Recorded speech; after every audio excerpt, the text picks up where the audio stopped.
podcasts by informative hosts.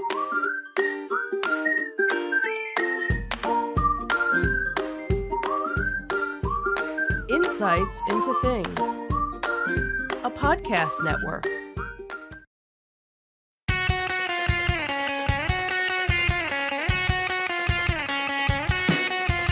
Welcome to Insights into Entertainment, a podcast series taking a deeper look into entertainment and media. Your hosts, Joseph and Michelle Whalen, a husband and wife team of pop culture fanatics, are exploring all things from music and movies to television and fandom. Welcome to Insights into Entertainment. This is episode 150, a strong finish. I'm your host, Joseph Whalen, and my rested and relaxed co-host, Michelle Whalen. Hi, everyone. How you doing today, dear? I'm good. How are you? I'm doing well now that I've gotten everything back up and running here. And you're not cursing or... It shocks me. We just did a podcast yesterday. Everything worked perfectly fine throughout the whole thing. Didn't do anything to configuration. Came in, turned everything back on, and nothing worked. And nothing works. Of course. That's how it always is, isn't it? I love technology. Yes, you do. That is the bane of my existence most days. So we're back after a relatively long hiatus. Yeah, I don't even remember the last. It's been quite some time, yeah. Yeah, it's been a while for us, at least. We have. You know, we've been recording our other ones. We haven't found all that much to talk about, really. Right, because we kind of feel like we're in a little bit of a rut. Yeah. Where we're not sure where we want to go with things. And, you know, for those of you listening, watching, you know, maybe give us some ideas. What is it that you like about our podcast? What don't you like about our podcast? What can we do to improve? Yeah. What would you like to hear us talk about or not talk about or review or whatnot? I think that's where we kind of were feeling like we were more like an entertainment show. Yeah, well, Insights in Entertainment kind of would have made sense being an entertainment show. Right, but like an Entertainment Tonight or something. We were doing too much news reporting and Right. And it was something where we wanted to be topical, but we also didn't want it to be, this person passed away or, this thing or that thing. But we didn't want to regurgitate somebody else's news stories and just stick to that. Right. So we're still kind of trying to figure out what it is that we want, I guess. And so again... It took us 140 some episodes to realize we didn't like what we were doing. Go figure. Well, no, we've had different variations throughout the 150 episodes. We have. We've tried different things. Some podcasts don't even make it to 150. That's true. That's very true. So there's that. So again, still trying to figure out what we want to be when we grow up. Right. If we want to grow up. If we want to grow up. Well, that seems to be the real challenge. Yeah. No. But after a long hiatus, we're back in a revamped studio. We completely redid the studio. We upgraded some of our equipment. If you have watched previous episodes of the podcast, you'll notice that our positions are reversed, so we changed things up dramatically there. Yep. And we had some interesting experiences to share. First that we're going to talk about was from a trip we took up to Niagara Falls a few weeks back.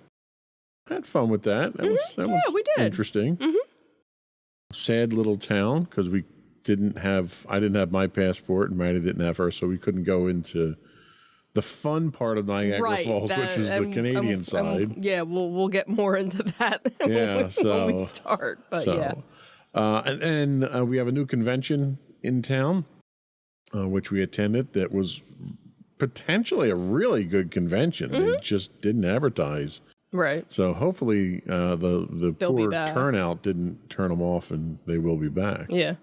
And then we're going to wrap up with some thoughts on a few of our favorite shows coming to an end. And then we have some afterthoughts that I just threw in literally in the last 5 minutes to finish things off with. But before we do that, though, I do want to take a moment to invite our listening and viewing audience to subscribe to the podcast. You can find audio versions of this podcast listed as Insights into Entertainment. And as always, you can find audio and video of all the network's podcasts listed as Insights into Things. We're available on Google, Apple, Spotify, Stitcher, pretty much anywhere you can get a podcast. I'd also invite you to write in, which, we've already solicited your input here, but you can email that over to us at comments@insightsintothings.com. You can hit us on Twitter at insights_things, or you can find links to all that and more on our official website at insightsintothings.com. Shall we get into it? Sure, let's do it. All right, here we go.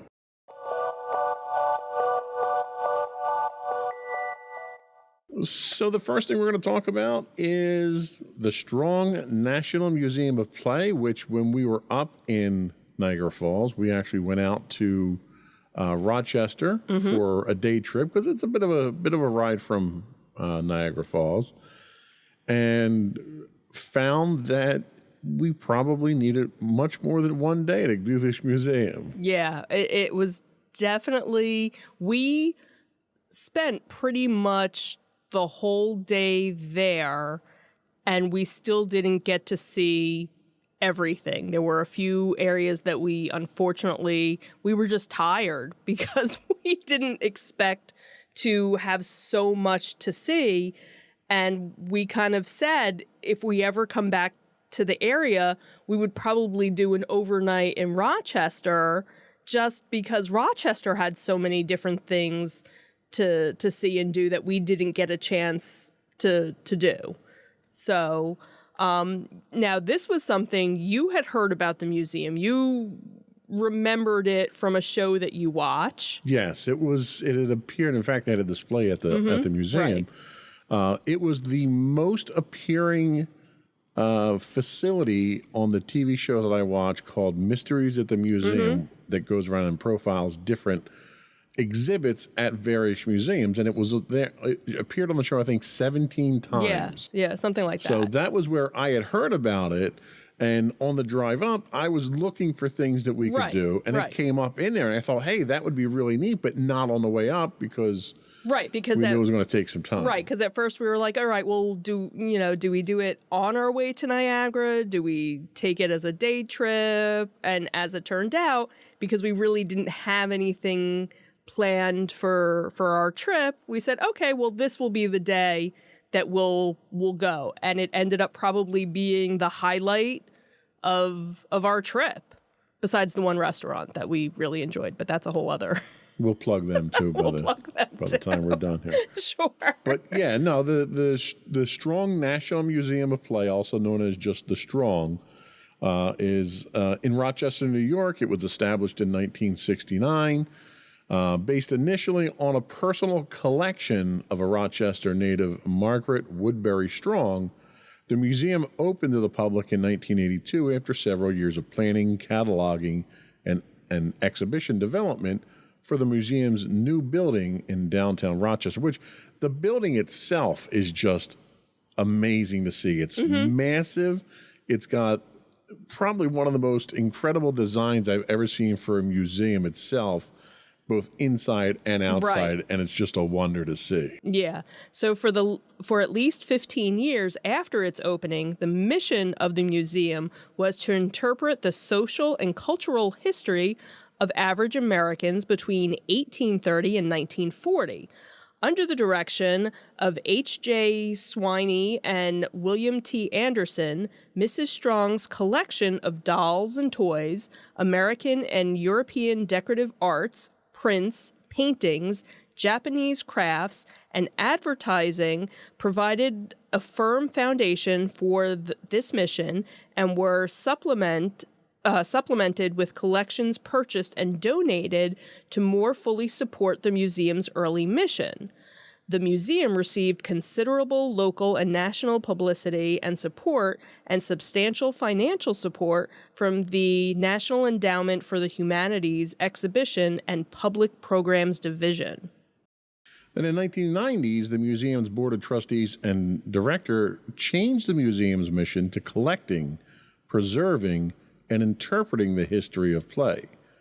Since then, it was refined and has increased its collections, hundreds of thousands of them. And believe me, we didn't get to see them all. There's so many there. Right.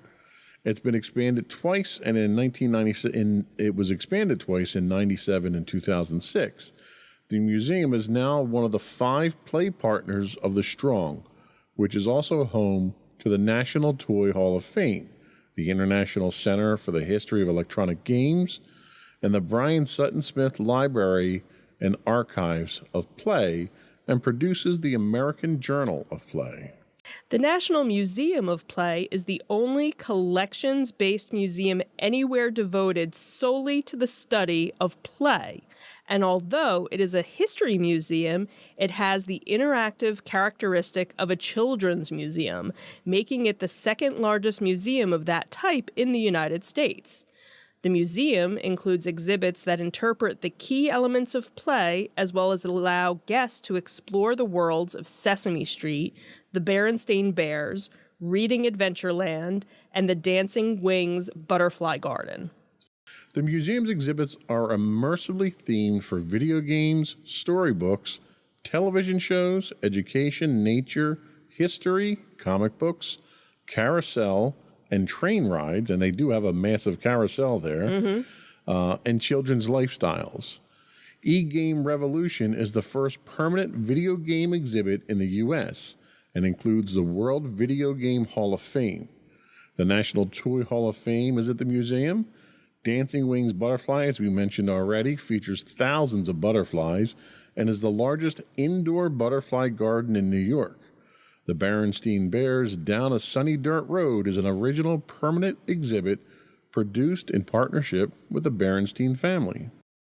So I was in awe, really, of the whole thing. Yeah. It was just shocking, the size, the quality of the collection. One of the things that really kind of caught my attention was a number of the exhibits were interactive in that they would ask your input. And as you provided your input, they would tally the input of the visitors and use it in the various studies that they do, that they release in their magazines and books. So it was kind of neat being able to be part of that, you know, a little bit of part of that history and that knowledge that's preserved there. But unfortunately, we just didn't get to see the whole thing. We didn't have enough time to see the whole thing. Right, because again, it was just one exhibit after another, and it was like, well, what's around this corner, and what's this corner, and it was just so well done. And what was interesting was going back, which I did today, because they did have a bunch of different plaques about Margaret Woodbury Strong and her background, and she was an only child, and her parents were very affluent, and she traveled a lot with her parents. So by the time she was 11, she had probably seen more of the world than most people do in a lifetime. And because of that, she would always collect little toys and treasures from these trips. And her parents were also collectors as well. Her father collected coins and her mother collected Japanese art. So it was kind of like the hobby of collecting things. And that's how her personal collection actually started, to the point where she actually built 2 wings onto her house in Rochester to display these things, and would have people come to her house and sign a little guest registry that they had been there.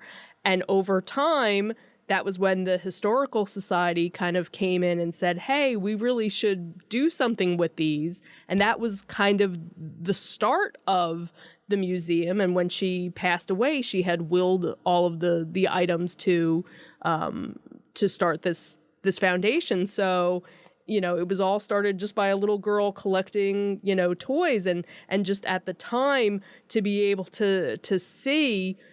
And that's what's so interesting is, you know, some of the sections, they kind of go through the history of, here's the history of a doll, you know, from the 1800s to now. And it's so well done and so well preserved. And then you have, you know, the board game section, and here's what board games were like in the 1800s to now. And again, just the video game section, which was we probably could have spent so much more time just with the video games and the history of the video games and how it's evolved. And you figure the video games, that's a much smaller window of time that they have been around versus, some of the other things. So it was just so much to do, and for all ages, and it was funny because when we were thinking about going, we know of the Please Touch Museum in Philly. And that's one of those things where little kids go. Once your kids get to a certain age, you don't usually go back there.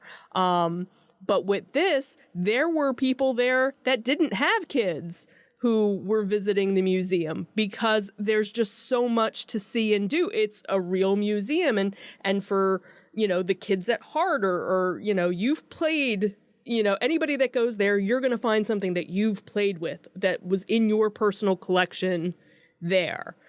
And, just finding the history of Legos and how Legos kind of came to be. And that was really fascinating and all the different things and the other thing that really kind of struck me was that the entire facility was geared towards play and entertainment, to the point that even when we went to get lunch, the cafeteria where they served lunch, you had a skywalk that you could do, and it was various levels, and the kids strapped into these harnesses and could walk the sky over your head while you're sitting there eating.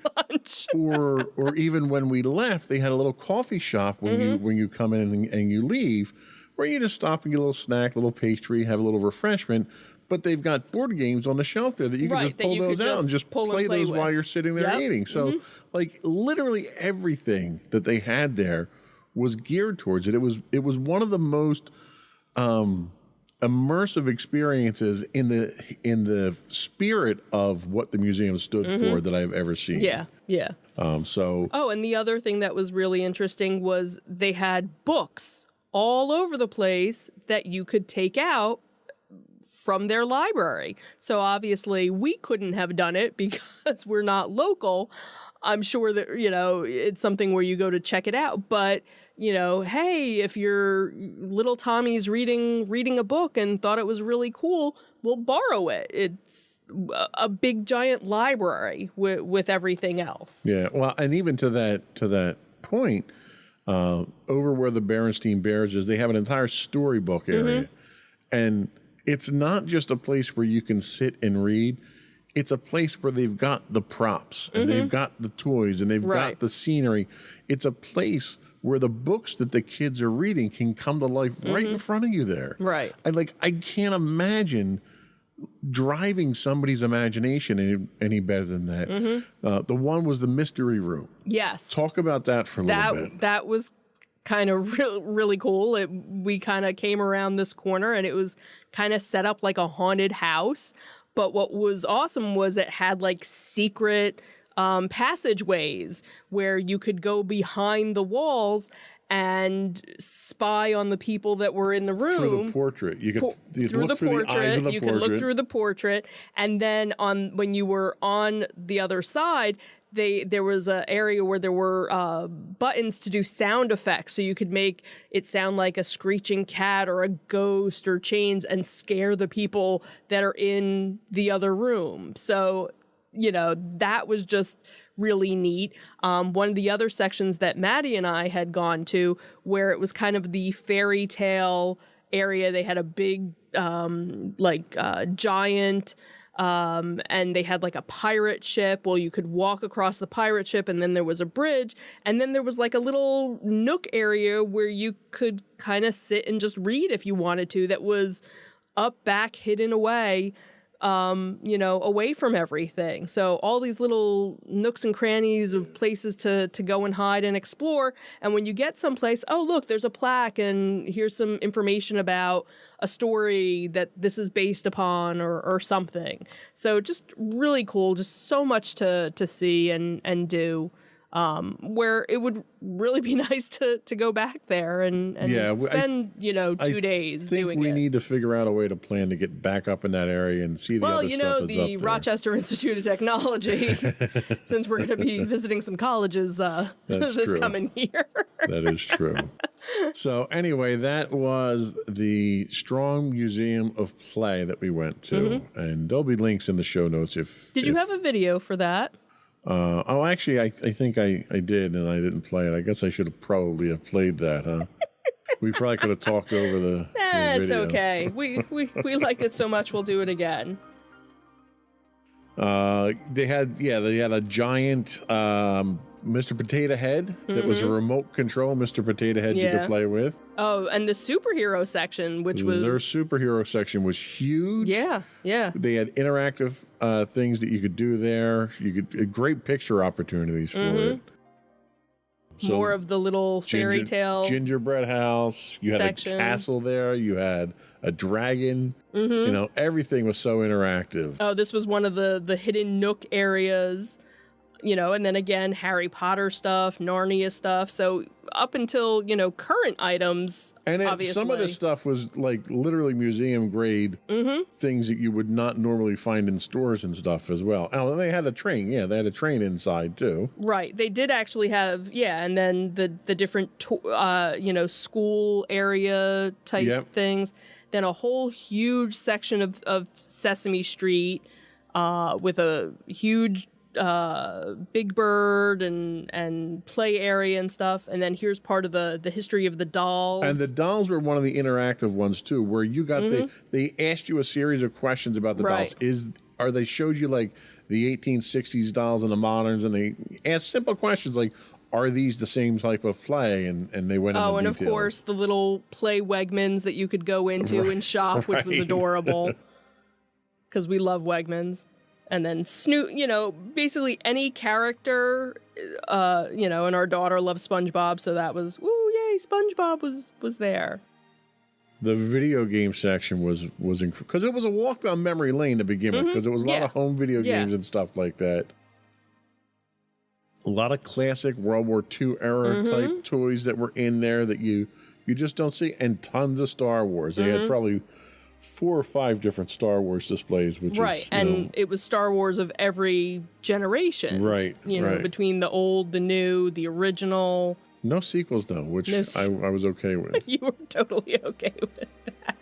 Buffy was even represented. Action figures had their own section there, which was awesome. They had the original Promise Box for the 1978 Star Wars figures. And then just classic toys that if you saw anywhere else, they would look like creepy dolls. Right, but when they're all put together... presented so well here that you could appreciate the history. Yeah. And you go, oh, wow. And again, you go, I had that, or, you know... And that was every corner you turn. Oh, I had that. I played with that. Or I had my neighbor had that. Right. I've played with that before. I had that before. Remember, they had the Light Bright section there. In the video game section, they even had recovered a copy of the E.T. the E.T. game that was buried out in the desert. That was funny. So that was interesting. And I tried playing that and realized, wow, this game really does stink.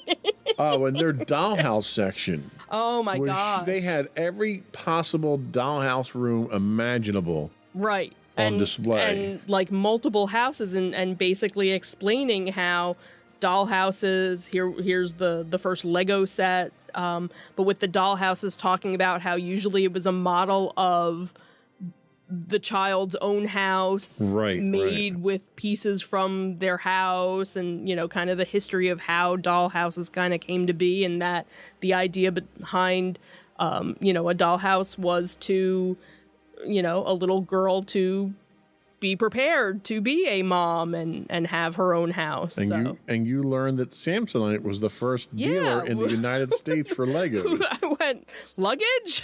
Yeah. What? You bought a piece of luggage and you got a Lego house? What? How'd that happen? So that was, you know, amazing to see.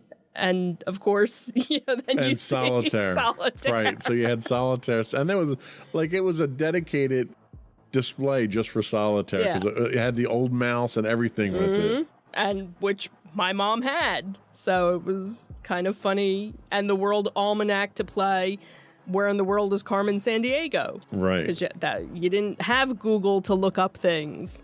And that's the thing with a lot of their displays. It wasn't just, oh, here's the topic. It's here's all the supporting things that went around with it. Right. That made it all that more familiar for you. Yeah, absolutely. And it was good that we took all these pictures because we were running out of time to, here's the whole thing with the ET, being buried and stuff like that. But just to be able to go back and look and see what we missed, really, but yet at least got pictures of. And well, and what was neat was they gave it all to you mostly in chronological order, so you could actually see the evolution, whether it was the evolution of play, the evolution of the technology. You could see how you got from the 1970s, I'll say, which is kind of where I pick things up until modern times, and you can see how the technology's changed, and you realize people still play the same way. Right. That really hasn't changed all that much. It's just the toys, the tools that we use to play. We're a little bit more sophisticated with the way. Absolutely.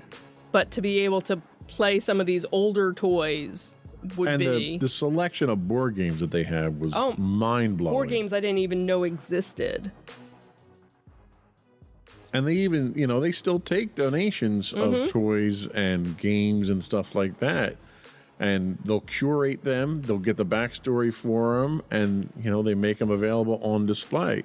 I can only imagine if that's everything that they've got on display there. What do they have that they don't have room for right now that they haven't put on display yet? You know that they probably, move stuff in and out, change the displays, every now and then. So, yeah, I can't even imagine what their back room looks like. And the technology that they had on display, they had one room where it was probably a massive wall that was, 50 feet long, and it had projections on it, projectors, throwing various interactive things on there. But you could walk into the projection and actually interact with the displays. You could, it was a kid's toy room that they were displaying. That was part of the Toy Hall of Fame display. You could walk over, which is what these pictures are showing. Virtually pick something up off the shelf and play with it or bounce a ball or whatever. Right. And then you had the one wall that was the tall screen that you were able to do interactive bubble popping and stuff like that with. So just a lot of different things to keep you occupied, to keep your mind engaged, and to just have fun. Yeah, and that was really the whole point of it. So, So the Strong Museum of Play in Rochester, New York. We'll be right back.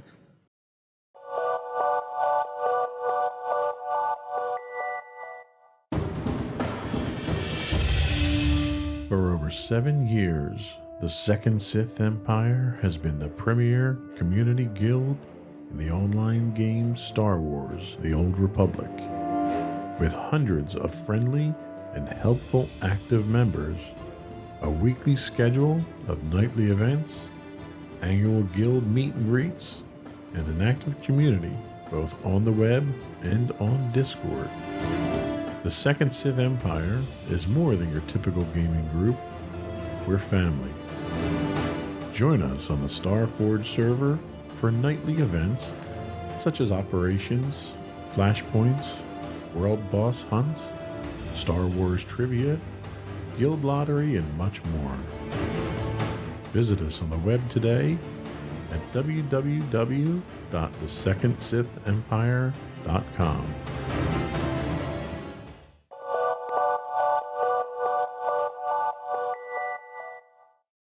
So welcome back. So for our next segment, we're going to be talking about one of the newer conventions that came to town this past May.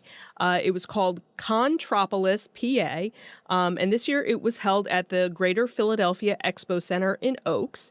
It's organized by Altered Reality Entertainment, and they are the producers of the Rhode Island Comic Con, which is the largest pop culture event in New England.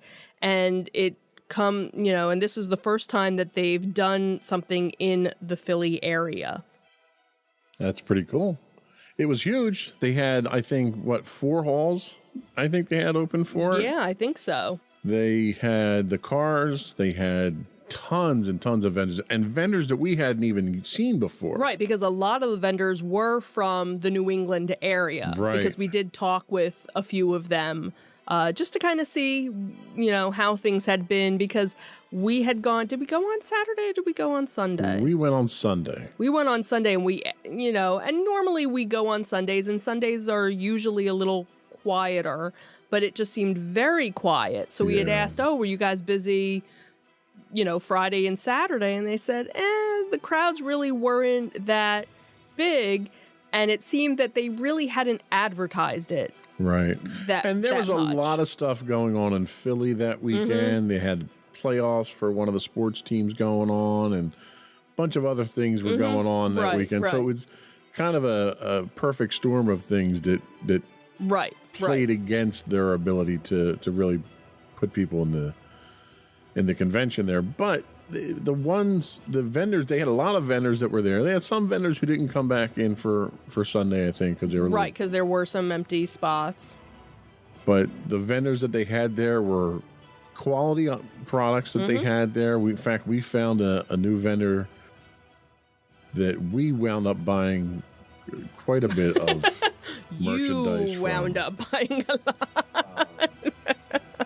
What did I get? I got the Red 5. That was them. Red 5, yeah. So that's me trying to convince our daughter to. Right. So Maddie bought her SpongeBob. What kind of backpack was it? Loungefly backpack. I bought my Ray Force Effects lightsaber. I bought a Haunted Mansion keychain. You didn't really spend all that much there. No, I didn't. And I wound up scoring another Darth Vader statue from a different vendor as well. Tons of artists, and I love the way they did it too, because they mixed their artists in with their vendors. Right, so that it's not just... You didn't have a dedicated artist alley, so it was a nice mix. You could get in there. You weren't elbow to elbow with people. They arranged everything, plenty of room. They arranged everything with sufficiently wide aisles. Which that's the one thing I hate, especially when we went to New York Comic Con. Right, that's probably our biggest on people. Yeah, our biggest gripe with New York. You had a great mix of comic book vendors, pop culture vendors. We're looking at a toffee vendor there. Yeah, there was something for everybody. It was a very nice mix. You had the homemade stuff. That's always nice. You have a couple of different authors that are there with books. A lot of crafty stuff. A lot of crafty things. And that's one of the things that I've noticed recently at the conventions is you're getting a lot of the laser engraved, laser carved wood objects and stuff now. Right. Now, they had celebrities here, too. So let's talk about the celebrities for a minute that they had. And I'm not talking about Fezzik there. Sure. So who was the highlight performer, highlight celebrity that they had? So I think probably their top billed person was Corey Feldman. Yeah. From the Lost Boys, and he was a draw though. He had a line. He definitely had a line. Now, we didn't do any of the panels. We were going to do one or two of them, right? But we were just kind of tired, and we're like, all right, you know what? I think we're done. So that seems to be a theme in this episode. Yeah, we're just old and tired now. Tired. We needed a nap. So that would have been interesting to see. How Bob many people? Eubanks panel. That would have been awesome. I think we had missed that because I think that was Saturday. Or the MASH one. I think that was Friday. Yeah, because they had Jamie Farr and Loretta Swit there. So that was kind of interesting because, all right, Corey Feldman, yeah, I could see he's done, the convention circuit before. But to see Bob Eubanks and Jamie Farr, and that was just kind of like, yeah, okay, that's kind of not the typical celebrities you'd expect. Right. And then a lot of the voice actors that unfortunately I don't know who any of them are. Right. Well, and the one who was supposed to be there that I wanted to see and would have sat through his panel, Sam Witwer, wound up pulling out, unfortunately. Right. But I also know him as not a voice actor. I know him as an actor.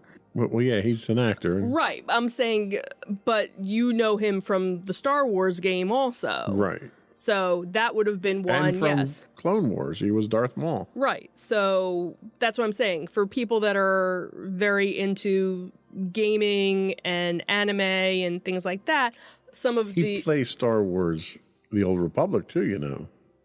Okay. And he's on Twitch, too. Okay. Are you guys like best buds? Did you message him to find out? If we were, he would have showed up, right?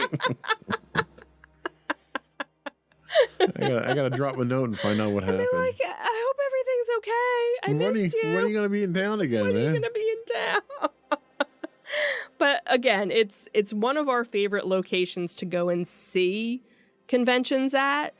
But as you can see, you know, some of the space is a little sparse. They weren't filled to the max with it. But again, enough of a selection of different things out there. They definitely overbooked the hall, which they'll probably correct that next time. Right. But as far as I know, they're coming back again.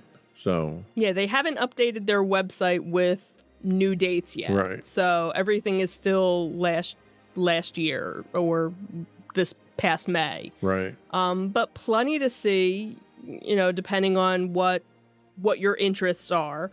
Again, we didn't see any of the panels, so I don't know how, you know, was space limited, was, you know, how was the sound?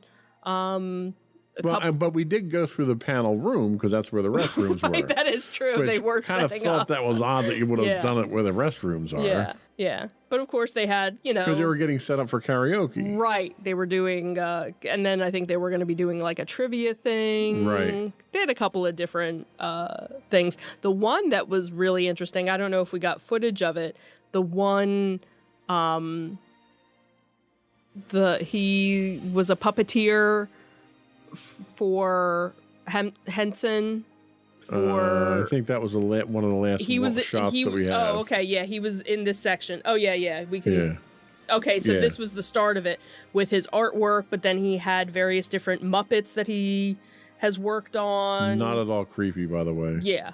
Yeah. He had all his awards and everything. So for the people who are watching and not listening, it's worthwhile to tune in and actually see some of the details that we had. So it was very, you know, it was very well done. We don't normally go to see celebrities, so that's never this is gonna. Especially when the lead draw is Corey Feldman. We're not standing in line for Corey Feldman. I'm sorry. I would have stood in line for Jamie Farr and Loretta Swit because I love MASH. Right, and they had no line. So you probably could have just gone over and, you know, talked to them and said hi, and they probably would have been ecstatic to... I was spent by them. We probably should have did the celebrities first. We always should do that. Go and find them and work our way back. Yeah. Maybe next one. So, do we have any conventions coming up in the near future? I think September. I don't think there's anything in the summer because the last one would have been Fan Expo that we decided not to go to. Right. We're not going to go to the Burst in Flames Horror Con at Expo Center, the outside one again, or they're not doing it? No, they're not doing it. That they only did. They'll be doing Monster Mania will be back at Oaks in November. Okay. So we'll be doing that one again. That was a memorable one, the outside one. If COVID didn't kill you, we will. That was last weekend in May. It won't be so hot. I almost passed out. I'm over on the grass sitting under this tiny little umbrella trying not to die. And at that one, they were actually selling umbrellas at least. Where we had to buy them fast because they went quick. Right, that is true. That is true. So anyway, that was Contropolis Philly. They don't have anything new. We're looking at the website now, actually. Yeah, they haven't updated anything yet. We're not looking at any new information there. So hopefully they come back and, if they do, I'm sure we'll be going. Sure. But we're going to take another break. We're going to come back and we're going to cry over a couple of shows that have said farewell to us. We'll be right back.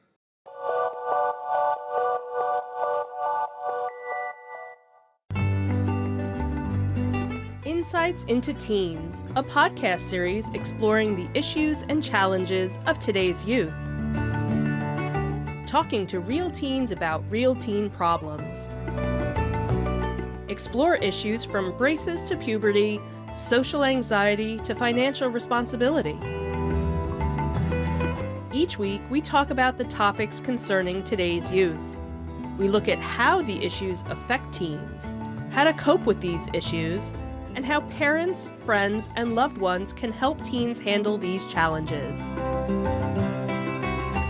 Check out our video episodes on youtube.com/insightsintothings. Catch our audio versions on podcast.insightsintoteens.com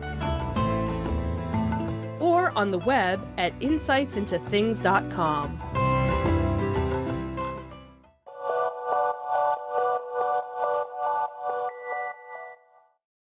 Welcome back, everyone. So for our next segment, we're going to be talking about the different couple of our favorite shows that have wrapped up and had their series finales in the last few months, or since we've actually done a podcast before. So the first would be the long-running original Walking Dead. And if you didn't ever hear about it, you're obviously living under a rock because it's based on the comic book series written by Robert Kirkman. It's the gritty drama that portrays life in the months and years that follow a zombie apocalypse. You have a group of survivors that travel in search for safety and security and are constantly on the move and in search of a secure home. But the pressure each day to stay alive sends them, many of the group into the deepest depths of human cruelty, and they soon discover that the overwhelming fear of the survivors can be more deadly than the zombies walking among them.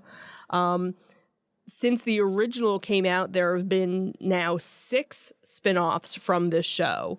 The original, obviously, was the one that lasted the longest with 11 seasons, and kind of rewrote the way zombie shows were done and looked at, really, when you kind of think about it. The popularity really boomed once Walking Dead came around.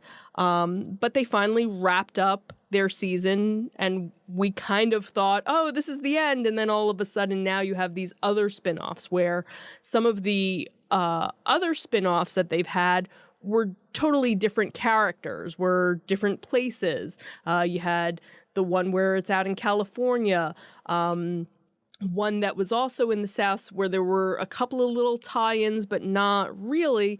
But now after Walking Dead, they have the New York version that just came out. Dead City, which is with Negan and Maggie. But you have the Michonne show with... Allegedly. That one's also in the works. And then, of course, you have the one... I can't think. Fear? No. With... what's his name? Daryl, the Daryl show that was supposed to be the Daryl and Carol show, but Carol backed out. So you have, so where you kind of thought things were just ending. Nope, we're giving you 3 other shows with characters from your beloved Daryl and his sister Carol and their other brother Daryl. Right. So what did you think of the finale? Or the final season? It was kind of, the final season was just a mess. They were all over the place. And it was largely because of COVID. They didn't really know how to deal with shutting down because a zombie show where you're getting eaten by other people doesn't really work in a pandemic, does it? True. They were very creative in how they went about doing some of the things because you had the little shorts that came out for it that pushed it around.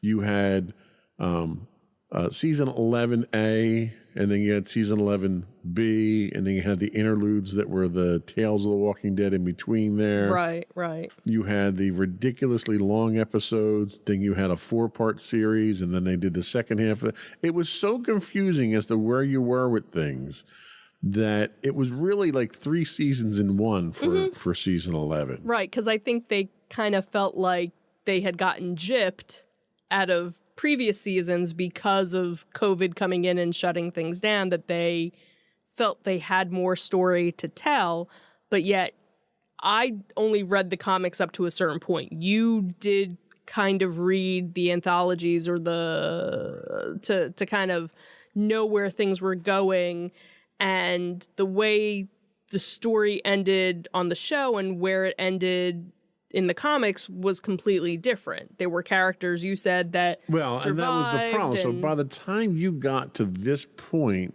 in the comics, this show is completely off the rails. The main character, well, first of all, like Daryl never even appears. Right. So the characters, everybody knows that part. Right. Yeah. The characters that wind up at the end of the series are not the characters that are in the comic books. And the key characters that show up in the comic books are all dead or gone or missing or walkabout or whatever. You know, they're just not there. Right. So what was interesting was seeing the parallels. So like, for instance, Michonne in the comics turns out to be a lawyer, and she's a judge in this new community. Well, they had to kind of have somebody there to drive part of that story. Right. So they pick a different one. So they pick, who'd they pick for that? Nikita. I can't think of what her. Khrushchev? You know, I'm horrible with names. Yeah. That one. That one, yeah. The one in the picture right there. So, right. So, and one of the key things that happens in the comics is the son of the governor, I guess, or whatever her Right. he winds up killing, no spoilers here, the comic's been out a while, killing, what's his face, cowboy hat. Big gun, sheriff. What's his name? Help me out here. Michonne's husband. Yes, him. Rick. Rick, right. So he winds up killing Rick, and that sends that whole story down. So they wind up doing something completely different here. Okay. Like not even close to it. Right. So it was an interesting take on it, but the comics didn't end. Right. Which is the weird thing. So you get the penultimate episode of the comics, and everything's, all hell's breaking loose, and it doesn't end. And then the final episode is a time hop. Right. That tries to sort of tell you where things are 20 years in the future or whatever. Right, right. And it was such a disappointing end to the series. This one here, at least the TV series, kind of tied up all the loose ends by the end. Right, right. But you still have that potential for a 20-year time hop down the line there, that you might pick things back up again. Right. So the contrast between the two is very different. They tried to stick to some of the story, but you just couldn't because of all the changes that happened up until this point. Right. It wasn't a MASH ending, and every time I think of like a series finale, I compare every series finale to MASH. Right? Because that was like the ultimate ending to the ultimate show. And it wasn't that, but it wasn't terrible. I don't know. I don't have any other words to really describe. It was kind of just, oh, okay. That's how it ended. All right. Well, let's move on to the next show now. Because you knew it wasn't over. Well, and that was the worst part. Kind of what I was thinking is that we knew we weren't completely saying goodbye to most of these characters because they've already said, oh, by the way, we have these 3 shows in There production. were no tear-jerking goodbyes. There was no, we'll never see you again type thing. It was like, oh, okay, guys, I'll see you on the set next week. Right. So it was like, it was such an artificial end to the whole thing. Yeah. Yeah. And let's be honest, 11 seasons, they dragged it out a little too far. And that's the thing, is there were some seasons that didn't have to... Like season 2. The Terminus season was terrible. Or that didn't have to be so long. And again, this is before COVID even happened, where there were seasons that were just kind of like... That one whole season where they were wandering in the wood. The only good thing that came out of that season was look at the flowers. Just look at the flowers. Now, if you get that reference, I commend you for sticking with the show, okay? And that's the thing, is there were people who had started watching it and got to a certain point and they were just like, you know what? Well, and I told you, done. when I binged watched the first 7 seasons, right? Had I watched season 2 week to week, I would have walked away from that bored out of my mind. The only thing that kept me with the show is that I had binged the entire season and was able to get it done in a couple days. Right. So, but anyway, that ended kind of in preparation for the new ones to come out, which Dead City is out. We saw episode first 2 episodes, right? We only watched the first one Just so the far, first one. but there have been 2. We haven't Right. watched the next one. What's your opinion of the first episode? I'm interested to see where it goes, but it's kind of there. Oh, look, there's more bad people. Oh, okay. Wow, there's more bad people, and they're really, really bad, and they're stuck on an island in New York. Ooh, let's go.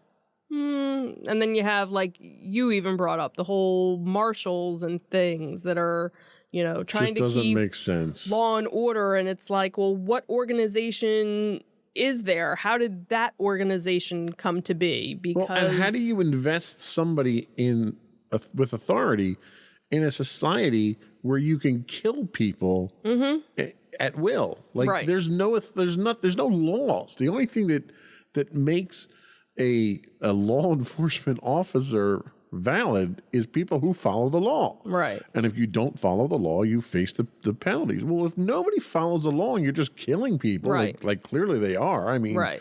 you literally have communities that are miles away from each other going to war with each other. The premise of a marshal doesn't make any sense. Right. Now, I did read some brief thing because I didn't want to know spoilers, but there was somebody that had watched the whole season and basically said you have to give it a couple of episodes to finally get going. Oh, and, it's the Disney philosophy now.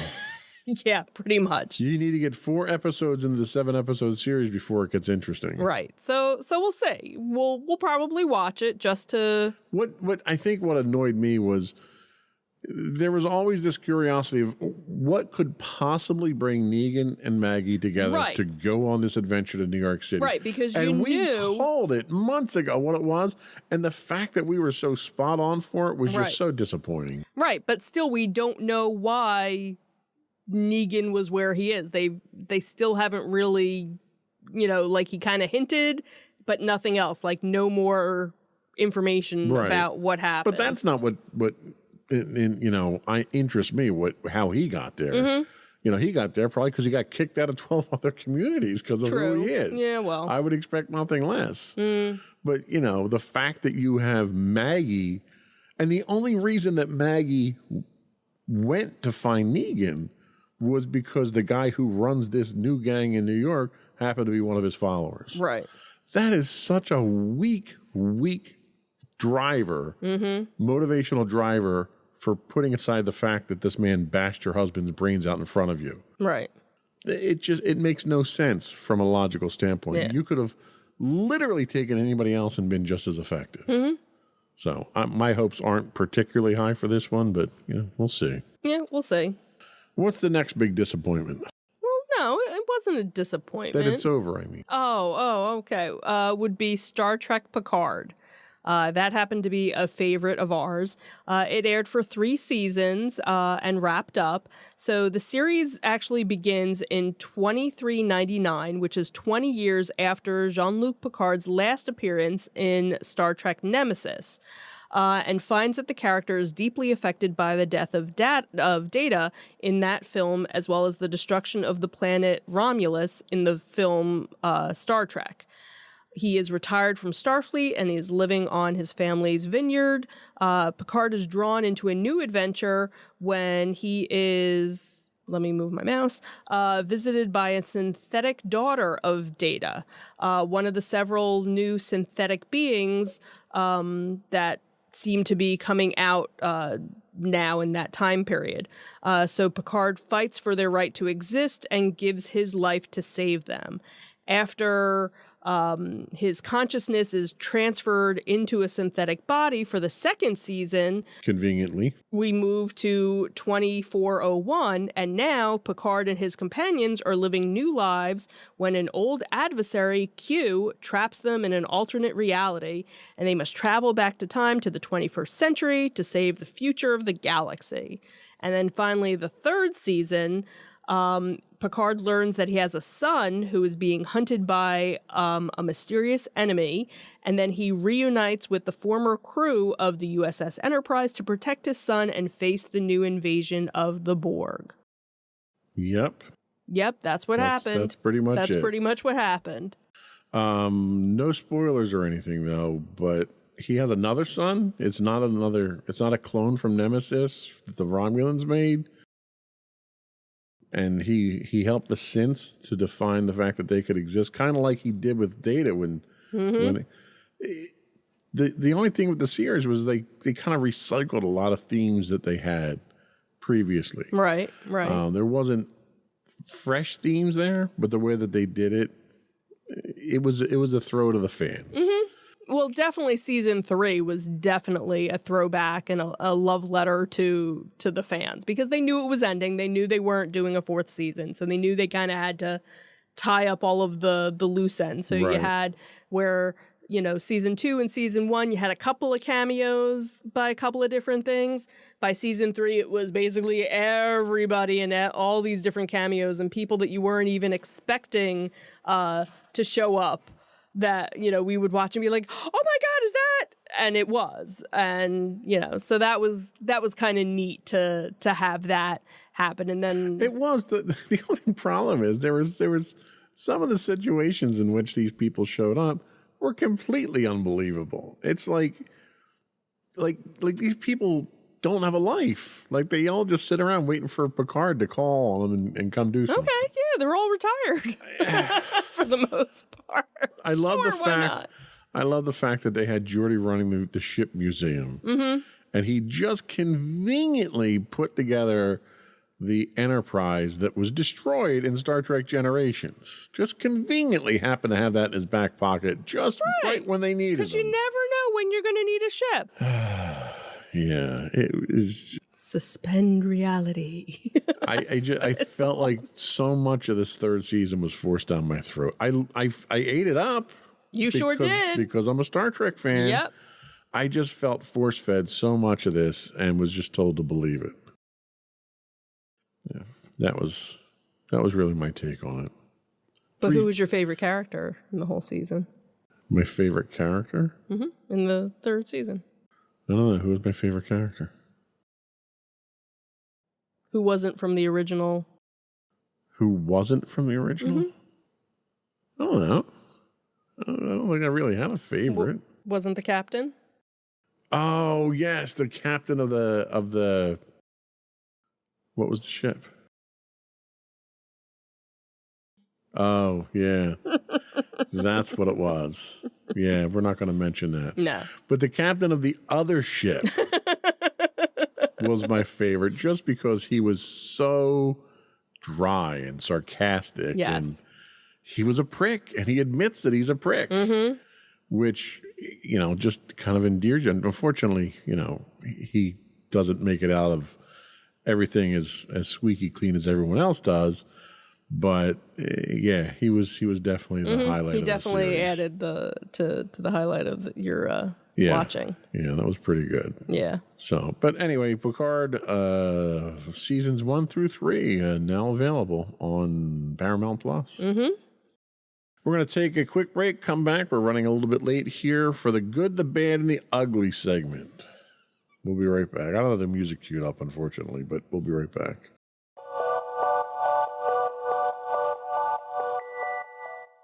So the good, we mentioned it earlier during our trip to Niagara. Right. Down up to Niagara Falls. The one gem that we found in what was really a sad, rundown resort town that is on bad luck, really, was a restaurant that we found on the other side of town from the resort we stayed in called The Bakery. Yes. The bakery itself, and I did a review. You can find my review up on Google. If you look it up on Google Maps, we have pictures and everything there. The bakery was the most unique eatery experience that I think we've had in a long time. It was genuine. It was authentic. You walked in there and you felt like you were in your mom's house from the 1950s and 60s. Yes. It was decorated beautifully, and the staff was attentive. When you had gotten up at one point in time to take some pictures because of how unique the place was, the chef came over. Right. and said, "Oh, well, if you're interested in learning more about it," and he took you on a tour of the place, he and gave he me a little showed you walk the through place. what was interesting. So it was originally a bakery, and the baker's house were next to each other. So that's what became this building. And he took me, to the hallway where the restrooms were, and you could see through the architecture, oh, this is where the house was, this is where the bakery was, and they kind of built the two buildings together, and you could see where the front porch had been, where they had built an enclosure, and then the one area had been a dance hall, had been a speakeasy at one point in time. There was a back entrance that you would come in to go in to dance and drink and stuff. So just got all these historic things from it. There was even a picture of the original house, and a picture of the original family was there too. So if you didn't know that it was there, you might not have even known the history of it. Yeah. So it was such a genuine experience, and it was so enjoyable. Chef Joseph was so attentive. You had gone off to the restaurant at one point in time, and he was talking to Maddie and I, and he was saying, I don't live in town here. I commute in from Buffalo, and he was giving us, suggestions things to do of other things. Yeah, it was just so. It really made kind of a lukewarm trip really special to do that, and it was before we went to the Strong, by the way. Right. Yeah. So that was the other highlight of the trip itself, was the bakery in Niagara Falls. Yeah. Now for the ugly. So we had talked about this a lot. We had talked about the anticipation of it coming. We had talked about the accommodations and the experience. And we talked about the price. And we said, I'll be shocked. And I have to go back and probably get my quote. I'll be shocked if this lasts 18 months. And of course, we're talking about Disney's Galactic Star Cruiser, which is set for its final voyage in September. Hasn't been open 2 full years now? Yeah, it's been 18 months, I believe. 18 months. And they're closing. Because they can't convince enough stupid people to pay the kind of money that they want you to pay. And really, it was ridiculous that they were charging the equivalent of a 7-day cruise for 2 nights. Right. To basically stay in a prison cell. Right. And that's what people who have stayed there described it as. No windows. You're sleeping in bunk beds, like prison-style bunk beds. Your day is regimented. You have to do certain things because of the way that they have their interaction. Right. And people just didn't find it enjoyable. Right. And if you weren't the type of person that enjoyed role-playing or LARPing or anything to that, this wasn't for you, because you're not going to get anything out of it. Now, people that were into that and liked dressing up and liked being interactive, they enjoyed the trip because it was immersive that way. But if you weren't that type of person, you were probably bored out of your mind because there wasn't anything else to do. Or you kind of felt weird hanging around other people that were doing these adventures and things like that. So I just want to take a moment to tell Disney, I told you so. I took great pleasure in hearing about this, because there was as much as I would have loved to go and experience it, there was no way in hell that I was going to give Disney that kind of money for any kind of experience. I don't care. I'm not giving Disney that much money for something like that for 2 days. Right. Now, if it was a week's vacation with, on an actual cruise ship, yes, I will give you that kind of money. Right. For me to actually go someplace and see something and do. But yeah, that was the thing. We were very excited when they were first announcing it, and we said, okay, let's see what it comes out to be, how much it's going to be, how much, okay, where's our price point, what we're willing to spend. And then when the prices came out, it was just, and then Disney slapped millions of people in the face with the fictitious price that they gave you.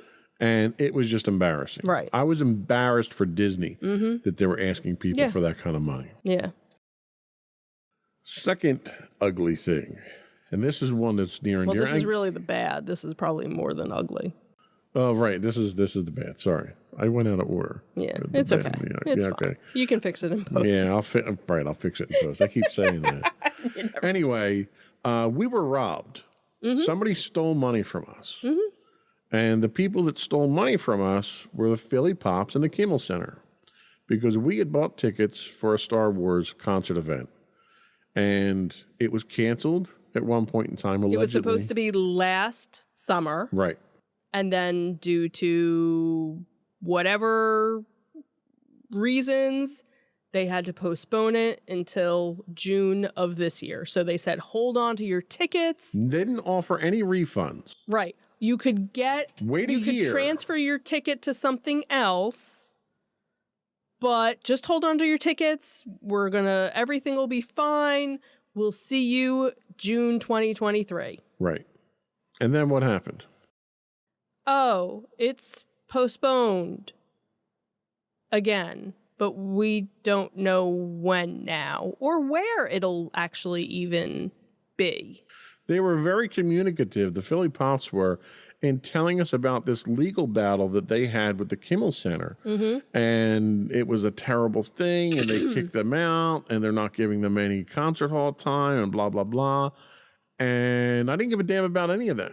All I know is I paid money for a concert that they didn't put on, and I don't care whose fault it is. The concert was scheduled for last week. I want my concert, or I want my money. Right. I don't want to wait. I don't want to hear it's postponed. I don't want to hear this guy did this. I don't want to hear that you're crying poor mouth. You took my money. You didn't give me a product. You stole my money. And it was the Philly Pops and it was the Kimmel Center that stole my money. And at this point in time, I'm waiting for the class action lawsuit because I know it's going to come out and I'll get $3 back from it and the lawyers will get the rest of the money. But at least based on principle, someone's going to pay something for this.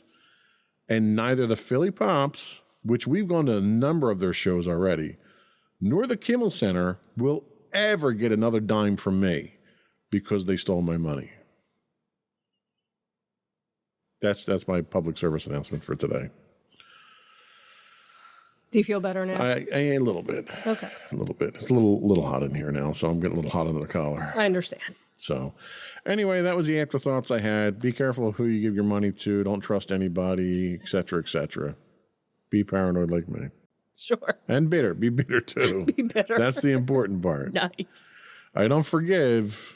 I don't forget either. So I guess it doesn't really matter.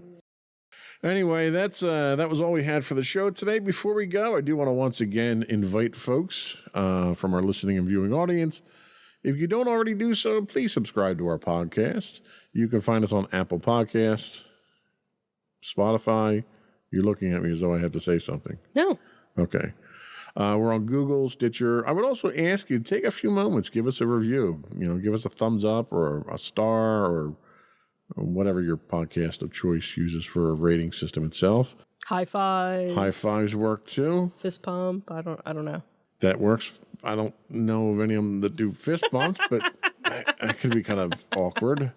Also, reach out to us. Give us your feedback. Tell us how we're doing. You can email us at comments@insightsintothings.com. You can find us on Twitter at insights_things.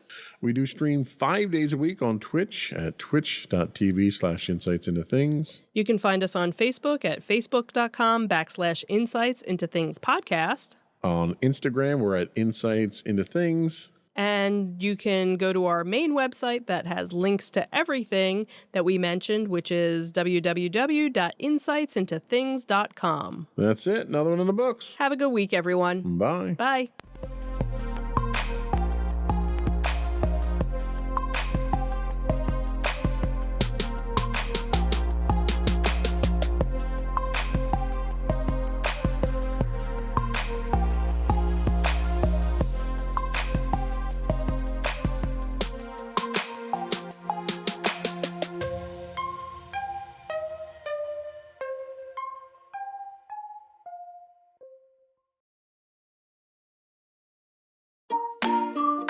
Insightful podcasts by informative hosts.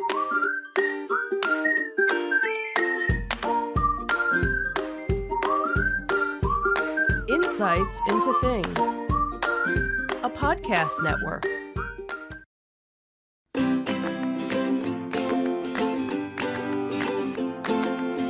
Welcome to Insights into Teens, a podcast series exploring the issues and challenges of today's youth. Your hosts are Joseph and Madison Whalen, a father and daughter team making their way through the challenges of the teenage years.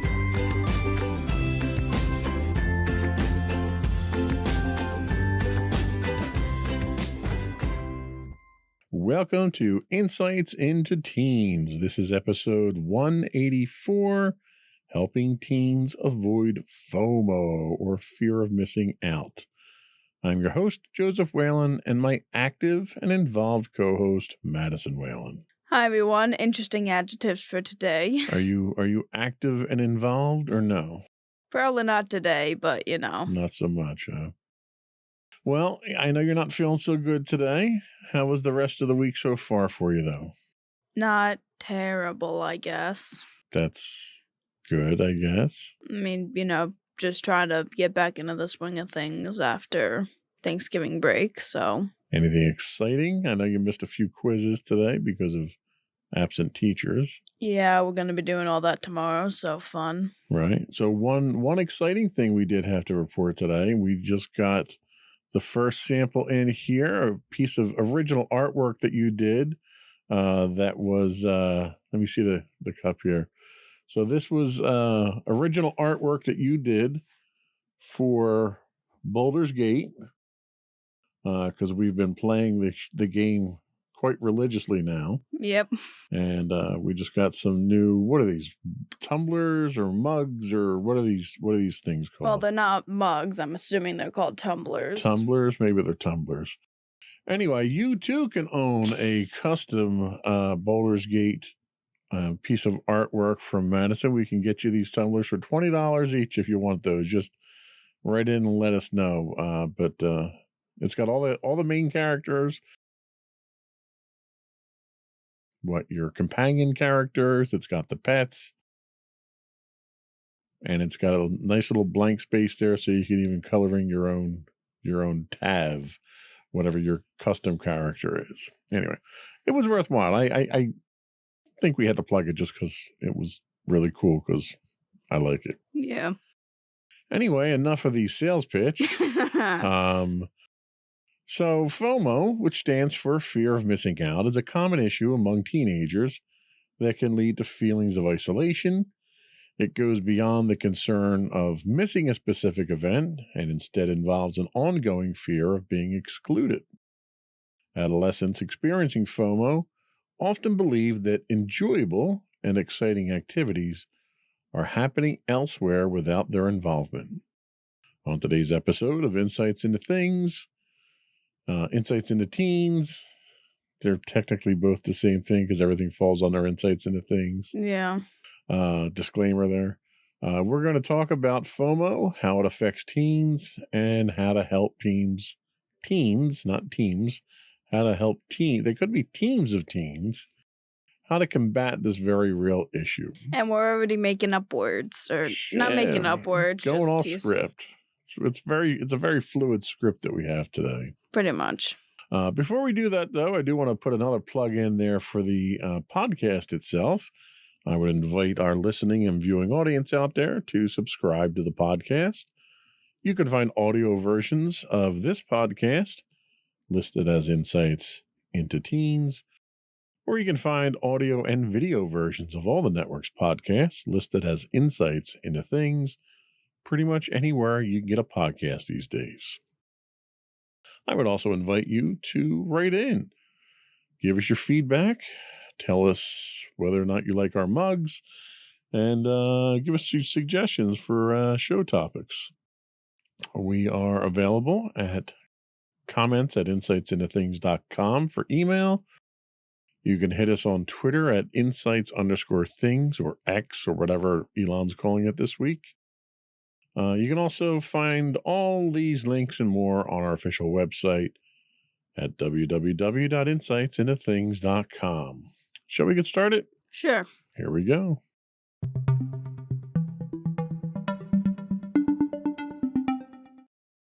So, our friends at Newport Academy once again enlighten us for today's topic.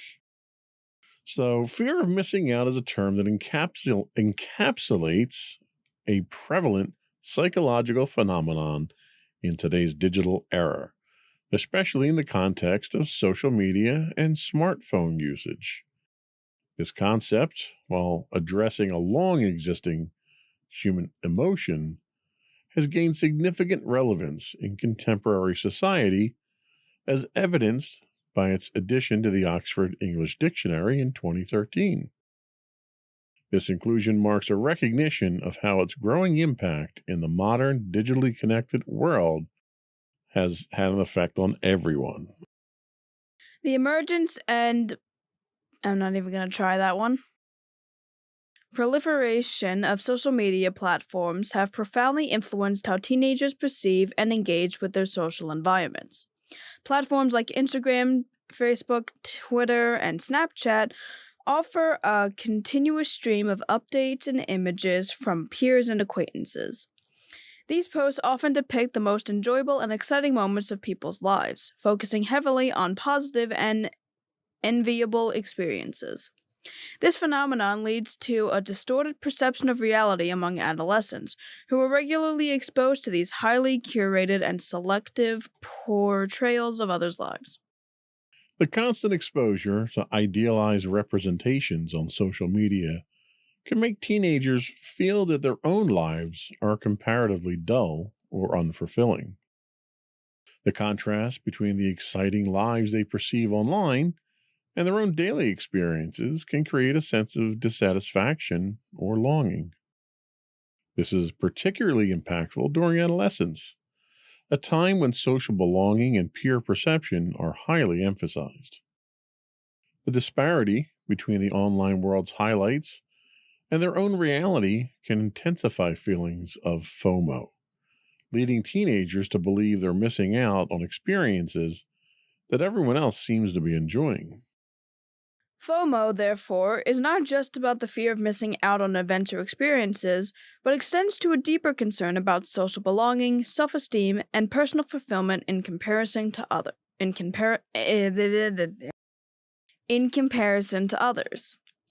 It underscores the psychological impact of social media on young individuals, shaping their understanding of social norms and expectations. This digital age phenomenon calls for increased awareness and strategies to mitigate its negative effects on the well-being of adolescents. Fear of missing out is particularly acute among teenagers, who tend to be avid users of social media, except for you, of course. This demographic's engagement with platforms such as Facebook, Instagram, and Snapchat is not only frequent, but often takes on a compulsive quality. Studies have shown a correlation between high levels of FOMO and intense social media usage.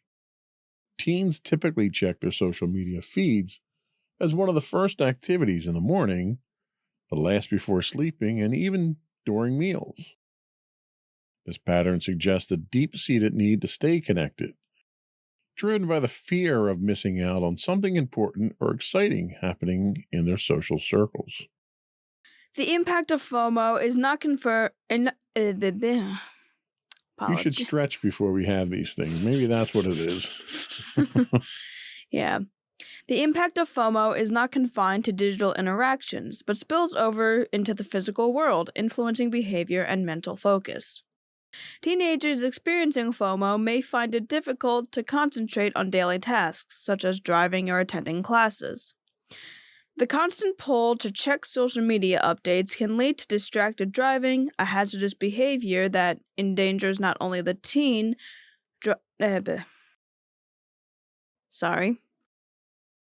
The constant pull to check social media updates can lead to distracted driving, a hazardous behavior that endangers not only the teen drivers, but also others on the road.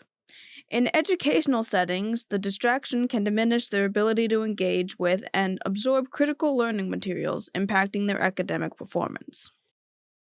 The pervasive nature of social media exacerbates FOMO, as these platforms are designed to showcase a polished, idealized version of life. Constant exposure to such portrayals can foster feelings of inadequacy and isolation among teens as they compare their everyday lives to the highlight reels of their peers. The comparison can create a sense of being left out or falling behind, which in turn can impact their self-esteem and overall emotional well-being. Addressing and managing FOMO is crucial for the mental health of teenagers in today's digital world. It involves cultivating an understanding of the curated nature of social media content and developing strategies to balance online engagement with real-world experiences. Encouraging healthy digital habits, promoting real-life interactions, and fostering an environment where teenagers can discuss and navigate these challenges are essential steps in mitigating the negative effects of FOMO. This approach can help teens build resilience against the pressures of social media and support their emotional and physiological health in a hyper-connected age. So they make an interesting point here, drawing the parallels between FOMO and social media, in that what we see on social media really is not an accurate representation of reality. It really is a highlight reel. I think that's a great way to describe it. How do you, and I know you don't regularly use social media, but how would you differentiate the highlight reels that people put up there for their statuses and what they're doing and their influencer stuff and all that stuff? How do you differentiate that from reality and what their lives really are like? Well, a lot of times I find it kind of easy because when it comes to certain influencers, a lot of the times they kind of like make humor out of their lives. And like, I always know that when it comes to humor, it can usually be pretty exaggerated. So I'm usually able to kind of differentiate between that, where it's like someone like does something overly extreme and it's like, oh, that was kind of for comedic effect, or just, to, make someone laugh or try to, poke fun at something. Okay. And I guess that makes sense. I mean, as long as there's a grounded understanding in reality that what you're seeing online is not really what life is. It's almost like watching reality TV and expecting it to represent actual real life. Reality TV has nothing to do with reality. Yep. And I think social media is the same thing. So if people are formulating opinions of themselves in their own lives based on that, that's kind of dangerous ground there. In what ways do you suffer from FOMO? Do you suffer from FOMO? I know you're not a particularly social person. You don't have these grand circles of people that you hang out with on a regular basis. Is FOMO an issue for you? It certainly can be, I'll be honest, because, like, granted, while I don't have it in relation to social media as much as, some teens would, I do have it when it comes to just being around other people, because I can see that there are, like, at lunch, there are, like, groups of friends that hang out with each other and that, talk and are able to, crack jokes with each other. Meanwhile, I'm kind of sitting alone, doing my own work. I'm fine with sitting alone, but it's like, sometimes it'd be nice to have a group of friends to hang out with at lunch. Right. No, I understand that. Do you notice people in your class or people in your age range, are they as hooked on social media and have this burning need to be updated on a regular basis like the article seems to suggest? I mean, yeah, there's a lot of kids that I know in my school who are either on their phones for, like, trying to check out what's been going on, or they're on their phone to play some sort of game, or they use their phone to talk to, their friends. Now, obviously, I don't really know if all of them are, like, if it's always social media, but I do know it's kind of something that, like, a decent amount of people in my school are known for. Okay. Have you ever felt the need or the pressure to make your life seem more exciting for other people? Are you trying, like, if you're trying to impress somebody or something where having a very positive looking social media feed would kind of feed into that? Have you ever been in a situation like that? I don't think I've ever really been in a situation where I've like tried to make my life seem better than it is, at least in like my average everyday life. Cause like the people that know my average everyday life, I don't feel like I need to impress. And when it comes to other people, I really don't even share much about that. So as someone that really doesn't talk to people or really try to engage with anybody that I, don't already know, I don't think I've really had that issue. Yeah, that makes a lot of sense. I mean, not being on social media certainly helps, I'm sure. That's part of it. But the fact that you don't even have a need to try to impress people, and the fact that your friends don't have that expectation, is really a testament to you and to your friends and to the character that you look for in friends. I think it's a compliment to you. Yeah, really, what happens is it's just like I leave stuff out. It's not that I like try to exaggerate certain things. It's just like some more personal aspects about my life. It's like I don't always tell all my friends. So that's the only thing I can think of, That really. makes sense. All right. I think we're going to take a quick break. And when we come back, you can tell us how FOMO impacts mental health. Sure. We'll be right back.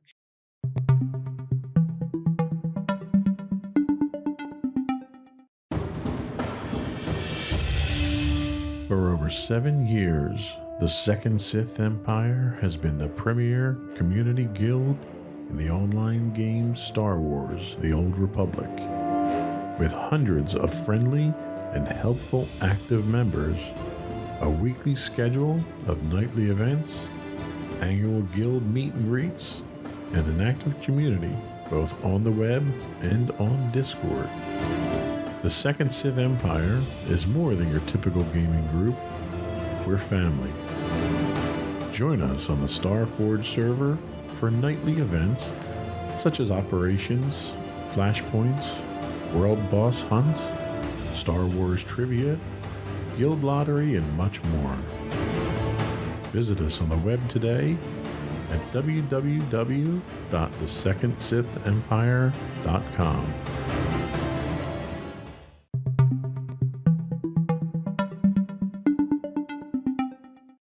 Welcome back to Insights into Teens. Today we're talking about helping teens avoid FOMO. And now we're going to talk about how FOMO impacts mental health. The impact of FOMO, or fear of missing out, on adolescent mental health in the digital age is a growing concern, especially given the ubiquity of social media. FOMO, while not a classified mental health condition, can contribute to increased feelings of anxiety and depression among teens, often leading to detrimental effects on their overall well-being. Studies have shown that teenagers who experience high levels of FOMO often report lower life satisfaction and more frequent negative moods. This link is particularly evident in the way FOMO interacts with social media usage, creating a cycle that can lead to stress, disrupted sleep patterns, and an overall increase in negative emotion. One insightful study involving college freshmen used daily diaries and questionnaires to explore the participants' well-being and life satisfaction, revealing several crucial aspects of how FOMO affects adolescents. The timing and occurrence of FOMO were noted to vary throughout the day, with an increase later in the day and towards the end of the week. This pattern suggests that the anticipation of missing out on social events or activities grows as the weekend, a prime time for socializing, draws near. Importantly, FOMO is not confined to any specific personality type. It affects a wide range of individuals, including both introverted and extroverted teens. This broad impact highlights FOMO's pervasive nature in the adolescent experience. Another key finding is the impact of FOMO on everyday activities. Teens often feel heightened levels of FOMO when they are engaged in necessary activities like studying or working, as they might perceive these responsibilities as barriers to participating in desirable social events. This conflict between obligation and the desire to be socially involved can exacerbate feelings of FOMO. The study also revealed that FOMO can lead to significant negative outcomes. It not only triggers negative emotions, but also serves as a major distraction. Adolescents preoccupied with what they might be missing out on can experience considerable emotional turmoil. This preoccupation can detract from their ability to enjoy present moments and engage fully in their current activities. Understanding and addressing the impact of FOMO is therefore crucial for supporting the mental health and emotional development of adolescents in our increasingly digital world.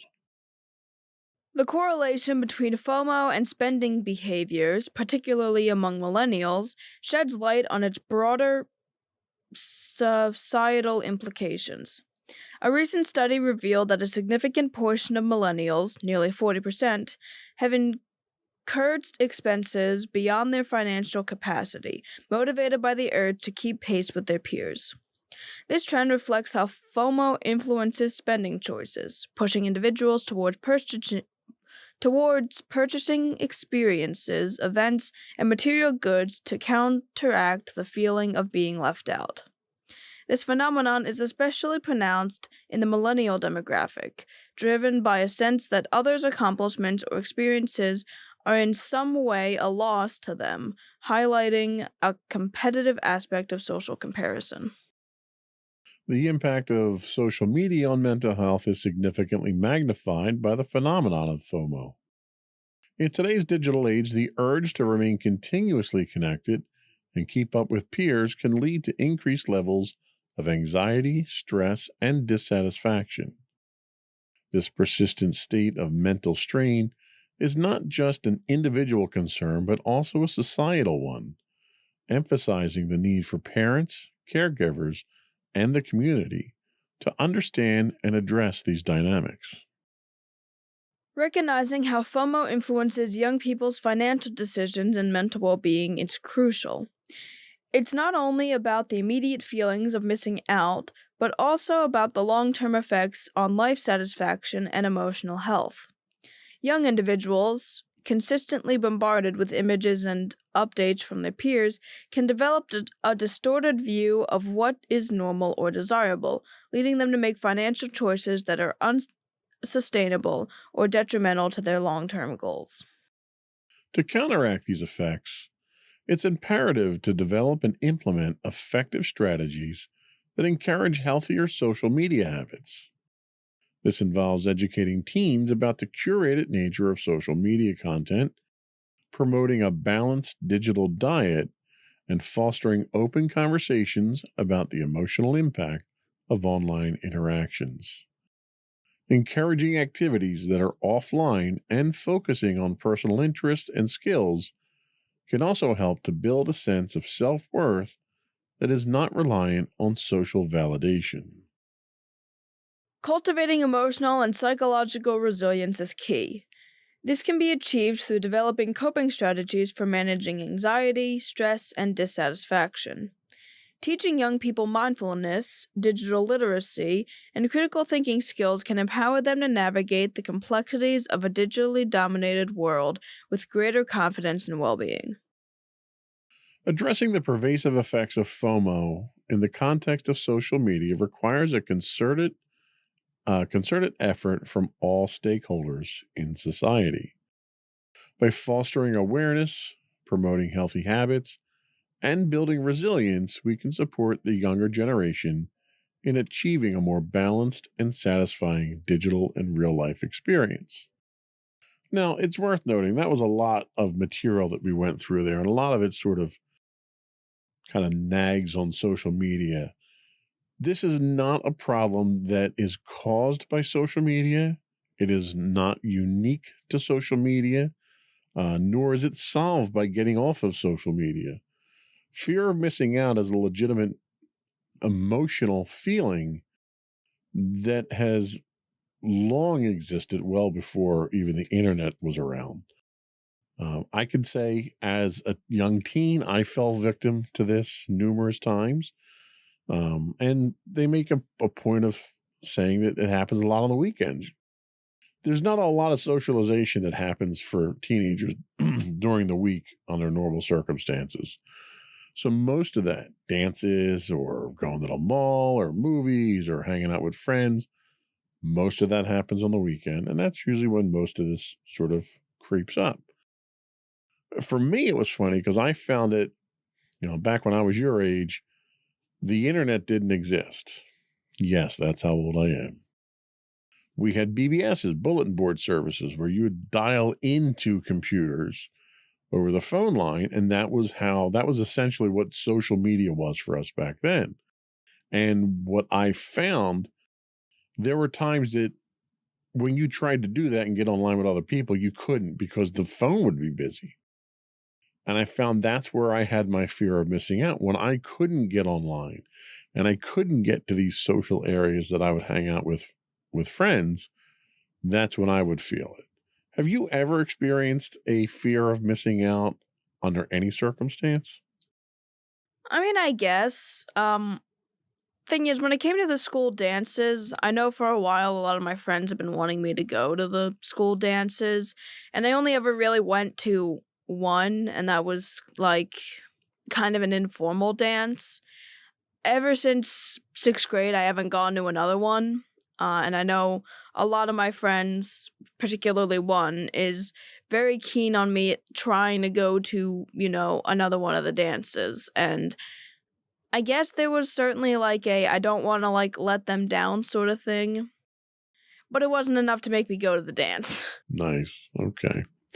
So if you don't really experience FOMO the way it's defined here, have you ever been in situations where maybe you felt left out of something and that might be kind of contributing to this? I mean, yeah. Like, one thing I can say that it's not as big, but certain social trends that, people like, let's just say buzzwords, I guess. Like, there's there's slang that people my age use it on a daily basis. And for a while, I'm like, what the heck does that mean? I don't get it. And, I'll kind of feel left out in that way, or left out in like the new social trend of like, oh, there's this thing that everybody really likes and everyone's really into it. And I'm like, what is this? Right. So, I gotcha. yeah, I guess in a way I feel that's kind of where I kind of feel left out. It's not like an extreme thing, but it's still like, okay, I really don't get this. I gotcha. So you're not, addicted or married to your social media, but you still keep up with your friends. What are some of the methods that you typically use to keep in touch with your friends and keep up on things? Just texting, saying, hey, how you doing? Occasionally calling, and then with some of them, I've been hanging out with them. Okay. So ironically enough, it's more traditional methods that you have. Granted, texting's not traditional, but texting's kind of the equivalent of a phone call these days. Since most people who have cell phones don't actually know you can actually talk to people on them. They use it for everything but phone conversations. So in situations like that, have you found yourself trying to get a hold of a friend and that friend's just not available and you don't know why they're not available, and you may feel that FOMO feeling even for a brief period of time there? Has that ever happened? I mean, yeah, there have been instances where I've wanted to like talk to like a friend and they don't like respond back. Most of the time it's not like I'm scared I'm being left out. It's like, oh my God, what happened to them? Right. So it's a concern for them at that point. So anytime that sounds like, and I don't want to put words in your mouth, you can correct me if I'm wrong, but it sounds like anytime that you've had these feelings of perhaps being left out, it hasn't had a traumatic effect on you. Not really. Your self-esteem hasn't been affected by it. It's kind of like water off the back of a duck. You just sort of roll with it, it sounds like. Yeah, I ruin my own self-esteem. I don't You don't need any help with that. I don't need any help with that. Okay, well, that's another podcast we're going to have to revisit, I think. Yeah. So we're going to take another break, and when we come back, we'll talk about how to overcome FOMO even if you don't have it. We'll be right back.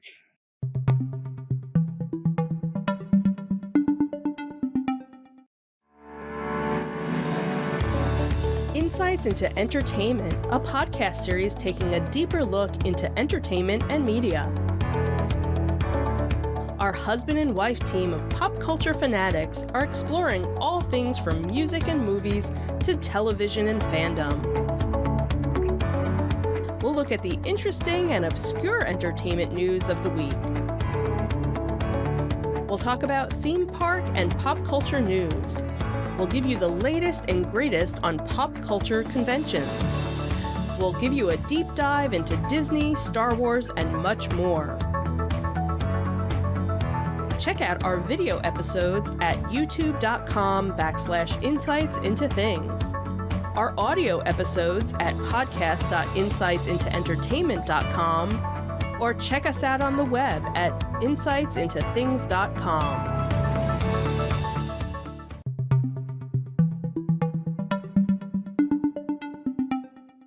Welcome back to Insights into Teens. Today we're talking about helping teens avoid FOMO.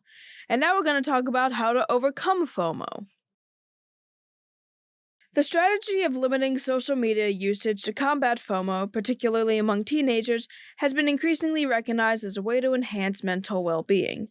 A notable study titled No More FOMO explored the effects of reducing social media entanglement on emotional and physiological health, offering insights into the benefits of disconnecting from these platforms. The study involved 143 undergraduate students from the University of Pennsylvania. Initially, researchers assessed the participants' usual social media habits, focusing on their engagement with platforms like Facebook, Instagram, and Snapchat. This initial phase provided a baseline understanding of their typical online behaviors. Participants were split into two groups. One group was instructed to limit their social media use to just 10 minutes per platform each day, while the other group continued their normal usage patterns. After 3 weeks, the results of the study were revealing. The group that altered to the 10-minute limit experienced a significant decrease in feelings of loneliness and depression compared to the control group. This finding suggests that actively reducing time spent on social media can lead to notable improvements on emotional well-being. Participants in both groups became conscious of the impact of their social media interactions. This heightened awareness points to the benefits of mindful engagement with digital platforms, indicating that a more thoughtful approach to social media can enhance emotional health. Interestingly, both groups, including those who didn't change their social media usage, showed reductions in anxiety and FOMO during the study. The outcome implies that simply being more mindful and aware of social media use, even without imposing strict limits, can have a positive effect. The study's conclusion advocates for restricting social media use to about 30 minutes per day, suggesting that this can lead to significant improvements in overall well-being. The findings reinforce the idea that balancing connectivity with healthy technological boundaries is crucial for maintaining good mental health. This approach highlights the importance of managing digital interactions in a way that supports, rather than detracts from, emotional and physiological health. So obviously, all of those techniques to overcome this kind of center and revolve around the premise that social media is a major contributor. We already acknowledge the fact that it's a contributor, but it's not the only factor. So there's a number of other techniques that we can talk about. Addressing and overcoming FOMO involves more than just reducing social media use. It requires understanding its root causes and actively engaging in positive strategies to enhance well being. This means acknowledging that the issue isn't solely the fault of social media.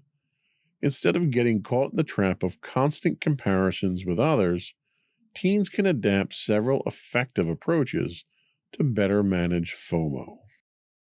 Encouraging teens to maintain a gratitude level.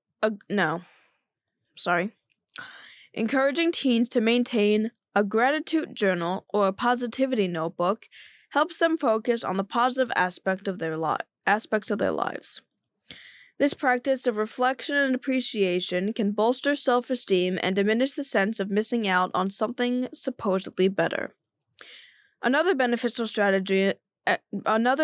activity is volunteering, which allows teens to contribute positively to their community. This not only provides valuable social interactions outside the digital realm, but also instills a sense of purpose and connection to a larger goal. Spending time outdoors is another crucial strategy. You and I love to do that. Being in nature, away from technology, offers a respite for the nervous system and can mitigate the negative effects of FOMO. Physical activities and the calming influence of natural surroundings positively impact mental health. Building authentic connections with peers is also vital. Strong, understanding, and caring friendships can significantly reduce the emotional stress associated with FOMO. Pursuing passions, be it through creative activities or hobbies, is also instrumental in combating FOMO.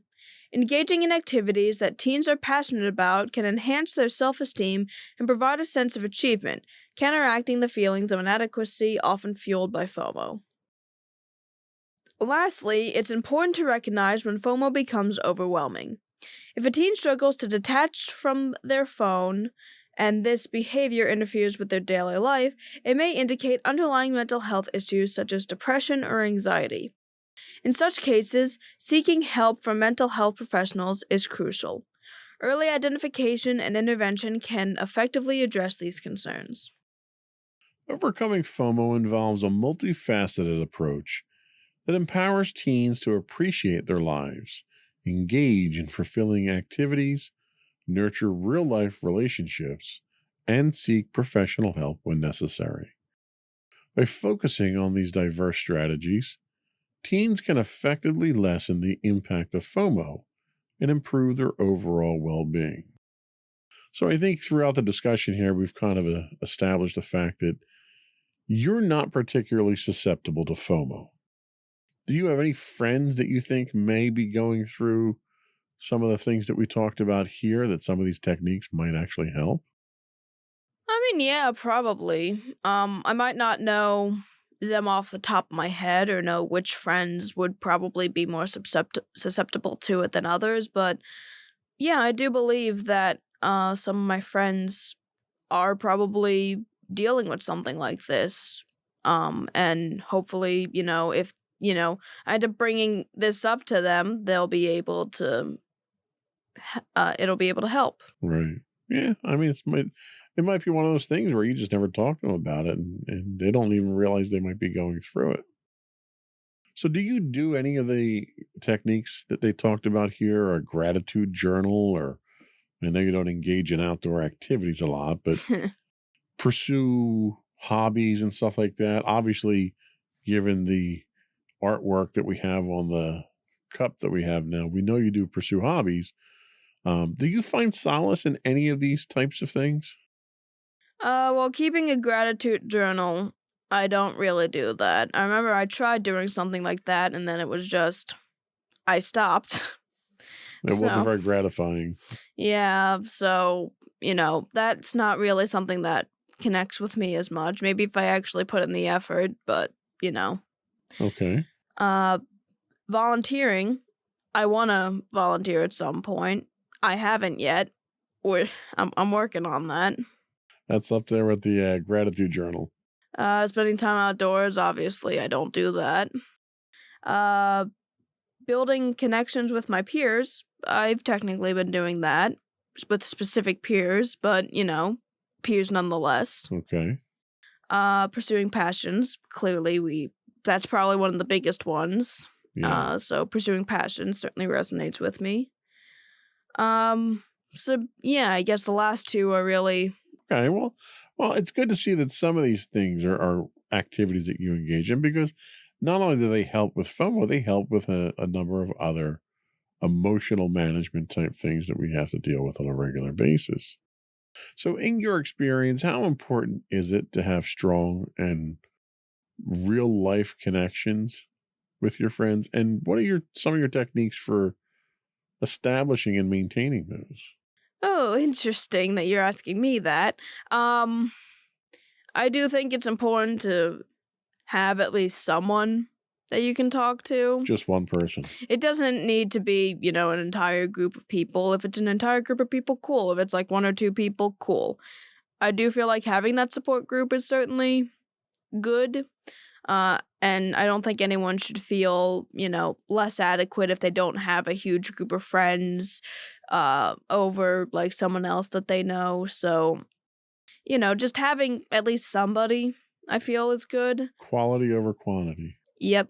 That makes sense. And for getting said friend and maintaining that relationship, I guess just be yourself and someone will probably come around and like you and enough to hang out with you. And in order to maintain that relationship, just keep up open communication and again, continue to be yourself. Don't, put on a mask for anybody. Don't pretend to be something you're not. I guess that's the best advice I can give because I really don't. Well, and I think that's sound advice. I think being genuine is important. And I think FOMO kind of lends to this being genuine to yourself type thing.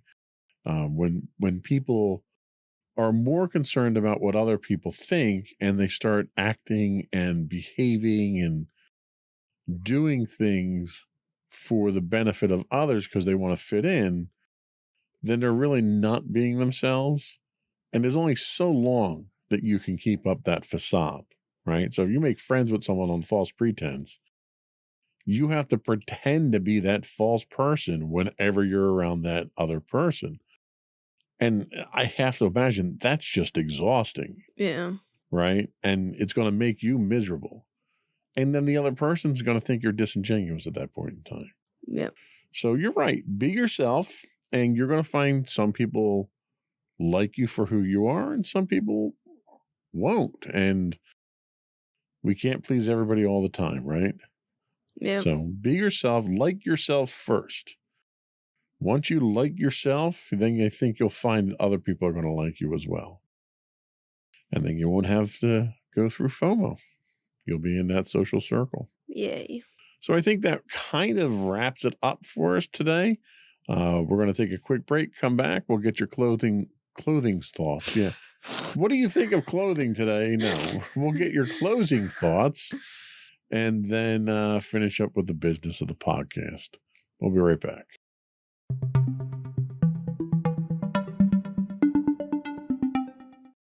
All right, so to everybody out there, I just wanted to say that being able to connect with people in a way that's not artificial and also being genuine to yourself and the way that you want to live your life, I feel is very important.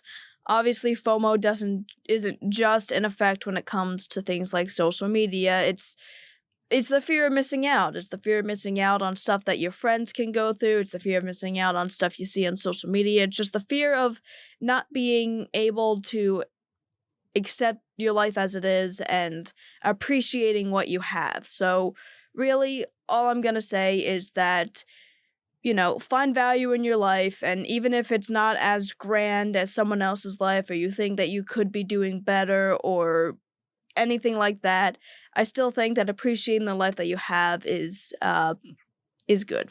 All right.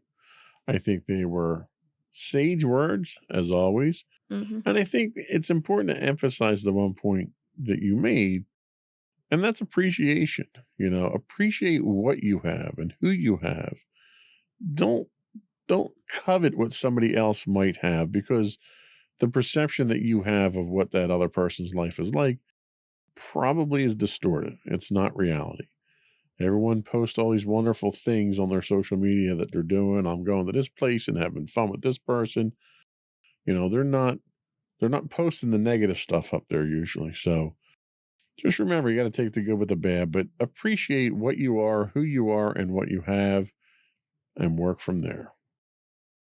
I think that's it for the podcast today. Before we go, I want to once again invite you to subscribe to the podcast. You can find audio versions of this podcast listed as Insights into Teens. You can find video and audio versions of all the network's podcasts listed as Insights into Things. We're anywhere you get a podcast these days: Apple, Spotify, Google, etc. I would also encourage you to write in and give us your feedback. Tell us what you think. You can email us at comments@insightsintothings.com. You'll find high-res versions of all our videos on YouTube at youtube.com/insightsintothings.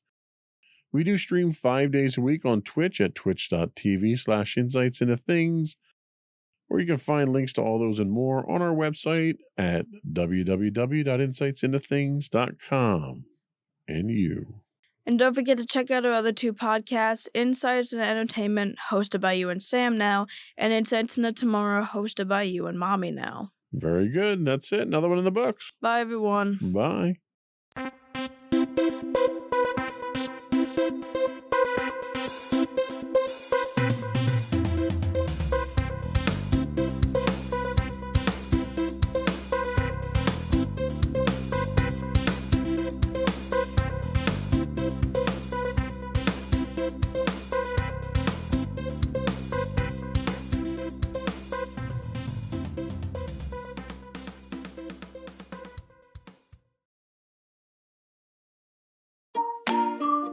Insightful podcasts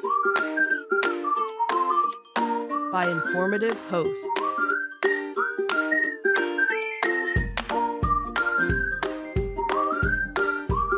Insights into Things, a podcast network.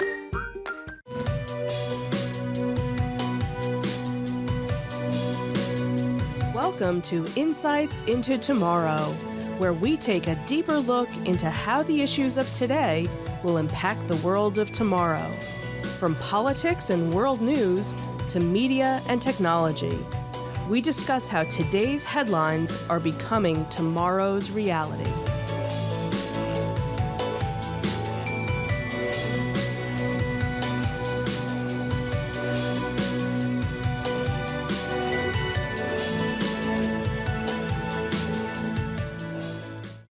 Welcome to Insights into Tomorrow. This is episode 22, No More Yesterdays.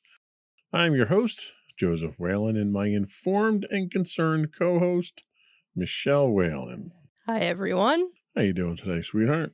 Doing okay. How are you? I'm doing wonderful. Anything exciting going on other than flip-flop of hosts on the shows recently? No, I think we're all trying to get into the swing of things, I guess. Indeed. We have kicked off our holiday with Thanksgiving and mad rush up until the end of December now. Yeah. Now it's all downhill. Yeah, pretty much. So, in this episode of Insights into Tomorrow, we delve into the alarming parallels and stark differences between the nationalism and anti-Semitism of the Nazi era and today's world.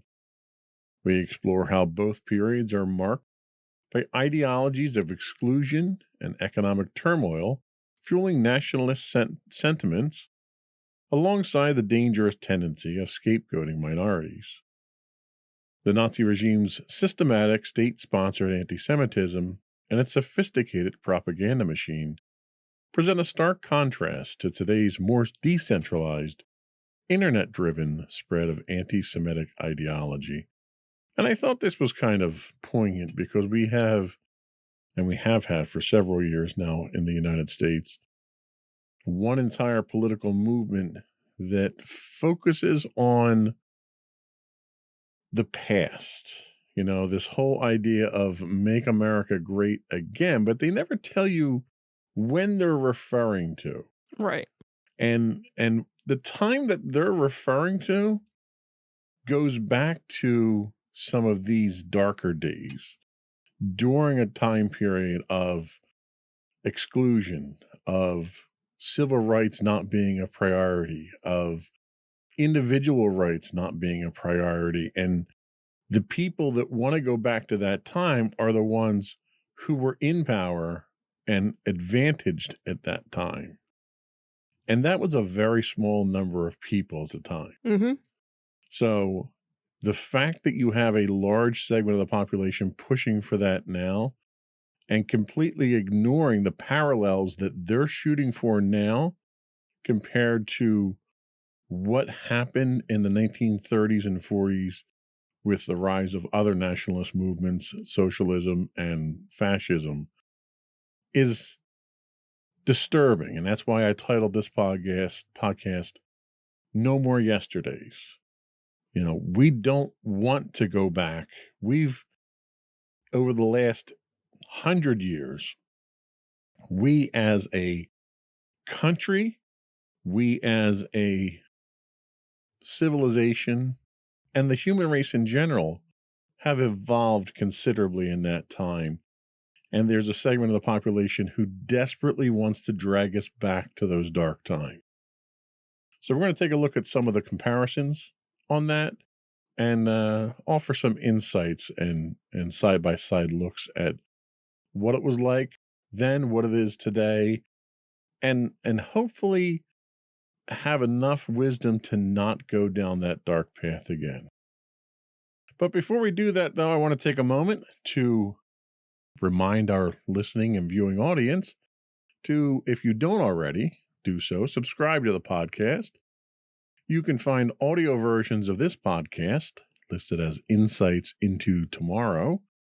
You can also find audio and video versions of all the network's podcasts listed as Insights into Things, pretty much anywhere you can get a podcast these days. I would also invite you to write in, give us your feedback, disagree with us, tell me your point of view. You can email us at comments@insightsintothings.com. You can find us on X at insights_things, or you can find links to all those and more on our official website at www.insightsintothings.com. Shall we get going? Oh, let's the fun begin. Here we go.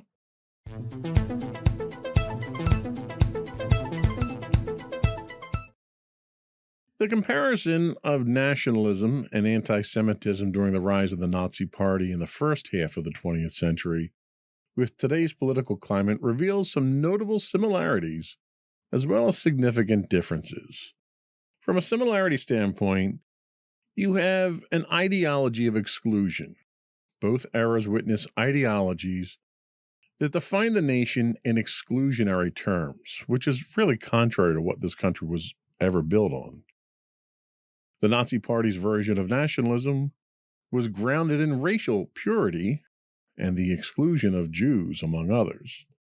Despite the fact that there's Jewish ancestry on Hitler's side, and Hitler wasn't even German to begin with. So, purity. Modern nationalism, while not typically as extreme, often similarly hinges on defining insiders and outsiders, sometimes marginalizing certain groups. There's also significant similarities in economic factors. Economic uncertainty played a significant role in the rise of the Nazi Party as it capitalized on the economic woes of post-World War I Germany to gain support. Today, the economic uncertainty, particularly in the wake of globalization and economic crises, also fuels nationalist sentiments. So now we'll talk about scapegoating. So the Nazi regime notoriously used Jews as a scapegoat for Germany's problems.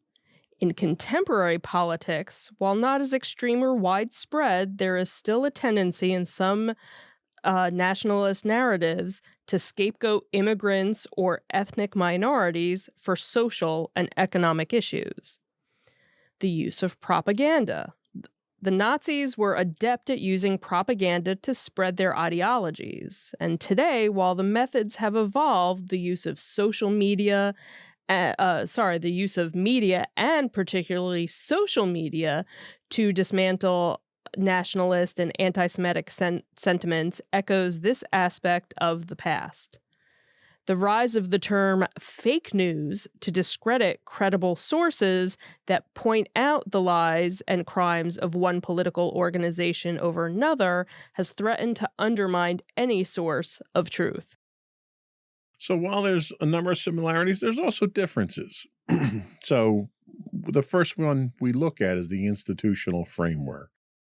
The current global institutional framework, including organizations like the United Nations and various human rights conventions, acts as a significant barrier against the rise of extremist ideologies akin to those of the Nazi era.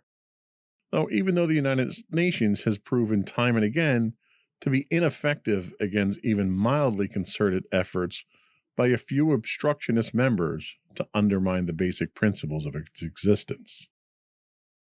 The other is public awareness and education. Again, you would think by now we would have a better understanding of these things having lived through it once.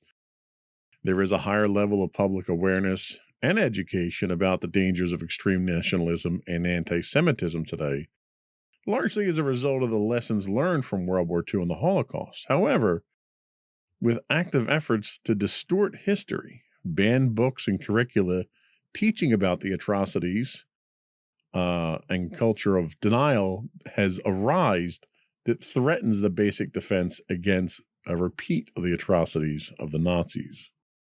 Then there's the extent and nature of anti-Semitism. The anti-Semitism of the Nazi era was state-sponsored, systematic, and led to the Holocaust.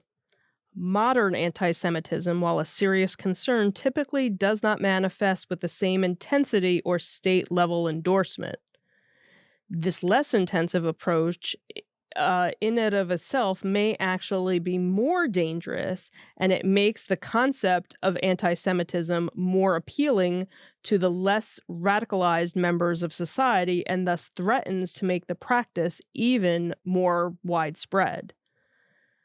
Globalization and digital connectivity. So now we have the contemporary world, which, is more interconnected now than it was in the 1930s and the 1940s. This globalization and digital connectivity can both fuel nationalist sentiments, but also provide means for counter-narratives and global solidarity against extremism. So recent history has shown how easily social media can be manipulated to propagate hate and violence more so than prevent it throughout. So, just on what we talked about here, do you think the technological advantages of communication today makes it more or less likelihood for something like this nationalist movement to propagate or be defended against? Honestly, I would have to say kind of a little bit of both. It's definitely easier for the word to get out, for this propaganda to be spread. You have so many people that as soon as they see a post about something, a tweet about something, a picture about something, they forward it to everybody that they know without even checking to see if it's factual.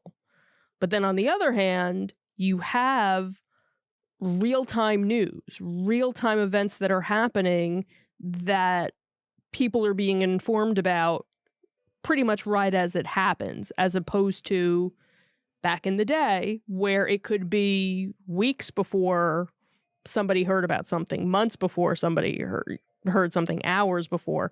Now it's almost instantaneous that the other side of things is getting out there. So I think it's a little bit of both with it. What about the the level of anonymity that you could have starting a movement on the internet now where you're insulated? You don't have to put yourself out there.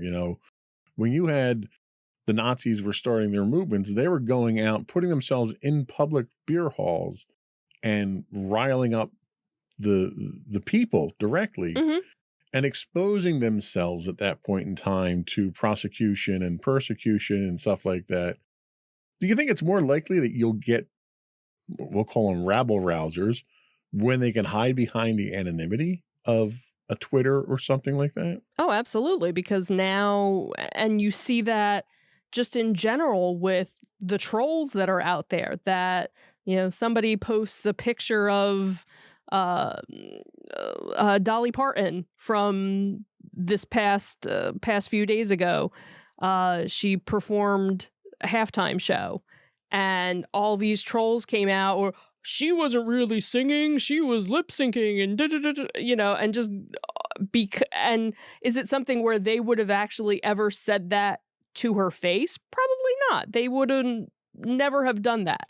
But now, because you can hide behind it and you don't have that fear of persecution, and especially now, there are so many things out there where before, if you commented or posted something, it would have your name. And granted, most people would change their usernames and things like that. Now there's so many areas to post or comment where you can do it anonymously now. They've added that feature. So now it gives you, oh, well, now I can be more of a rebel rouser, or, you know, and go out there and say what I have to say, and nobody will ever find out that it's me. That's a very good point.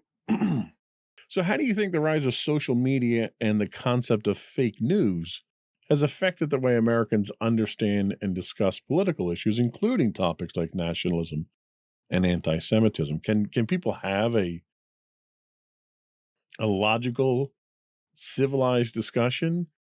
Or, you know, we're seeing extremism on both sides, and just because one side says one thing, you know, you could have one side that finds the cure for cancer, finds a magical pill that solves world hunger and creates world peace all at one time, and the other side would oppose it because the opposition came up with it. Right. What are your thoughts on that? It's tough, because especially now with what is going on in current events as of today, you know, with the events of 10/7 that are still fresh. You have hostages that are, you know, just starting to be released almost, you know, 50 days later. And there are people obviously on both sides, and it's very hard to have that sit down with, you know, with somebody that's so passionate. You almost need to find somebody who's, I don't want to say sensible, but, you know, because everybody is passionate about their stance, no matter which stance they take. But sometimes when you're so passionate about something, you can't even allow the other side to even educate you on how they feel. You know, why do you feel the way you feel? What has been done to you? You know, but you need to hear me as well. And that's, I think, the problem, that when you get into these situations, the person that's, you know, from both sides, they're just so passionate, they don't even have that moment to just let me sit back and take it in. There's an overall lack of objectivity when the passions run that high. Right.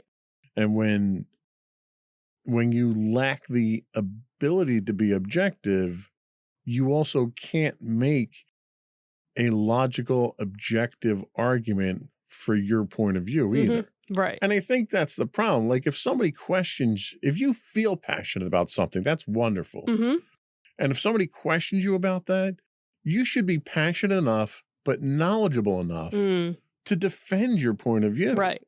And when you when you resort to insults, which is usually the first Right. direction that it goes, Right. it's first they start to insult you, and then they attack your position without providing any support for their own position. When you go to those tactics, hmm you kind of lose all your credibility at that point Right. in time. Right. And that's, I think, what we tend to run into.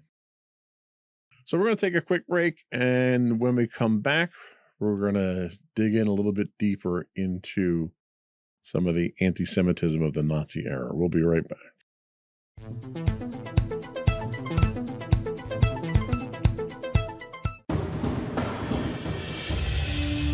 For over 7 years, the Second Sith Empire has been the premier community guild in the online game Star Wars: The Old Republic.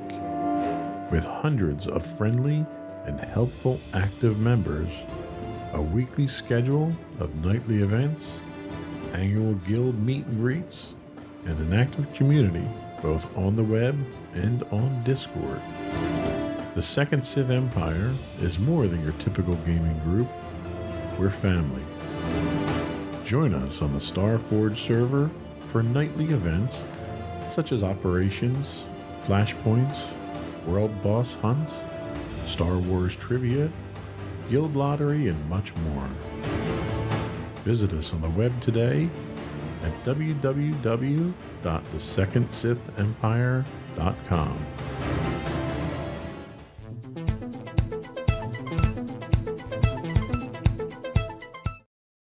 And we're back.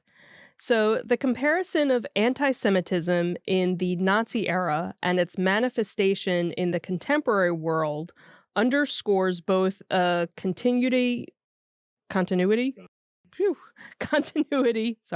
in prejudice and a significant shift in how it is expressed and dismantled.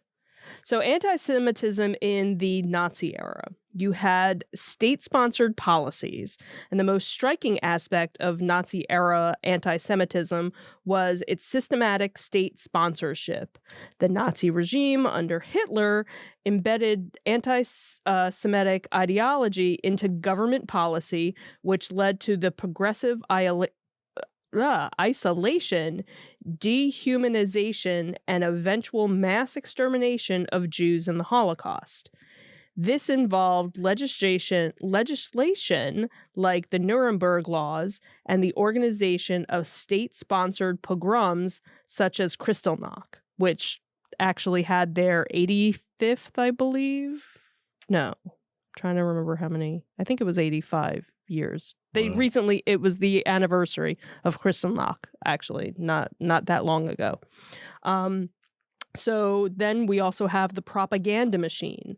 The Nazis effectively used state-controlled media, including newspapers, films, and radio broadcasts to spread this anti-Semitic propaganda. This propaganda was sophisticated and persuasive, shaping public opinion by depicting Jews as the source of Germany's economic problems and social decay. This constant bombardment of anti-Semitic messaging was a key tool in desensitizing the German public to the escalating persecution of the Jewish people. And I think that's really the key there is the desensitization, because I think you're running into that now, contemporary-wise. So anti-Semitism in the contemporary world is a little bit different, but certainly still present. There's a resurgence in incidents. In recent times, there's been a noted increase in anti-Semitic incidents globally. These incidents range from vandalism and hate speech to violent attacks.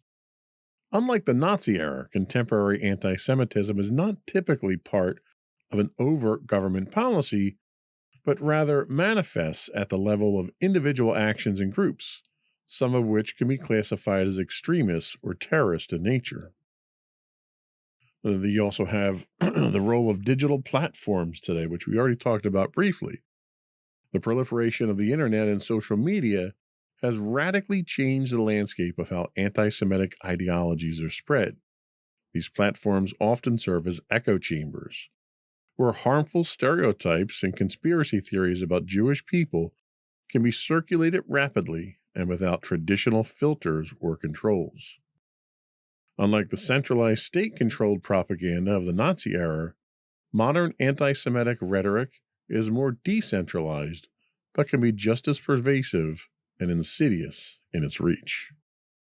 So, some key considerations. So, you have the scale and intensity. While contemporary anti Semitism is a serious concern, its scale and intensity differ from state orchestrated genocidal campaigns of the Nazis. The Holocaust remains a uniquely horrific manifestation of anti Semitism. The global response. So, today's world, informed by the lessons of the Holocaust, tends to have stronger institutional and societal responses against anti-Semitism. Numerous countries have laws criminalizing hate speech and Holocaust denial, and there are global efforts to combat and educate against anti-Semitism. Granted, there is also a push in some countries, including the United States, to manipulate the education system for political purpose, something anti-Semitism instruction could easily fall victim to. Then we also have the challenges of the digital age. The decentralized nature of the internet poses unique challenges in monitoring and countering anti-Semitic content. Online hate speech can be more elusive and requires nuanced approach to balance freedom of speech with the need to prevent hate speech and violence. While the form and expression of anti-Semitism have evolved from the state-driven, systematic approach of the Nazi era to the more fragmented and decentralized incidents of today, the underlying prejudices and stereotypes remain a concerning continuity. The modern challenge lies in adapting the changing landscape of communication and globalization in which these harmful ideologies persist and spread. So, clearly there are differences between today's anti-Semitism and the Nazi era. One of the concerns that I have is what you're seeing today is more toned down in that it's not the same level of state-sponsored hatred that you were getting during the Nazis, which makes it more appealing to a larger group of people who would have been less inclined to support some of the policies of the Nazis, but it still strikes a note with the prejudices that they have, where they might not want to take Jews and put them in concentration camps, but we're not going to let Jews have jobs in this sector, or we're not going to let them live in this neighborhood, or we're going to, do the various violent things that we see now.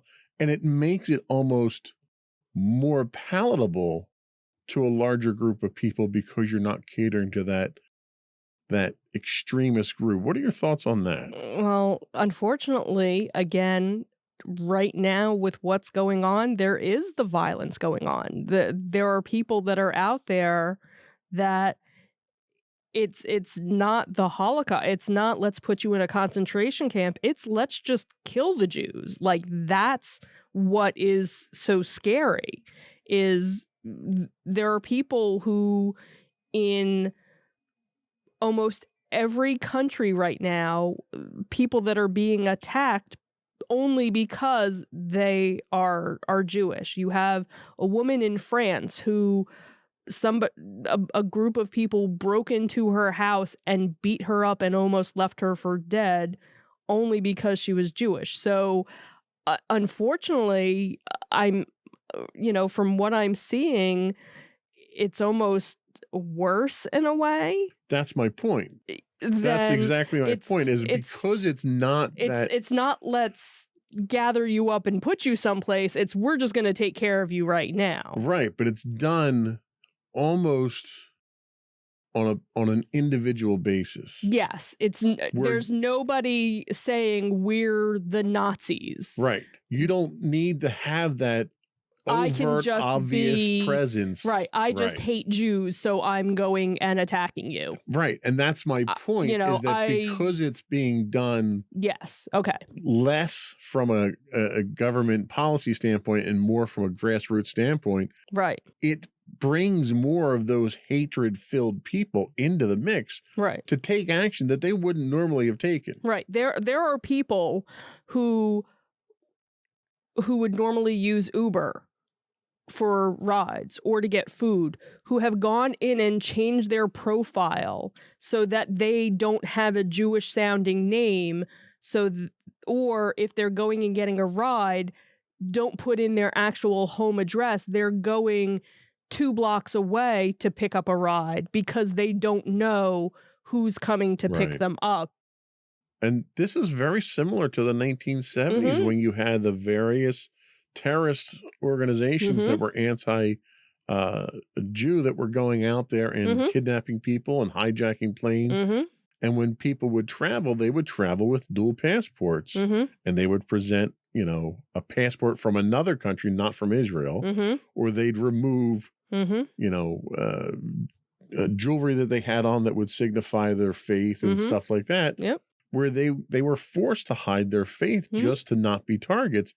And we're back into that situation again. And this was just the 1970s that this had happened. Right. There, just this past weekend, one of the New York City libraries was defaced with anti-Semitic rhetoric. That's New York City. This is, and if any city is a melting pot, you would think it wouldn't be happening there, where you expect small town whatever that maybe has only 2 Jewish people in the town, if any, that would be the place where you'd have this huge outpour of anti-Semitic. But New York City, like, it just boggles my mind and just makes me sad and angry and mad and everything else that's what's out there. So one of the things that we've certainly seen over the last 5 years, 6 years, has been this push in schools to change curricula that I don't want to say it alters history, but it certainly downplays certain aspects They want of history. nice history. Right. Yeah. Given the historical context of the Holocaust, how important do you think it is to learn about and understand these events in today's education system? And do you think it's happening? Well, I know in our school system, it has been. They've done various things.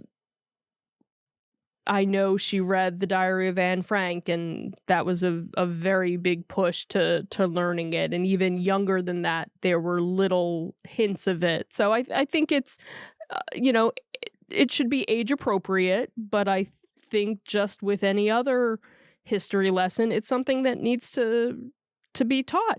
But I think it also is the same thing for Japanese Americans with the internment camps. None of that, when I was in school, was ever taught. That was something that was kind of glossed over. So I don't want to say, yes, it should be just the Holocaust. No, I think we need to go back and learn all of these things that the country has done to its own people or other countries have done to their own people, because if you forget it and you don't teach it, you're going to relive it. And that's always been something, I've known about the Holocaust since I was very young, going to Hebrew school. And that's where I learned it. I learned it in Hebrew school. I didn't learn it in school until high school. I think that was really the first time we ever talked about it. But I had already known all about it. I don't want to say I was desensitized to it, but I knew about it. So okay. And I even remember being excused from one of the classes because I already knew. The teacher didn't want to bore me with anything or upset me. So if you want to go to the library, feel free. Okay, sure, I'll go.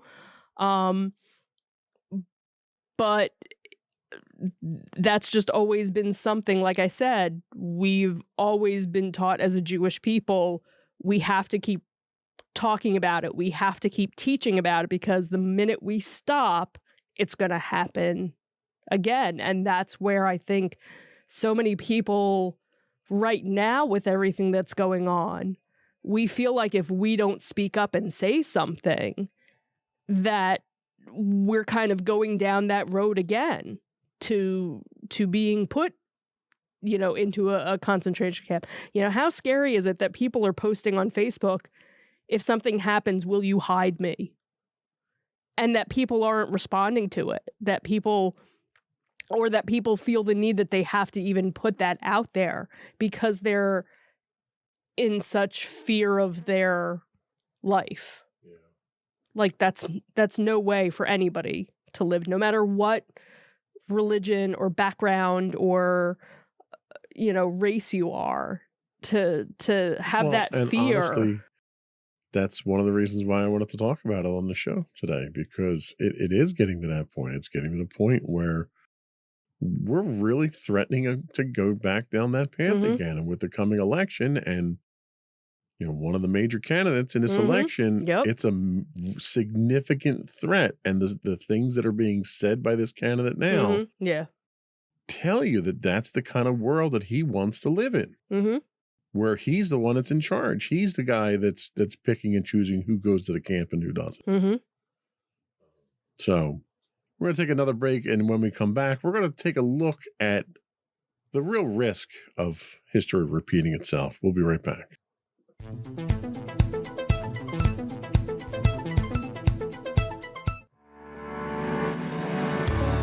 Insights into Entertainment, a podcast series taking a deeper look into entertainment and media.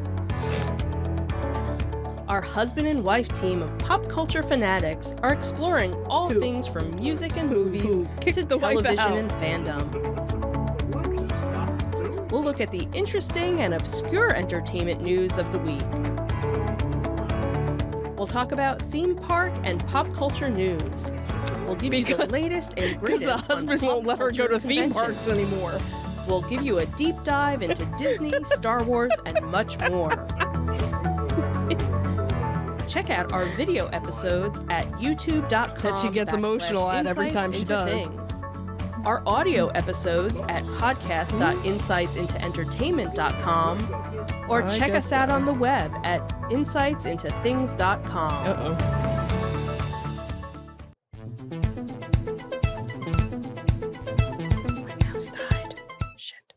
So what is the risk of history repeating itself?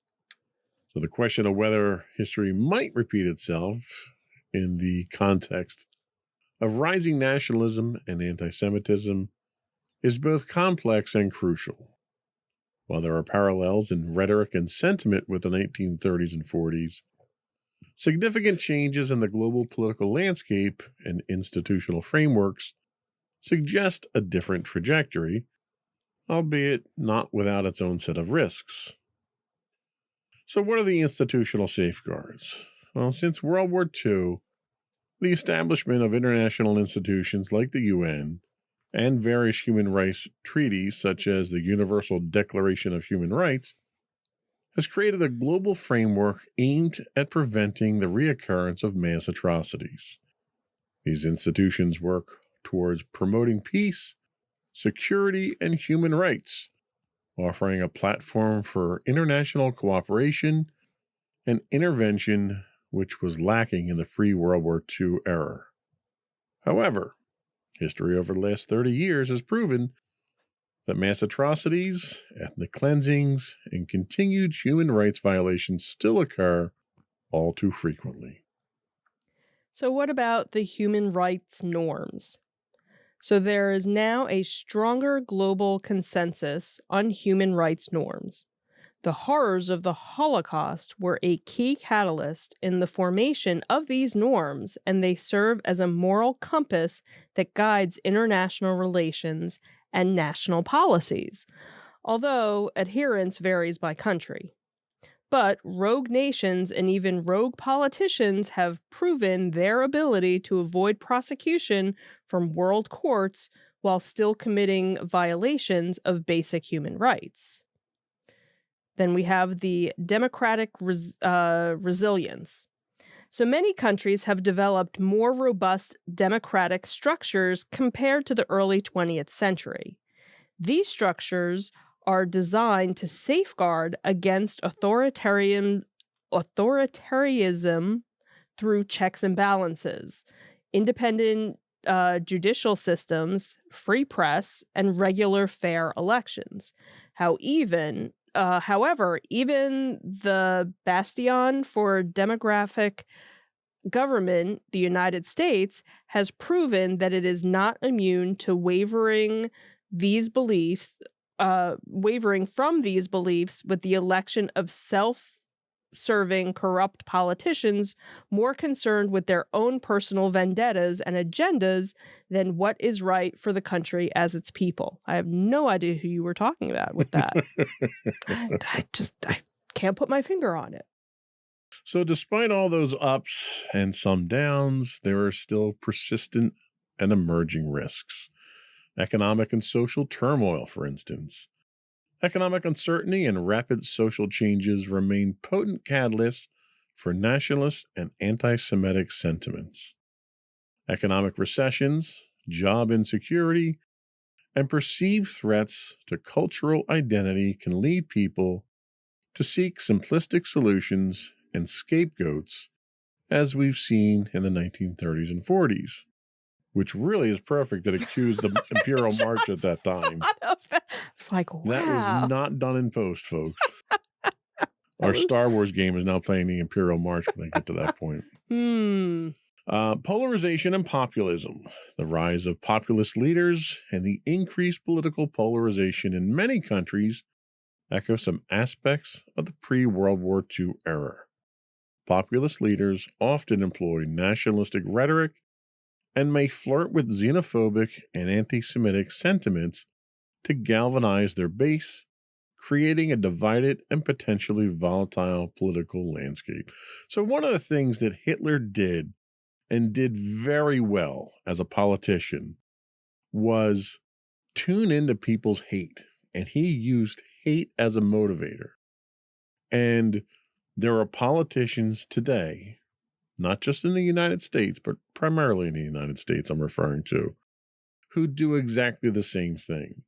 They can pinpoint exactly what people want to hate or what they're prone to hate, and then just open up a can of it for them and use that to lead them around. And then all of a sudden you have this rabid group of literally mindless followers that will do anything for you if you feed that hatred. Mm-hmm.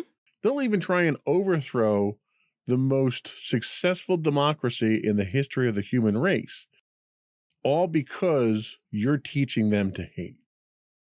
What are your thoughts on that? How dangerous do you think that is, that the human mind can be that susceptible to that kind of transparent manipulation? I think it's very scary, and that's is just looking at the past few years, how much more that it's become acceptable for that to happen, and that there aren't more people out there going, what are you, nuts? That's not where, that's what just kind of blows my mind. And these educated people that are just letting it happen, that aren't coming out and saying, no, don't do that. That's wrong. Because you still have these people saying, no, come this way. This is the right way. We're the right people. Everything's been stolen from you. We're going to give it back to you. But yet they haven't done anything to make it better for those other people.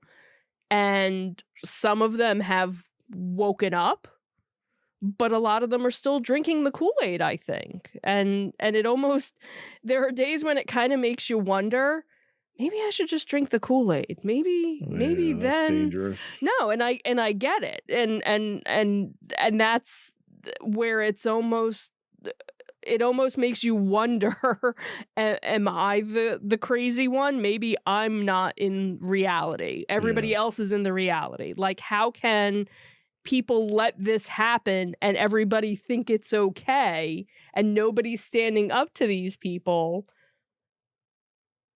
It just makes you think, oh, well, then it must be me if nobody else is standing up for them or nobody else thinks this is wrong.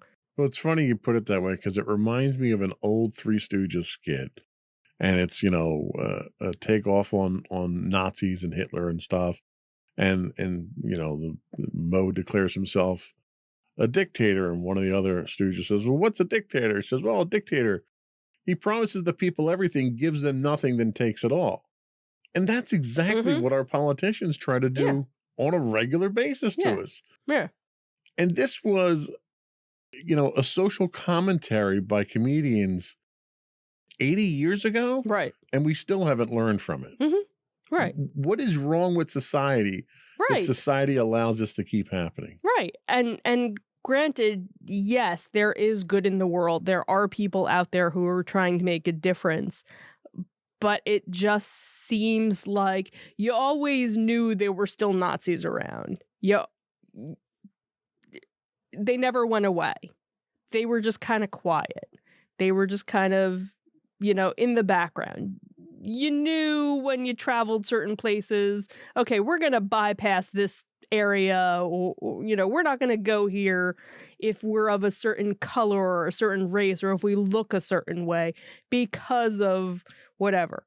Where now it's out in the open. They're not ashamed at all to fly a flag. And that's the promoting thing. You make a very good point. They're not ashamed. There was a mark of shame to be a Nazi. And society wouldn't allow them to see light of day. Right. So anything that they did had to be backroom stuff, away from society. If you had and a pin, you had it, under your lapel. And, if you met somebody who you thought maybe, oh, okay. And then it was the Hail Hydra type stuff. Right. Right. But now somehow in the last 10 years, society has been dragged into the gutter to allow these people to see the light of day. You go to flourish. Disney World, and outside of the gates of Disney World, you would have protesters walking around with big giant banners with swastikas all over them. And it's because society normalized it. And not all of society. Certain segments of society. You had 4 years in this country that normalized it. Right. You had 4 years in this country when neo-Nazis were referred to as decent people. Right. That's what normalized it. Right. That's why we're here today. Yep. And it has to stop. Absolutely. We have to not let history repeat itself. Mm-hmm. We're going to take our last break. We'll come back and then we'll wrap up. We'll be right back.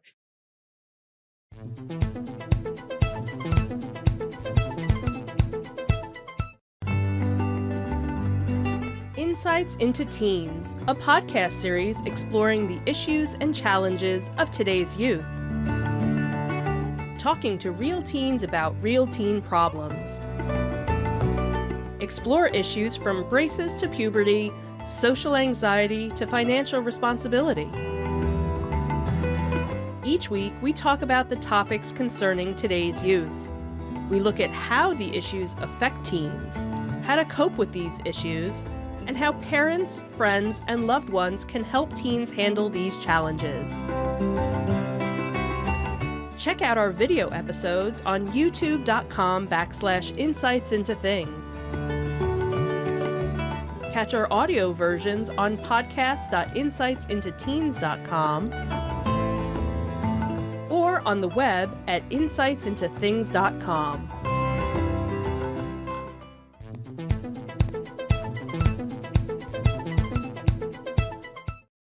And And we are back. So, in conclusion, we're going to talk about some different contexts.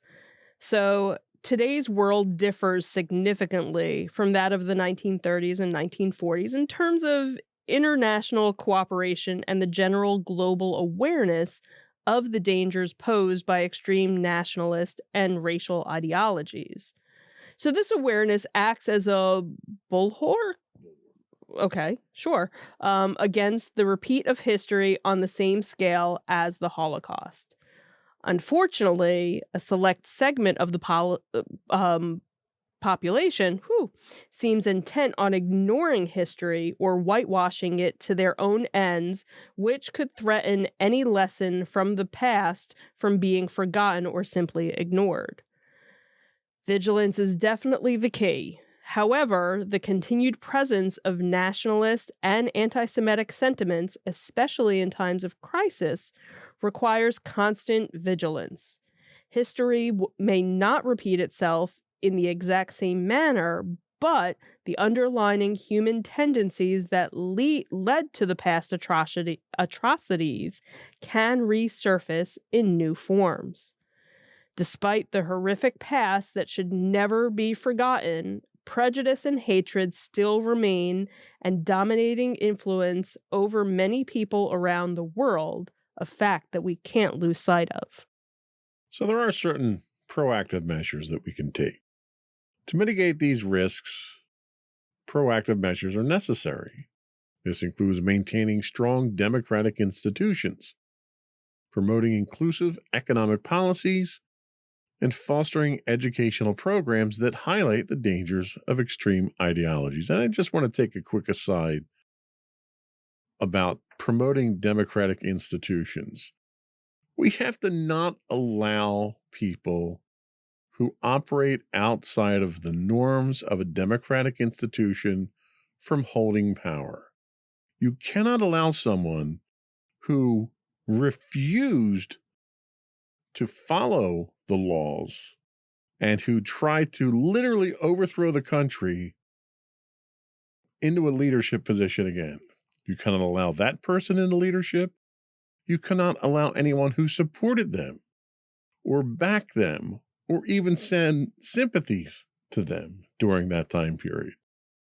You have an individual who literally tried to overthrow the country, and he's running for the same office again, and somehow he's allowed to.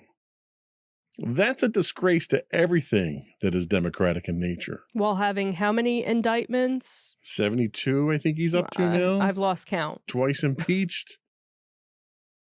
We, as a people, need to do better and can do better than that. Mm-hmm. Of all the possible candidates that are out there, why is he up? Mm-hmm. Is the question. Right. It also means speaking out against those who would seek a return of the narrow-minded hatred of the past, much like we try to do on this show. We have only ourselves to blame if we allow another monster to come to power who is more interested in personal gain and punishing those who think or are different than themselves. While the risk of history repeating itself in the exact mold of the 1930s and 40s is mitigated by various factors, the underlying dangers of nationalism and anti-Semitism, especially in tumultuous times like now, remain relevant concerns. The lessons from history emphasize the need for constant defense of democratic values and human rights to prevent any slide back into the darkest chapters of human history. So, in your opinion, how well do you think our society today understands and remembers the dangers of extreme nationalist and radical racial ideologies like those that led to the Holocaust? I don't know, because we're kind of going through a lot of that again with the recent events. I don't think there's enough people realize what they're doing is what started everything the first time around.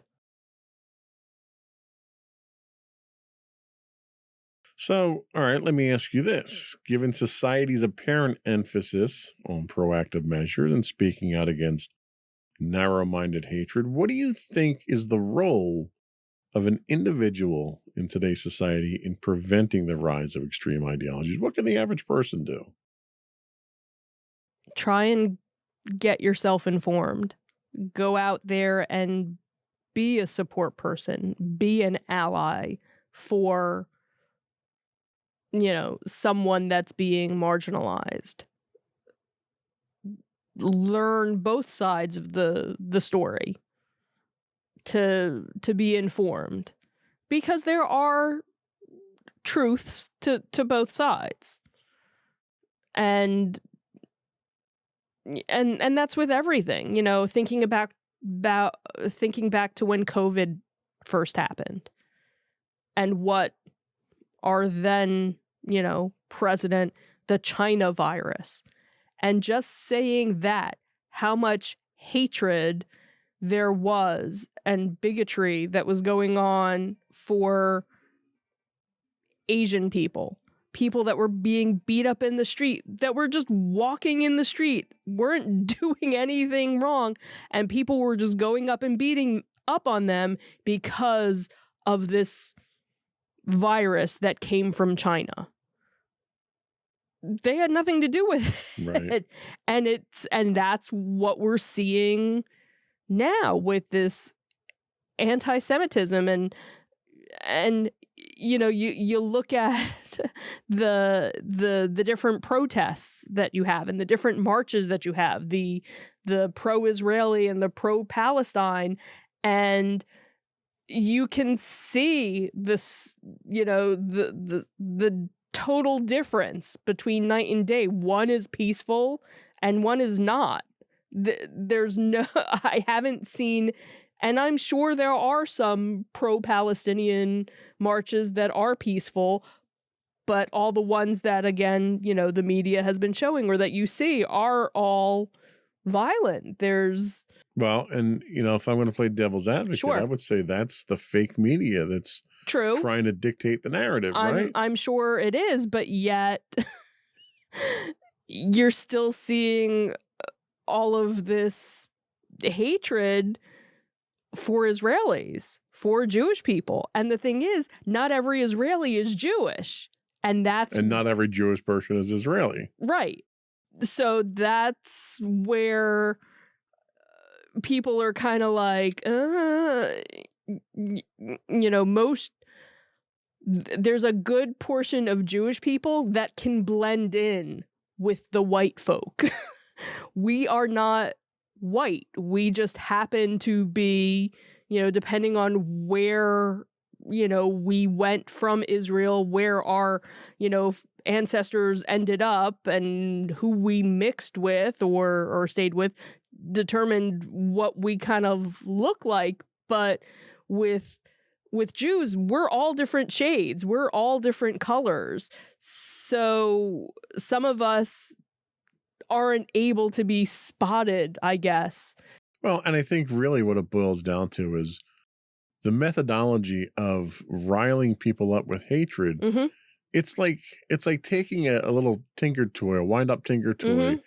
and you're just twisting that hatred wheel Right. inside there and winding it up, setting it down and letting And it it's go. just going to go. And it just goes. You don't know. You have no Mhm. control. You have no idea where it's going. Yeah.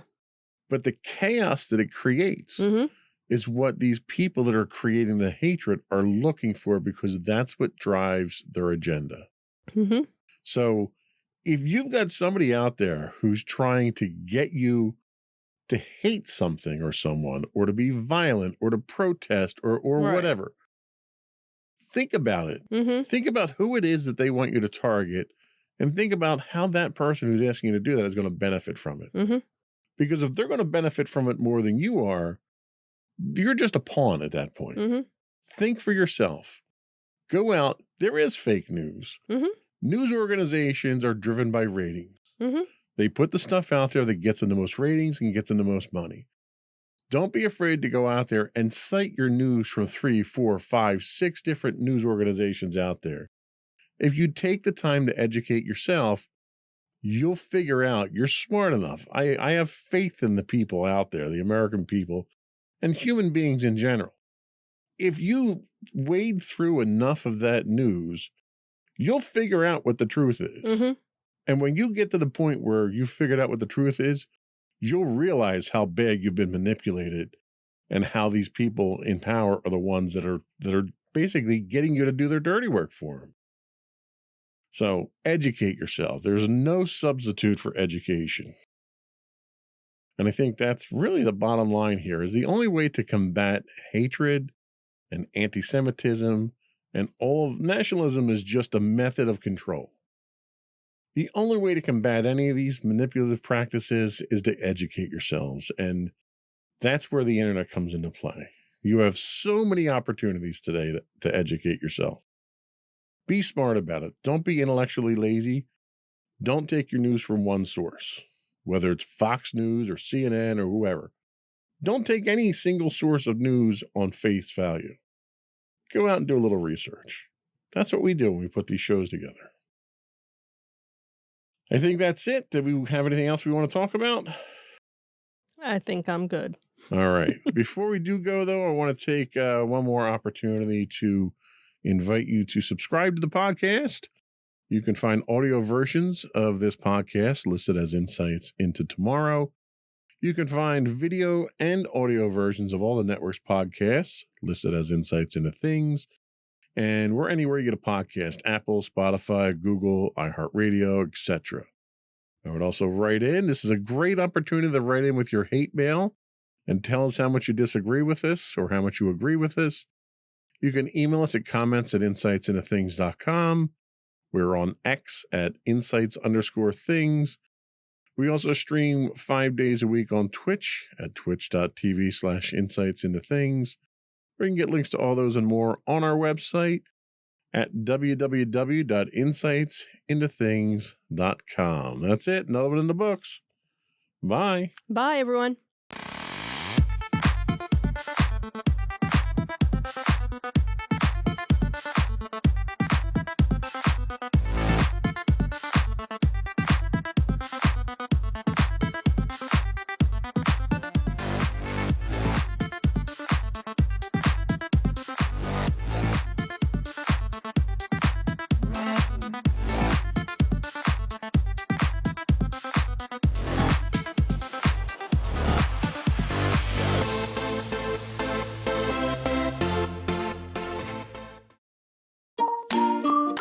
Insightful podcasts by informative hosts.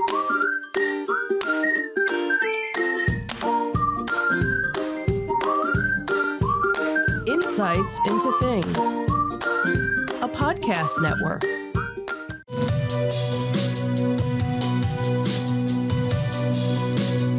Welcome to Insights into Tomorrow, where we take a deeper look into how the issues of today will impact the world of tomorrow. From politics and world news to media and technology, we discuss how today's headlines are becoming tomorrow's reality.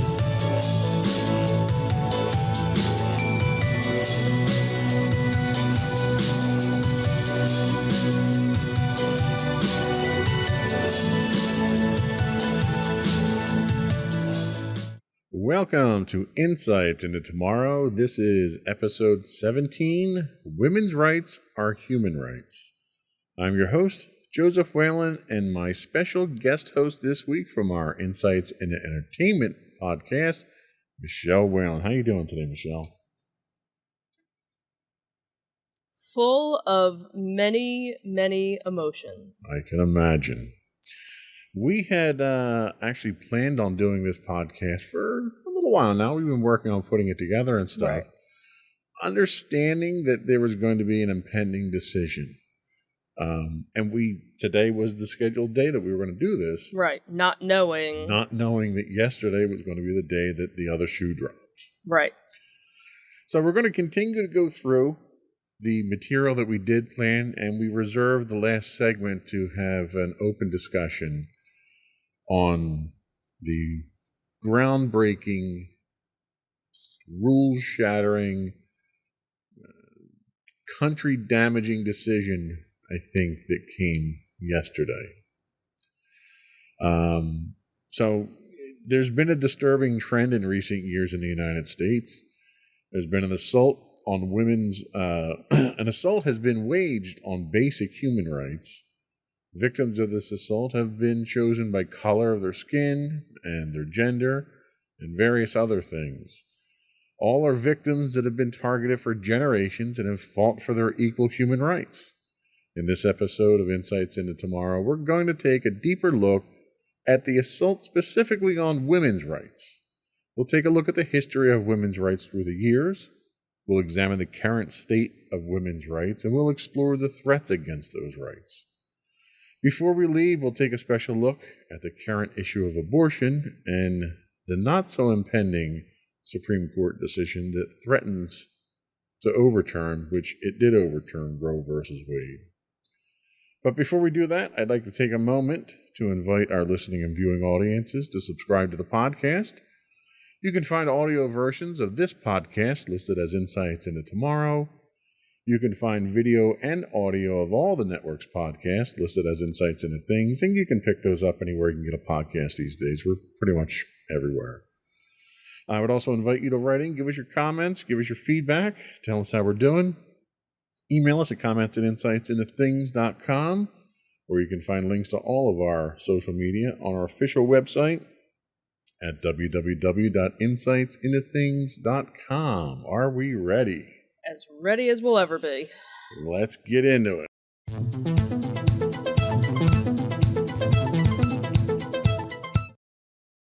So, all women are entitled to human rights.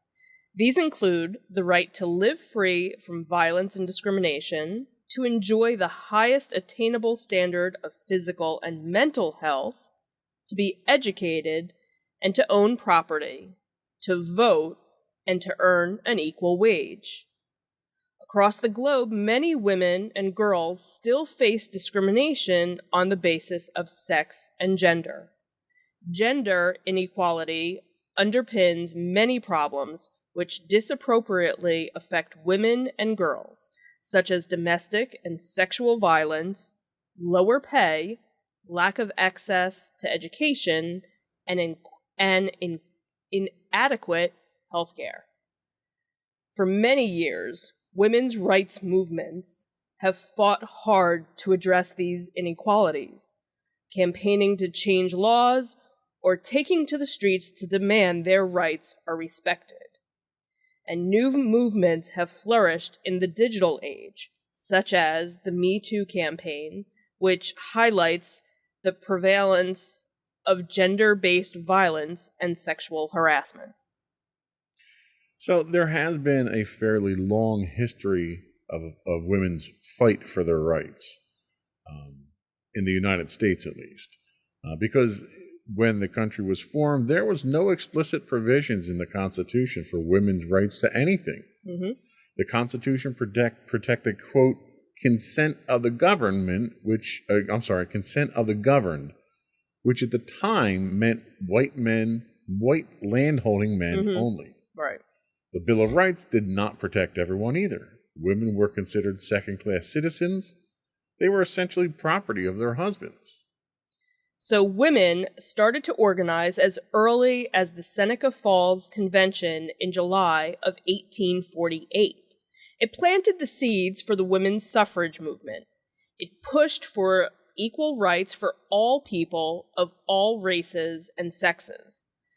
The end result was the signing of the Declaration of Sentiments by 100 men and women, a document based on the Declaration of Independence.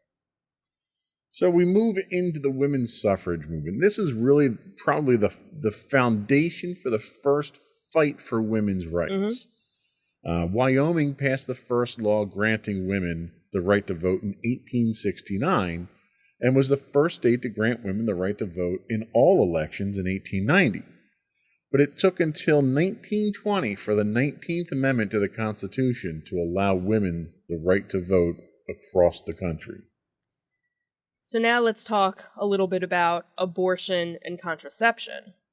So there were widespread anti-contraception laws on the books as late as 1819 before they were challenged, starting with Margaret Sanger in New York.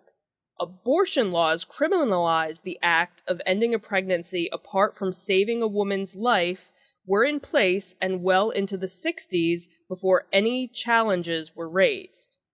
These obviously culminated into the 1973 Roe v. Wade Supreme Court ruling that being drawn into question, unfortunately, as of yesterday. Yeah. So then we move on to women's equal employment and equal pay.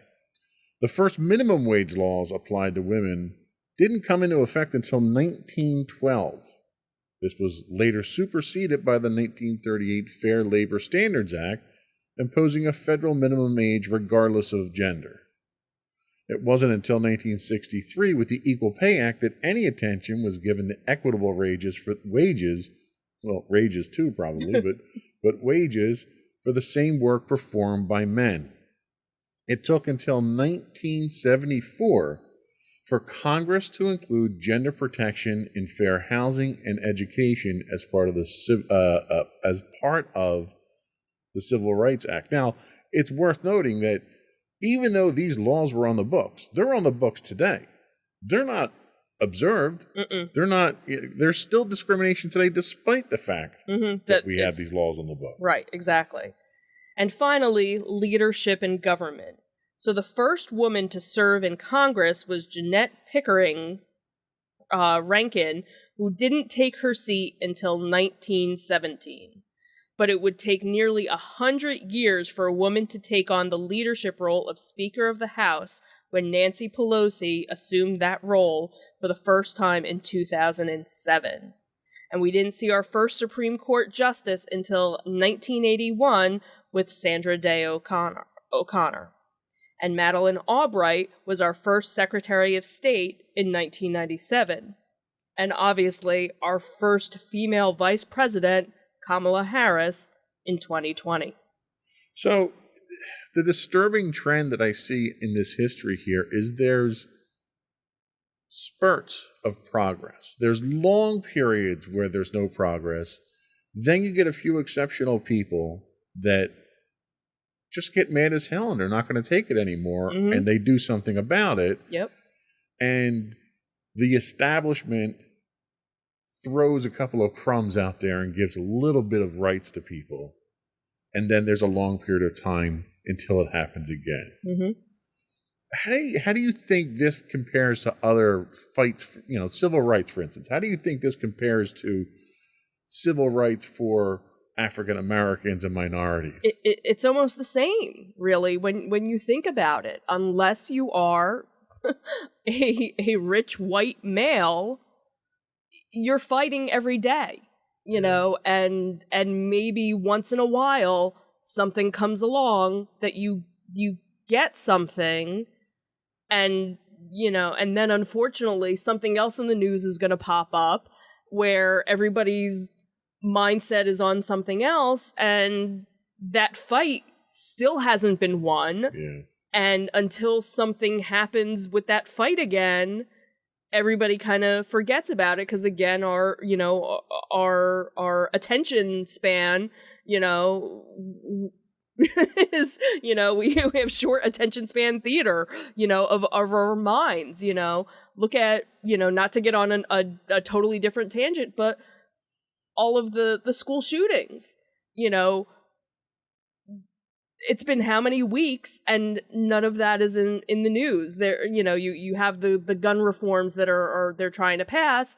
But again, now that you have everything going on with Roe v. Wade, that's the main focus. But yet there's other things that still need to be focused. Black Lives Matter still needs to be a focus, because you had everything that went on with George Floyd and all the other African Americans who, with the police issues and things like that, and none of that was solved, but because something else came along, oh, well, now our attention, we have to, but no, you have to go back and do all the other things. It's funny you mention that. What do you think is the cause of that? Is that a media issue? Is that a society issue? Is it a politics issue where politicians don't want to deal with the issue, so they distract with something else? Or is it media just trying to get ratings that's dictating what our issues are today? I don't know. I think it's a little bit of. I think everybody's a little bit to blame with all of that, because obviously media is one aspect, and when you kind of think back of, okay, well, why did it take so long? So Wyoming, it was the 1800s when, Wyoming, but it wasn't until the 1900s that it was actually, and you have to think back then, how long did it take for news to travel? How long, same thing with Juneteenth. It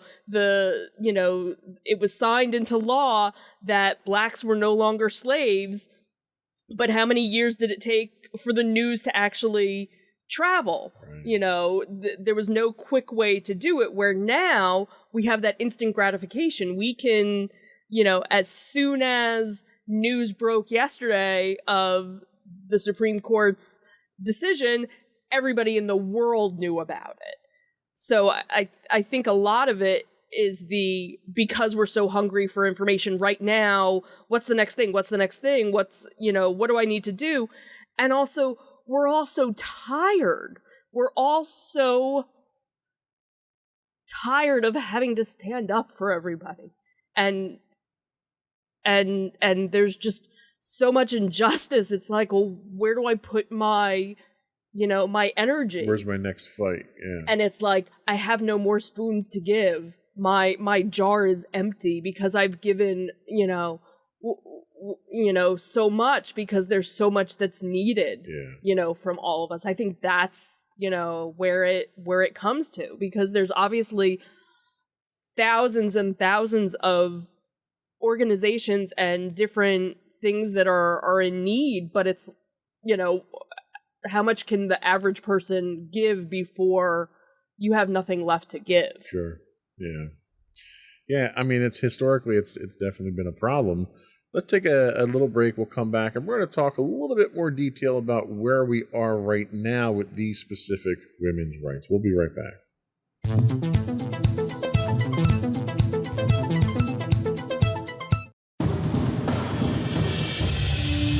For over 7 years, the Second Sith Empire has been the premier community guild in the online game Star Wars: The Old Republic. With hundreds of friendly and helpful active members, a weekly schedule of nightly events, annual guild meet and greets, and an active community both on the web and on Discord. The Second Sith Empire is more than your typical gaming group. We're family. Join us on the Starforge server for nightly events such as operations, flashpoints, world boss hunts, Star Wars trivia, guild lottery, and much more. Visit us on the web today at www.thesecondsithempire.com.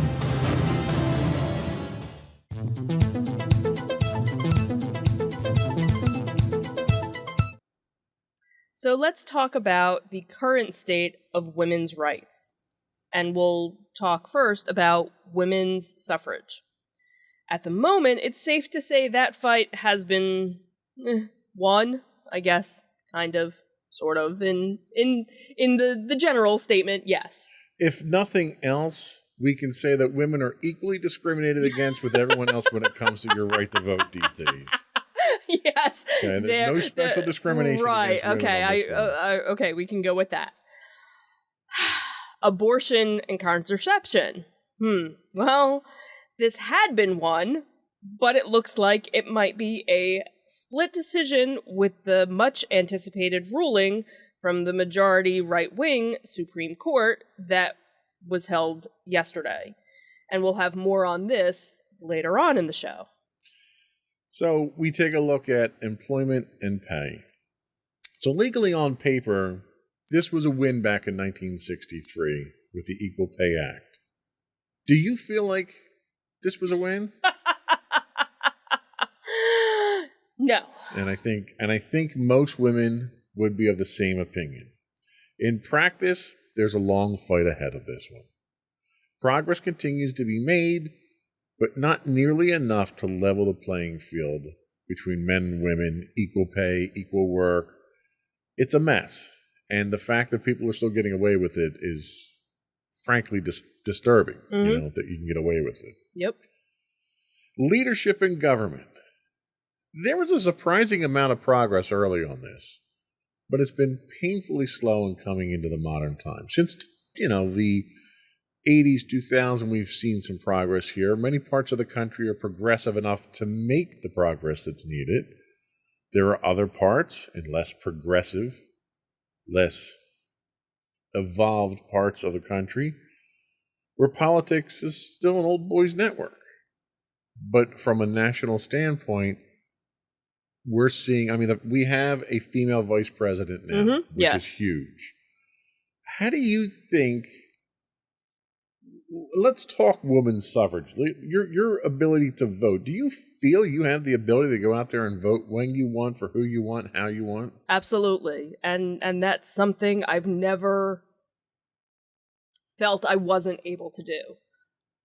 I've never felt that I wasn't allowed. Even in high school, senior year was when I turned 18, and I had a history teacher who was very passionate about the women's movement and made sure she had her little pamphlets in her desk drawer, and who's turning 18 this month, fill out your form so you can vote. And she said, it doesn't matter if it's a presidential election, if it's a governor election, even your little local election, you will vote every time, because there are women that died doing this. It is your heritage. It is your responsibility to pass this on and make sure you vote. How do you think how can I say this without getting hate mail? How do you think the outcome of the 2020 election or the 2016 election, we can even go. You could, but specifically the 2020 election, in which there was an artificial stigma built up about the legitimacy of the election and voting and voter fraud. And it drew the entire country into that. And now we're seeing certain states that support a certain party are now imposing laws that, if not discriminating against people from voting, will make it harder, making it much more difficult. Absolutely. And that's... Do you feel threatened by that? Fortunately, I don't, because at this point we are in a very blue state, and I've never felt threatened going to our polling places. We don't have far to travel. We usually never have more than 5 minutes to wait, if we even have a wait whenever we've gone. And I know that's not the case for states right next to ours, where people will wait in line hours to cast their vote, or have to travel, an hour to get to their polling place. And I would probably feel intimidated if I had to go through all those measures, and almost jump through hoops to fulfill my civic duty. Right. And nobody should have to feel that way to do that. Absolutely. Abortion and contraception. So for now, we're going to put abortion aside because we already have a discussion on the last segment. Contraception. Mm-hmm. Do you feel that you can acquire the contraception that you want, and that the health care that you need as far as women's health is readily available to you? Do you think that's a threat? Do you think progress needs to be made on that front? So, again, being a white female, a middle-class white female in a blue state, I don't feel discriminated at all against any healthcare.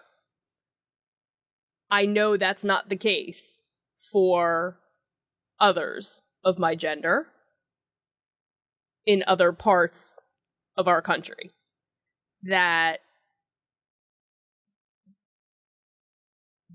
now that is something that there are rumors about being taken away, now you see all over social media people saying, if you're on some sort of IUD, if you're on any sort of implant, get it replaced now.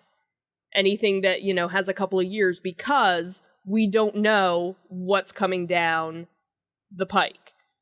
The fact that some male can make a decision what I do with my body absolutely blows my mind. And that, whether or not I'm a married woman or a single woman should have nothing to do with it either. And that if I want to have a child, it should be by choice. Right. I should not be forced. I am still of age where I could have a child. I am not at a point where I would want to begin that process all over again.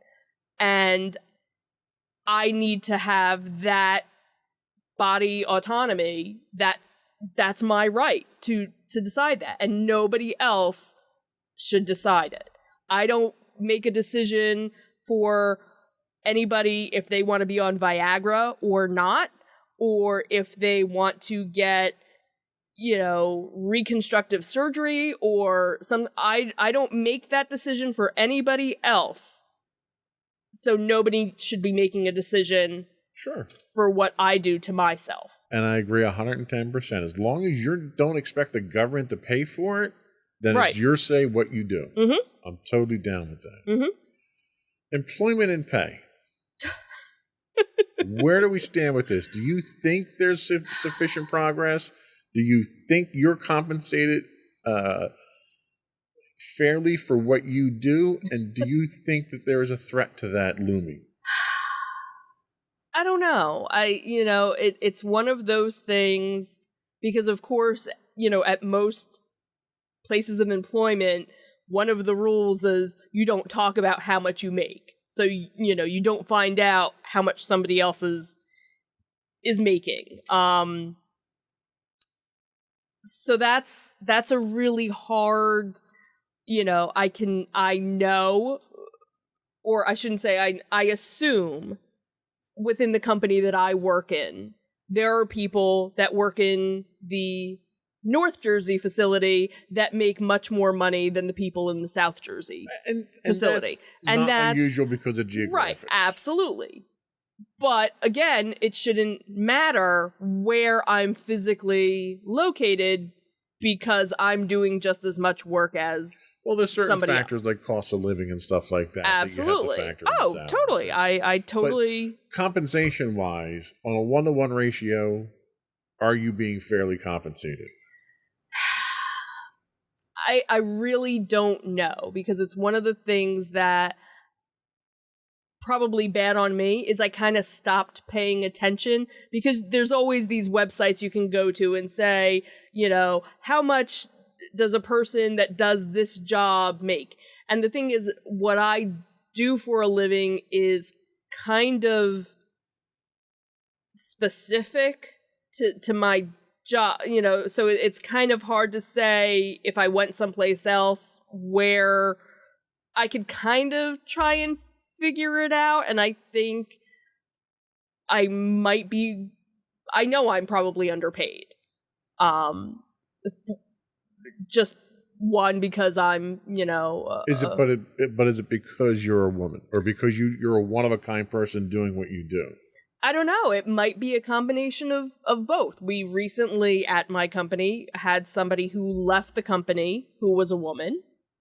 I never asked her or found out how much she made. I knew she probably made more than I did, even though I've been with the company much longer than she had been. And we recently hired somebody who I knew was a grade level or a position higher than her. And I have a feeling probably started out making more than she did. Okay. So that's another, So clearly we're not where we need to be. No. Leadership in government. So my question to you here is, clearly we're seeing progress certainly on the federal level. A lot of states are making progress with women in leadership positions. You personally, do you think the door's open for you if you wanted to get into, say, local politics? Do you think you'd have any obstacles with that? Do you think you'd be discriminated against because of your gender? I don't know. I think in a lot of cases it's still a boys' club when you come to, your local, but I'm sure there are some areas of the country where it's not like that. I've never been interested in wanting to run for a government position, so it was never something that I thought about, but I could see where I wouldn't, again, where we live, where we are. I'm sure if it was something where I started volunteering or doing things, I could, eventually see something. What's interesting is of the 4 fundamental rights that we talked about, 3 of these you attributed to some level of political influence on how it impacts you. Mm-hmm. That's disturbing. That women's rights are a matter of politics. And they shouldn't be. No, they shouldn't. And I think that is a highlight of where we are today. And it astounds me, and we're not going to pull any punches here. You're obviously a Democratic supporter. I am? How did you know? What astounds me is your experience, I would say, is pretty typical for most women. Democratic women or Republican women.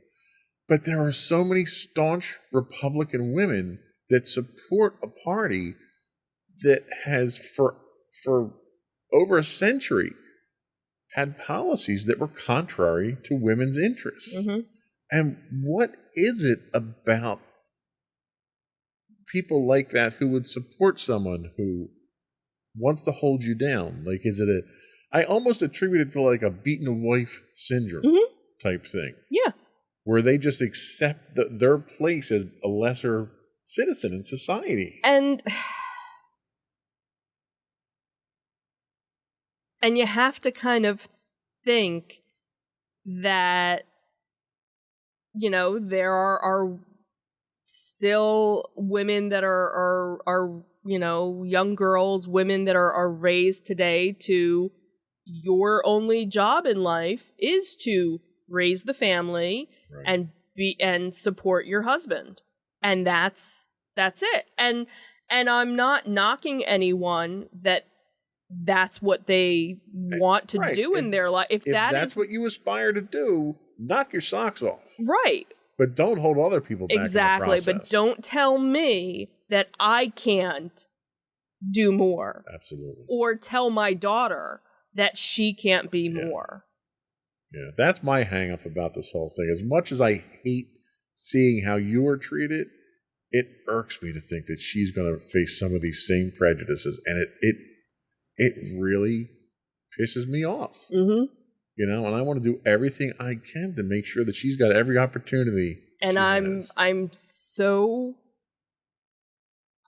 proud of what she stands for and what she believes in. And yes, a lot of it has to do with us, but there's a lot that, is her own, Yep. and I'm so glad that we raised her and are still raising her to be so open-minded to things. And she, in so many cases, is more open-minded than we will ever be. And that gives me hope that, she's also surrounded, she surrounds herself with people that feel that way too. Yeah. And that generation will hopefully make a difference and bring about so much that more than we could ever hope for. I'm also very fortunate that she's patient enough to help Educate. carry me along in that journey. Yes. I've learned a lot. Mm-hmm. I've learned a lot from her that I never thought I would learn. Mm-hmm. Let's take another break, and when we come back, we're going to take a look at what some of the obstacles and threats are to these rights. We'll be right back.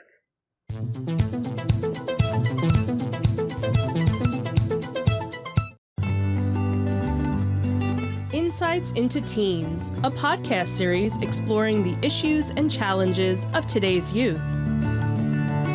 Talking to real teens about real teen problems. Explore issues from braces to puberty, social anxiety to financial responsibility. Each week, we talk about the topics concerning today's youth. We look at how the issues affect teens, how to cope with these issues, and how parents, friends, and loved ones can help teens handle these challenges. Check out our video episodes on youtube.com/insightsintothings. Catch our audio versions on podcast.insightsintoteens.com or on the web at insightsintothings.com.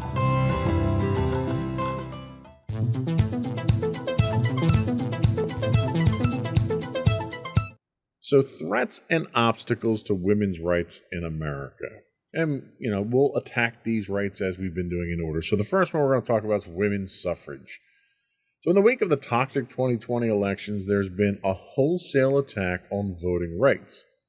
These attacks aren't targeted specifically at women and are designed to make it harder for people in general to vote. Not too much in general, but there's specific segments of the population Right. are targeted Mhm. at. So some of the obstacles. 17 states have enacted 28 new laws that restrict access to voting by targeting citizens with disabilities. The fact that they're not including common accessibility options to get into voting places that make it difficult for people with disabilities to vote. Mm-hmm. They're attacking absentee voting. After the 2020 election, when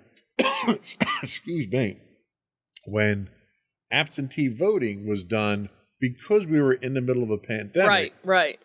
a pandemic that the sitting president ignored for the first 4 months and downplayed it and pretended it didn't exist and created the crisis in the first place. Right.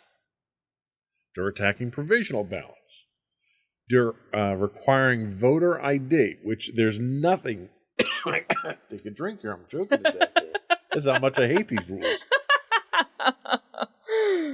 There's nothing in the Constitution that says voter ID is required to cast your vote. Nowhere.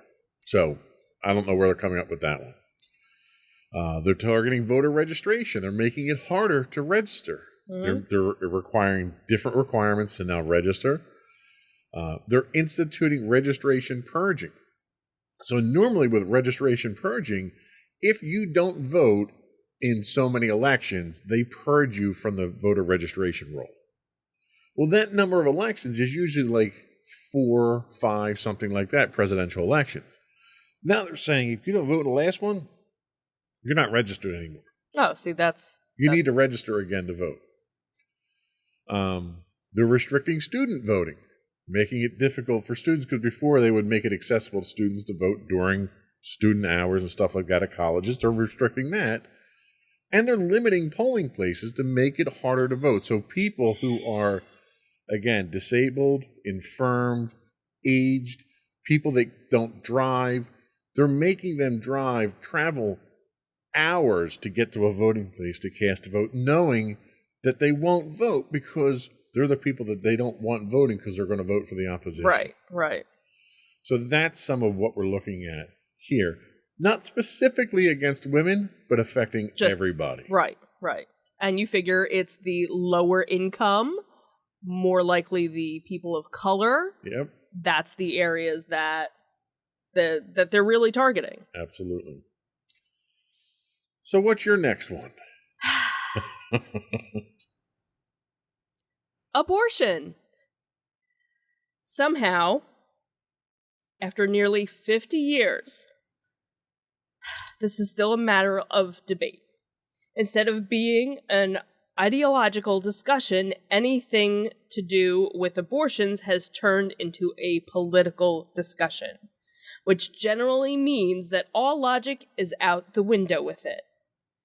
There is a real threat to women's reproductive rights with the recent leaked draft of the opinion by the Supreme Court that now wasn't just a leak, because now it has come to fruition that they have now overturned Roe v. Wade.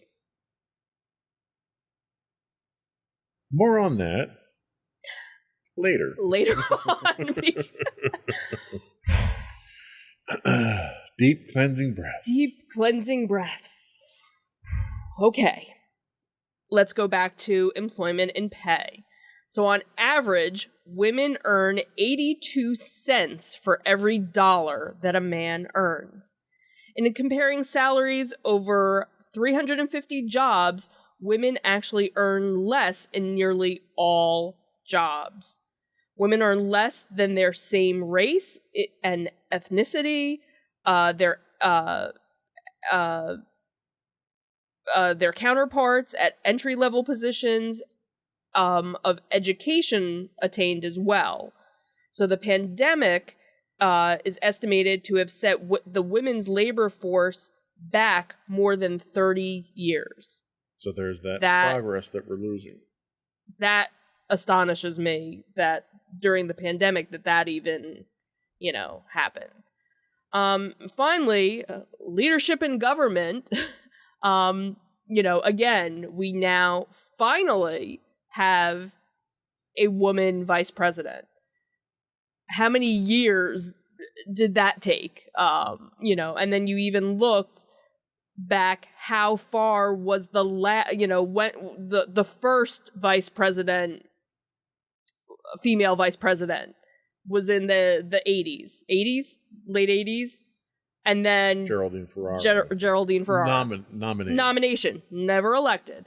And then you even had Sarah Palin, the second, never elected. Right. So it took 3 women, but how many years, obviously, to get to that position? Another interesting thing, for the first time in our history as a government, there will be 2 female signatures posted on currency in our country, because we will have the treasurer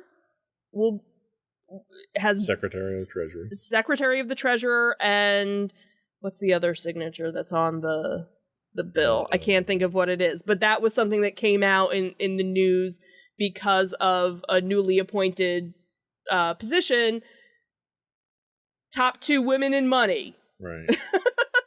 See, and I'll tell you, while that's nice that we've gotten to that point, what annoys me is every time the press takes this is the first time a woman did this, and this is the first time a woman... Right. It annoys me that we're saying that. Right.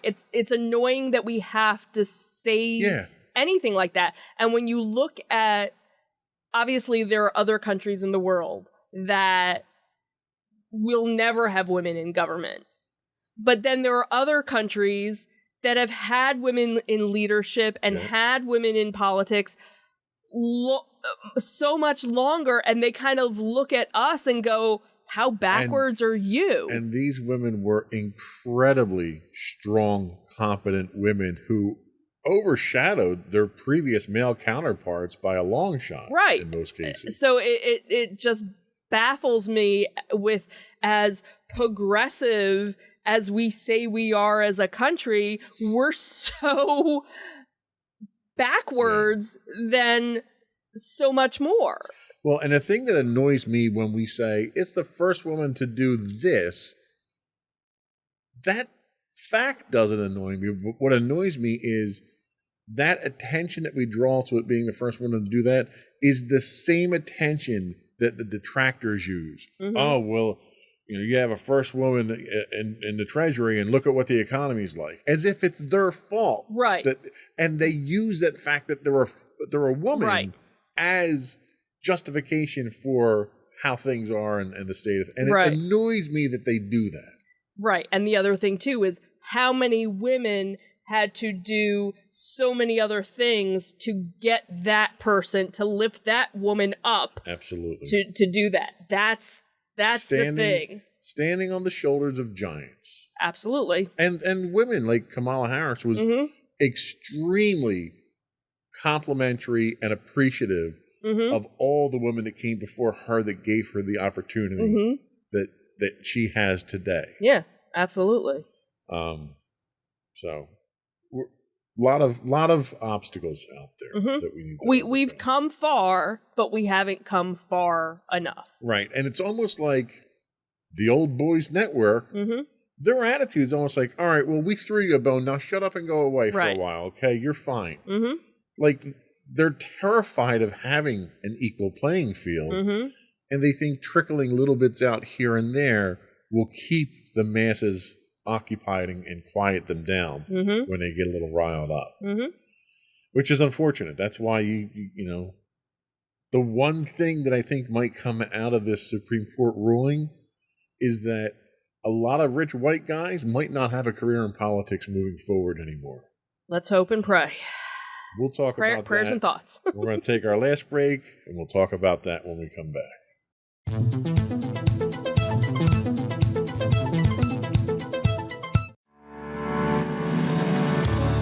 Insights into Entertainment, a podcast series taking a deeper look into entertainment and media. Our husband and wife team of pop culture fanatics are exploring all things from music and movies to television and fandom. We'll look at the interesting and obscure entertainment news of the week.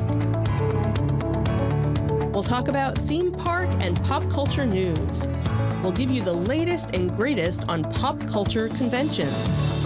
We'll give you a deep dive into Disney, Star Wars, and much more.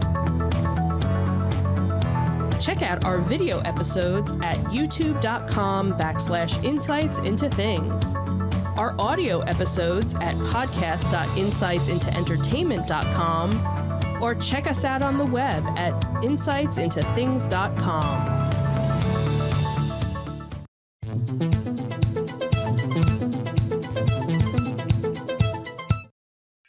So, women's rights are human rights. Damn And- Skippy. And as of yesterday, I think we've seen a significant encroachment upon women's rights. You think? So, this is our open discussion on Roe versus Wade and abortion in general. You have the floor, dear. I don't even know where to Rip into begin. it. How about we start with just the hypocrisy of the Supreme Court's decision? Because the day before, they had a very contradictory decision. Absolutely. They said that you could carry a gun, that it's okay to carry around a gun now. You don't need to conceal it anymore. Right. So New York had some very common sense gun safety laws For over 100 years. designed to save lives, Right, which the Supreme Court decided that was a constitutional violation. right. Where if you read the Constitution and the Second Amendment, Mm-hmm. nowhere in there does it say anything about carrying concealed weapons by citizens. Right, It speaks entirely about pertaining to a well-regulated militia, right, which for some reason everyone seems to want to ignore that. So right. So Because the it's all up for interpretation. That's what it is. So the Supreme Court decides that we're going to do away with common sense gun law because it's against people's constitutional rights. Mm-hmm. But now you can't get an abortion. Nope. So we're preserving life on one side with overturning Roe versus Wade, but we really don't give a damn about it because you can carry guns and shoot anybody you want. Right. So one of the memes, our government is bold enough to force you to have a kid, but is too weak to ensure that they make it to recess alive. Yeah. If that is not... That's profound. With between the past 2 days of the Supreme Court, that how... Yeah. It highlights the ludicrous level of hypocrisy coming out of today's Supreme Court. Right. The fact that church and state is supposed to be separate, but yet the church has more say over my body, and I'm not a member of a church. Right. My religion, I am Jewish, if you didn't know. My religion states abortion is okay. Because my life is more important than what is in my body, what is in my womb. Yeah. And until what is growing in my womb can live and take 3 breaths on its own, it doesn't have a choice over me. Well, you could also interpret the 2 rulings from the Supreme Court of you can have an abortion as long as you don't mind getting shot in the process. Right. Right. And unfortunately, there has been violence that has happened at clinics that aren't even performing abortions, because that's the other thing, is that everybody goes after Planned Parenthood. Oh, they're doing all these abortions and da-da-da-da. That's not even their main purpose. That they are giving health care to women, and somebody going there just for a routine checkup is risking their life from these crazy psychopaths who are trying to save the unborn child, but yet are taking their gun to go kill people. Well, and to play devil's advocate for a minute there, you have people who are pro-abortion who are also attacking anti-abortion clinics as well. So you've got violence on both sides. You've got crimes being committed on both sides. But if nothing else, that should simply highlight the level of passion involved here, that the decision that the Supreme Court made to overturn a previous Supreme Court decision, which honestly, that's where I have my biggest problem. Right. Is the Supreme Court has basically made itself useless. Right. They decided that no matter what we decide, it doesn't matter because the guys 5 years from now can overturn it. Right. And that's where now, okay, so everybody's, kind of, you have the people that are like, oh, well, it's still at the state level and da-da-da-da-da, and now you can still travel to get to states even though they were passing laws saying that you couldn't, and that there were certain laws where, if the doctor performed one, they were going to be jailed, and the woman who received it was going to be jailed, and all this other. But this isn't where it's going to stop. Right. That's the thing that most people aren't looking at, is now that you've taken this away, now all these other rights of gay and lesbian couples. You're seeing that there are people out there that are, get a hold of a lawyer, make sure everything is written and that you have legal documentation. If you have children, make sure there is legal documentation. Make sure you have copies of your birth certificates and everything, that both parents are listed. If you got married in a state that is in danger of overturning your marriage decision, I have various clergy friends that are now offering free to remarry you in a state that is protecting you. And the contraception, that's another thing that now, oh, thank God for Clarence Thomas, for everything. But you know what law he's not going to overturn is loving, because that affects him, because he's married to a lovely white woman but all the recent things he's picking in, oh, well, I can't do that one, but I can do this one. And this is the problem that I have, is that our current Supreme Court has turned into an activist court. Mm-hmm. And their job is to rule on the constitutionality of laws and situations. Right. It's not to make new laws. It's not to overturn laws. The Supreme Court should never be able to overturn a Supreme Court decision. Right. Because the Supreme Court is the Supreme Court. Right. It's the law of the land. Right. If they can overturn their own decisions, where do you go from there? Right, exactly. And that's the thing, is now what else is on the books that you can overturn? Right. The only way a Supreme Court decision should be overturned is with a constitutional amendment. Mm-hmm. That's the only thing that should overturn. Right. So a couple of things that come out of this. One, you're going to see an assault on other freedoms that the right-wing nut jobs in the Supreme Court don't agree with. That's the number one concern. Number two, you're going to push decisions like this down to the state. Mm-hmm. So you're going to have 50 different laws in 50 different states governing all these different things. We're basically becoming 50 different countries at this point. Yep. The other problem that I have is now, because you're going to see the Supreme Court overturning Supreme Court precedent, the only way to defend against that is a constitutional amendment. Mm-hmm.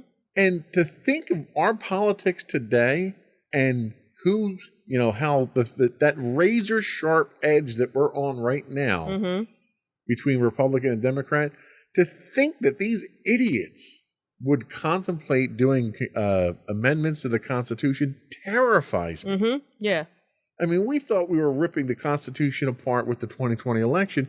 These people are just itching to rewrite it in their favor. Mm-hmm. And that's what scares me more than anything else. Yes, the whole abortion thing is probably never should have gotten to the Supreme Court, because really it's not, and at least it shouldn't have gotten there in the form that it did, because abortion is not a constitutionally protected right. Your health is, your personal well-being is, and that's how it should have been presented to the Supreme Court, and then you couldn't overturn it at that point. Right.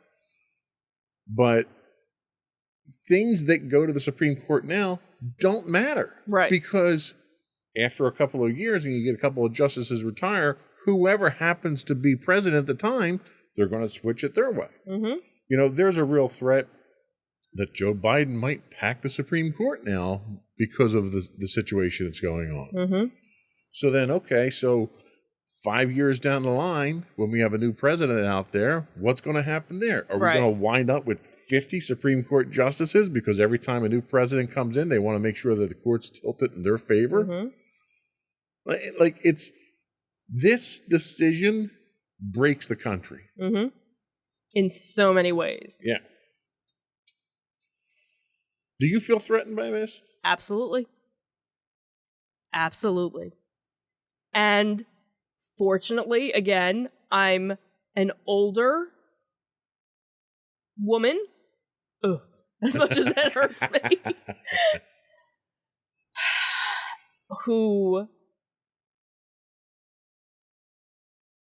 I know, if, again, something were to happen, I have the means, I have the ability to get the help that I would need, no matter what, because again, we live in a state where it is still legal and will probably always remain legal.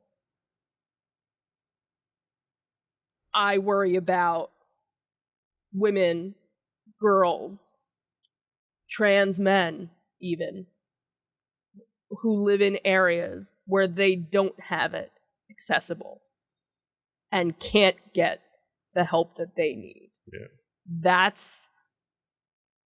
That's what makes me angry. And I want to go fight.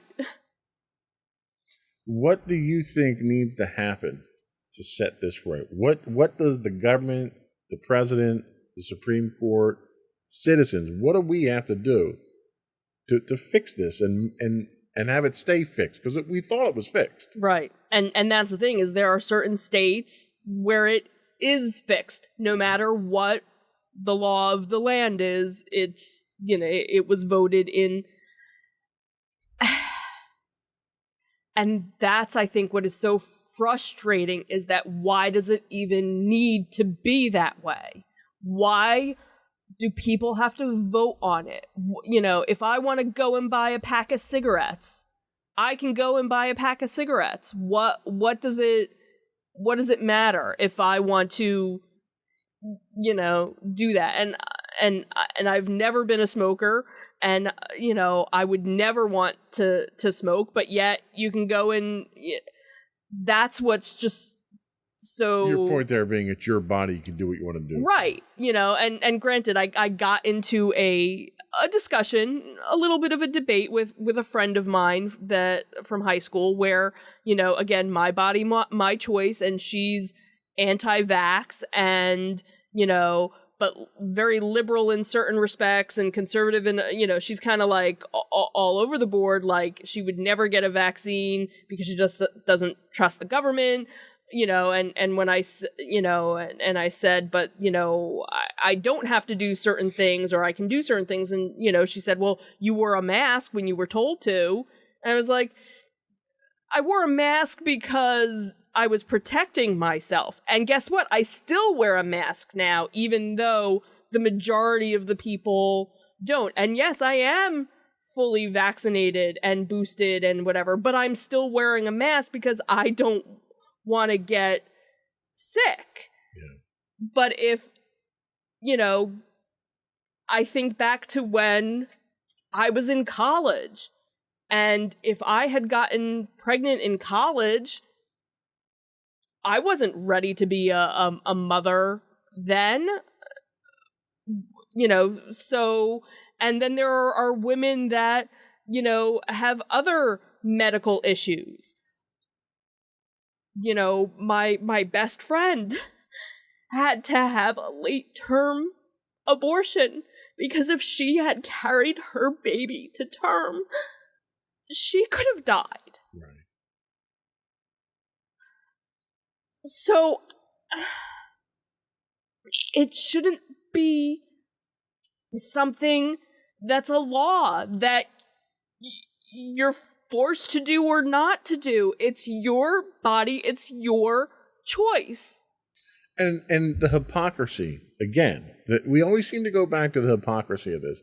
So the Supreme Court ruled in a case where members of the armed forces sued the Army or whatever branch of the government, branch of the military they were in, when they were told that they had to get vaccinated. Mm-hmm.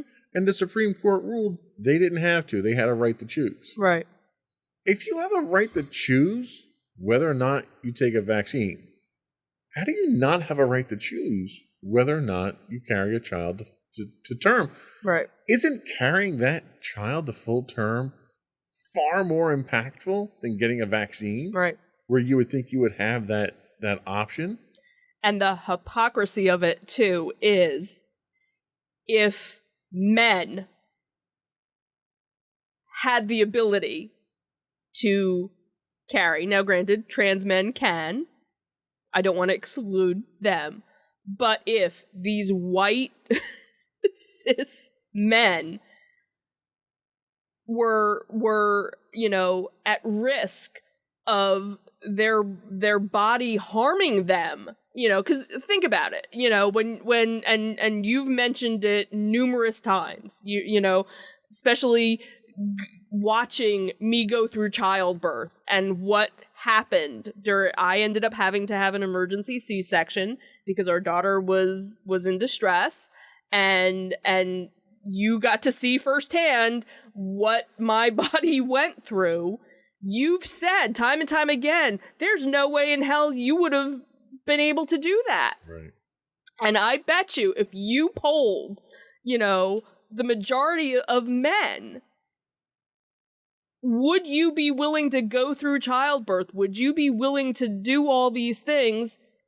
No. No, they wouldn't. But yet, you'll put your partner or your wife or your mistress,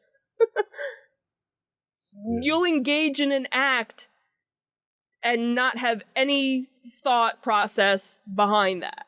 Yeah. The other interesting hypocrisy here is they're forcing women to carry children to full term. Are they forcing the sperm donor to be a father, to be there, to have any level of responsibility? And that's the thing, is that at the moment of conception, that's when you should be paying child support. Right. Absolutely. And you don't get to walk away now. Yep. That is now, there were a couple of memes like, Happy Father's Day, you're now going to be a dad because of that one night stand, because you decided, you didn't want to put a condom on. Right. We're up against the clock here, but I did want to raise one more point. We had talked about it off the air, and I think it's worthwhile mentioning because I think it's a great example. Tell us about the adoption one. Yeah, let me bring that one up. So this was an interesting, because I thought this was very poignant. Yes, this was recently posted, and it's something for the Supreme Court to consider. Can a 13-year-old girl adopt a baby if she wants to? No, obviously not. Are you nuts? What about a 15-year-old girl? Can she adopt a baby if she feels like it? Nope, absolutely not. All right, how about an 18-year-old girl? Surely she could adopt a baby, right? No, still can't. Well, what if she was 20, no longer a teenager? A 20-year-old can definitely adopt a baby if she feels like it, right? Actually, no. Well, weird. Why not? There are over 400,000 children in foster care, so why can't she adopt at least one of them? She just can't. And you know why?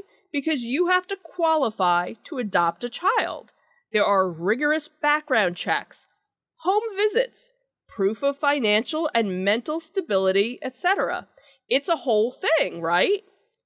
But if she is 14 and gets impregnated by an abusive ex-boyfriend who shoved her out of his moving car and left her for dead, she must now carry to term, give birth, just figure it out somehow? Yes, that is correct. But she's only 14. She will figure it out. But she should also have been more careful and made better choices. So, to punish her for her poor choices, we force her into motherhood, which we've established she's totally unqualified for.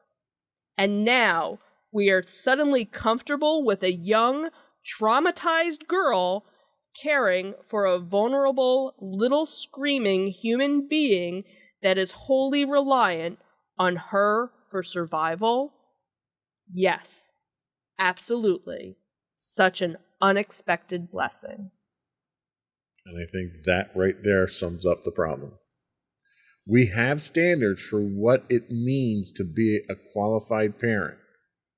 Yep. We enforce them in one instance in adoption. We ignore them completely in every other instance. Mm-hmm. Anything else to be said on the matter at this point? Vote. Yep. Stay angry. Let your voice be heard. That is the only silver lining I see here, is that they're forcing this onto the states, which means your elected leaders will now not be able to hide behind a Supreme Court decision. Mm-hmm. They're going to have to go on record on the voting roll call on whether or not they support this. And unlike the Supreme Court justices, the 3 Supreme Court justices that Trump appointed, who all said on the record that they would not overturn Roe versus Wade, and they did, right? You can hold these politicians accountable by voting them out of office. Absolutely. The other thing, too, is I've seen people posting, I currently live in a red state. I need to move. I had another friend whose children are getting ready to go to college and have now changed which schools they're considering now. If only we could impeach Supreme Court justices for perjuring themselves during their confirmation hearings. And that's something, that's making the rounds. So that's all we had today. Did you have anything else before we go? Resist. There you go. Before we do go, I did want to once again invite our listening and viewing audience to subscribe to the podcast. You can find audio versions of this podcast listed as Insights into Tomorrow. Video and audio of all the network's podcasts can be found listed as Insights into Things. We're available on Apple, Spotify, Google, Stitcher, anywhere you can get a podcast.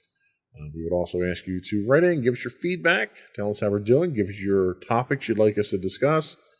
You can email us at comments@insightsintothings.com. You can find us on Twitter at twitter.com/insights_things. We do stream 5 days a week on Twitch at twitch.tv/insightsintothings. You can find us on Facebook at facebook.com/insightsintothingspodcast. You can find high resolutions of all of our video on YouTube at youtube.com/insightsintothings. You can find us on Instagram at instagram.com/insightsintothings. Where you can find links to all this and more on our official website at www.insightsintothings.com.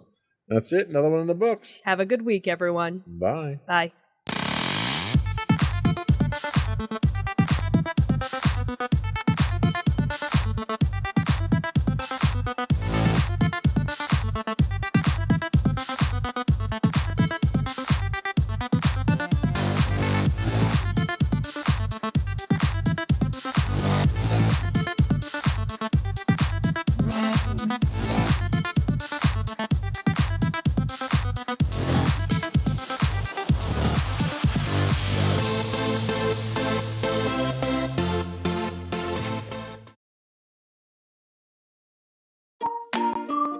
Insightful podcasts by informative hosts.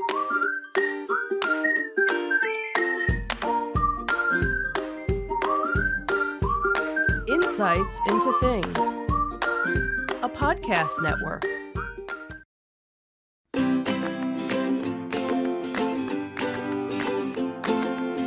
Welcome to Insights into Teens, a podcast series exploring the issues and challenges of today's youth. Your hosts are Joseph and Madison Whalen, a father and daughter team making their way through the challenges of the teenage years.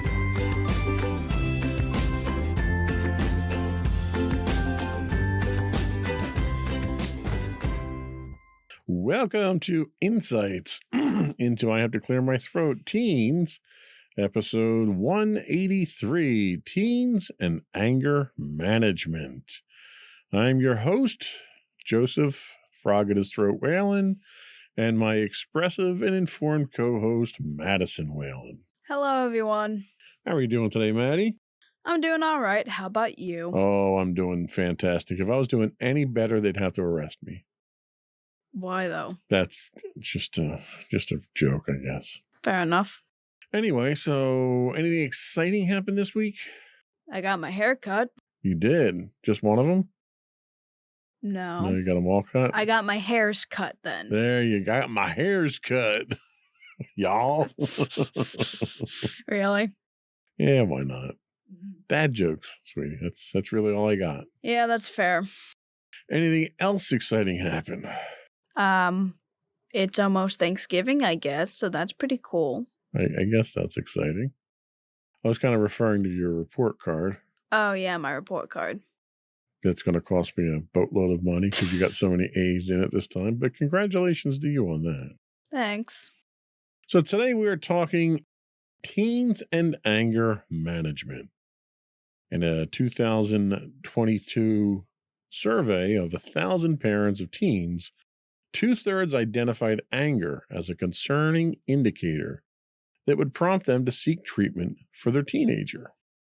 Adolescents frequently experience anger due to the significant changes they undergo physically, mentally, and socially, compounded by the substantial decisions they face. Although teen anger is a common emotion, its origins can vary. It might stem from appropriate emotional expression or even be linked to a mental disorder. Explosive and violent outbursts, as well as common anger episodes, can sometimes be indicative of an anger problem, necessitating anger management treatment. In today's episode of Insights into Teens, we'll talk about how parents can help kids with anger management. But before we do that, I want to take a moment to invite our listening audience to subscribe to the podcast. You can find audio versions of this podcast listed as Insights into Teens, or you can find audio and video versions of all the network's podcasts listed as Insights into Things. Pretty much any place you can find a podcast these days. I would also encourage you to write in and give us your feedback. Tell us how we're doing. You can email us at comments@insightsintothings.com. You can find us on Twitter or X at insights_things, or you can find links to all that and more on our official website at www.insightsintothings.com. Shall we get into it? We shall. Let's commence shelling.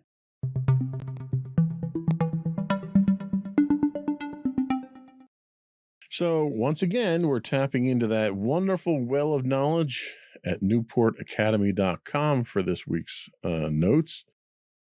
So they ask, what is healthy anger in teens?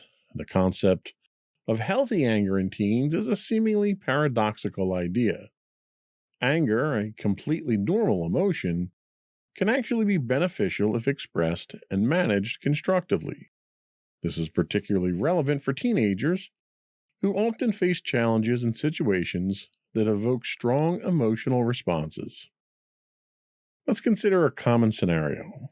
A teen faces an unfair situation, like an undeserved punishment from a teacher. The situation naturally triggers anger. Such emotional responses are not only valid but also natural.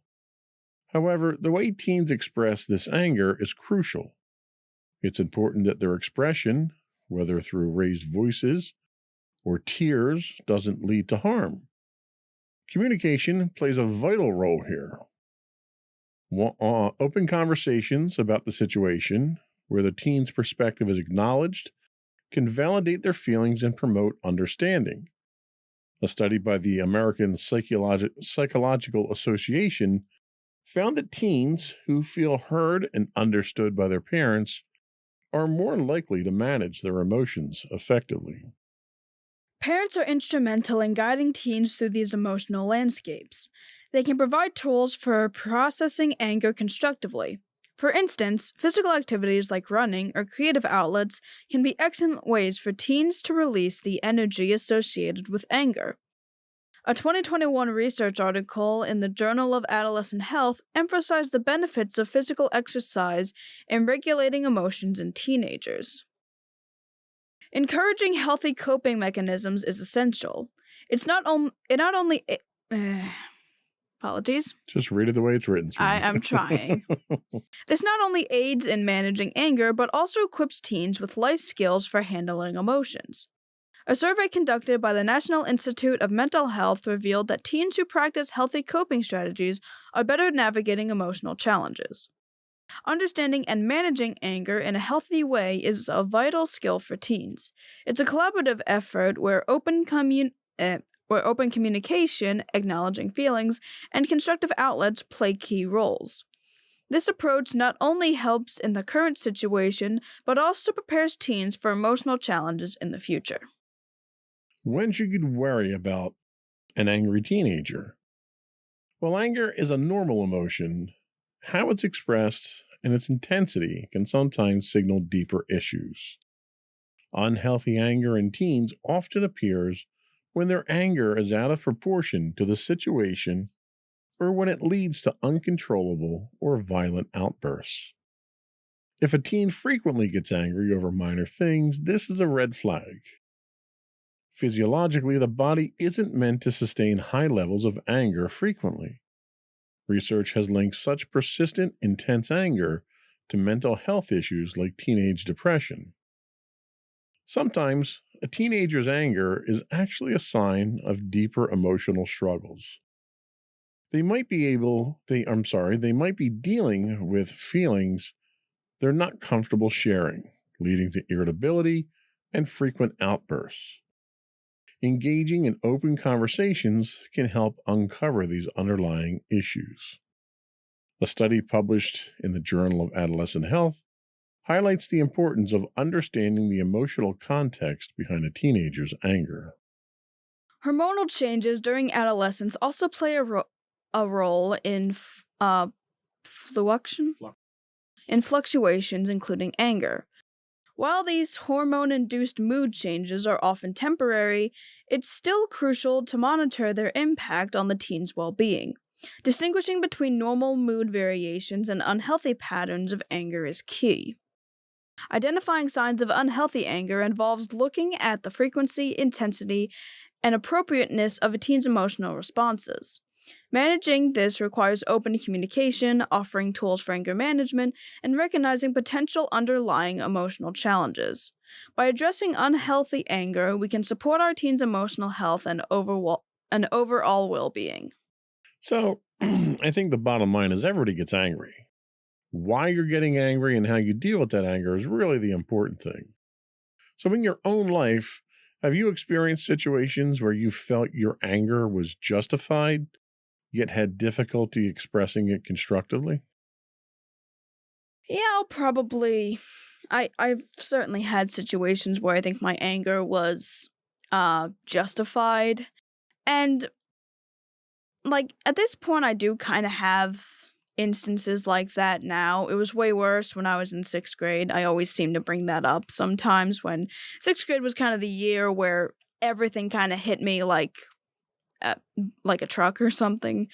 But I am realizing now that there are things that I kind of get mad about, and I think justifiably, like people being annoying in class. I understand that it's not that big of a deal, but specifically there's this one period where they consistently are annoying and deliberately make themselves annoying, probably just for the attention, because my entire class is pretty much just full of class clowns.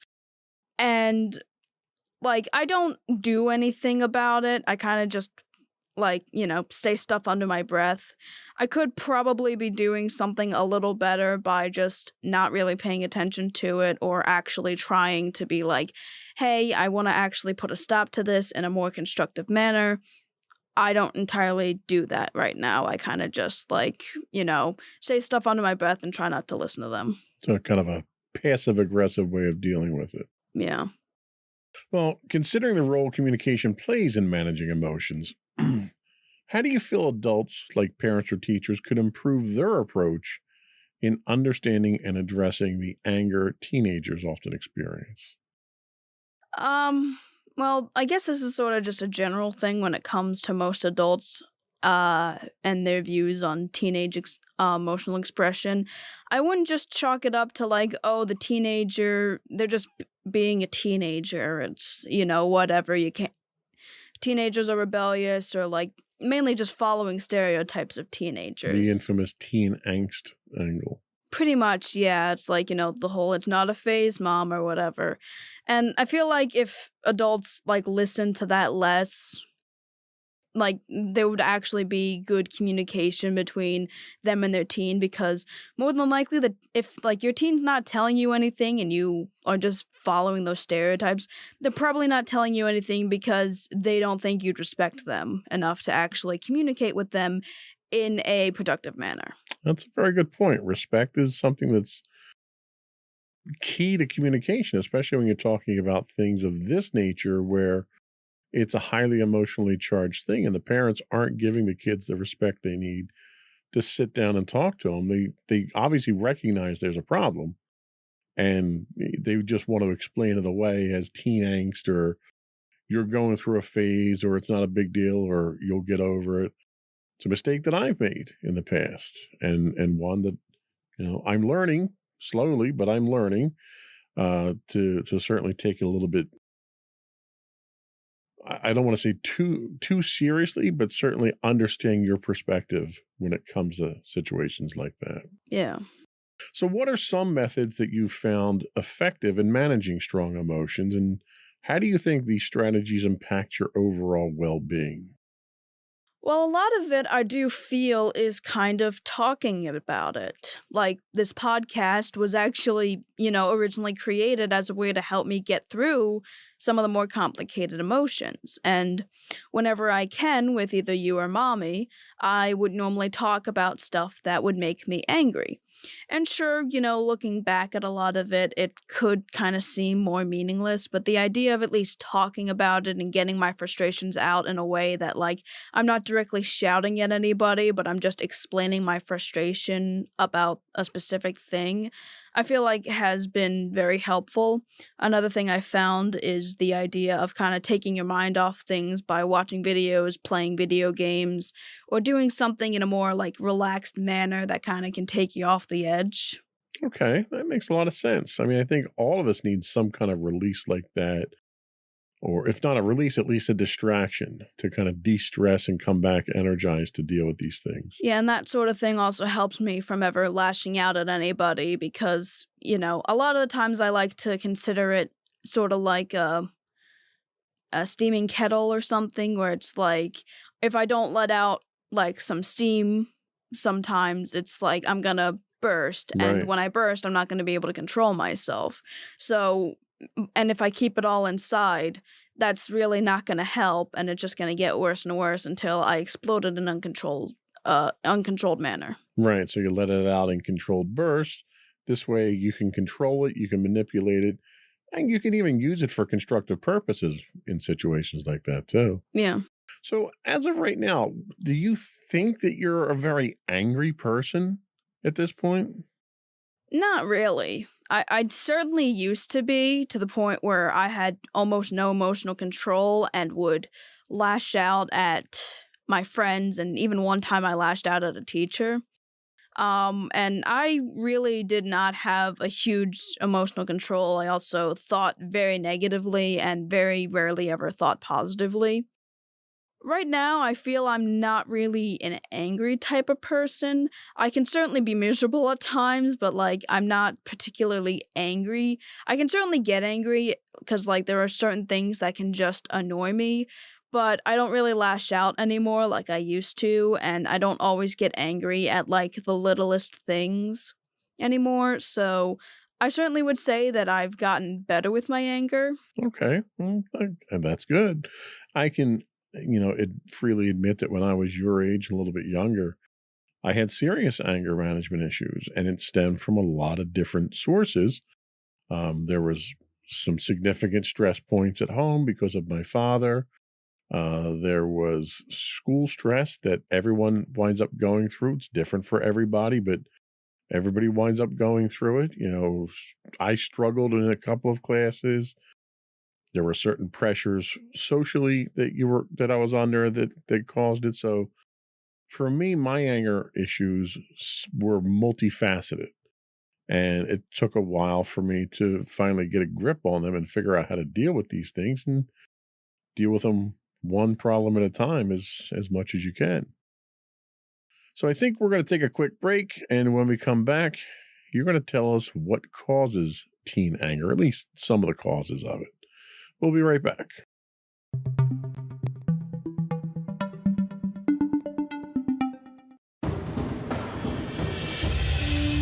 For over 7 years, the Second Sith Empire has been the premier community guild in the online game Star Wars: The Old Republic. With hundreds of friendly and helpful active members, a weekly schedule of nightly events, annual guild meet and greets, and an active community both on the web and on Discord. The Second Sith Empire is more than your typical gaming group. We're family. Join us on the Starforge server for nightly events such as operations, flashpoints, world boss hunts, Star Wars trivia, guild lottery, and much more.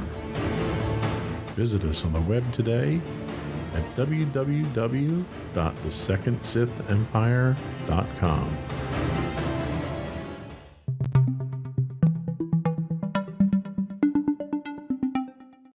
Welcome back to Insights into Teens. Today we're talking about teens and anger management. And now we're going to talk about what causes teen anger. Understanding the factors behind teen anger is essential to address the question of why adolescents may be experiencing heightened anger. It's important to differentiate between normal, healthy, and potentially problematic, unhealthy anger. The causes of teen anger can be diverse and complex, and investigating these underlying reasons is crucial for effective intervention. There are various factors that can contribute to teen anger, each requiring careful consideration. While occasional bouts of anger are normal during this developmental stage, persistent and pervasive anger may signify more significant issues that warrant attention. Some potential causes of chronic teen anger include underlying mental health conditions. Anger can be a symptom of an underlying mental health condition such as depression, anxiety, or oppositional defiant disorder, which we talked about in a previous podcast. In some cases, anger may serve as a defense mechanism for deeper emotional struggles. Substance abuse is another cause. Substance abuse can exacerbate and distort emotional responses, leading to heightened anger and irritability. Identifying and addressing substance abuse issues is crucial for managing anger. Unprocessed trauma is another one.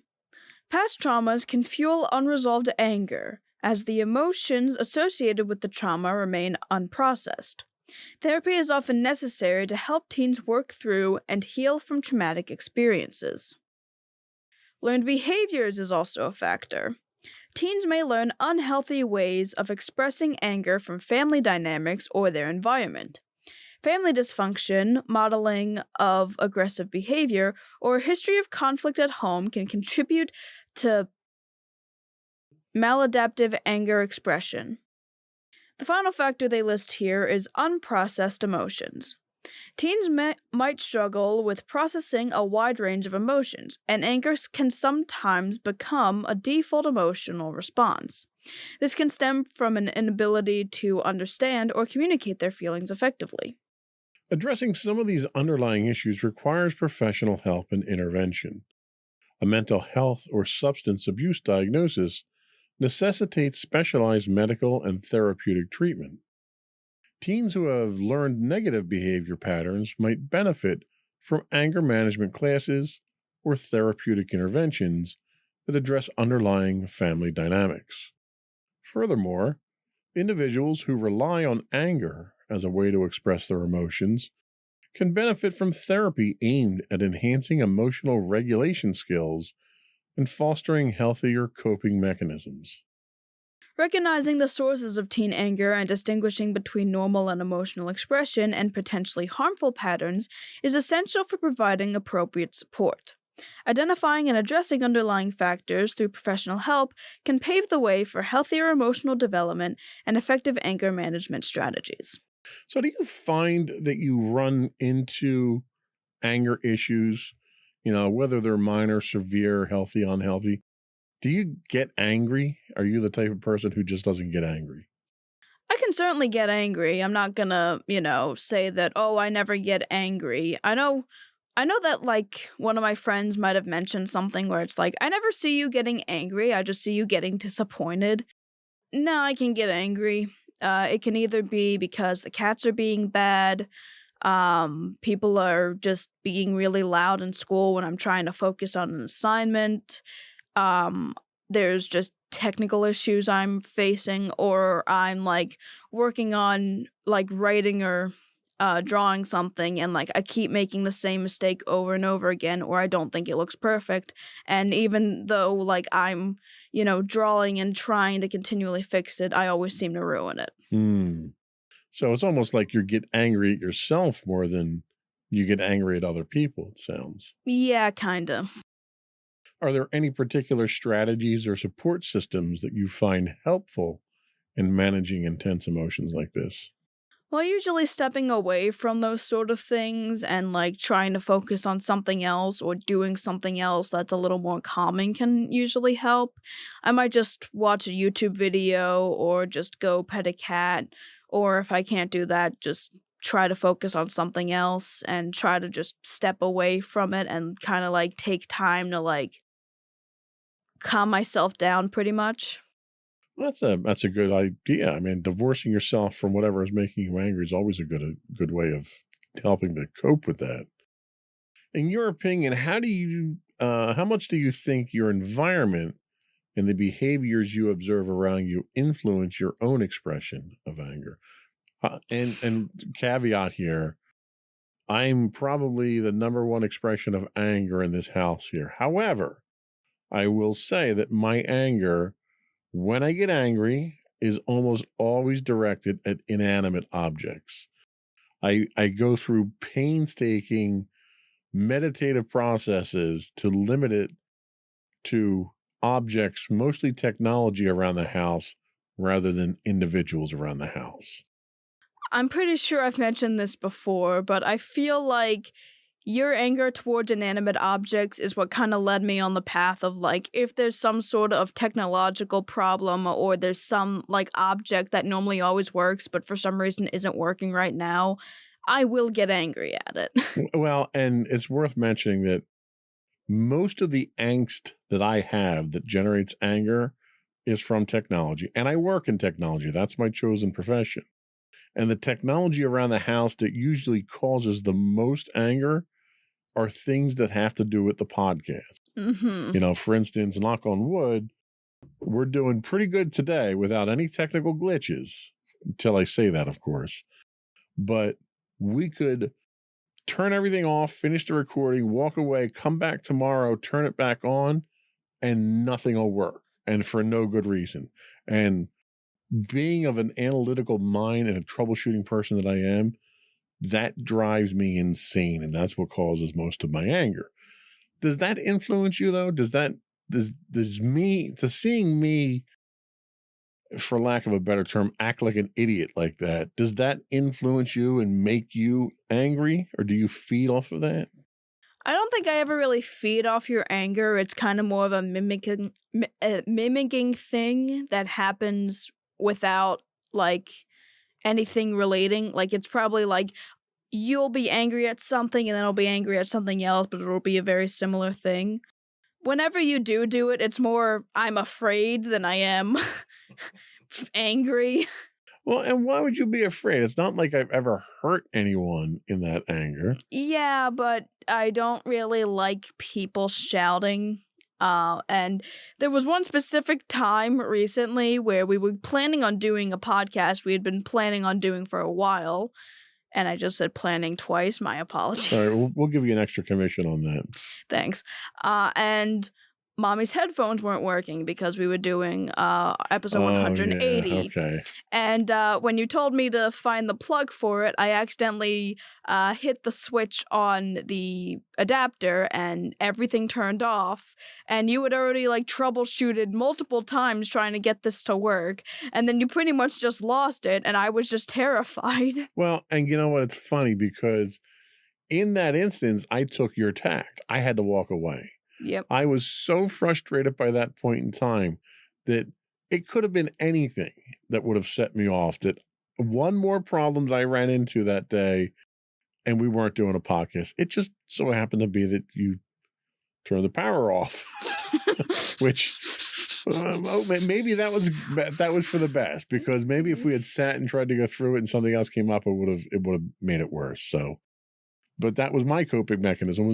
I had to walk away because my blood pressure was up. I was agitated and I was too annoyed to continue down things. So maybe you saved me more problems than I think than it caused. Maybe. But, we all get angry. And, when it happens to me here and I yell and I scream and I curse and I make a big deal, I'll walk away. And usually my rule of thumb is, you get 3 shots. I'll walk away. That's 1 shot. I'll come back, I'll try it again. If I get frustrated, I'll walk away and I'll come back one more time after I've calmed down. And after that, if I can't get things to work the way they're supposed to work, then I'm done. I quit. I walk away. And I come back another day. And we came back a couple of days later and we did a podcast and everything was fine. Yeah. The headphones still didn't work, by the way. I still have to figure out what the problem is. Yeah. But anyway, so yeah, we all get angry. Turn it into something good. Yep. We're going to take another quick break. And when we come back, we're going to talk about specifically why anger is anger in boys more common? I could have said that probably 12 other ways too, but yeah. Or at least is that a perception? Is it a perception that's just in boys? Because growing up, it always was, it's what everyone thought for me. But we'll talk about that when we get back in 60 Ticks.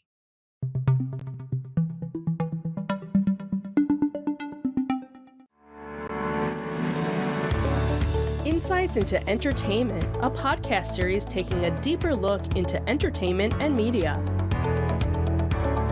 Our husband and wife team of pop culture fanatics are exploring all things from music and movies to television and fandom. We'll look at the interesting and obscure entertainment news of the week. We'll talk about theme park and pop culture news. We'll give you the latest and greatest on pop culture conventions. We'll give you a deep dive into Disney, Star Wars, and much more. Check out our video episodes at youtube.com/insightsintothings. Our audio episodes at podcast.insightsintoentertainment.com, or check us out on the web at insightsintothings.com.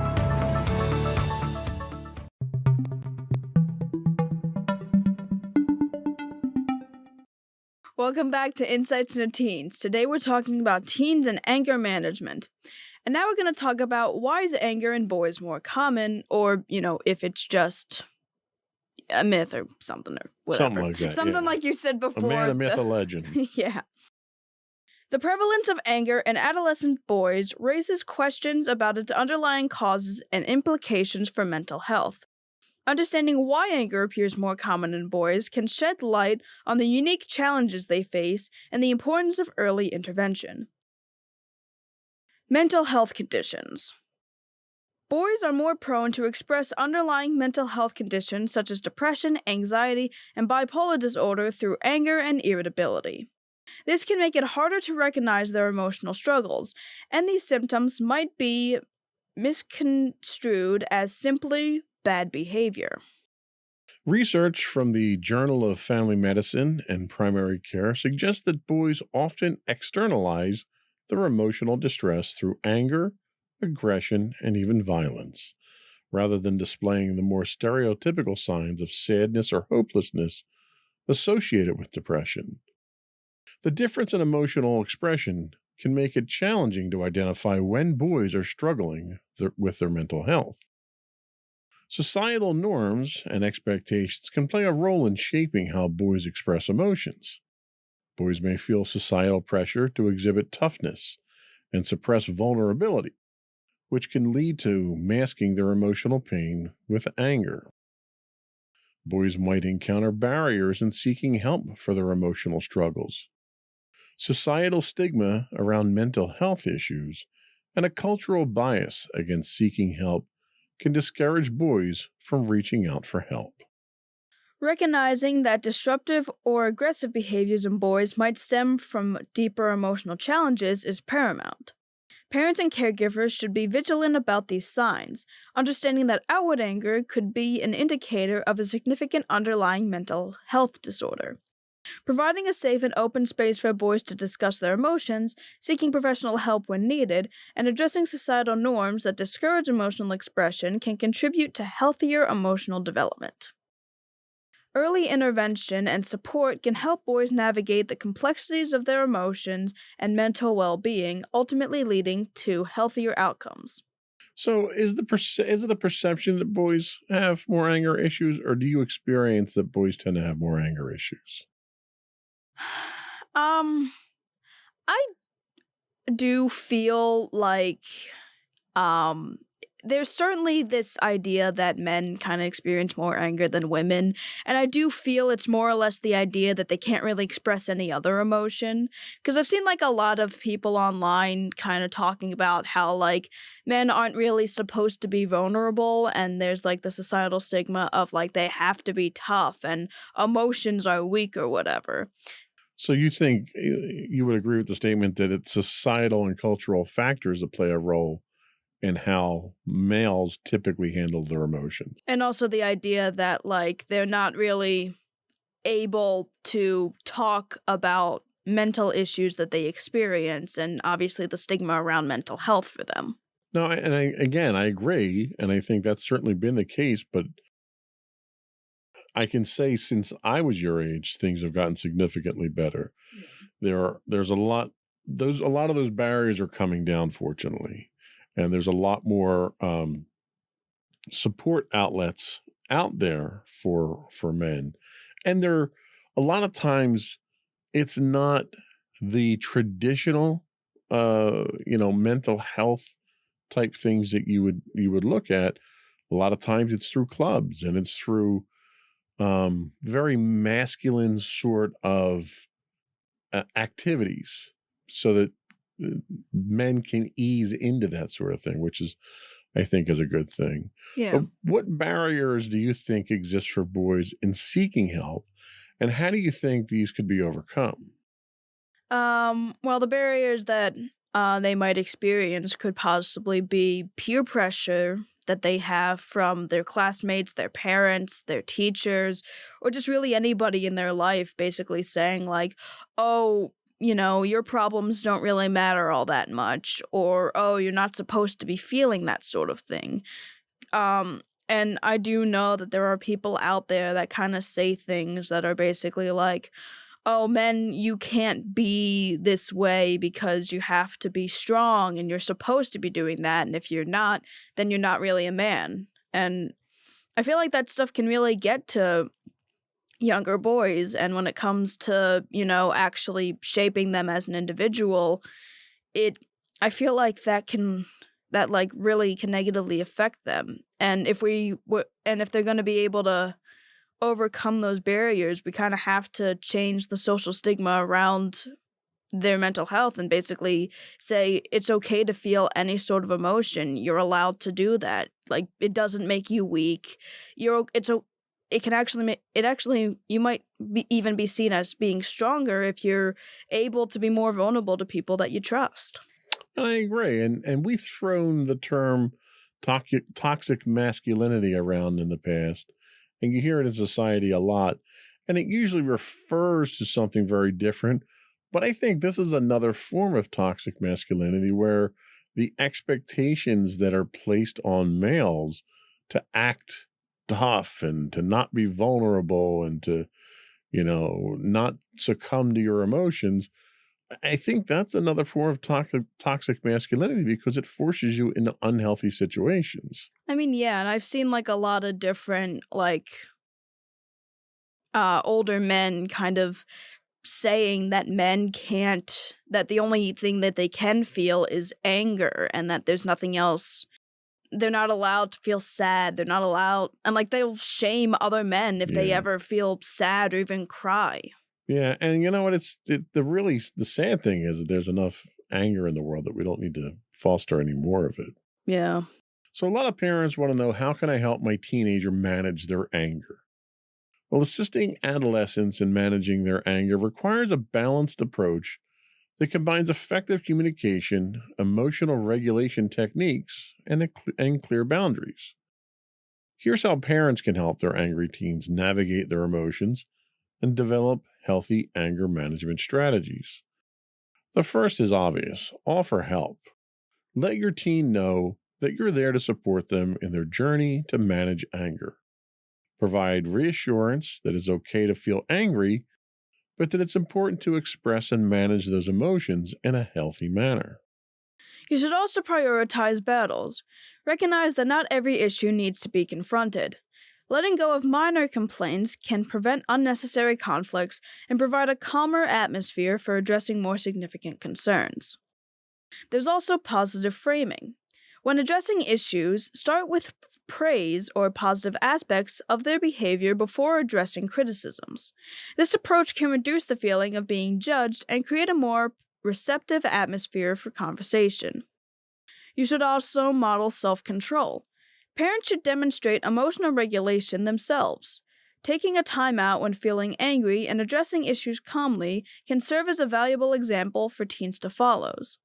You should also respect personal space. If a teen wants to step away to calm down, allow them the time and space to do so. Pushing for immediate interaction might escalate the situation further. You should also encourage open dialogue. Create an environment where teens feel comfortable discussing their emotions openly. Encourage them to express what triggers their anger and explore ways to address those triggers constructively. Teach problem solving.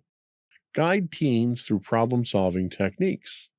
Help them identify alternatives to angry outbursts, empowering them to find more constructive ways of addressing challenges. Also, set clear boundaries. Establish boundaries for behavior, ensuring that both parties understand the consequences of crossing these limits. Consistency in enforcing these boundaries can help teens understand the expectations. There's also relaxation techniques. Incorporate relaxation techniques at home to help teens manage anger in the moment. Techniques like muscle tensing and releasing or visualization of a safe and calming place can provide immediate relief during heated moments. And finally, we say this a lot, you should seek professional help. If anger issues persist or become detrimental, consider seeking professional help. Anger management programs, therapy, and counseling can offer teens the necessary tools to navigate their emotions and develop healthier coping mechanisms. By combining these strategies, parents can play a significant role in helping their teens develop the skills to manage anger, communicate effectively, and navigate challenging emotions in a productive way. So after talking about all of that, and they're all many things that we've talked about numerous times dealing with other emotions other than anger, considering all the strategies that we've mentioned for managing anger, like offering support and teaching problem solving, which ones resonate most with you, do you think? The offer support ones resonates with me because, I feel like that's one that is very helpful. It pretty much shows that, you're willing to help your teen. You don't just think it's some sort of phase or them being rebellious. And it shows that you actually care about your teen enough to, want to admit that, yes, this is a bit of a problem, but don't worry, I'm here for you. Now, you play a supporting role emotionally with a lot of your friends for a lot of other scenarios that we've talked about on the podcast in the past. Do you find that any of your friends have anger issues that you have helped them cope with or guide them through based on your own experiences? Yeah, I do remember that some of my friends who were around the age that I started to have struggles with trying to control my emotions. Around the time that they were that age, they also had similar issues to mine, and pretty much whenever they would get angry at each other or would just be angry in general, they would talk to me, and I'd always tell them, hey, best thing to do, get away from whatever's making you angry, try, some coping strategies. And if they ever did, need to rant to me about, like, whatever problem they were having, I was always like, okay, let me hear the situation, tell me what's going on, I'll see what I can do to help. Yeah, and a lot of times, like you said before, just being able to talk it through, having someone that can just listen to the problems that you're running into can be a great way to de-stress and relieve some of that anger that you might have. So whether it's an adult, whether it's a counselor or a parent, or just another friend, having someone there that can listen, that won't judge you, but will give you your space and hear you out, I think is a huge help that can benefit teens. Yeah.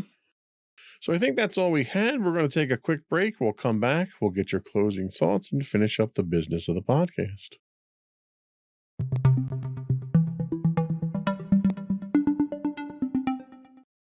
All right, so to everybody out there, I just want to say that anger is a very natural, very normal emotion. It's something I feel everybody pretty much experiences, obviously on different levels. I feel anger can be very productive when it's able to be used in such a way, but it can also be very destructive.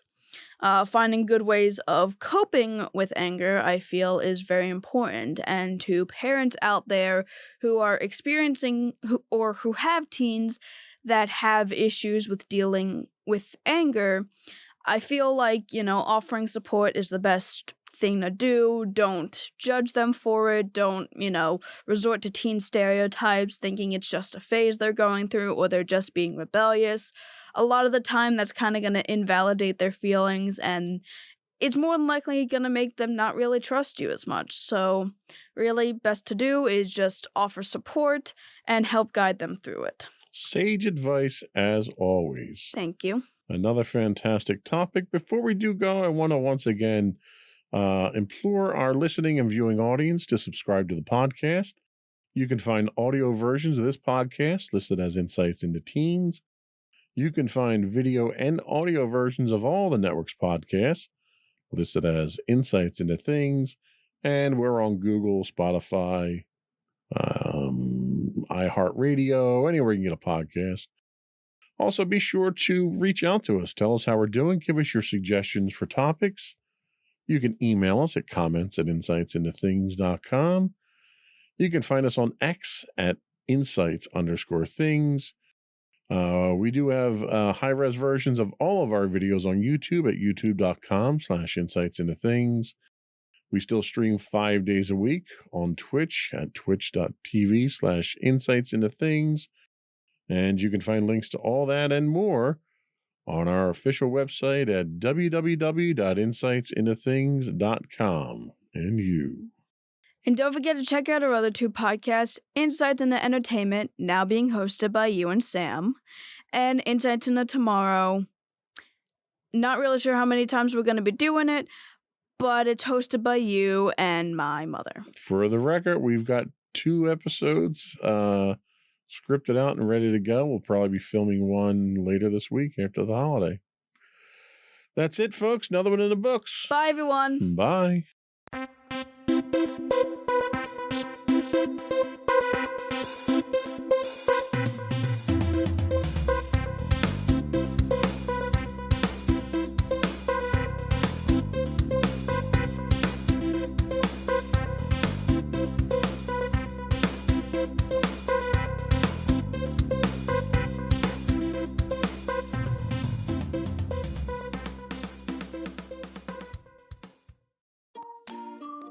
Insightful podcasts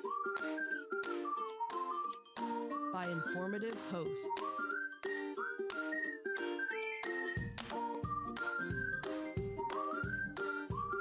Insights into Things, a podcast network.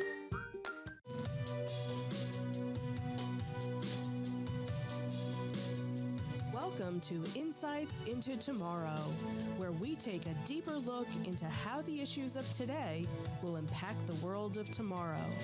From politics and world news to media and technology, we discuss how today's headlines are becoming tomorrow's reality.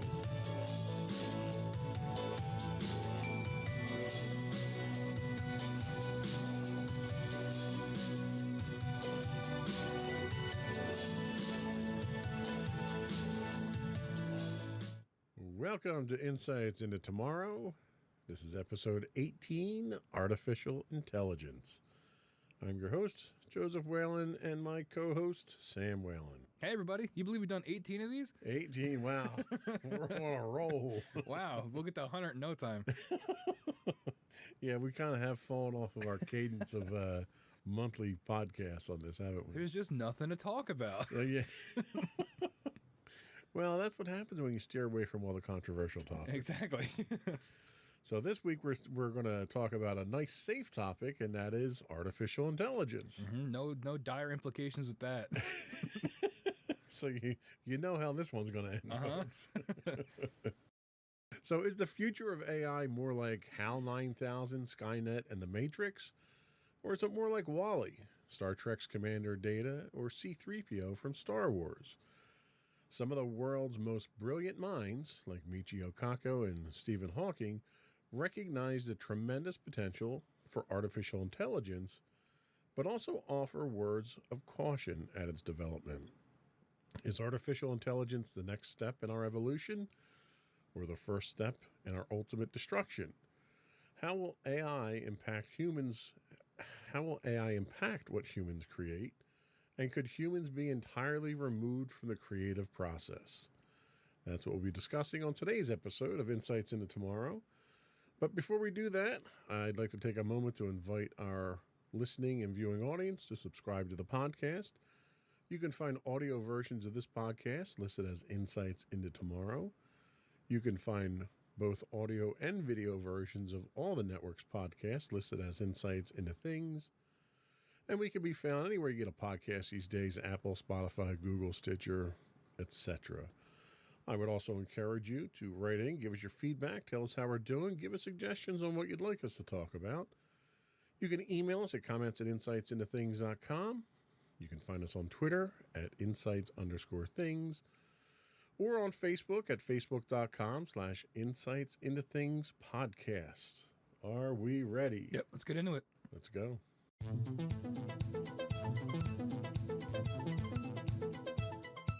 So what is artificial intelligence? So John McCarthy, head of computer science department at Stanford University in 2007, defined artificial intelligence as the science and engineering of making intelligent machines, especially intelligent computer programs. It's related to the similar task of using computers to understand human intelligence, but AI does not have to confine itself to methods that are biologically observable. Like a brain. Exactly.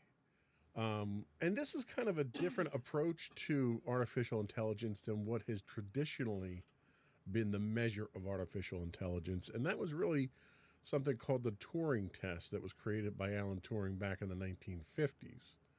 So the Turing test basically said if it's observable and convincing enough to be a human, the test basically was two people having a conversation, a third party watching that conversation, and if the third party watching that conversation, it's all text-based, can't distinguish the AI for the human, then it's passed the Turing test. So kind of a loose definition of what AI was back at the time there. So it was basically how well it could emulate a human being. But I think AI has changed significantly in that time, don't you think? Yeah, definitely. I mean, we have to, change what we define it as well. It's not just text based. It can do way more than that now. It's expanded, pretty exponentially since then. So what is a modern take on artificial intelligence? So we have some information here from Stuart Russell, professor of computer science at the University of California, Berkeley, and Peter Norvig. I apologize, Peter, if I mispronounced your name there. He's the director of research for Google, published Artificial Intelligence, A Modern Approach. It became one of the leading textbooks, I believe this is Norvig's book, in the study of AI. In it, they delve into 4 potential goals or definitions of AI, which differentiates computer systems on the basis of rationality and thinking versus acting. So we have the human approach, systems that think like humans, systems that act like humans as well, and the ideal approach, systems that think rationally, and then systems that act rationally. Turing's definition would have fallen under the category of systems that act like humans. And there's a little bit more here that I'm going to keep reading. I didn't realize that was part of it. At its simplest form, artificial intelligence is a field which combines computer science and robust data sets to enable problem solving. Basically, we're making these things as a sort of extra brain to help us out. It also encompasses subfields of machine learning and deep learning, which are frequently mentioned in conjunction with artificial intelligence. These disciplines are comprised of AI algorithms, which seek to create expert systems which make predictions or classifications based on that input data. So AI right now some of the biggest things in AI right now probably are algorithms. You know, you have the famed Google algorithm for searches, and you know they apply it to YouTube. And is the algorithm itself that basically looks at usage patterns and what you're doing online, and then determines what else you would like? Is that considered a form of artificial intelligence? I think it would be. I mean, it's interpreting data and then I guess projecting and it's making its own conclusions based on that data, and then sort of showing you that conclusion, right? So if you click on something on Instagram and you read the page long enough and you go back to Instagram, it'll have more things like that. Or it happens to me all the time because every device is listening to you all the time. You mention a product, and then 5 seconds later an ad for it pops up on your Instagram, or you text somebody about it and the same thing. So it's definitely always watching and always learning. Yeah, no, and I agree. And I think we've run into that in the house here because I've got a whole boatload of Amazon A products. I don't want to say the name because I don't want to actually activating. But that's the same sort of thing. That and Siri and what's the Android version of voice Bixby? assist? Bixby, is that it? So all of these assistants are some type of artificial intelligence as well. But how intelligent are they really? Not very. Yeah, that's kind of like none of them are thinking on their own. They all require some level of input. They all require some source of data that they go out and get. Like if you ask the Amazon devices for information on something, they'll come back and tell you a Google contributor added this. So they don't even seem to compile their own set of knowledge. So it's almost like it's more of an interface to the web than it is really an artificial intelligence. It might be an intelligent way to interface with it, but we're not talking HAL 9000. Right, it's not learning and adapting necessarily. Right, and it can't take its own actions or anything like that. You know, when we get into stuff like that, we might be looking at something like a Tesla or a self-driving car, where it takes input from outside sensors and has the ability to make decisions on its own at that point in time. Right. That's where we tend to get a little bit more down the rabbit hole of how dangerous things could be. Yeah, once you start getting into the territory, we transition out of this into our next segment of more developed intelligence, of where that could possibly go once something starts thinking for itself. Right. So let's take a quick break. We'll come back and we'll dig a little bit deeper into the types of artificial intelligence that are out there. We'll be right back.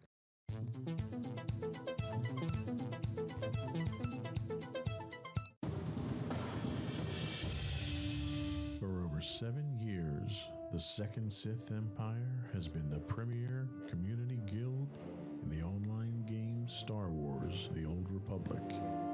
With hundreds of friendly and helpful active members, a weekly schedule of nightly events, annual guild meet and greets, and an active community both on the web and on Discord.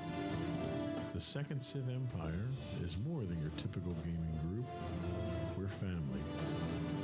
Join us on the Starforge server for nightly events such as operations, flashpoints, world boss hunts, Star Wars trivia, guild lottery, and much more. Visit us on the web today at www.thesecondsithempire.com.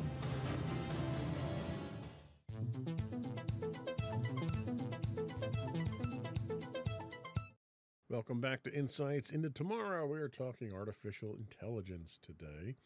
So and I don't want to go through every line that we have here, just kind of throw a few things out there. So the types of artificial intelligence that we're really kind of referring to here can be broken into two categories. One's capabilities and the other's functionalities. So under your capabilities, you've got narrow AI.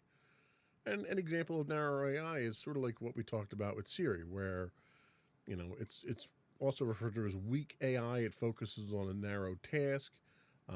You could even classify IBM's Watson that was used for chess playing in something like this as well. It's not robust. It's not thinking on its own. You then get into your general AIs, and your general AIs tend to be a little bit more sophisticated.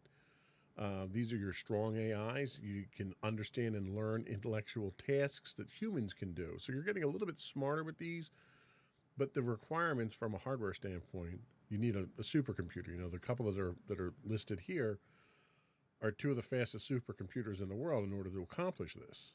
Yeah, and do we know what these? We have the Fujitsu K.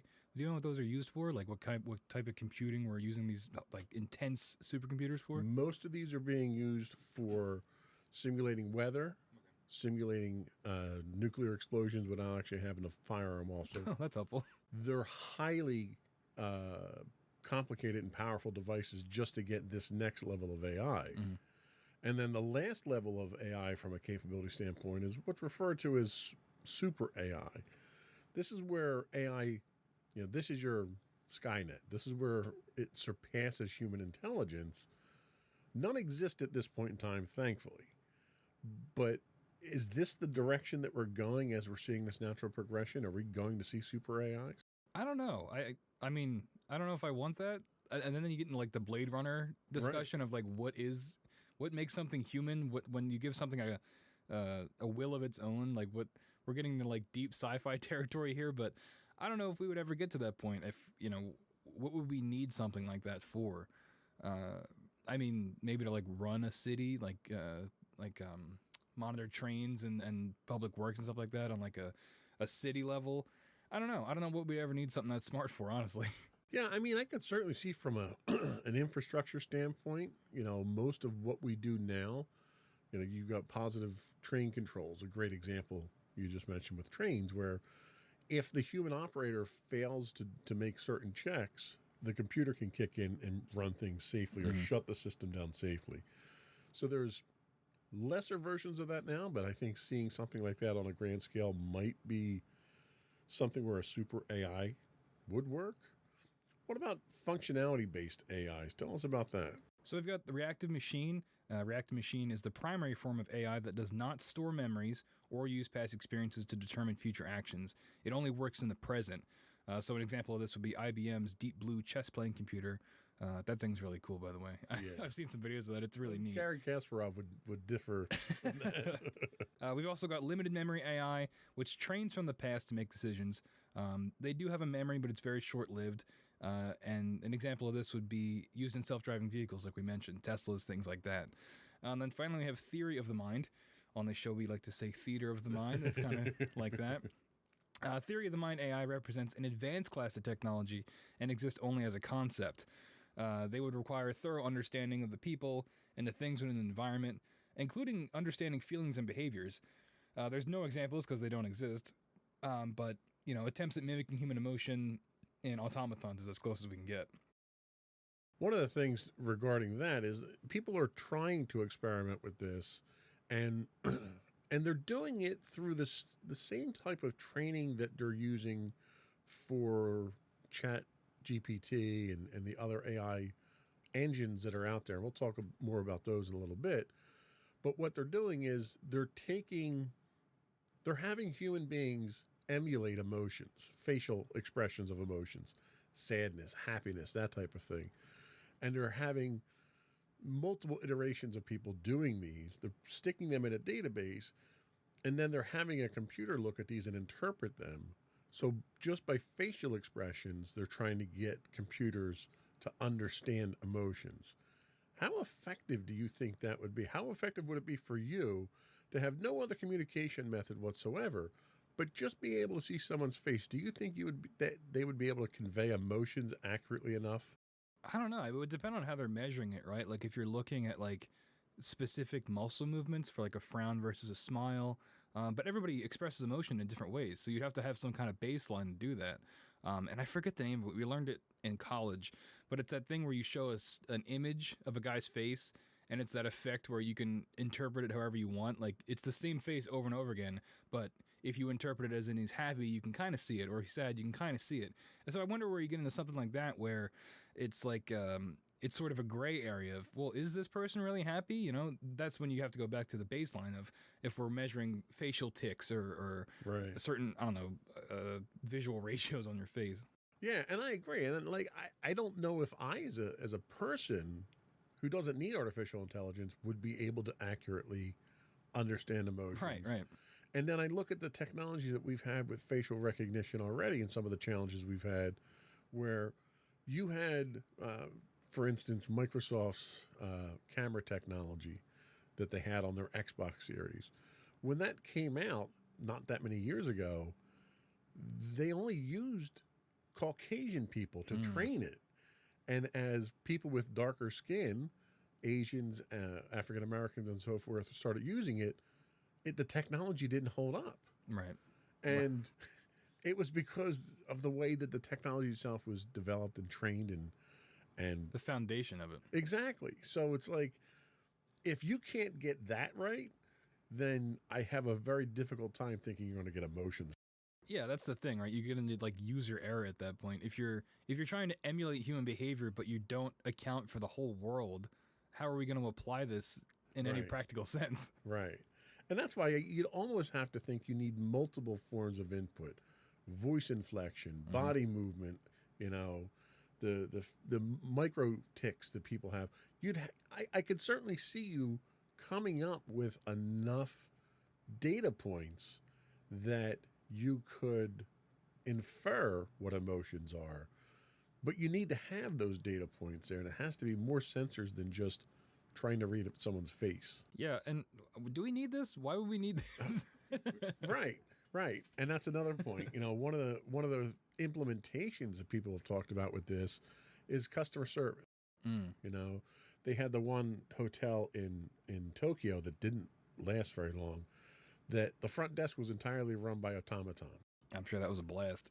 And it was because they thought the automatons would interact better with people than people would, which I'm not really sure why you would think that. But the problem you run into is you get into that uncanny valley scenario where people are just creeped out by it. It looks enough like a human to make you think it is, but not enough to know it is. So it made people feel very uncomfortable. But I could see in a situation like that where you're implementing emotional stuff, detection, where you want to know if someone's angry. Do I really need to get a manager? Are you like stuff like that, where you're interacting with people? I could see that. It's funny that they're exploring that path now, when you have grocery stores that are doing away with their self-checkout because people dislike not having a human to deal with at a register now. So it's like, I don't know if it's a cultural thing, if it's a regional thing or what, but it seems people are kind of finicky. Yeah, I don't know. And also, it's like, is it cost effective to build a robot to talk to people than to just hire someone for minimum wage to work at the front desk?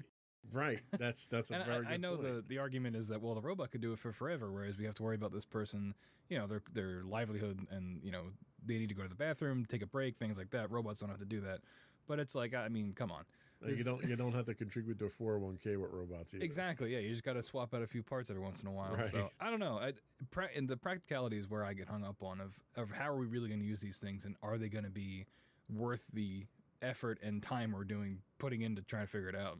I agree, and I think it's almost like it's a fun school project people are working on. But the golden ring, or the prize of artificial intelligence, at least as far as sci-fi tells us, is self-awareness.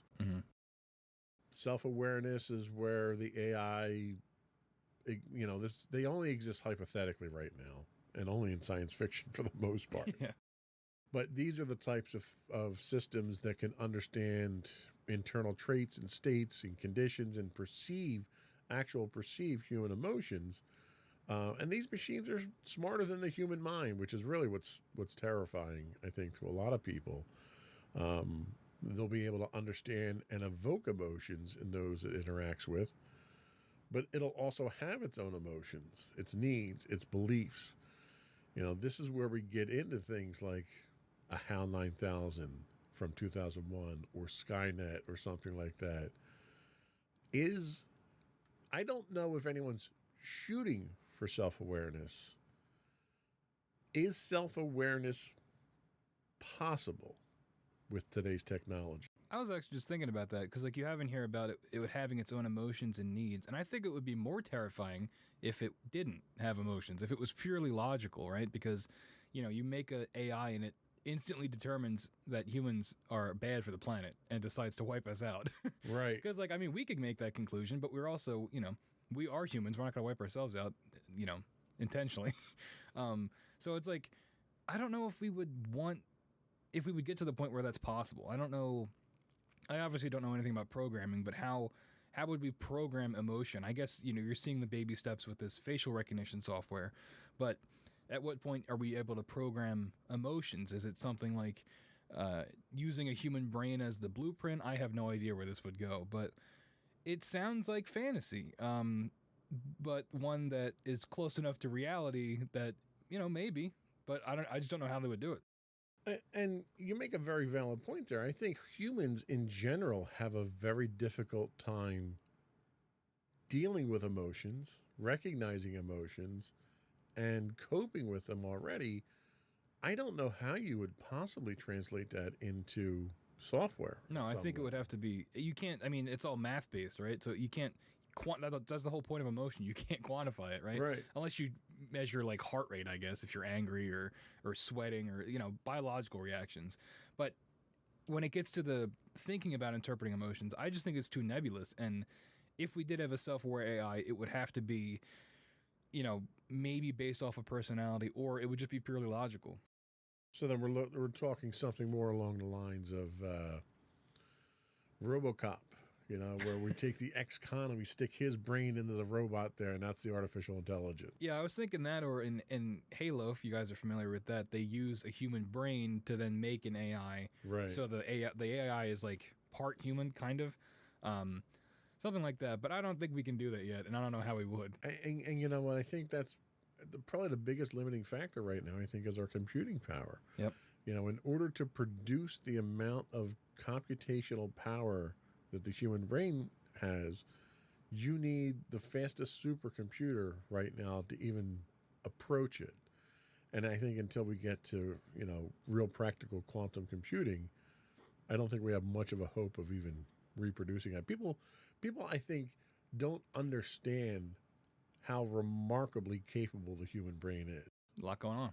Yeah, how fast it operates, how many different things it can do at one time.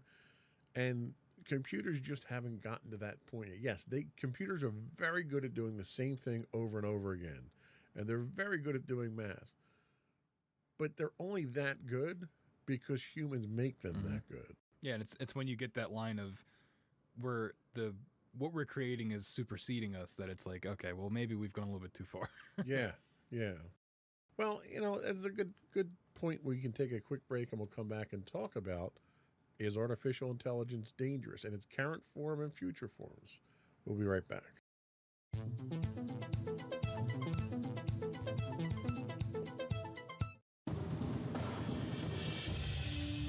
For over 7 years, the Second Sith Empire has been the premier community guild in the online game Star Wars: The Old Republic. With hundreds of friendly and helpful active members, a weekly schedule of nightly events, annual guild meet and greets, and an active community both on the web and on Discord. The Second Sith Empire is more than your typical gaming group. We're family. Join us on the Starforge server for nightly events such as operations, flashpoints, world boss hunts, Star Wars trivia, guild lottery, and much more. Visit us on the web today at www.thesecondsithempire.com.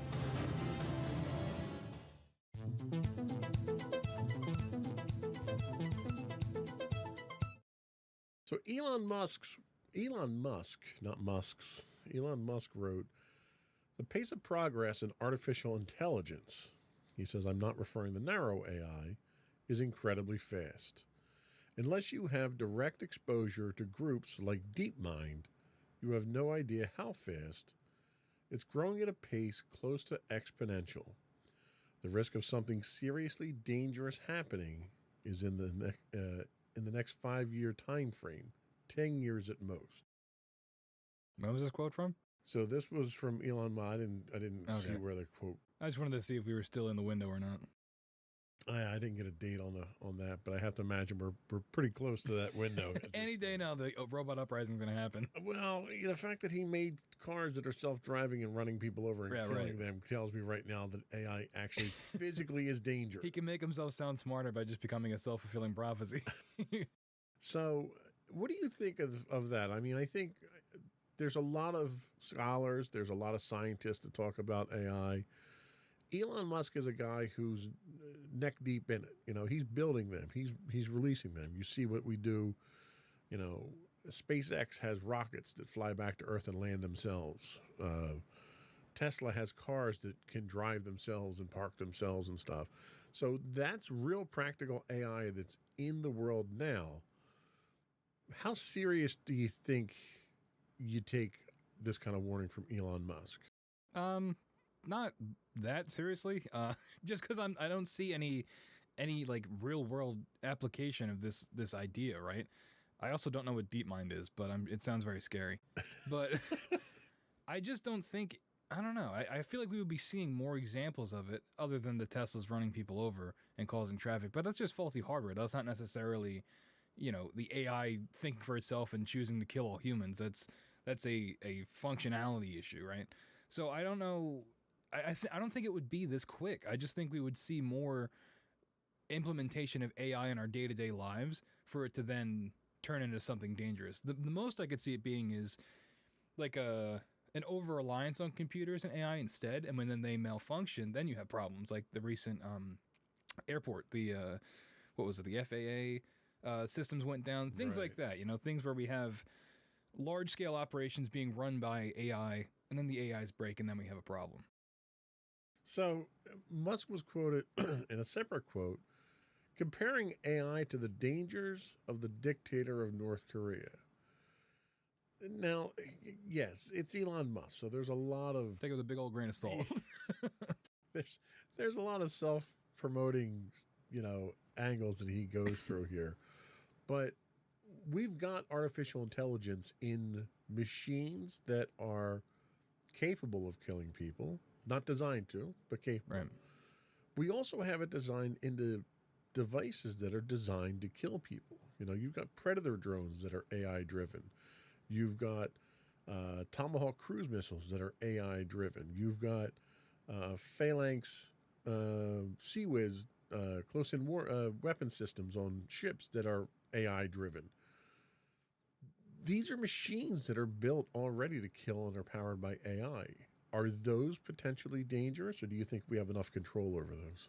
Well, I mean, they're weapons, right? So they're inherently dangerous. It would be more about, again, I just think, are we shooting for the notion of them like rising up and like actively trying to kill people? Because I think it would be much more realistic for them to just be taken over by another human, right? To have somebody hack into them or to have them malfunction and instead of targeting here, you're targeting somewhere else where you're not supposed to.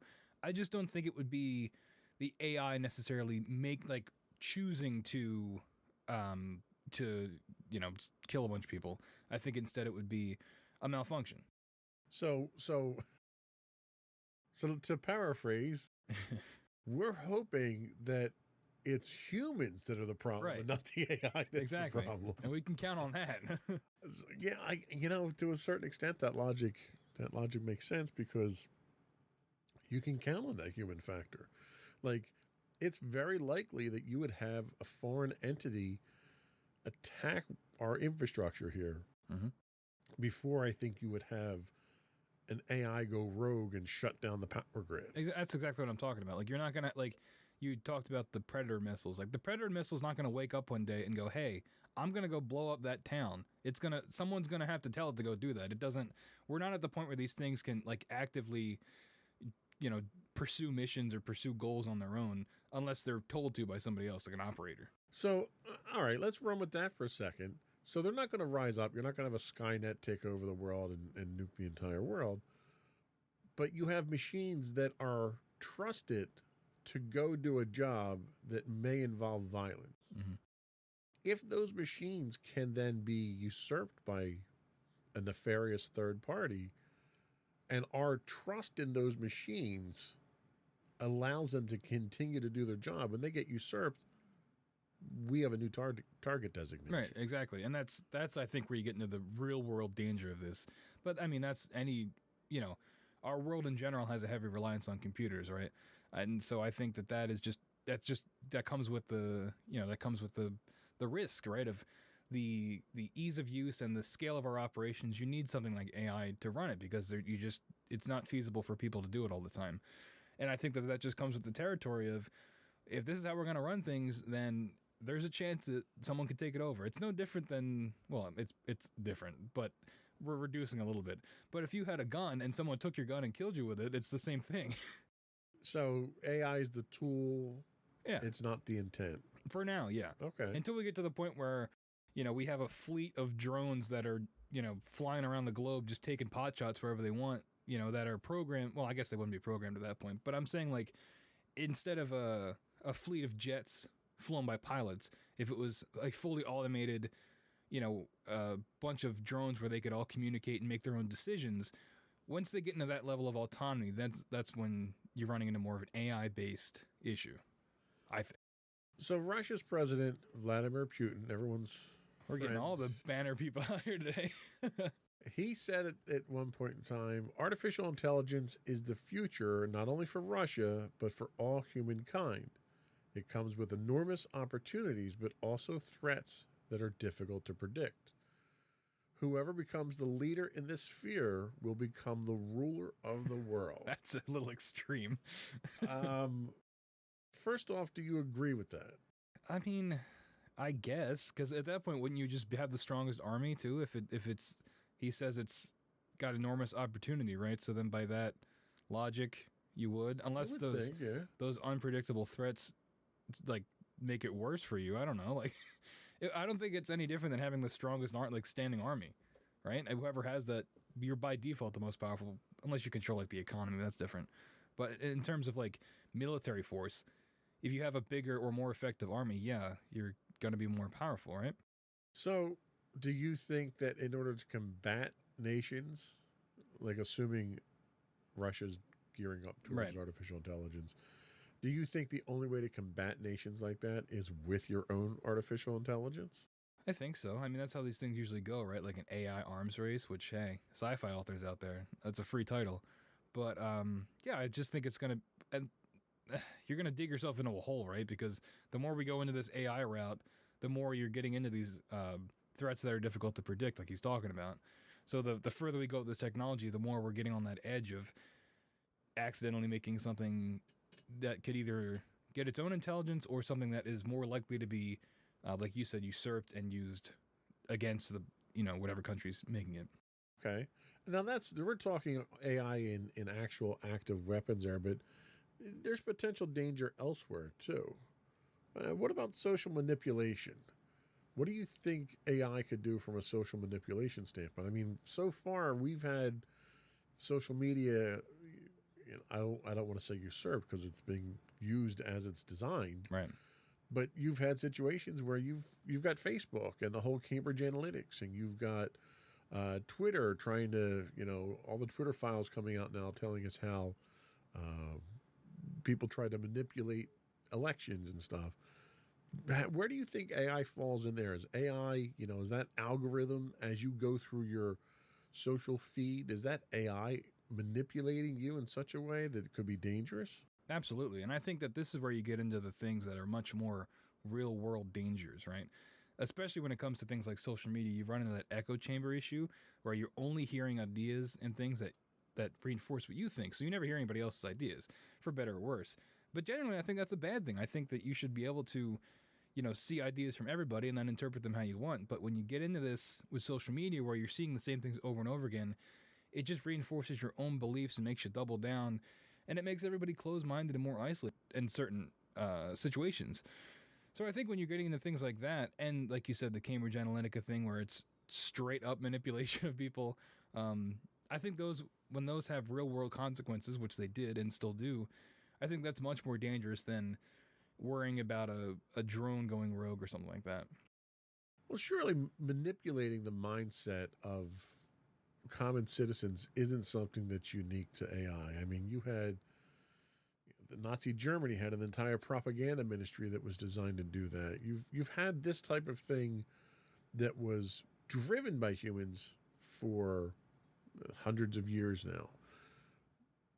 What does AI bring to the plate that makes it any more dangerous than just humans doing this type of activity? I think it's the scale and the pace of it, right?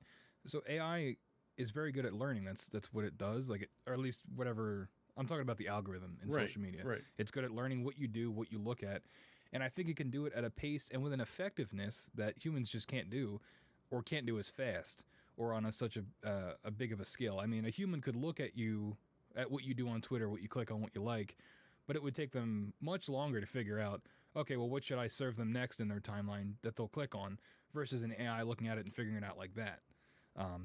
So I think it just makes it more effective and efficient, honestly. That's a very good point. So the other one that they talk about is invasion of privacy and social grading. I don't know if we've never really talked about social grading in the past here. It's being done in some Asian countries already, where depending on what your reputation in social media is how you're treated in society. But I've seen this in sci-fi as well, where it's extremely emphasized in how people treat you. But from an invasion of privacy, you brought up a very good point of, well, everything's listening, and if I say something, I start getting advertisements. Is that a bad thing that you get targeted advertising? I think it depends on how you look at it. I know people that feel like they're being manipulated. They'd rather it be not targeted and just give me what I want. That's what targeted advertising is they give you what they think you want. Without targeted advertising, you're just going to get a bunch of crap thrown at you there. I mean, is that really a bad thing that you get targeted advertising? I think when you, the people that have issues with it, I think they see it as of being manipulated, that even if it's something I want. Well, advertising is manipulative. It's true, which is why it's so effective. That's the definition of advertising. I know. I just think it's I think people have an issue with it because it's that invasion of privacy of, even in my own home, I'm being sampled for data and it's being regurgitated back at me so I can become a better consumer. Eventually it just feels like it's all boiling down to you just pumping money into the economy. Okay, I'll buy that. It is effective though if you're a business owner. Absolutely. From a capitalist standpoint, it's great. Yeah, exactly. One of the other ones they talk about is misalignment between our goals and the machines. And this one, I don't know how much of a problem this was. The great example they give is you get into a self-driving cab and you say, get me to the airport as quickly as possible. Okay. But if the machine itself is doing what it thinks you've asked it to do, that could involve exceeding the speed limit. It could involve dangerous driving. It could involve driving into the river that's between you and the airport to try to get you there. I think this is kind of a silly example of, this is no different than people following their GPSs off the road, Is this something we need to worry about, where if we're putting our lives in the hands of these machines at some point in time, and they're already talking about having air taxis to the airport and stuff like that. So you're ramping up the level of complexity and the level of danger associated with the reliance on these machines. Is it possible that somebody misses a line of code that says stop at stop signs? Is that a danger? I mean, not really, right? If these things are being put out on a global scale, surely they would test them, right, and see if that's an issue. You've had some issues with this with self-driving cars where they have malfunctions, where they'll, I saw one the other day where a Tesla was in a tunnel and just stopped, and I don't know why, and then 8 cars hit it. So things like that will happen, but I think if you're talking about the foundation of the code getting out there, that's something's wrong with it, I don't really think you have to worry about that. I feel like it would be extremely irresponsible of whatever company is making it to put it out there, not having it be fully vetted, especially when you're getting into transportation and things like that. There was one example of a Tesla that was driving on a highway at high speed, which they supposedly excel at. They're very good at that because that's how the sensors work best and the computer works best and everything. Going fast? on a highway okay. situation where they're not doing stop and go traffic a lot. And what happened was there was a vehicle that was in the left lane that this thing was driving in, and it wasn't expecting a vehicle. It wasn't expecting a stationary target. And because they use LiDAR and they use radar, and they'll gauge the distance between themselves and the next machine. And the assumption is that machine's going to be moving so we can make calculations based on timing. And what happened was this vehicle was stopped in the left-hand lane. The device, the smart car, saw that the machine was there. But because it wasn't moving, it assumed that it was a glitch in the sensor, never tried to hit the brakes, and literally accelerated right through the vehicle. And it did everything it was supposed to do based on the rules that it had. And someone had missed a rule that said, hey, there's the chance that something could be stopped in your lane. You have to stop for it. Yep. And that got out there after all this extensive testing. That still got out there into production. So there's a chance that you can get code that's broken out there. That's true. How do you deal with that? Who's liable at that point in time? I mean, probably the company still, right? I mean, it's still their self-driving car that rammed into it. I think the onus is still on them. Even if it's something that they could never predict, then don't make the technology. If there's a chance that something like this could happen, then maybe it's just not meant to be. Or we just go through the trial and error of, potentially people losing their lives until we figure it out and put out enough software updates, if you want to look at it in like a morbid sense. But I mean, there's things that could be a high attrition rate. That's there. what I'm saying. Like, I just think maybe at a certain point, if the body count gets high enough before you get version 4.0, maybe we just don't do it. Maybe we just stick to driving ourselves around, or we limit it to, certain public transportation options instead of every consumer having their own self-driving car. And that's certainly a consideration to solve some of these things. And the last danger I wanted to talk about was discrimination.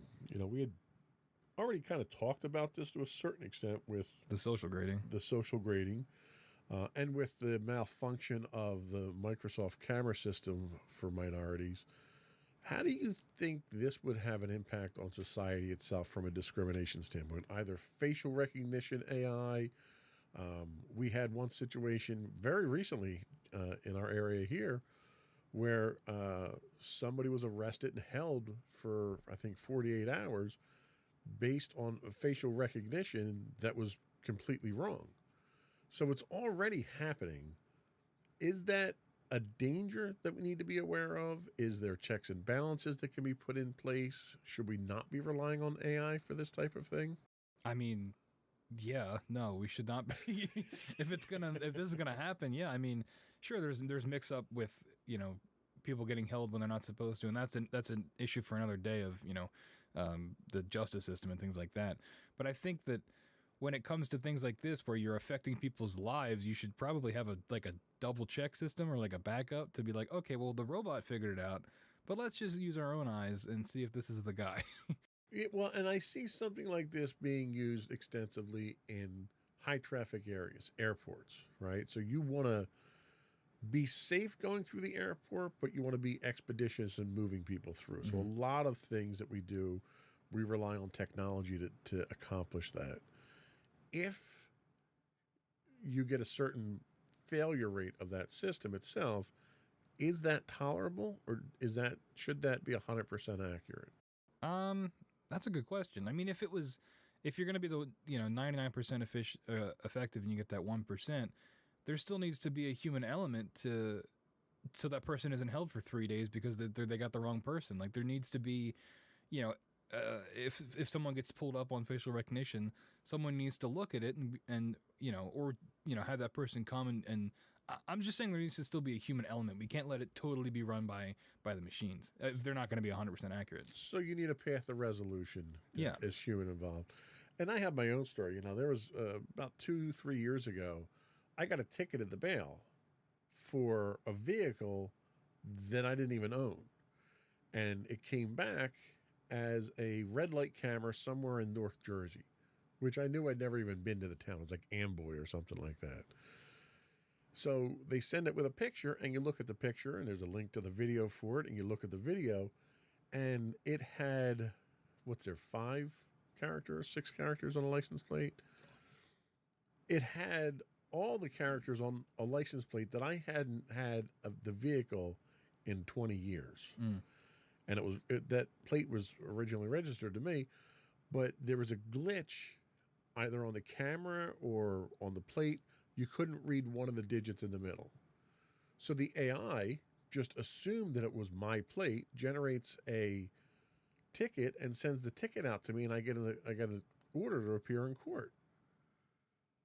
That's AI-driven problems that you have that should have been looked at by a human being, but because of the number of tickets that they produce, you can't. The whole point of having an automated system is because you can't have a human looking at all these things. However, to your point, I was able to call them up, explain to them what it was. They were able to resolve the ticket on the phone, and I didn't have to go for the court appearance.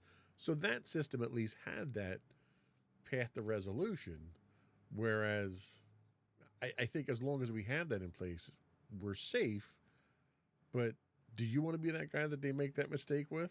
No, and that's the territory, right? If we're going to rely on these things, and it's like, it's something similar to getting on a plane or something where you're giving up a amount of control for convenience or for, convenience, honestly. If you're going to give up that element of what you can control, then there's a risk that comes with that, no matter what it is. And I think that this is an example of that. That just sounds like a really poor way of explaining the way airplane crashes. Hey, man, you get on the plane, you got to expect it, all right? We expect the least expected. I bring a parachute every time I travel. All right. I think we've kind of exhausted where we can go wrong with AI at this point from a danger standpoint. Let's take our last break, and we'll come back, and we're going to talk about the impact of AI on our world today and moving forward. We'll be right back.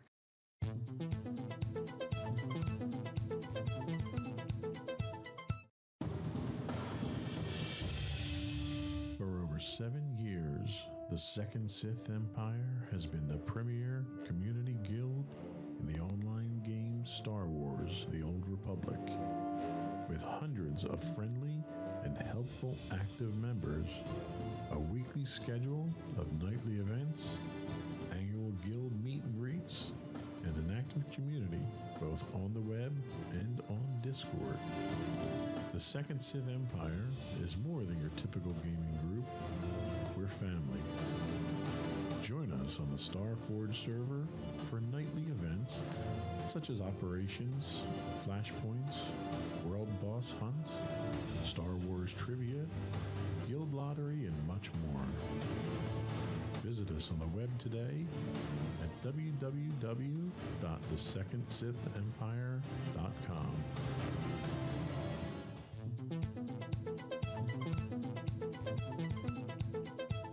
Welcome back to Insights into Tomorrow, and thank you to today's sponsor, the Second Sith Empire. Really paid for all that airtime, huh? They are an awesome guild. I recommend everyone look them up. Anyway, moving right along. Hit it one more time. Anyway, so let's look at what the impact of AI on the world today. So some quick figures I dug up here from simplylearn.com.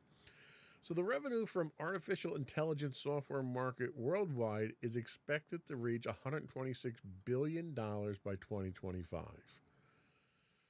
That's significant. Not huge, but significant.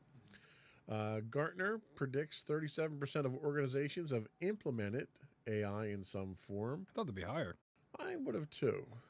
The percentage of enterprises employing AI grew 270% over the last 4 years.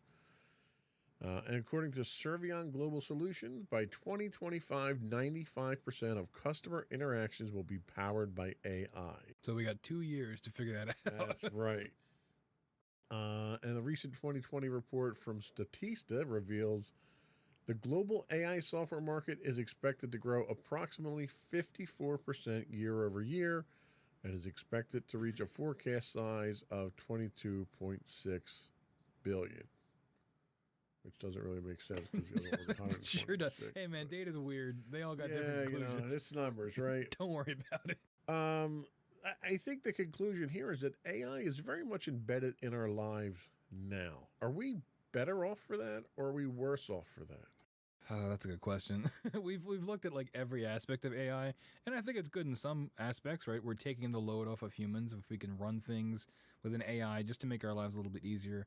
I think that's a good thing because at a certain point, when we're talking about things on a global scale, it's just not practical to expect humans to be able to run all that 24/7.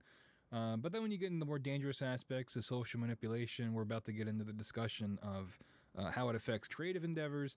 I think that's when you start getting into the dangerous territory, and it's really going to be a question of where does this go in the next 5 to 10 years? Are we getting that full on AI integration in every day of our lives, or is it still like it is now, where it's more in the background? It's not necessarily as prominent.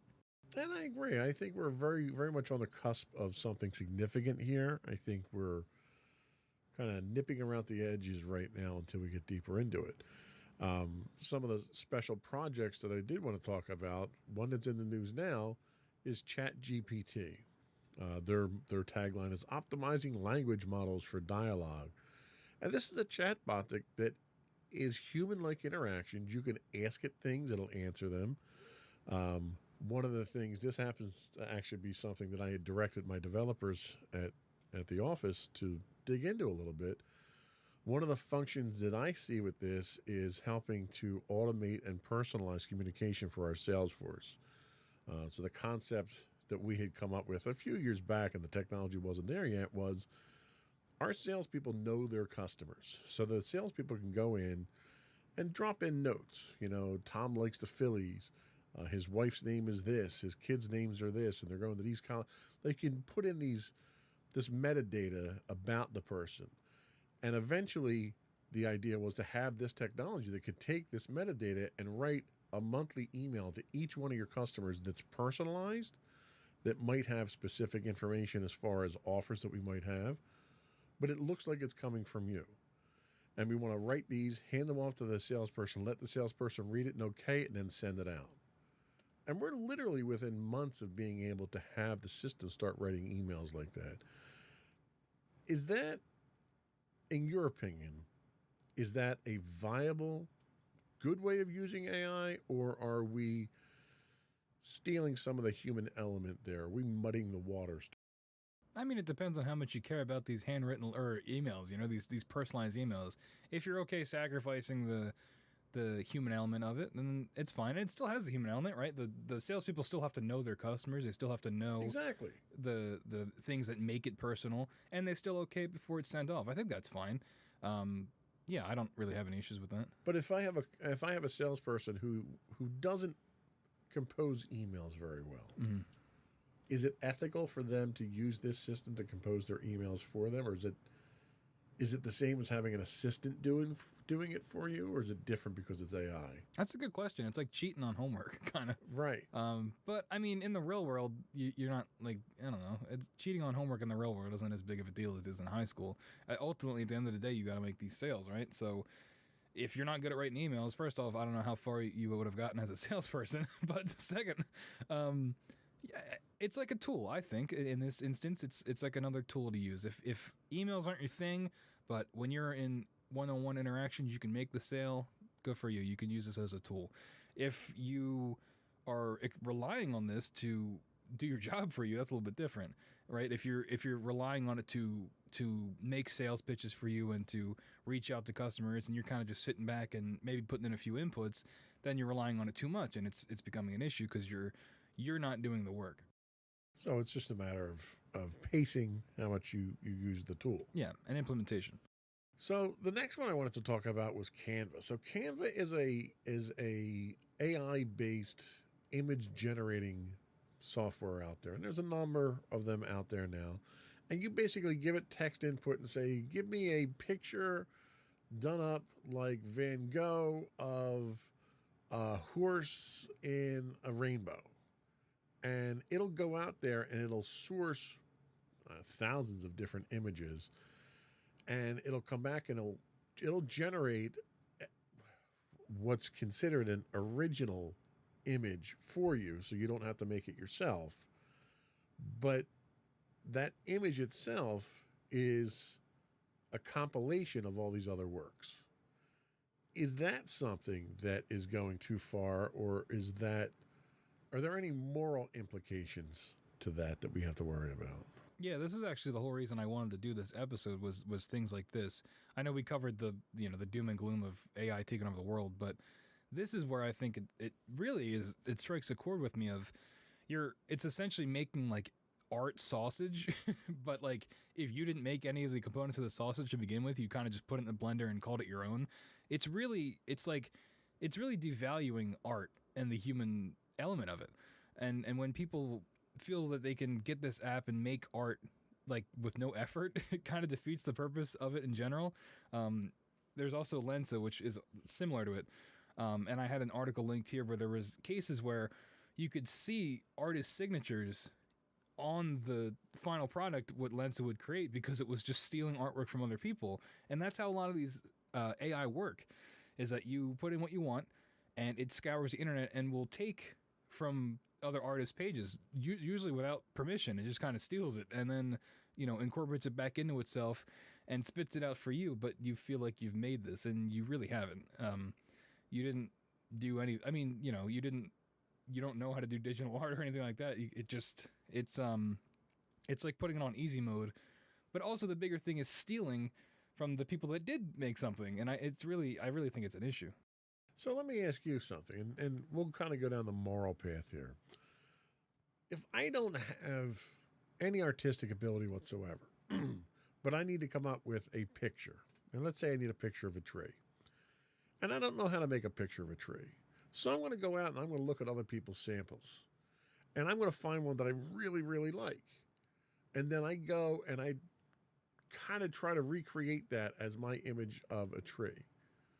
Is that the same moral ambiguity as what a Canva is doing? Because Canva had the same problem. They wound up getting sued by Getty Images. Oh, really? Yeah. I didn't know that. Because they weren't even pulling the watermarks out. Oh, It was man. so bad.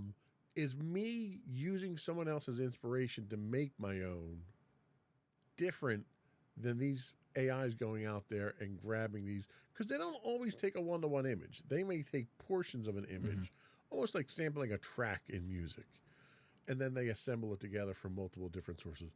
What's the difference in the two of those? Well, I think, in your example, I'm assuming you're like drawing it yourself. Exactly. Right? Yeah. That's the thing. That's where I think the line is. With the AI generated art, you're just typing in what you want and it just appears, and it's compiled from other images.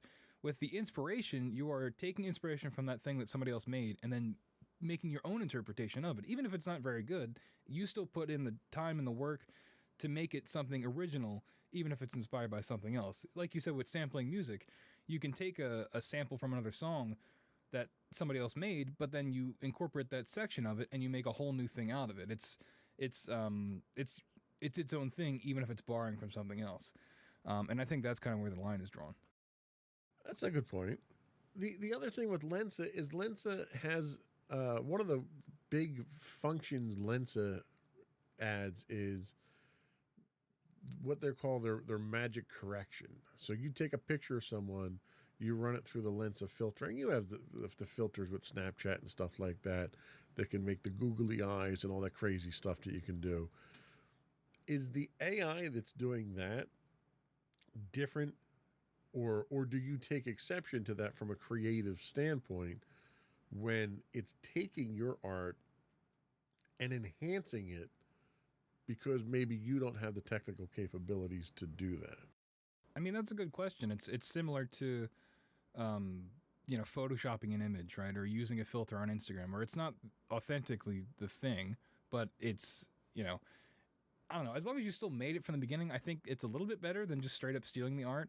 But I still think it's messing with the authenticity of it, right? And it gets into our perception of what is made by humans and what is made by AI, and what does that mean for art if we can't tell the difference. And I think that's sort of the road we're going down at this point. When it gets into the enhancement, it's not as bad. It's still not great.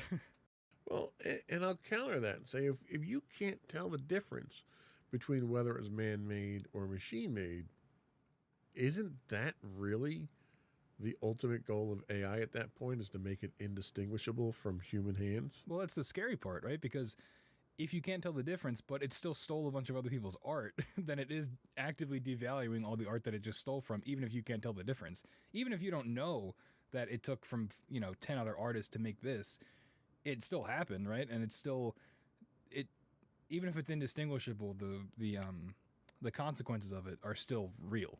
So the dilemma that you're referring to here is more the sourcing of where it gets its material from, rather than the generation of that material. Right, because it's not magic, right? Like the AI is not making, it's not like physically drawing it, but it's not necessarily entirely originally from the mind of the AI. It's taking from other people to make it, and that's kind of where the issue is. So it's just creative copying. Yeah.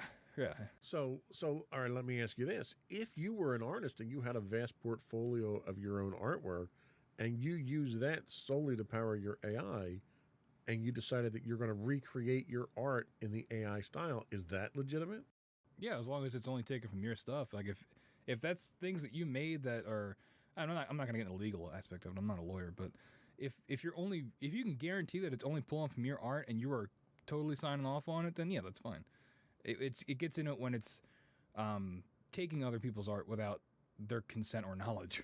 So, all right, being a Star Wars fan and a Eagles fan, let me throw a couple examples of non-AI out there where both of those entities have taken what they've had, they've modified those and regurgitated back out to the public strictly for money purposes. There wasn't anything to enhance the art. There wasn't anything to make it better or different or really anything. It was literally, I just want more money, so I'm going to re-release it. Do you have a moral issue with that, with people basically exploiting their own material for money there, trying to, I'm going to say, con people out of buying it again, because I'm one of those idiots who does it. I was going to say, yeah. Not really, no. I mean, morally, yeah, it's not ideal, right? Like, you shouldn't be scamming people, but these things have value, and there's a reason that, they're getting the money that they are. They wouldn't be re-releasing if they weren't making money. But it's not like fundamentally impacting how we view art, right? It's just someone making a quick buck because they're re-releasing their greatest hits for the 1,000th time. It's not like, it would be like if the Eagles released a record that was music that was all samples and they didn't credit anybody. Like, that is what we're talking about here. But everybody loved it and acted like it was their original music. So are we really to the point where Canva and ChatGPT and Lensa are making us fundamentally reconsider art at this point? I think we're getting there. And I think the Lensa specifically, at least in my sphere, really took a lot of people by storm of like, this is awesome. Look how cool I look. I'm a cowboy. I'm a robot. But then it came out of how it really works, and everyone was like, oh, so it's not magic. It's not a computer making, it's not a computer coming up with this art itself. It's a computer interpreting other forms of art, stealing and chopping it up, and then mashing it into one new thing. And that was kind of where the issue came in. So I think we're getting there. We're getting there, right? And I have like a soapbox I wrote on here, but looking at things like the Indiana Jones 5 trailer, where it's a wholly digital younger Harrison Ford, and you really can't tell the difference. Like, we're now there where in movies these CGI creations are getting close enough where you can't really tell the difference. We're past the days of Rogue One where it's zombie Tarkin and all that. That was terrible. But we're getting to the point where the CGI creations or de-aging in movies is becoming so realistic that it's becoming legitimately hard to tell the difference. And it's, between that and the AI art generation, it's like, where is there room for people at this point, for the human touch of it all? And that's what really, interests me and kind of scares me. So for years now, before AI existed, before computer-generated graphics in movies and TV existed, people have been using makeup to make you look older or make you look younger. That never caused us to question the purpose of the place of art in the world. Why would de-aging someone digitally cause that kind of conflict in the art world now? Well, because for makeup, like, you have to apply that, right? It's a physical thing you have to do. With this, it's less about the de-aging and more about the, like, making someone young again so you can make more movies with them. Like Harrison Ford is like 80 years old. He can't be Indiana Jones like he was in the 80s. But if we can de-age him and like make him look young again, even though he's an old man in real life, we can keep making these movies and keep pumping them out. That's where I think the issue is. When you're doing old age makeup or trying to make someone look young with makeup, it's a little bit different because you still know underneath that makeup is still the person, right? Whereas with this, it's not. It's a robot. So, okay, I will counter that with Chris Pine in Star Trek. So they didn't use makeup. They didn't use digitally aging. They just changed the actor and they relaunched the entire franchise.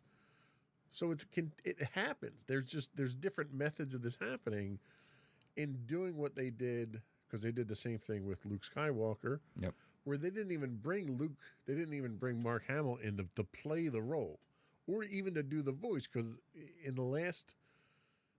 Boba Fett, whatever, Book of Boba or the Mando Mandalorian 2.5 Yeah. or, in that episode where he comes in, his voice is even digitally redone by an AI voice manipulating. And now Darth Vader, James Earl Jones, is no longer the voice. It's all Right. signed over to AI. So he signed it over, and they can generate James Earl Jones' voice through AI. I'm struggling to understand where the issue is with that. I think when it comes to, we'll use James Earl Jones as the example. When you get into like a vocal performance, when you get into the human element of it, there are things that he might do when he does a read for the fifth take that he does something different, and it's way better, right? And it was a fluke, but hey, he read it this way, and that's the line we're going to use. When you get it with AI, I don't think they're going to be able to do, like, there's that human element where you can get that random spark of creativity or performance that elevates a role more than it would just be if it was a human doing it. I think it's really that loss of the human element that I think is the dangerous part. Well, and I think the ultimate goal of AI is to not have the human element injected into it, but have its own unique element injected into it. So I think you still have the potential for that. It didn't just have James Earl Jones record every word in the English dictionary and it just assembles them together like a really bad AI. They should do that. That'd be pretty funny. It basically recorded his inflections and his ability to say certain syllables. It was a much more sophisticated thing than just recording words. And then the AI assembles those sounds, but it doesn't do it the same way every time. But, like, isn't that weird? Like, James Earl Jones is still alive, right? And unfortunately, he's going to die one day. But they're still going to use that after he's dead to make Star Wars movies with Darth Vader. Isn't that weird? It's like putting him in the ghost in the machine. You know what? They embalmed Lennon's body and they stuck it on display in the public square for decades. Yeah, but they didn't Weekend at Bernie's him like a puppet in a movie after he was dead. Like, I don't know. It's something about like when it comes to real life people being like turned into AI generated things, whether it be the Harrison Ford in Indiana Jones 5 or James Earl Jones and now with Darth Vader. When you're taking real people that are in real life and harnessing them using AI for creative things, it doesn't sit right with me. It just seems strange. I don't know. Well, and you know what? To play devil's advocate here, James Earl Jones wasn't just James Earl Jones who was the voice of Darth Vader. There was so much audio work that went into that voice that it wasn't just him talking into a microphone. So there was already more to it than just James Earl Jones. If they can get that out of a computer and James Earl Jones doesn't have to show up and he already got his paycheck. Yeah, but like, sure, there are other elements, but his voice is still the core of it, right? So if he died in the world where we don't have AI, that'd be it. So I will counter that argument with every other element, every other example of Star Wars that Darth Vader shows up in and it's voiced by someone beside James Earl Jones. It's not believable. I don't know, man. We got to figure something out then. Like, at a certain point, you got to, like, the real world has to have some kind of impact. Like, we can't, like, I don't know. Was Carrie Fisher alive when they did that Rogue One thing? I think she was at the time, right? Like, that's so weird. It's so weird that these are real people that are aging, that we are just plucking like the best version of them and putting them in like CGI, and now with the voices is like eternalized. I don't know. It freaks me out. Well, all right. So I'll give you a different angle on that. So you have, as an actor, especially a female actor, you have a finite lifespan that the industry will tolerate your aging to, right? So if you get to a point, let's say you're 50, okay, the number of roles that you run into when you're 50 are severely limited. If someone could extend their acting career and their opportunity to make money in the business by allowing digital manipulation of their features, don't you think that's at least a worthwhile endeavor for it? Yeah, I guess, but like, do we just want to completely give in to like ageism and not try to fix it? Like, or we just want to submit to like the industry-wide like issue? I don't know. It just seems like we're compromising just to not have to like tackle the real problem head on. Well, and I agree that it's a problem that needs to be tackled. But in the meantime, you're robbing people of opportunities if you take that tool away. Yeah, but you're robbing them of opportunities by like being ageist too. So it's like, I agree, but the problem is a role may require somebody of a certain age to be convincing. wouldn't you be taking away opportunities from potentially another actress that is right for the part if we're going to instead use AI or robot Carrie Fisher instead of recasting someone that might be good at it? It's possible, but if you were doing a Star Wars film that was after Rogue One, and you needed Princess Leia in there, now granted it's a little different because she's passed away. But if you needed someone that's age appropriate who was that actor, wouldn't it be easier and more convincing to age reduce that actor so they could do that role? No. Well, why not? Because then you'd wind up getting like somebody who looks nothing like Han Solo showing up in a Han Solo movie. Okay, That's true. That movie had other problems. I think that was, I don't know. We're not. This is not the Solo podcast, but I think, I don't know. For me personally, I think it should be a recasting. I don't think it should be using AI. People cling, especially when it comes to Star Wars and properties like it, people cling to that past so hard. The past, what did Kylo Ren say? Kill it if you have to. Like, I think, I don't know, we're getting like, it's like the metatextual level of this, but I think like we can't just like keep digging up these people and putting them into computers and like Indiana Jones. But you can. That's the point. That's the beauty of it. We can. We never have to move on. Nobody has to die now. No one's ever really gone. I don't know, man. I guess we'll see when Indiana Jones 5 comes out and they just make a whole movie with CGI Harrison Ford and call it a day. Okay. So Hey, man, support your local artist, all right, before the robots come for us all. So that's really what you're getting at here.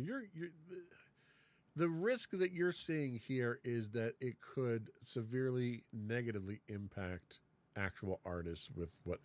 Yeah, it's like the old auto factories, right? Once they figured out how to automate all that stuff, all those people got fired. If we can automate writing a script for a movie, the people that are in the movie, their voices, the effects, if we can automate all that stuff, we don't even need people anymore. And at a certain point, so that's a twisted idea of what history is. When they automated factories, people, instead of doing menial, repetitive tasks, were trained to do better tasks. What killed auto factories were unions that kept trying to get more and more money for people. Okay, so let's just put history aside for a second there and not distort it that much. it would still be the same outcome, though. With if we found a way to automate all this stuff where people couldn't tell the difference, we wouldn't need people to do it anymore. And I think, but instead of being a makeup artist, you become a digital effects artist. what if they don't want to do that? What if they like makeup? They shouldn't be forced to change because of. So then you work in stage, okay? They go work at Walmart. They're not digitally enhancing anybody on the stage in a play, okay? Not yet. We have holograms. You're killing me. I'm just saying it's something to think about. It's really important that we keep the human element in these things because that's where we get sparks of creativity that you couldn't get from a robot. There's things that they don't understand. There's ways to perform, ways to say things, ways to create that AI will never know. Until we get to the self-aware AI, and then you got to worry about other things. Yeah, then they're coming here and they're going to get me first. They're going to turn me into AI sausage. You picked over most of your soapbox here. Was there anything else that you wanted to sum up there? No, that's pretty much it. Watch out. Just be weary. Anything AI, I think you should be weary. make sure you're making sure where this stuff is coming from. Don't just look at it like it's like science magic. It's not. All these things have to come from somewhere, real tangible things. I agree. And to be honest with you, the point of support your local artist, I absolutely agree with. That's why one of the things that I really enjoy when we go to these comic book shows and these pop culture shows is interacting with some of these artists, looking at what they're doing, watching what they're doing live, communicating with them, talking to them, what inspires them. I find that to be one of the most rewarding things of going to these shows and actually seeing the brilliance that's out there in a lot of the young artists today. Absolutely. I don't really have any artistic talent, so I have a lot of like admiration for people. You have a lot of like, pent up frustration. yeah, on why that. couldn't it be me? I want to use a robot. No, but people that can just pick up a pen and just make something brilliant. Like it's incredible, and I just think that we need to make sure that sticks around. Also, when you're going to these shows, make sure that whoever you're buying from isn't using Lensa to just make this art and sell it to you, because that is for sure going to happen, because people will try to swindle you. So just think about it. All right. I think that was all we had today, unless you were... No, that was it. You still worked up? You get all off your chest? Hey, man, I think we fixed it. Okay. As with every show, we've solved all the problems. You know what? We didn't end with doom and gloom. That's true. We though. led with it, and then we worked our way back. There you go. A little reverse psychology there. All right, so that was it for the show today. Before we do go, I do want to once again ask that you subscribe to the podcast. Audio versions of this podcast can be found listed as Insights into Tomorrow. Audio and video versions of all the network's podcasts can be found listed as Insights into Things. We are available on Pandora, Castro, Stitcher, Amazon, anywhere you get a podcast. I would also ask you to write in, give us your feedback. You can email us at comments@insightsintothings.com. We do stream on Twitch 5 days a week at twitch.tv/insightsintothings. If you are an Amazon Prime subscriber, you do get a free monthly Twitch Prime subscription. We'd appreciate it if you threw that our way. You can find us on Instagram at Insights Into Things, or you can find links to all that and more on our website at www.insightsintothings.com. That's it. Another one in the book. Stay safe out there, everybody. Bye.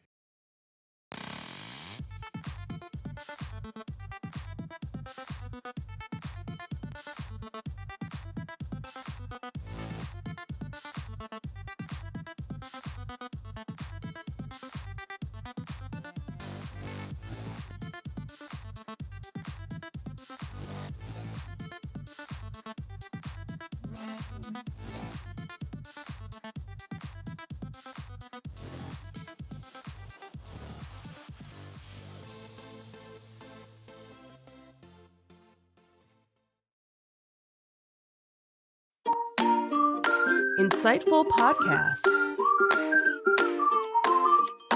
by informative hosts.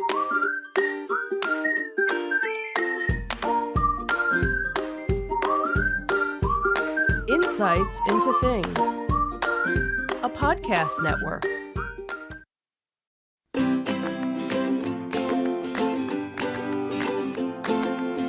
Welcome to Insights into Teens, a podcast series exploring the issues and challenges of today's youth. Your hosts are Joseph and Madison Whalen, a father and daughter team making their way through the challenges of the teenage years.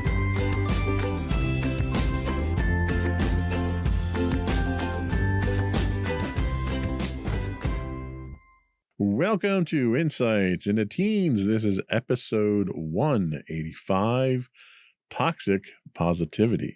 I am your host, Joseph Whalen, and my confident and aware co-host, Madison Whalen. Hi, everyone. How you doing today, Maddie? I'm doing all right. How about you? Doing spectacular. Anything exciting going on with you? Had a test today. That was interesting, I guess. I heard we also got your class standings. Yep. And you're what in your class now? Number 2. Number two. We're going to have to go after that number 1 spot there. Yeah. It's probably best not to try doing that because, it doesn't do wonders for the mental health. True. I didn't say how we're going to do it, though, so. Okay, yeah. Might not want to admit that on the podcast. Coaching is what I'm talking about. Uh-huh.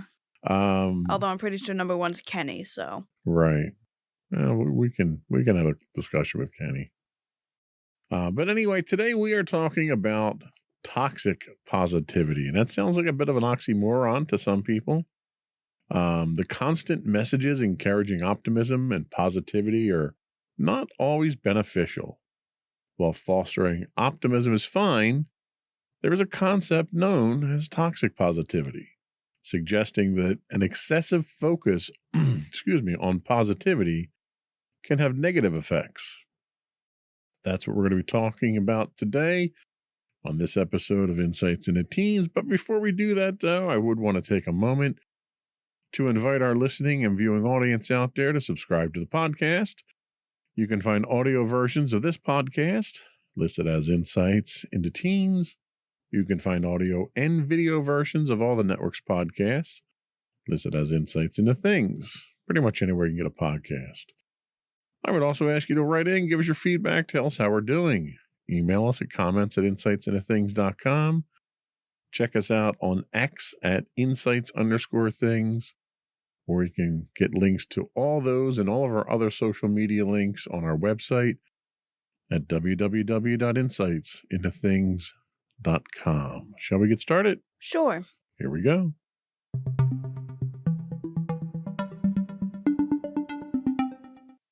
So what is toxic positivity?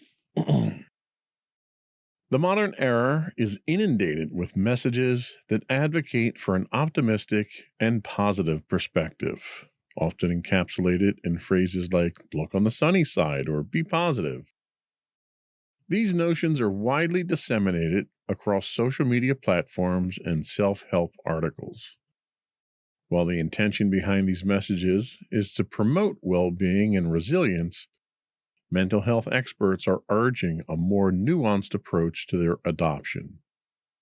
While fostering an optimistic outlook does indeed offer numerous advantages, the emergence of the concept known as toxic positivity underscores the potential drawbacks of unconditionally embracing positive emotions.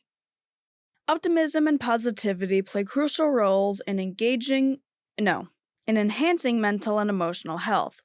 These attitudes can facilitate coping with challenges, fostering a sense of hope, and promoting overall well-being. However, when these messages are oversimplified and rigidly applied without consideration for individual circumstances, they can lead to an unbalanced and unrealistic approach to emotions. Toxic positivity encapsulates the idea that individuals should suppress or ignore any emotions that deviate from positivity. The belief is that by solely focusing on the positive aspects of life, one can achieve perpetual happiness. Yet this perspective overlooks the intricate tapestry of human emotions and experiences. Emotions such as sadness, anger, frustration, and fear are all natural responses to life's complexities, and they hold valuable information about our inner state that needs. Mental health experts caution against uncritically embracing toxic positivity for several reasons. Suppressing negative emotions can lead to emotional invalidation and denial. Not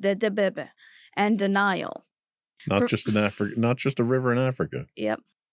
Preventing individuals from authentically processing their feelings. This denial can impede personal growth, self-awareness, and emotional intelligence. Moreover, constantly attempting to maintain a facade of positivity can be emotionally exhausting and create an unrealistic standard that is difficult to sustain. The key lies in embracing a balanced approach to emotions, one that acknowledges both positive and negative feelings. True emotional well-being comes from recognizing that all emotions are valid and serve a purpose. By allowing ourselves to experience and express a wide range of emotions, we develop greater self-acceptance, resilience, and emotional agility. This approach empowers individuals to navigate life's challenges with authenticity and a more comprehensive understanding of themselves and their emotions.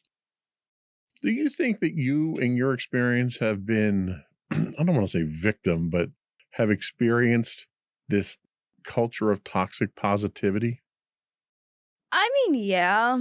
I don't think I've experienced it in like a very extreme form, but I do feel like the idea of suppressing your emotions has kind of if it wasn't really directed towards me, it's something I've probably imposed on myself.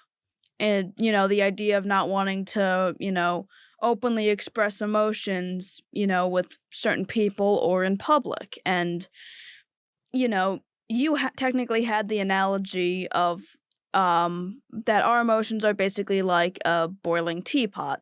If you keep it closed off for too long, and by basically, the equivalent of suppressing your emotions, if you let it build up consistently, it eventually explodes, much like someone would explode emotionally if they had to consistently suppress their emotions. Right. That's a good point.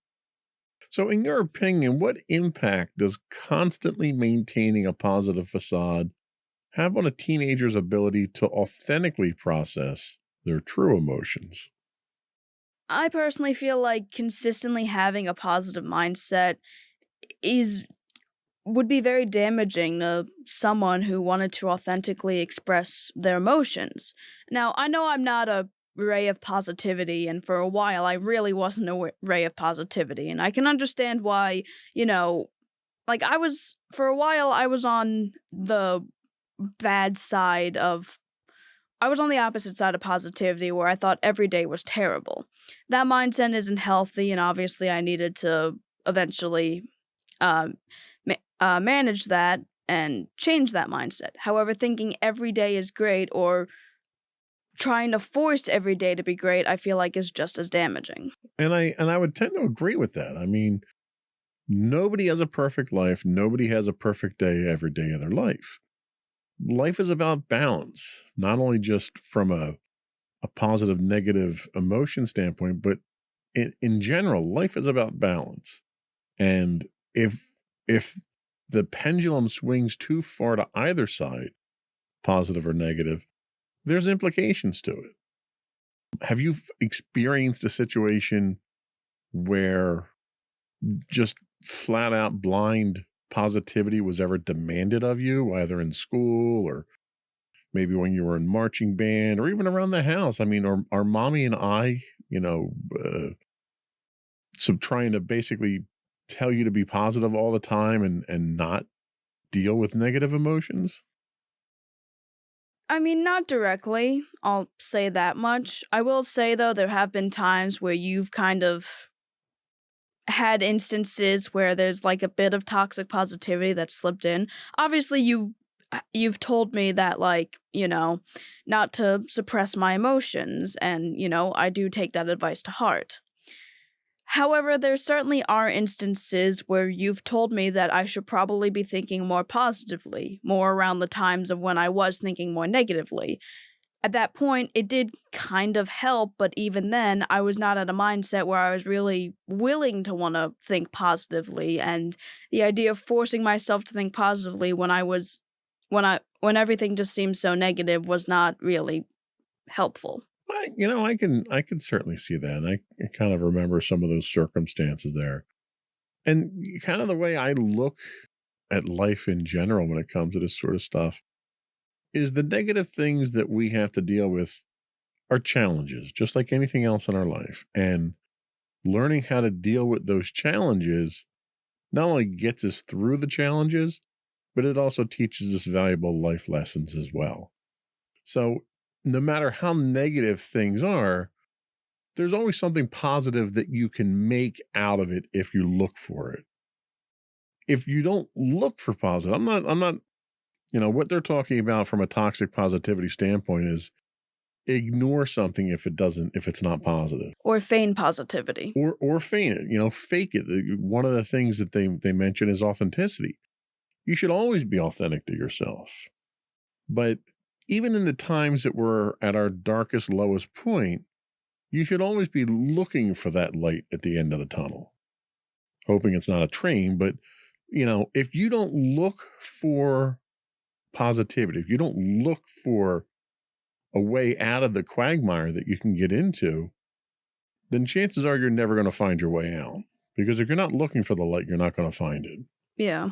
So that, to me, is not toxic positivity. That's kind of that escape clause when you get down into the dumps, or when you're depressed or you're negative or you feel like the world's against you. That's your way of trying to elevate yourself above it. Mm-hmm.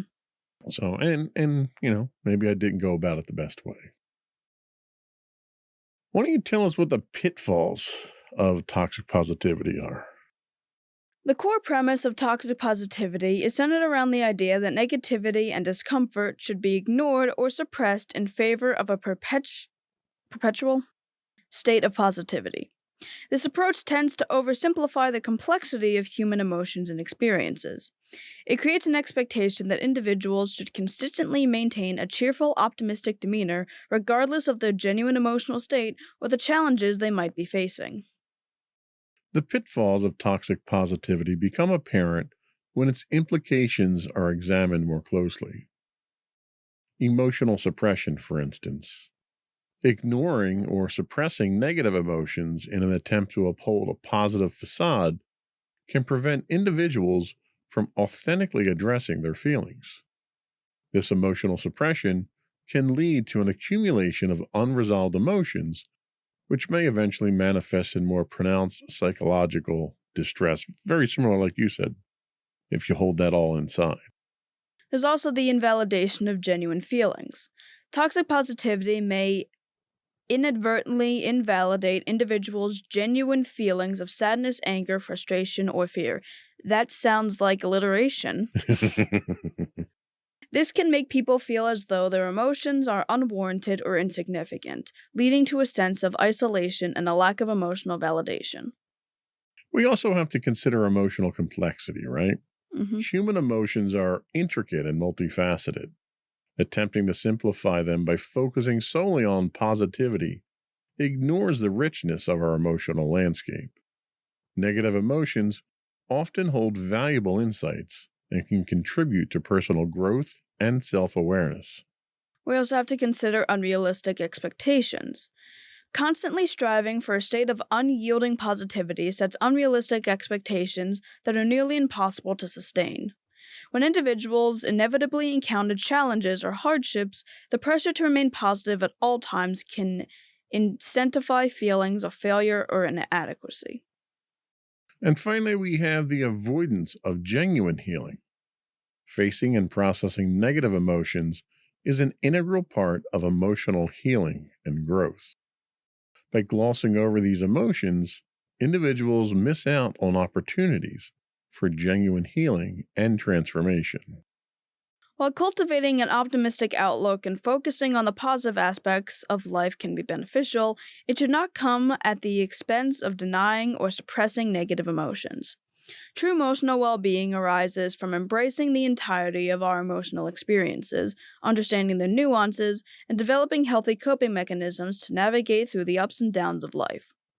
An approach that values emotional authenticity, self-compassion, and balanced emotional processing is more likely to contribute to lasting mental well-being. So, how do you think the pressure of toxic positivity affects the way that teenagers interact with each other and express their genuine feelings, especially in challenging and uncomfortable situations? Well, I feel like there's this kind of thing in general when it comes to society, along with, teens being social with each other and just people being social in general, is the idea that being emotional in public is something that shouldn't be happening or is something that people need to learn to control, or the idea of emotional control.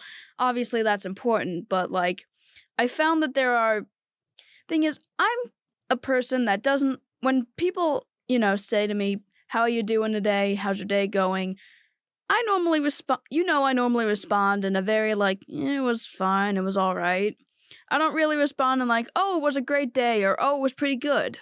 Because I don't really like, feigning that sort of thing, because, I never really know how my day is going. Even as someone who's less negative than I was before, I still don't really say I have a good day or say that I'm doing good. But I feel like a lot of people almost feel like they have to say that, or like whenever people ask that, they never really expect me to say things like, "Oh, I'm all right," or "I'm fine," or whatever. And I think a lot of times when people ask that, they really don't care either. It's just a conversation starter in a lot of cases. Like, "Hey, how you doing?" And then they just move on and continue with the conversation. And I think as a result of that, it's become kind of a ubiquitous type of handshake response. Like, "How you doing?" "Doing great." "Okay, let's move on to what we really need to talk about." Yeah, a lot of people really don't take into consideration, like, if you ask someone how they're doing, like, that's can be a pretty loaded question to a lot of people because obviously we don't know what people are going through, and like someone could be going through a lot of different stuff, but they don't show it at all because they're too scared to be emotionally vulnerable around a lot of people, which is understandable. But I don't think should be happening, and I don't think people should be feigning, positivity, at least to that extreme. I agree. And honestly, I appreciate the authenticity that you have because, you know, you call me, you call mommy when you get home from school and we have a little debrief real quick. There are days that you don't want to have that call. And when that happens, you text us to make sure you're okay and safe and you just aren't ready for a conversation. When you do want to have that conversation and you allude to the fact that it wasn't a great day, that spawns conversation. That might prompt someone like mommy or I to maybe pick up, dessert or something on the way. Something like that to try to lift your spirits, or it might dictate how the conversation goes. Maybe I won't be as, You won't poke as much of a I stick won't in be my such a cage. stick poker if I know you didn't have a good day. So it helps to set the tone, but it also helps to gauge reactions from other people if you're honest. But if you're right, and people aren't honest about that, and you just say everything's okay, that's probably a legitimate form of toxic positivity right there. Yeah, and like obviously I don't think you need to be like emotionally vulnerable with everybody you meet. I can understand not wanting to like say something like that to like a coworker you don't really know, but especially to the people that like you trust and like you're close with, I don't feel like it's the most I don't know. I just feel like we could at least normalize the idea of if someone asks you if you're okay, understand that that's a bit of a loaded question. So don't always be prepared for someone to just be like, "Oh, I'm good," and then just brush it off. Right. And that authenticity, be genuine to yourself, be genuine to the others around you. It's okay to be guarded, depending on who that audience is, but don't be misleading for the sake of trying to get past that question. I think we're going to take our first break here. When we come back, you can tell us about why negative emotions aren't really negative. We'll be right back.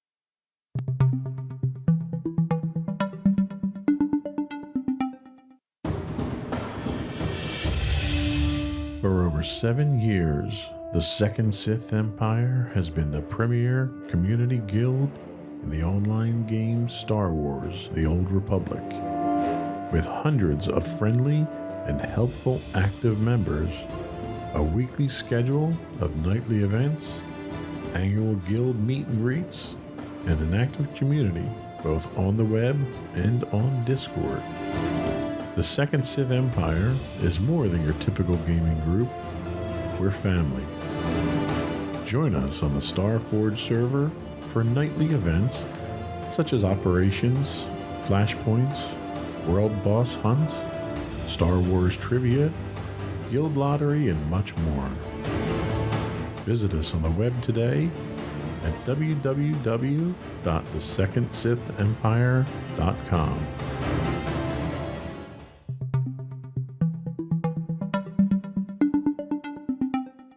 Welcome back to Insights into Teens. Today we're talking about toxic positivity, and now we're going to talk about why negative emotions aren't really negative. The categorization of emotions into negative and positive is a simplification that reflects the general valence or emotional tone of an experience. While this labeling can provide a basic framework for understanding our emotional landscape, it's important to acknowledge that emotions are complex and multifaceted It's important to acknowledge that emotions are complex and multifaceted phenomenon that contribute significantly to our psychological and emotional well-being. In fact, the concept of categorizing emotions as purely negative or positive oversimplifies their richness and potential benefits. Emotions are intricate responses to our thoughts, perceptions, experiences, and bodily sensations. They carry valuable information about our inner world and our external interactions. Rather than categorizing emotions into rigid dichotomies, it's more accurate to view them as a diverse range of responses that serve distinct purposes. Understanding and embracing these so-called negative emotions is essential for personal growth and emotional resilience in the following ways. It provides insights into needs and values. All emotions, whether considered negative or positive, provide insights into our needs, values, and desires. For example, feelings of frustration or dissatisfaction can indicate areas of life where our needs are not being met or where there's a misalignment with our values. Acknowledging and exploring these emotions can guide us towards making meaningful changes. It also provides a balanced emotional landscape. Emotions are interconnected and interdependent. Suppressing or denying so-called negative emotions can disrupt the balance of our emotional landscape. Just as we experience joy and contentment, we also experience sadness, anger, and fear. Each emotion serves a purpose and contributes to the richness of our emotional experience. Emotional resilience is another consideration. Developing emotional resilience involves the ability to navigate both challenging and positive emotions. Embracing and understanding the full spectrum of emotions enhances our capacity to cope with difficulties, bounce back from setbacks, and adapt to changing circumstances. Self-awareness and growth is also something to consider. Engaging with a wide range of emotions fosters self-awareness and personal growth. When we explore our emotional responses, we gain insight into our triggers, patterns, and reactions. This self-awareness empowers us to make intentional choices and engage in personal development. It also helps us with effective communication. Emotions are a vital component of effective communication. Expressing and understanding emotions helps us connect with others on a deeper level, fostering empathy, understanding, and healthy relationships. Finally, it also helps with processing and healing. So-called negative emotions, such as sadness or anger, often arise in response to challenging situations or past wounds. Allowing ourselves to experience and process these emotions is an essential step toward healing and letting go of emotional baggage. The dichotomy of negative and positive emotions is a simplified framework that doesn't capture the complexity and value of our emotional experiences. Understanding and embracing the full range of emotions contributes to emotional well-being, personal growth, and enhanced resilience. By acknowledging the role of so-called negative emotions and learning to navigate them, we cultivate a deeper understanding of ourselves and develop the emotional tools necessary to lead fulfilling lives. So I know we've done a podcast on negative emotions in the past. How do you feel about the concept of labeling emotions negative or positive? Yeah, that's the thing. I know that for a while I had kind of done that sort of thing where it's like, I don't really, like, I would label certain emotions as being bad, or that, like, I was feeling angry, so that means that I'm not feeling great. And, at this point, I kind of realized that it's more about, the mood and mindset when it came to the emotions rather than the emotions themselves. Because now I've kind of learned to understand that pretty much any emotion can be used in a constructive way. Anger can be used to understand an injustice that happens and, have someone, encourage someone to basically go and stop that injustice. And like we said, frustration can help us understand if our needs aren't being met. So at this point, I don't necessarily label my emotions anymore. Like, I might say I feel a certain way, but I don't really, like, I might say I feel an emotion or that I might feel negatively or positively, but I never really try to use the two of them together. I kind of just say I'm feeling this way or I feel positive or negative. Okay. So, can you recall a time when you felt pressure to suppress a negative emotion, maybe to appear strong or unaffected if you happen to be in a bad mood or something? Yeah. Well, there's a couple of things. The daily one probably has to be when it came to just when I feel terrible at school because, like, at that point I kind of have to get my day over with, and then when I get home I can kind of let it out. But it can be kind of hard to hold all that in, especially considering I don't really have many breaks because I have like 6 classes in a row until I actually have lunch. So it's like if I feel bad during like second period, I have to hold on to that for like the entirety of that time until I can finally get a kind of break. But even then, I can't really let all of it out until I'm home.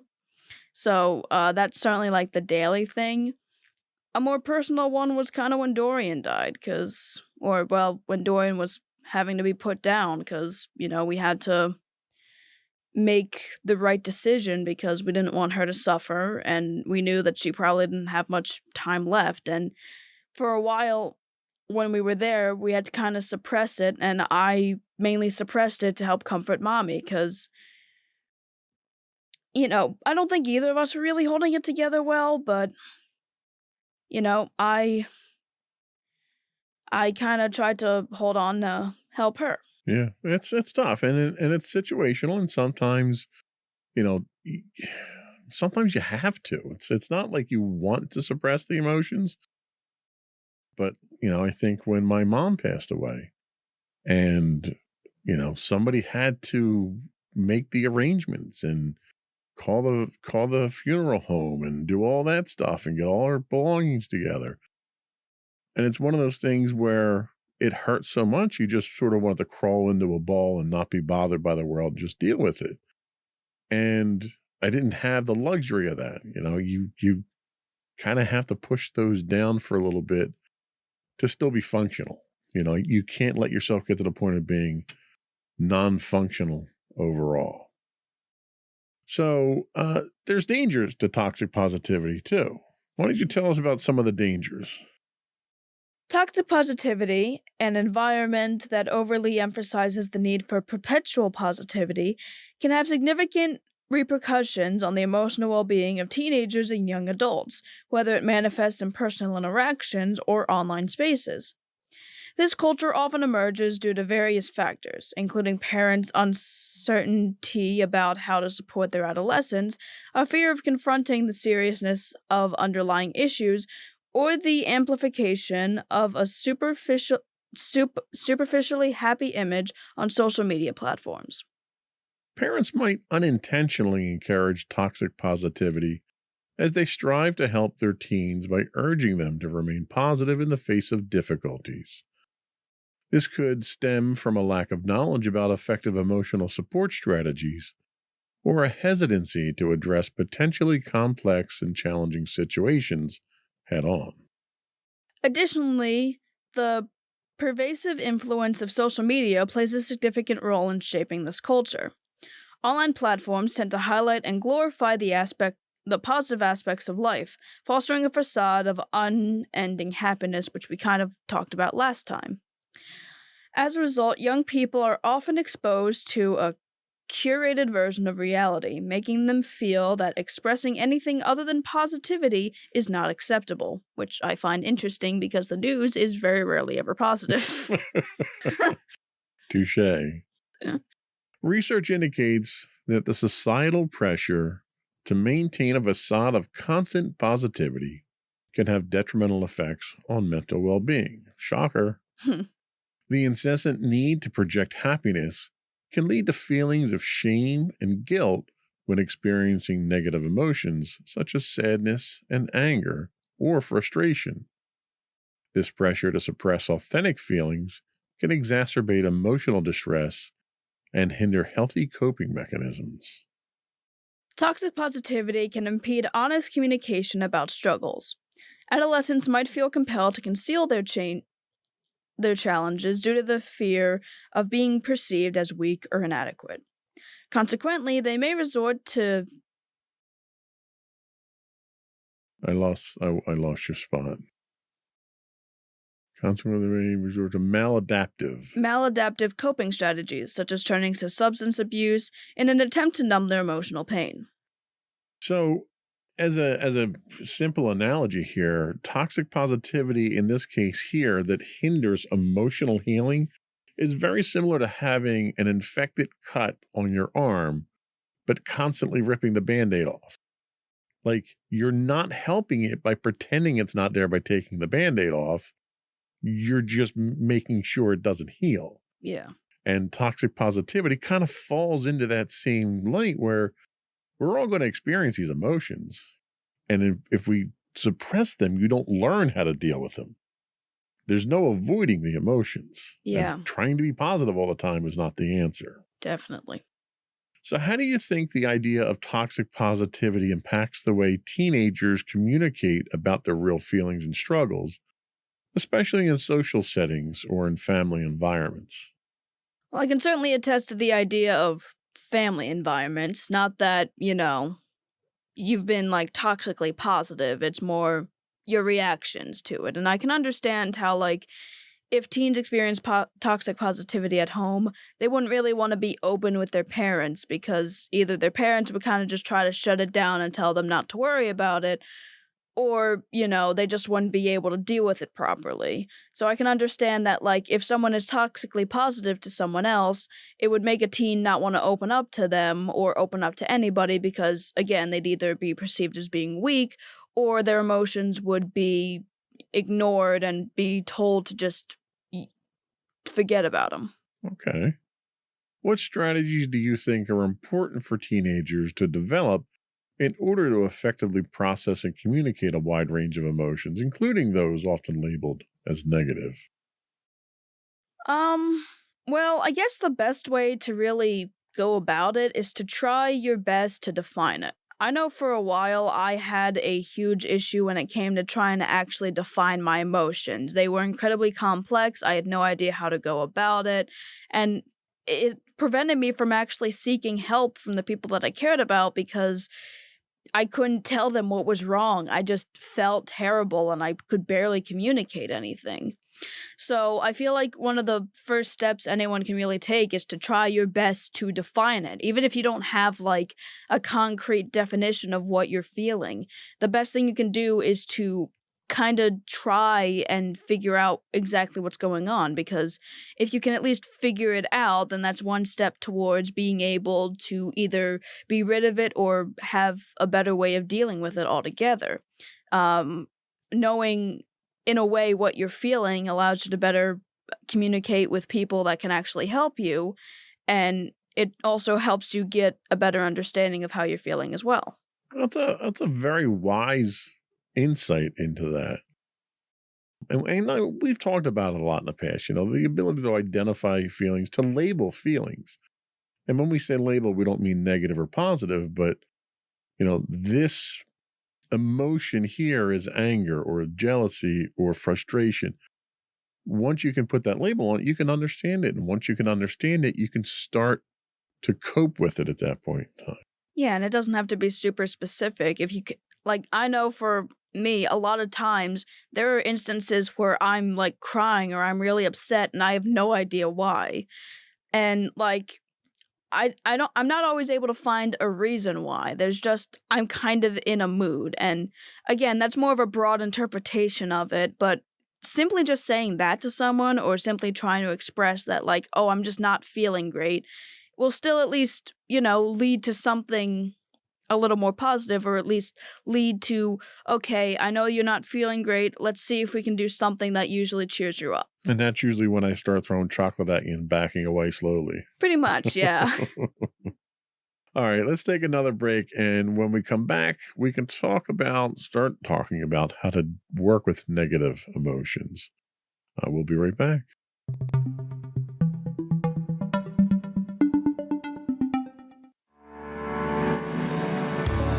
Insights into Entertainment, a podcast series taking a deeper look into entertainment and media. Our husband and wife team of pop culture fanatics are exploring all things from music and movies to television and fandom. We'll look at the interesting and obscure entertainment news of the week. We'll talk about theme park and pop culture news. We'll give you the latest and greatest on pop culture conventions. We'll give you a deep dive into Disney, Star Wars, and much more. Check out our video episodes at youtube.com/insightsintothings. Our audio episodes at podcast.insightsintoentertainment.com, or check us out on the web at insightsintothings.com.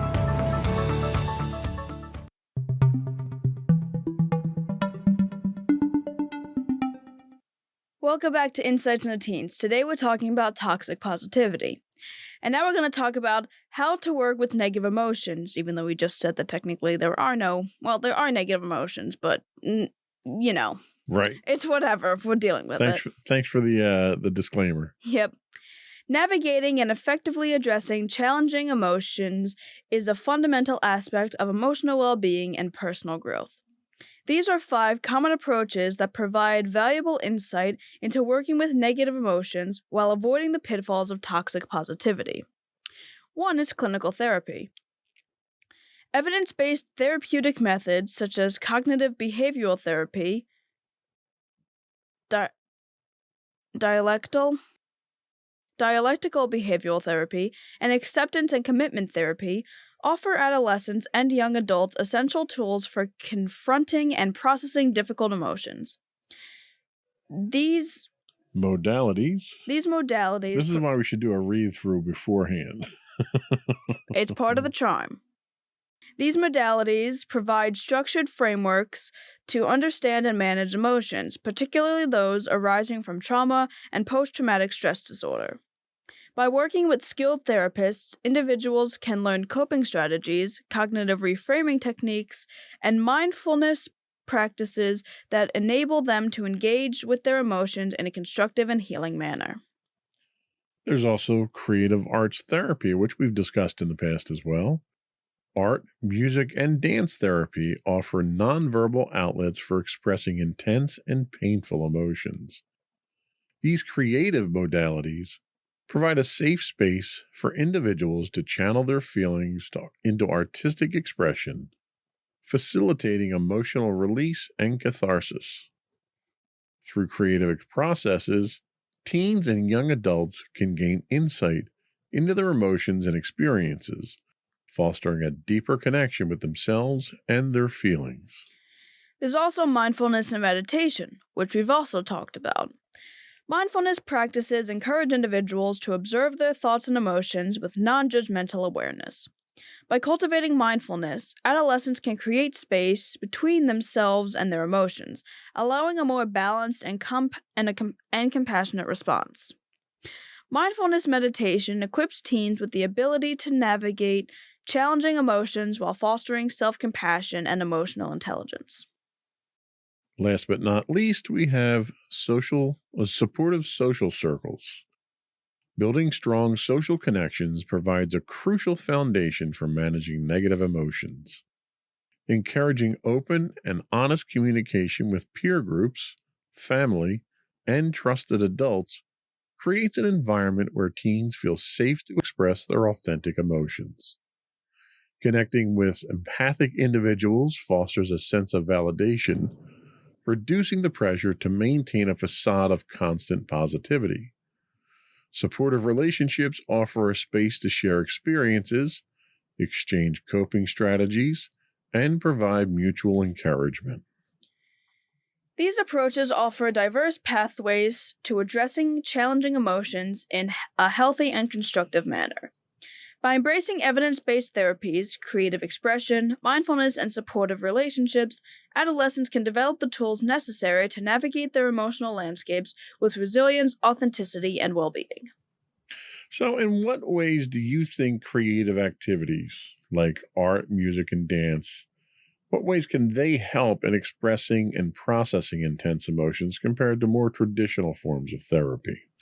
So I do feel like talking with people you trust about your emotions is a good way to, express them.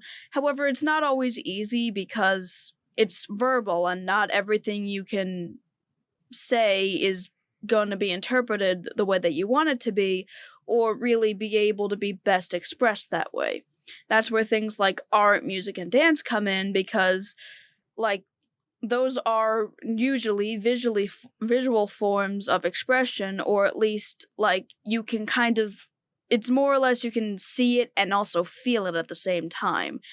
I feel like being able to see it and feel it instead of just simply hearing someone talking about it's very beneficial for someone else who's trying to better understand what another person is going through. And if you can express it visually through music or through dance, I feel like that's a very effective way to better get it across if it's something that's kind of just hard to say or put into words. And I think you're right. I think you're expending energy at the same time. And you're expending a different kind of energy. You're using a different part of your brain to get this type of stuff out. Now we're on the subject of art. This is probably where I should have plugged in the commercial for the new mugs that you made. But is art therapeutic for you, or is it a recreation for you? Honestly, it can be very therapeutic. I'm not always able to like draw when I'm not feeling great, and most of the time it's usually recreational, but I do find that when I get into the zone of art, I don't really tend to worry about everything else going on. It's like everything else kind of just stops and I'm just there with my art and I'm just working on whatever I'm drawing, and the focus I'm able to put in that and the creativity and ideas that I find myself going through when I end up drawing, it's very therapeutic, and it kind of acts as my own therapy even when I don't intend it to be. Yeah, I know what you mean. You kind of get in that zone there. And once you get in there, it's almost like you're in a meditative state at that point where the creativity is just flowing out through whatever medium you've chosen. Can you describe the role your social circle plays in how you handle negative emotions, or what we're not labeling negative emotions, but complex emotions, we'll say? Emotions, yeah. I personally think I have a lot of friends who are very accepting, and I'm very accepting of them. And I feel like the importance of having a social circle that can either, even if they can't always help you with your emotions, the idea of at least them being an outlet for where you can at least express it and talk about it. Because again, the idea of talking through your emotions, like we've said before on the podcast, can be very beneficial. And just having friends that you can trust in order to at least talk with, not even necessarily get advice from, just at least them being there and you being able to trust them, I feel is very beneficial in how you can help deal with your emotions. I've certainly found that to be very helpful because, like, the idea of having friends that, care about my situation if I'm going through something difficult, and friends that are willing to support me even if they don't completely understand it, it tends to help me, realize that, like, okay, I'm going through something right now, but I have a support group and, I can always seem to trust them. Yeah, having a support system, I think, is vital going through things like this. Not only do they reaffirm things, like you may lose faith in yourself, you may start to believe some of those negative thoughts in your head, and they're there to kind of pick you up and dust you off and stand you back up and show you what your self-worth really is, and it's not that evil voice that's in your head. Yeah, that's the thing. Me and my friends kind of joke with each other in the ways of, like, we all kind of we're all the positive voices in each other's heads because we're all our own worst enemies. Yeah. And that's true. I mean, having someone else there that can fill that gap if you're not capable or in some cases willing to do it yourself, having someone else there to do it can be literally a lifesaver. One of the other things that I wanted to talk about was the need to strive for authentic positivity. Authentic positivity is a holistic approach to emotional well-being that goes beyond the surface level of constant cheerfulness. It recognizes the intricacies of human emotions and the dynamic nature of life experiences. Rather than solely focusing on cultivating positive emotions, authentic positivity acknowledges the entire spectrum of human feelings, both positive and challenging. This approach is rooted in the understanding that both joyous and difficult moments are integral components of the human experience. One of the fundamental principles of authentic positivity is the acceptance of all emotions without judgment or shame. Instead of suppressing or denying emotions that are commonly labeled as negative, this perspective encourages individuals to embrace their emotions as valid and authentic expressions of their inner world. By giving themselves permission to feel and express a wide range of emotions, individuals can develop a deeper understanding of themselves and their emotional landscapes. Authentic positivity does not view difficult emotions as obstacles to overcome or ignore. Instead, it acknowledges their presence and significance. This approach recognizes that challenging emotions such as sadness, anger, fear, and frustration serve important functions. They can provide valuable insight into one's values, boundaries, and areas that may need attention or growth. Rather than avoiding these emotions, authentic positivity encourages individuals to navigate them with empathy and self-compassion. Through embracing both positive and challenging emotions, individuals can develop emotional resilience. This resilience stems from the ability to adapt to different emotional states and situations while maintaining a sense of self-worth and inner stability. Authentic positivity supports individuals in learning healthy ways of coping with challenging emotions. Instead of resorting to avoidance or suppression, individuals are empowered to seek constructive strategies for managing their emotions, which can include seeking professional support, engaging in self-care practices, and utilizing healthy outlets for emotional expression. Authentic positivity promotes the importance of seeking support from a social network, therapists, mentors, or loved ones.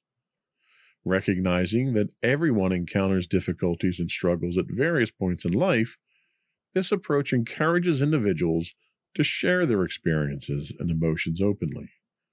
By doing so, they can receive empathy, validation, and guidance from others who have navigated similar challenges. Authentic positivity offers a comprehensive and compassionate approach to emotional well-being. By embracing the full spectrum of human emotions, individuals can deepen their self-awareness, foster emotional resilience, and enhance their overall quality of life. This approach enables individuals to navigate life's complexities with greater wisdom, self-compassion, and a genuine sense of well-being. So, do you think you operate in a cloud of toxic positivity these days? Or do you think the positivity that you do have, and you have good days, you have bad days.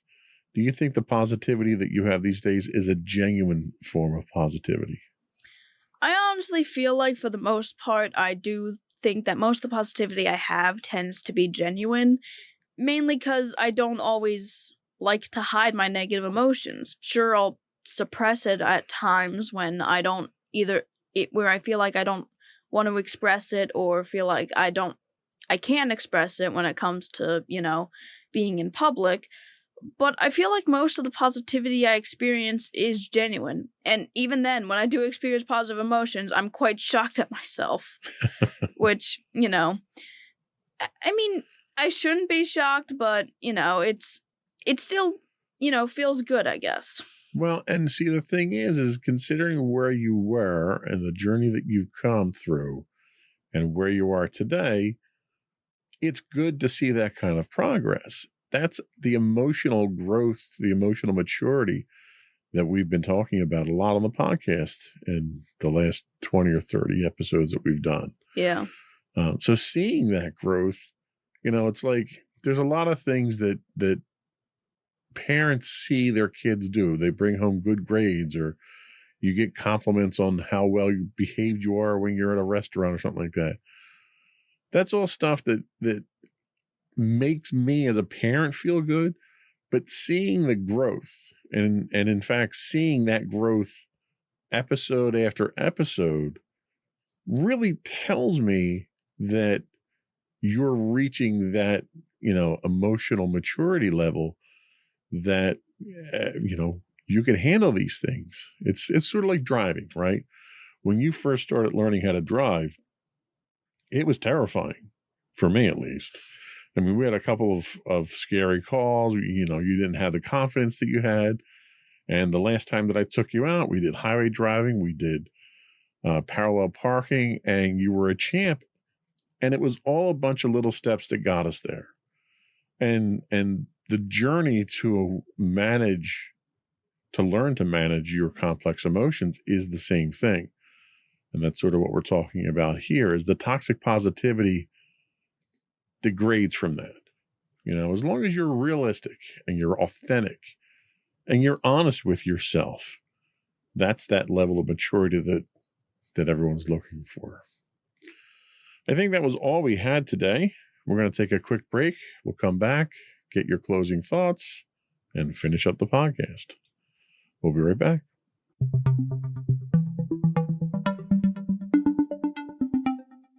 All right, so to everyone out there, I just wanted to say that every emotion someone feels is valid.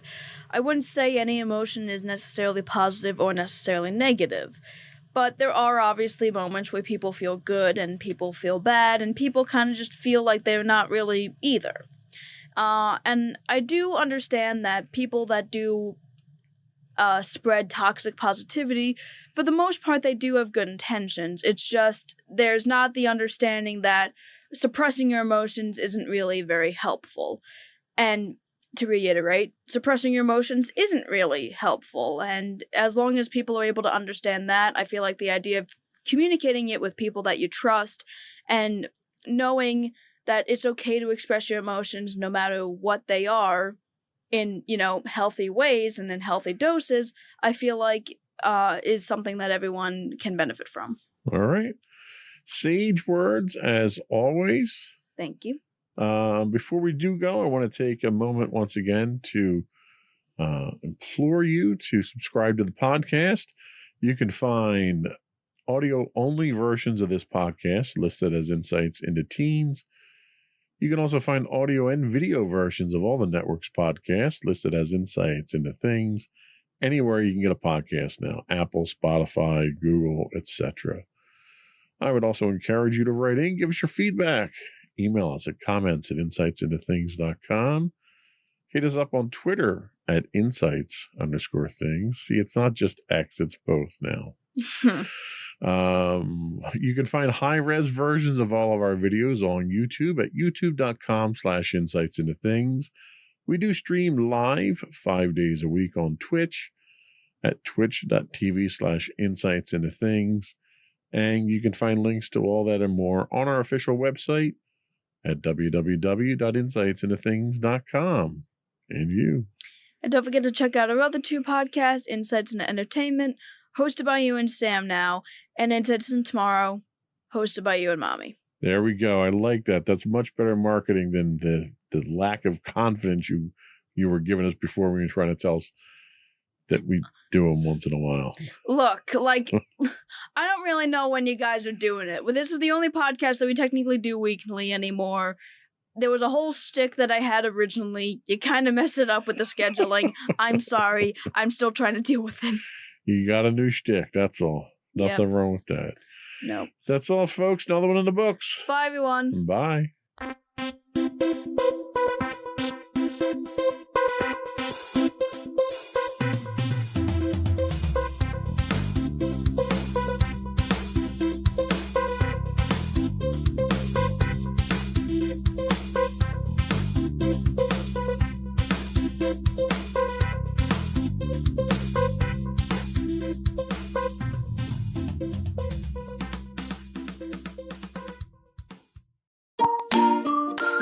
Insightful podcasts by informative hosts.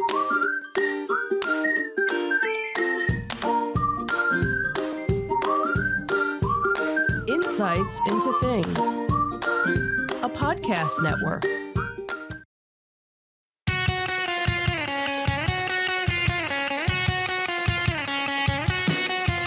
Welcome to Insights into Entertainment, a podcast series taking a deeper look into entertainment and media.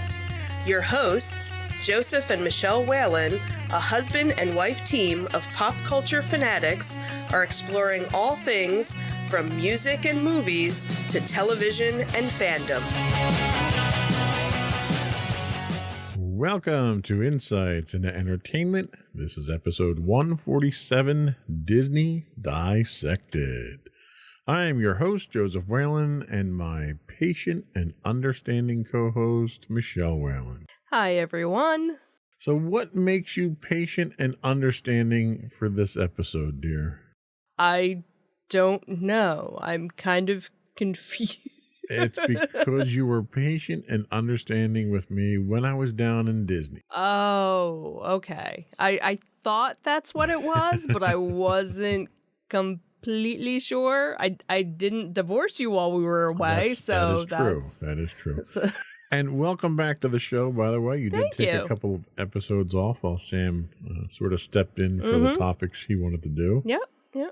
So this is your first time back in the studio recording for almost 2 months now, isn't it? I can't even remember because I did an Insights into Tomorrow episode. Right. You stepped So in for him. we and kind of filled, swapped.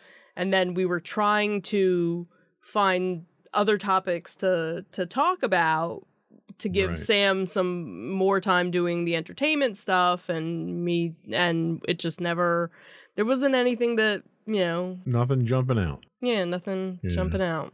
But So, he kind of took to the entertainment side, so he may come in and fill in for you more often. We'll there see. you go. Today we are talking about dissecting Disney. And this is really about our trip to Right, Disney. right. So as previously promised on this podcast, this week we bring you our review of the current state of Disney parks in Florida. Having spent a week down in somewhat sunny, often rainy, and oppressively hot Florida, we've had a chance to see if Disney has been able to bring the magic back.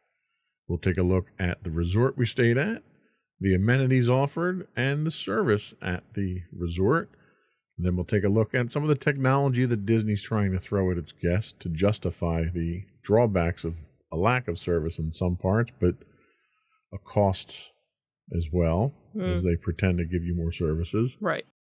And finally, we'll talk about our experiences at 3 of the 4 parks, because we don't really go to Animal Kingdom because it kind of sucks. But Other people enjoy other that people park. do enjoy it. We don't. We don't. It's not one of our favorites. It's not, and it's not an all-day park for us, even if we do go. Right. And we'll talk about where those parks stand compared to our previous visits. Before we do that, though, I do want to invite our listening and viewing audience to subscribe to the podcast. You can find audio versions of this podcast listed as Insights into Entertainment. You can also find audio and video versions of all the network's podcasts listed as Insights into Things, and we're available any place you can get a podcast these days. I would also invite you to write in, give us your feedback, tell us how we're doing. Give us your show suggestions, what you want us to talk about. You can email us at comments@insightsintothings.com. We're on Twitter at insights_things, or you can visit us on our official website at www.insightsintothings.com for all of our social media links. Are we ready? Sure. Let's go.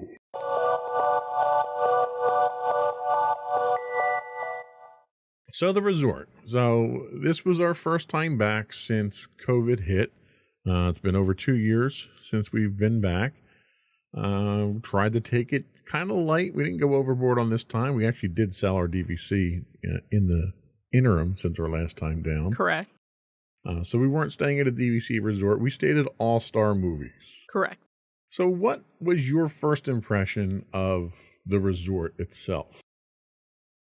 Overall, I really didn't notice much of a difference.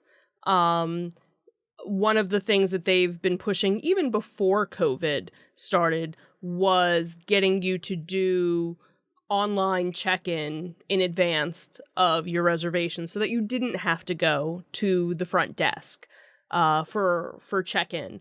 And again, like I said, that's been something that was going on before COVID even happened, because we would normally do that where we would check in a couple of weeks beforehand, and then usually once we got down to the area, we would get a text message saying our room was ready and we could just go to our room because we already had Magic Band. So there was no need to go to get a key or anything like that. So that was still in place. So again, we didn't go to the front desk. Basically, the only thing that we checked in with was security. Once we first got there, showing our ID, they basically, yep, you're here. And, we kind of went on our merry little way. And probably within, 20 minutes of us getting to the physical resort, we got a text message that our room was ready, but we had gone to the main building to go get lunch and kind of walk around a little bit before we actually made our way. So again, nothing really seemed that different from the last time. Of course, it's been probably 3 or 4 years maybe since we've been at an All-Stars or a value resort, because again, we were using our DVC for most of the trip. So again, I didn't notice anything major, different in it. Obviously, and we'll talk about it, that the rooms have obviously been updated since the last time we had stayed at a value resort. Yeah, and that's really the biggest thing I think that I noticed about the resort was they pulled out all the carpeting because it was always themed rooms. It was always some kind of, print carpet on there that was relevant to the building that you're in or whatever. Right. We happened to be staying in Dalmatians while we were there. But they pulled it out. You had all hardwood floors. You had all brand new furniture. Correct. You had really what was an innovative approach to furniture where you had a convertible bed. Right. You had down from sort the of wall. a Murphy bed that when the Murphy bed was up, it was actually a table. Right. So and it was so funny because I think the first time we went to convert it, we were like, what do we do? Like there were no instructions when all you really had to do was just pull it down. So you just had to make sure that the table was cleared off. What was nice about it was the use of space was much better than it had been with two beds in there. Yes. The problem is that when we come in, me specifically, I come in with Lots a load of of technology. And what I'll do is I'll set up on the table and leave it there for the duration. And unfortunately, we didn't have that option here because the table went away at night because we had to use the bed. Right. So I could totally see if it was something where you were maybe only, 2 people in a room and you didn't need to have that second bed all the time, that you could, easily leave everything. But I could see for anybody that had 3 or more people, you would always have to transform your room or just leave your bed down, but then you didn't have the any table surface space. So that would have been a nice thing if they had something where they had like a flip down table attached to the wall. Yeah, like an IKEA style table. Right, where you could just flip it down and this way put the chairs, because you still had 2 chairs. Right, you had to do something with the chairs from the table. And that was what was so funny, was like seeing other rooms, what people did with their chairs. Now the other thing too that we had was you rented a scooter from an outside company, so we had it in our room. So that kind of ate up some of the room in some of the surface room of the hotel room. So a lot of people would put their chairs against the window. There was actually one that actually just put them outside. Yeah. I guess they needed, that much more room. So it was kind of, you didn't know what to do with the chairs once the bed was down. Like there was no specific, area. It was Yeah. basically, okay, well, we'll put it over here for today. So they upgraded the bathroom area as well. Yes. So traditionally what you had was you have a small bathroom that has a shower and a toilet, and then your sink is outside in sort of like a little prep area. Right. And that, for privacy in that area, you typically have a curtain that goes Well, it was across. funny because I remember years ago they didn't have the curtain. Right, you had nothing there Right. originally. So that this way, if somebody was brushing their teeth, it was out in the open, but where the bathtub and shower and the toilet are, there was always a door. Right. And right. then at some point they added a curtain so that this way, if you wanted to get changed Right. and, they evolved. So that's been evolved into a barn door style sliding door. Right. For additional privacy. But what really struck me was they replaced the door, the swing door on hinges in the bathroom area with a telescoping door. Right. That slid in behind the wall itself, which I thought was a brilliant use of space. Like that's one thing that they really did was when they redid the rooms, they did things to maximize that space. Like over where your cooler, because you don't have a refrigerator anymore, where the cooler is, there's a piece of furniture that's kind of like a little breakfast nook type thing. Right. So because they had a coffee maker, right, like a single-use coffee maker there. They had your ice bucket there, and then there was a drawer for all drink accessories. Had like the coffees and the teas and everything to go with the coffee, and that area you could kind of use as a bar. Right. Your beverage keeping, snack like a beverage area. cart, basically. Yeah. So the room was okay. There were a few issues with it. The one thing we noticed when we got in there was the lock plate on the door was loose and eventually fell off. Right. The room phone did not work. And that we only found out because we went to call the front desk the one time and went. So we couldn't call the front desk from the phone. We tried to use the app, and we'll get into the app a little bit later, but we tried to use the app, and that didn't work either. Right. So you happened to find one of the maid service, and they were able to call housekeeping, and they got a hold of somebody. We had multiple issues with plumbing there, where they had to come and snake the toilet. And it wasn't just us. There were 3 other instances where I saw them walking around with the snake. Oh, wow. going So to it was different other rooms. people. Okay. So it was an issue with the hotel itself. Okay. What else did we have? Drainage. Oh, my goodness. It rained, and you had literally swampland if you were walking around the outside. And that's something just in general with Disney, you can find on TikTok and YouTube other people posting videos from the park. Sure. But I've never had that experience in all the resorts that we've been I don't there think before. we've ever noticed. Because someone would be out there taking care of it. True. They may have had drainage issues in the past, but we just never noticed it. Guests. Yeah, that could be. Yeah. And the one area by the parking lot that had the big drainage issue, they had one of the grounds crew come through on one of their little John Deeres and track mud all over the sidewalk in the process of doing that. Right, And no one cleaned that up. And it's starting to look a little run down and tired. There were a couple of areas there. There were basically fire hydrant areas that weren't maintained. They were rusted. The paint was coming off. Okay. So it was very un-Disney like. Disney is always, even at the discount resorts like that, they've always kept up with it. And it just seems like it's kind of run down. The first day we got there, the elevator, one of the 2 elevators was offline. It took them most of the day to get that one fixed. Well, they were actually cleaning. They were cleaning the, I don't know what you call it. On the top where they had like plastic panels covering the lights, because when we had gotten up to our room or down, I don't remember, I ended up seeing the maintenance, and they were basically just cleaning. So there wasn't anything wrong with the elevator. They were actually just cleaning it. I see. And then really the only other big complaint I had about the resort was you had someone out there for the better part of a day who was pressure washing one of the staircases at the end of the building. Right. And just the fumes, because it was an internal combustion engine compressor they were using, you were gagging as soon as you walked out of your room. Now, granted, it was hot, it was humid, the air wasn't good to begin with. Right. It might not have been a But- good day to do that. Yeah, I mean, have a little, wait for people to at least leave and go to the parks, because this was like, first thing in the morning. Yeah. They're doing this, Yeah. this type of stuff. So, room service. So where we normally don't do room service, we'll put our do not disturb sign out there. They used to do daily room service, Correct.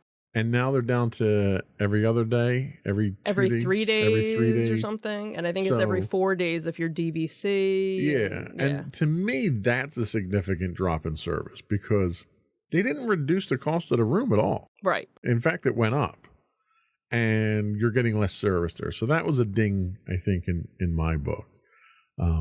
Paying for parking, still one of my biggest pet peeves that I have there. Right. And again, going back to that whole, hey, we didn't check in, there was nothing ever said in anything. Right. It's Like, just a hey, blind by the charge way, because for the most part, this was actually one of the first times that we didn't charge things back to the room. One, because we had done a whole gift card card, thing, yeah. so that was a good portion of our charges, and then we just charged it on to our various credit cards, because in most cases, if you were using a Disney credit card and your bill was a certain amount, you would actually get 10% off. Whereas if you were charging it back to the room, you weren't going to get that discount. So it wasn't until the end of our stay when we actually got our portfolio, and I was like, oh, what were all these charges? And opened it up, and it was parking. That was literally all it was. And that's where, again, we've been there since they've been charging for parking, so it wasn't a shock for us. But what if this was our first time and we didn't know? That's something, granted, yes, it's not the security officer's job checking you in, but if you're doing the mobile check-in, if you're checking in, online beforehand, something should pop up saying, hey, by the way, just so you know, if you're driving, you're going to have this $15 a day or whatever, How because did it they depends. know that we were driving is what I'd like to know. Well, because we checked in with security, that was what. So that could have been a rental car we had for one day and got rid of it, or we could have been getting dropped off by someone. How do they know that you're parking there? Well, the and entire then time? that's the thing, is that we would have had to. I would dispute that charge, because it was never detailed anywhere on the original bill. And that's the other thing, too, because what used to happen is when you would go to the front desk and check in, they would ask you, oh, are you, staying Right. on property? Because they would give you a And parking you'd have permit. right. Right. So now they don't even print out a And they'd parking get your permit. license plate number. Right. But they got my license plate number when we checked in, because security there was a camera towards the back that could see my tag. So they're nickel and diming you there, which was very annoying. Right. We bought the mugs, which I didn't want to do, but you thought it'd be a good idea to buy the mugs. Right. And the quality of mugs have gone down significantly. They've got the cheapest lids. The lids kept falling off. I almost lost the lid twice. It's just, I was very disappointed at that. But that's there to support the fact that you can't get multiple refills. You buy a disposable cup from them. You pay, $4 for it. And you're allowed 3 refills within an hour or two or something like that. Which is idiotic. It really is. Right. Because Disney is not losing money on me getting a refill on my soda. And granted, you almost never got a refill on your soda. Right. So. And the problem that I have but with the that fact is that they you're charging do me that. $4 for a soda, where 90% of the cost of that drink is the cup. just the cup. Yeah. And you're yeah. putting a chip in that cup now, so I can't get refills, which makes the cup more expensive. It's an idiotic business model that they have there. I didn't want to go on with any other complaints about the resorts. Did you have any highlights, any positives, anything nice to say to counter any of my complaints? Well, the one thing I did like, which was new, I think, since the last time we were there, is that they actually have, when you go to the buses, if you're taking the resort transportation, because usually most of the time if we didn't have the scooter already, we would usually just drive to the park. This way we wouldn't have to worry about waiting for a bus or anything else. But because of the scooter, we had to use the transportation. And one of the nice things was as soon as you got to the area, they had a little schedule showing you when the next bus, estimated time when the next bus for the different locations was going to be coming. So that I thought was very helpful. And they've had that at the moderate and the higher end resorts. Right. This was new for us at the Value Resort. Value So it was Resort. that was nice. a nice touch to see. So All right. So we'll give them a plus for that one then. Let's take a quick break and we'll come back and we'll talk about some of the technology that Disney is throwing at some of these issues. We'll be right back.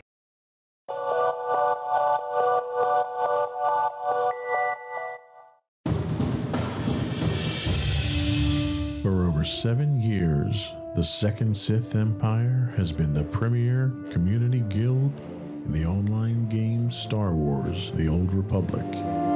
With hundreds of friendly and helpful active members, a weekly schedule of nightly events, annual guild meet and greets, and an active community both on the web and on Discord.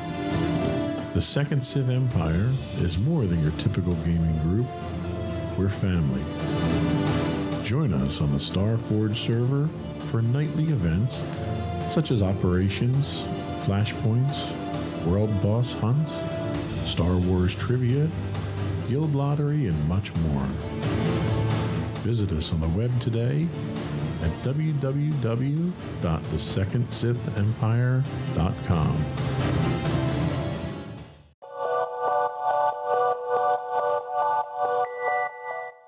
Welcome back to Insights in Entertainment. Today we are dissecting Disney. So one of the things that Disney has done to try to enhance the experience is go the technology route. And that technology route is apps on your smartphone at this point in time and bands and all that stuff. So right now, the Disney World app that they have with their nice little 50th anniversary logo on there is the central part of that technology push. You pretty much need it for anything you want to do: booking rides, checking times, getting into your room, pretending to call the front office because it doesn't work for that. your photo pass, Yeah. reservations. I have to say that I was very unimpressed with the app. I found it to be poorly designed. Someone looked like someone gave a 5-year-old a box of crowns and asked him to design an interface. It was confusing. It was not obvious or intuitive to use. Finding the information that I wanted just to go in and look up times or to look up available slots for reservations for different extra services like building a lightsaber or a droid, you couldn't find that stuff. And the whole thing was predicated upon this whole idea of build your experience.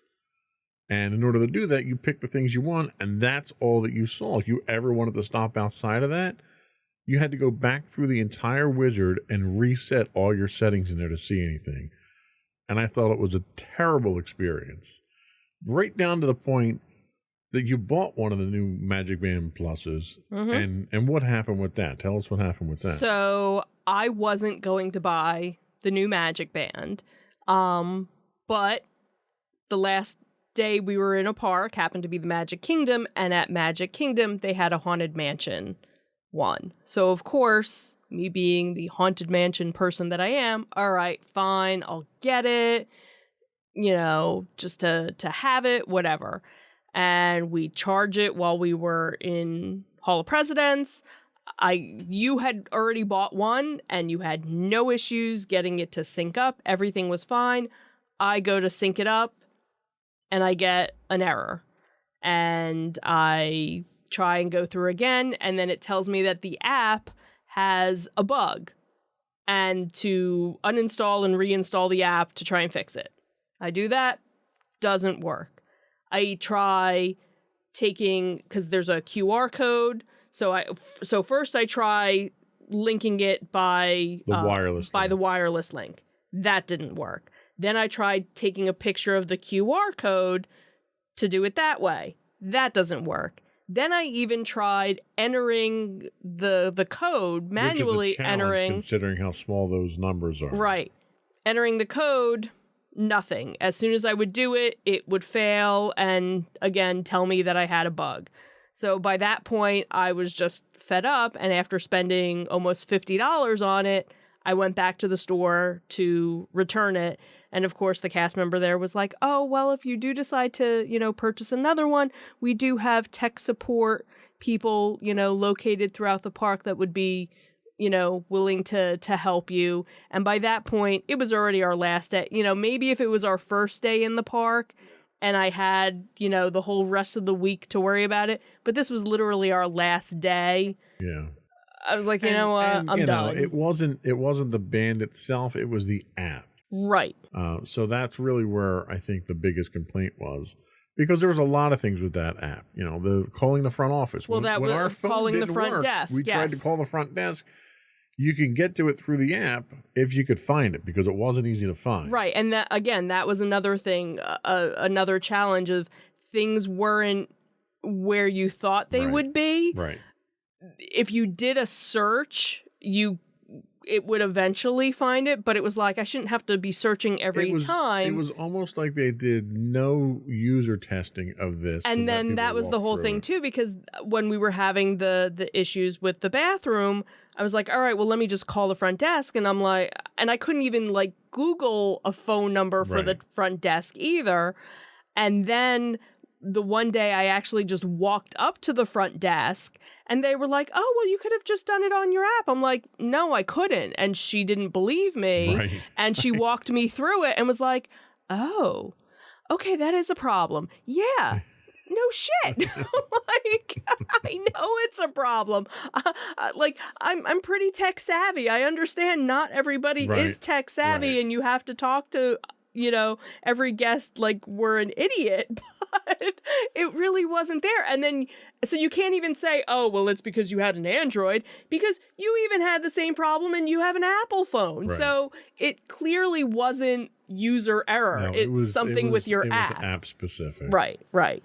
So some of the other things I found were an issue was you could look up wait times for rides. Mm-hmm. They weren't accurate. When you guys were going around and doing things, I was riding around the scooter looking at wait times on the app. Okay. Oh my God, they were 15 minutes off, 20 minutes off. So they weren't updating They as were often. not done in real time on the app itself, which makes the app useless at that point when it comes to that function. Right, because especially if that's what you're determining, oh, well, this wait's only, or this wait's 60 minutes, but yet the wait might only be 15 minutes if you actually went there, but then you don't want to go there because... The entire purpose of the Genie experience is you don't need a fast pass because we can tell you when these times trend here, and it's completely wrong. I lost my Magic Band at one point in time because it was on a little holder on my original original one. So we kind of panicked a little bit there. We were able to get the ticket to get into the park, but I didn't have a way to get into the room. Right. So I was able to use the app for that, and it worked. But it was awkward. It's like 4 screens in, you don't know where on the phone it's transmitting so I'm moving the phone all around the thing to try to get the thing to work. Right. It scans the first time and it goes green, but it won't unlock.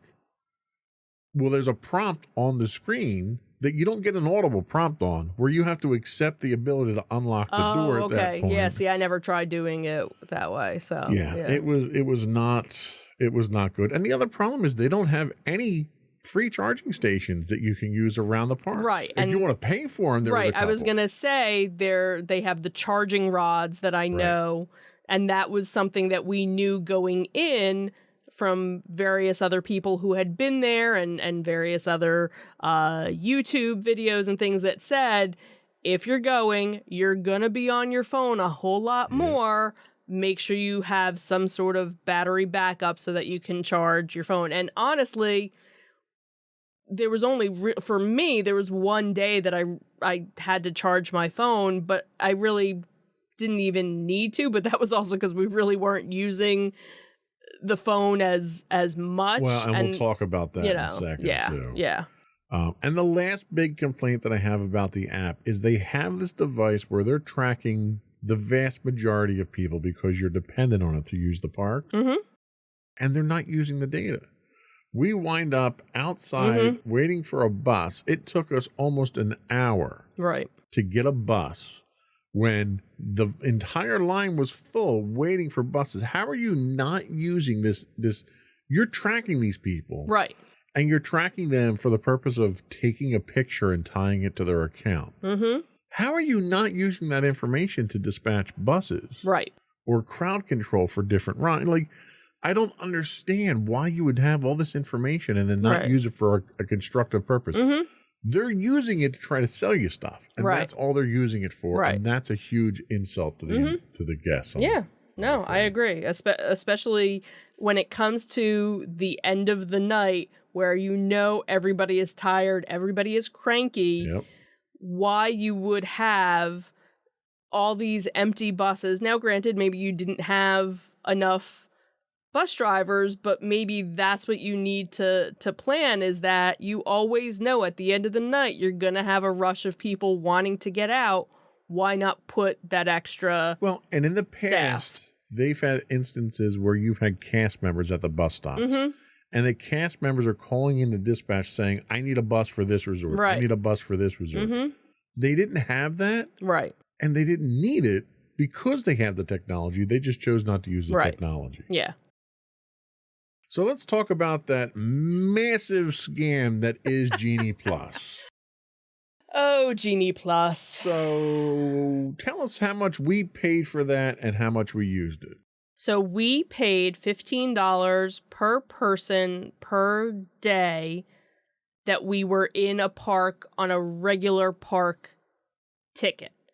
So we only went to the park for 3 days, but the one day was the Halloween party. And because of it being a special ticket event, you don't use Genie Plus on that day. So we only had to pay for Genie Plus for 2 of the days that we were in the park. So $45, so $90 total for the 2 days for the 3 of us, because each individual person has to have it for however many days. And since we hadn't used it before, we figured, you know what? Let's try it. Let's give it a try and see if it makes a difference or helps us out. We took one for the team so we could review it for the podcast. Right. And granted, there are lots of pros and cons. You know, there were a couple of friends of mine who had used it before, and they said, oh, it takes a couple of days to get used to it. I'm like, well, I only have 2 days to get used to it. So I either need it to work or not work. And the big push before used to be, you know, buying it ahead of time and making sure you had it, even though you couldn't really do anything with it until the day of. And now there's some other changes that they're making to it. And again, I'm not really 100% sure of what they all are because we're not there anymore. So I'm not really paying attention as to what those changes are. But I know one of the major changes was that you didn't have to purchase it until that day if you wanted to get it. So doesn't make again, it worthwhile. Right. So how many rides did we get on using that system? Okay. So in Epcot, which was our first day, we did the Remy ride with it. We did it with that, or was that with the virtual queue? No, the only thing that the virtual queue you could do with the virtual queue was the Guardians of the Galaxy, and that we didn't get. And that I woke up at 6:45, so because they had a 7 o'clock and a 1 o'clock for the virtual queue. And I got up at 6:45 to try and get a 7 o'clock. And by 7 o'clock... Well, we already knew the virtual queues were broken. Right. So that was... So we got one ride in Epcot? Well, we technically had 2 because we ended up getting Soarin'. And then you didn't want to go on Soarin'. So we canceled it.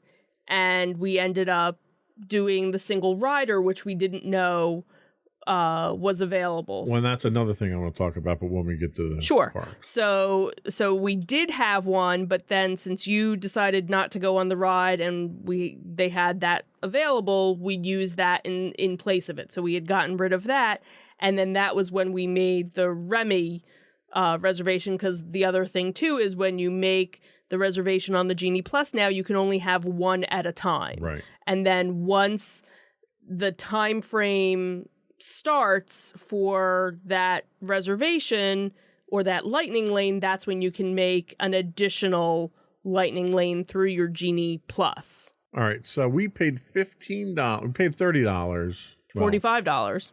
$45 because I didn't go on Remy, so I'm not counting myself for that. So for $30, you went on one ride in Epcot Mm-hmm. for $30. Mhm. And how much did we pay for park tickets? More than $30. $120 maybe? I think it was about that. I don't remember Okay, what. So $30 for one ride. Mm-hmm. Then we did Studios. How many rides did we get on with Genie Plus with that? We did. Maddie and I did Toy Story Mania with it. We did Mickey and Minnie's Runaway Coaster with that. What else did we do? We didn't need it for... No, we did use it for Smuggler's Run. For the second run through. For the second run, because again, we did the Solo Rider. The solo rider. So we got 3. Did we get a 4th one? I think we only got 3. Okay. So we got 3 with that. So that's now $60 for 4 rides. Mm-hmm. Was it worth it?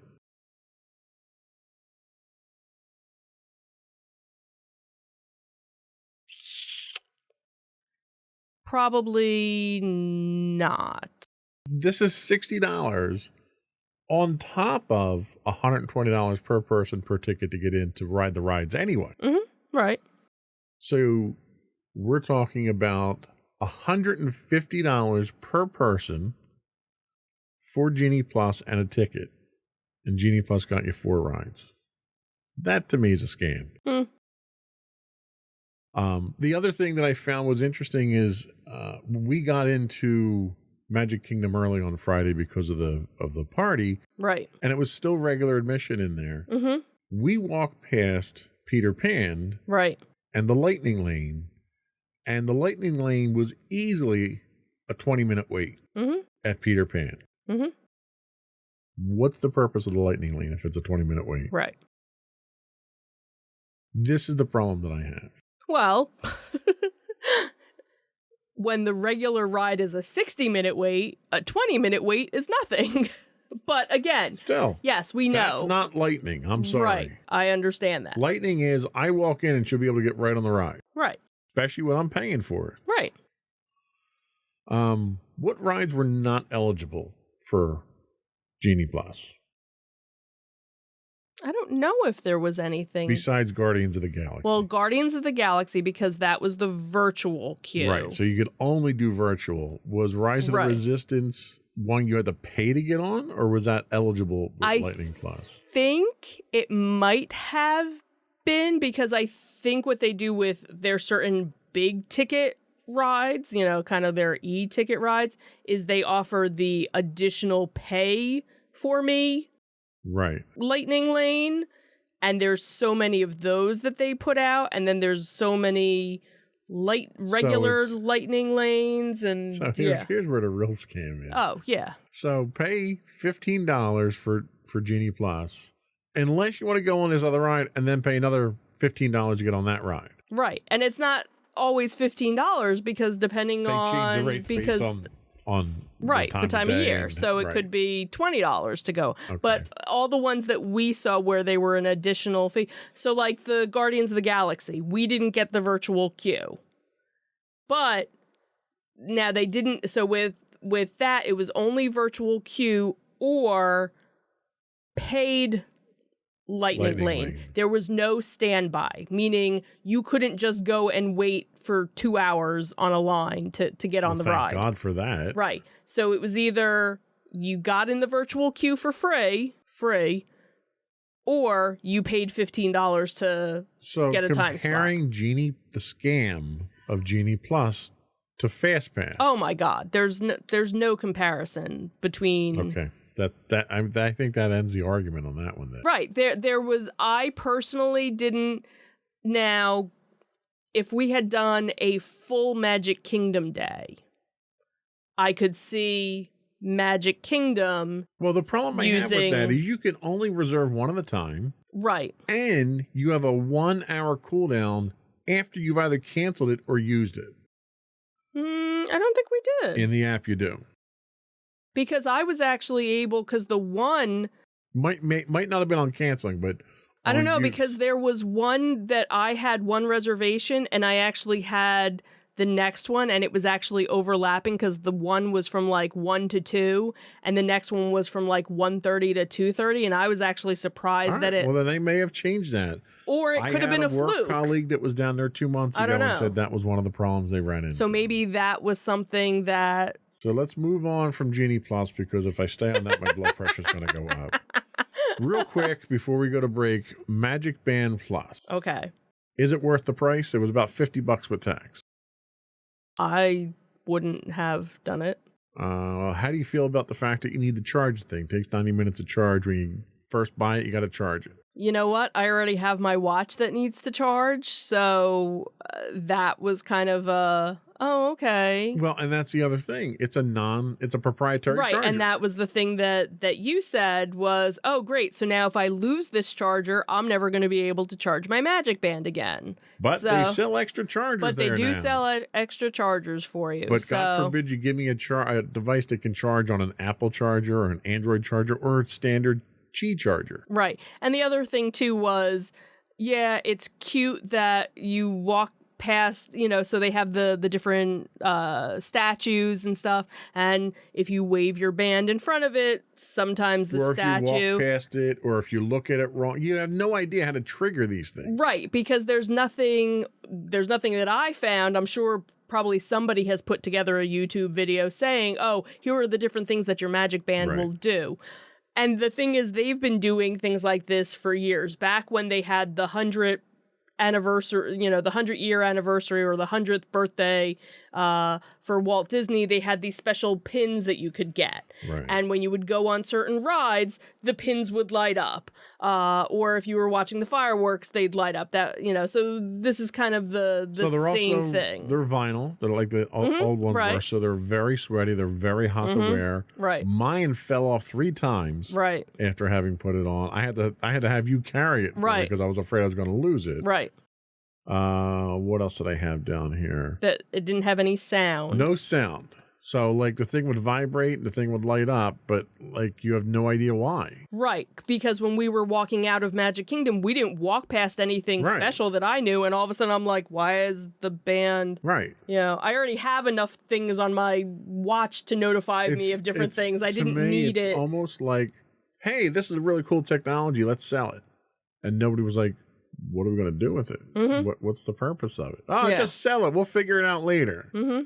Whereas when the Magic Bands came out, they had a true purpose. Right. And I could see if we were annual pass holders or we were still DVC and we'd be going down a couple of times a year. All right, sure, I'll get the new band, because that's the other thing too, is that no longer as a resort guest do you get a free Magic Band, because that was what they kind of moved away from, the room keys. Right. The crack dealers at Disney gave you the first dose, and now you got to pay for the rest. Well, fortunately, we have enough Magic Bands. We don't need, we don't need to buy a $50 one. So.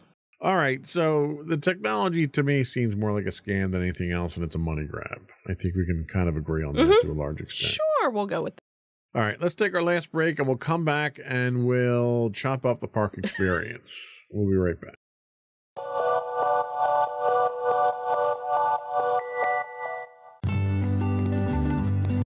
Insights into Teens, a podcast series exploring the issues and challenges of today's youth. Talking to real teens about real teen problems. Explore issues from braces to puberty, social anxiety to financial responsibility. Each week, we talk about the topics concerning today's youth. We look at how the issues affect teens, how to cope with these issues, and how parents, friends, and loved ones can help teens handle these challenges. Check out our video episodes on youtube.com/insightsintothings. Catch our audio versions on podcast.insightsintoteens.com or on the web at insightsintothings.com.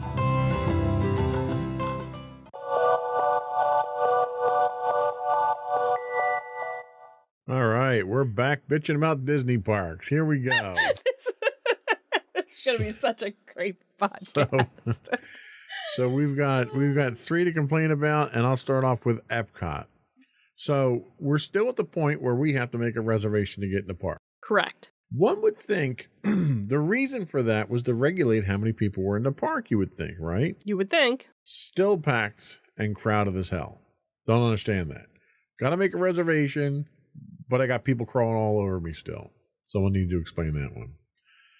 Huge sections of the park are shut down because of the construction that's happening, which isn't unusual for Disney. The problem is it requires you to completely reroute how you get from point A to point B. Correct. In a park that has literally the longest walk between rides already.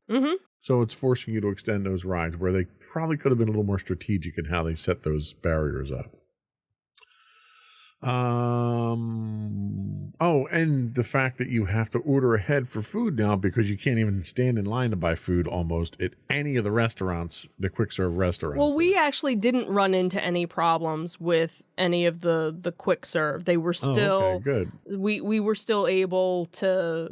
It wasn't mandatory because I know when they first opened after COVID, that was the only way you could. All right, then I'll save make that complaint for reservations. Studios because I have a very specific complaint about that in Studios. So Epcot, we really didn't do any because the food and wine was going on, so that you had to go to the little individual booths, and they weren't really that busy. And then after that, we kind of cut our day early because that was our first day in the park. It was extremely hot, and there was so much lack of shaded areas for us to go and hide that we just kind of called it a day just because we were just overheated by that point. So we really didn't have a big quick service meal. We just kind of snacked. So we weren't there long enough for it to really be a problem. Right.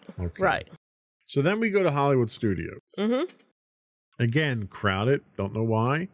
The restriction to the quick serve I had a problem with here because it was hot. Normally when it's hot, I'll go into the ABC commissary just to cool off, sit in the corner somewhere, relax. Couldn't get in if I didn't have a food order. They literally had bouncers sitting outside the entrance, not letting people in. Right. How do you do that? It's like getting a reservation at McDonald's. It's idiotic. Right. I didn't understand that.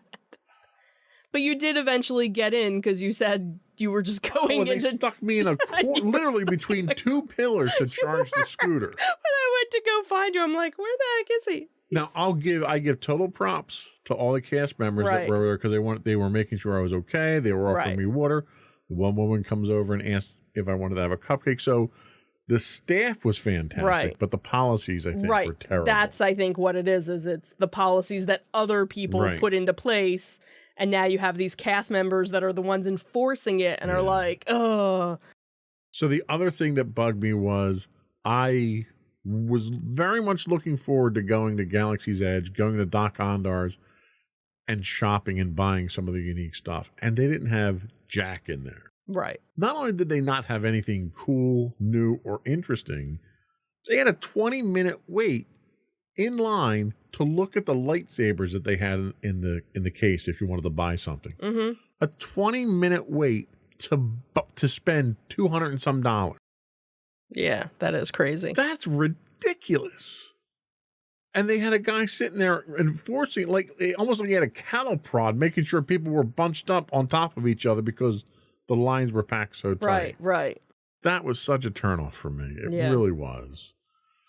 What else did we have? Finding a seat at the quick serve was like, almost impossible. You had people just circling around waiting for someone to get up. Right. Now, we did eat at the docking station. Right. And that, again, didn't have a problem, because they asked when you got there, did you do a mobile order or are you placing an order? Because they had two separate lines. Right. They let you get in to order something, which was nice because I could at least get in and cool off there. Right. And then, just like, the quick serve. But we've had that before where there weren't always tables available depending on what time. Well, before our quick serve was always the way that we went because or the mobile ordering was how we went because that was our secret weapon. Right. And now everybody does it. So, of course, you need the app to do it. And, but it worked out. We still got a meal. We still had a table. Couldn't book anything with Savi's workshop to build a lightsaber. Well, and honestly, if we had tried to book it when we had made our reservations, we probably would have. I shouldn't have to book spending $400. I understand that. 6 months in advance. I shouldn't have to do that. Right. But that's the thing is when we went 2 years ago, we made those reservations as soon as we could make them and got them. My biggest concern here was I couldn't even see that there weren't reservations or how to make that. It wasn't even an option. Right. It took you a while to find because I had to search. I did a search for Savi's and right. Again, it was a whole secret thing because if I didn't know what to call it, I wouldn't have been able to find it. There was nothing obvious. Again, you had to search, but you had to know what you were searching for. So there were far fewer character interactions at Galaxy's Edge this time than the last time. Mm-hmm. Everywhere you looked, last time we were there was a character you were bumping into them left and right. Right. There were 2 or 3. Kylo Ren and some stormtroopers. Right. That was and about at it. one point in time, Chewbacca and somebody else was up on a platform somewhere. I didn't even see them. You couldn't interact with them. They were basically up there just waving at people like it was a parade float. Right. Well, that even happened when we were in Epcot. Pooh Bear was behind a fence. Oh, yeah. They stuck him out in the sun. The poor Pooh Bear. Man. He was melting, I'm sure. Yeah. So. The other issue I had was solo rider times, not single rider. It was solo rider at Smuggler's Run, which I thought was funny. Right. They don't publish them. Right. You didn't know. The only way we knew it was a 5-minute single rider line was because we overheard someone say it. And we're like, excuse me, how long is a single rider? And they're like, 5 minutes. I'm like, all right, let's go. Right.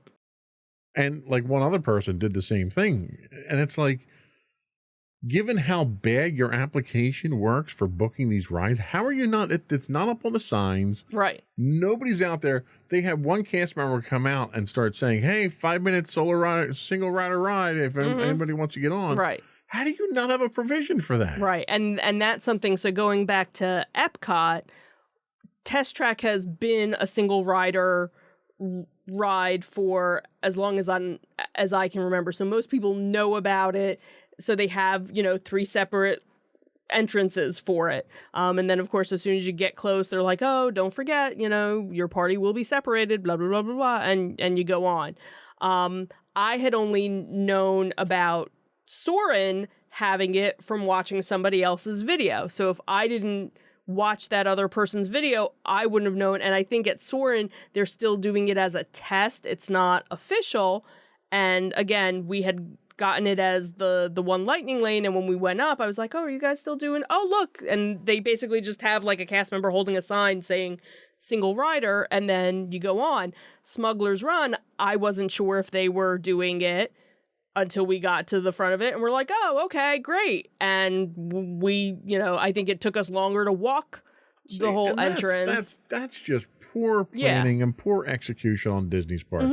That's a major selling point that you could be using to enhance people's visits there, especially with the crappy system that you put in place instead of the fast passes. Right. So we, at one point in time, wanted to go over to Star Wars Launch Bay and cool off, look at the stuff they had there, see if there's anything to shop for. And it was literally a ghost town. Right. They shut down the Little Mermaid thing that was there. They shut down the gift shop that was there. Right, Little Mermaid has been shut down since. But everything was shut down. The only thing that was open was a couple of the Play Disney thing. Right, but they did have Star Wars characters. That was still open. Yeah, if you walked 5 miles back, well, there, that was you the whole happen to know thing, that they right? were there. Because they weren't what advertising it anymore. right? Well, no, they had the sign when you got to the area, so you had to know. But yeah, that was the whole thing because the Launch Bay area, there was the whole shop there, and then you'd walk through the shop, and Right, then and they'd get to the have character. the characters and artifacts from the But again, it was from the like, movies it and was things. like just a completely forgotten area. Right. It was back just there. kind of, and the other thing too was it closed at 5. Right. So then that whole section, even though there wasn't a whole lot to the section to begin with, became even more of a ghost town Right. because again, you already had the Little Mermaid that they haven't reopened Little Mermaid yet. So the little princess store right next to it, that shut down. Then there's a Play Disney gift shop that hasn't opened yet. So you had the couple of characters, but no gift shop. And then you had Like at that point Yeah. in time, just shut the whole area down Right, and exactly, block it off. 'Cause exactly. You're just, it's ridiculous to even have a couple of things open. Right. Like I went to get the scooter. I could have swore I saw a tumbleweed blow through. It was so deserted over there. Well, the squirrels were more entertaining Yeah. over there. It was embarrassing. Yeah, it was really kind of was. sad. And the other thing too was like Maddie and I did the Muppet movie, and there's a Muppet gift shop as soon as you get out. And I was like, all right, as soon as we get out, we'll go into the, gift shop to cool off. And that wasn't open too. So that was really kind of the first, seeing a lot of the gift shops that weren't open, because in Epcot doesn't have as many little gift shops along the way because you have all of the different countries, Right, so all of those were open. So we really didn't see the effect of things until we got, Right. To Epcot. All right, 5 minutes, Magic Kingdom, and then we got to summarize. Okay. Go ahead. you go, because Okay, so for the Magic Kingdom, that was our Halloween party. As you had mentioned before, with the Halloween party, they let you get into the park 3 hours before your park time. So, of course, there's, tons of lines to try and get in, everybody to get in. And, of course, because of the holiday party, you have a special band, so it takes longer to get in. And, of course, the storms are coming. So you got people that are trying to leave the park, people trying to come in the park. So, of course, very crowded, at the beginning of it. And it always seems to be kind of disorganized no matter what time you go. So I don't know if it's something where if we actually went closer to 7 o'clock or closer to 6 o'clock, if we wouldn't run into that or not. well, and what would make sense if they did that is you do a rope drop type thing. Mm-hmm. And for all the people who are coming in for the party, you get them checked in, you get their bands on in that time ahead of time because Right. they're all queuing up. Yeah, because that happened and then you have a rope drop when you let them in. because that happened when we did, was it when we did the Christmas I party? think it was a Christmas party. Where you too. actually checked in at the Polynesian. Right. And you got your band and everything. So you were already checked in. So as soon as you got off the monorail, you went right in. So they need to kind of go back to that system of, checking in someplace else. Mm-hmm. I will say, though, that their security system has gotten better because they don't do every bag being checked. Right. So you kind of go through a metal detector, some sort of scanning thing. I don't know if that's better or if it's just more lax to get people through. I don't know, but it seemed to go smoother. So that was at least a positive that I saw.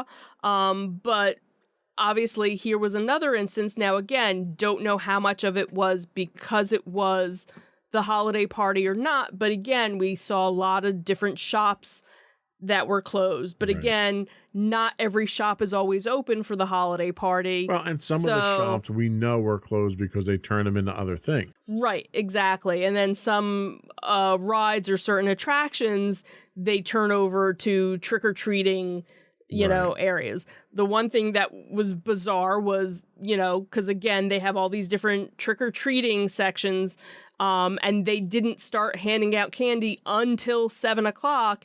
And at one point, we were in Tomorrowland, and it was 6 o'clock, and there was a line forming And they for were letting people form a line, which was to wait for idiotic. candy. for free candy. For a couple pieces of candy you'd get. So we were just like, no, we're going to go on some other rides. So that was kind of crazy. But once the party kind of started and also once the rain kind of died down, we really didn't have too many issues. It kind of spread out because then you have the people, because there are people that go to the party just to go and see the specialty characters that only come out for the holiday party. Right. Then you have people that are just doing the trick-or-treating. Then you have some people that are there to see the special Halloween parade and to see the special Halloween fireworks. So it kind of helps to break it up, because that's when Maddie was able to get on Splash Mountain in 5 minutes. Big Thunder Mountain in 5 minutes. I think Space Mountain was 20 minutes. I think that was her longest wait. Haunted Mansion, I think it was about 20 minutes, maybe even less, for us to get on that. So let's summarize before we leave here. Sure. Give me a score, 1 out of 10, 10 being the highest of your overall Disney experience. Give me that artificially high score you're going to give me. 7. Really? Wow, I would not have thought it would have been that low. Really? Yeah. You would have thought I would have given it higher. I thought you would have been an 8 or a 9. Ha ha! I'd probably give it about a 5. Mm-hmm. And really my problem was more with management and execution. Mm-hmm. Poor planning, and you can blame it on the fact that they haven't brought all their staff back, whatever you want to blame it on. Yeah. But there's ways to compensate for that. And to me, it was a disappointing experience.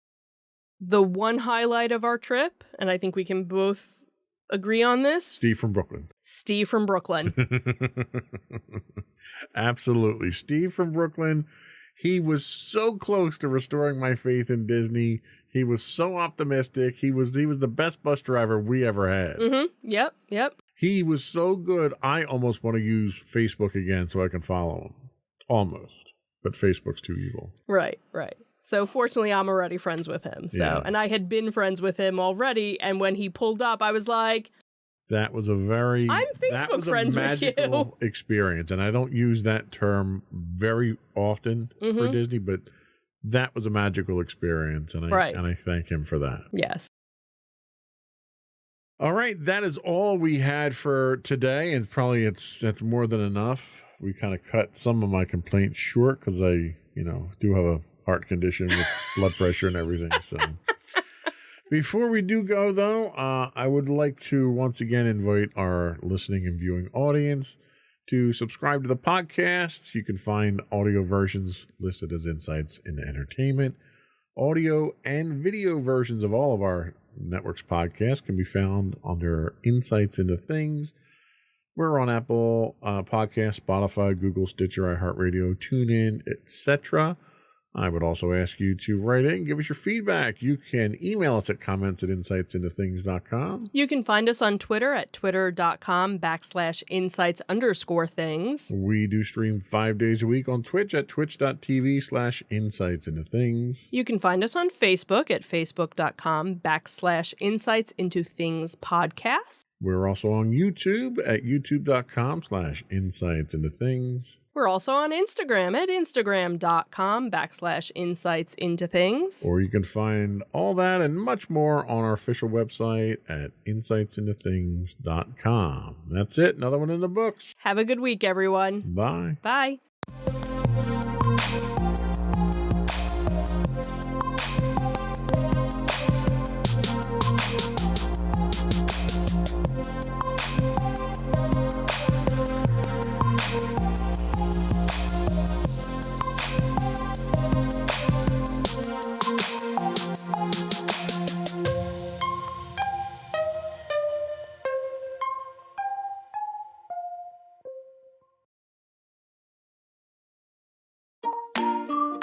Insightful podcasts by informative hosts.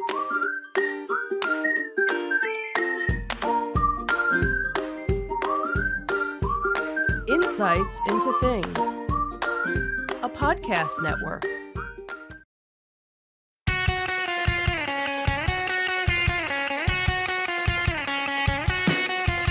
Welcome to Insights into Entertainment, a podcast series taking a deeper look into entertainment and media.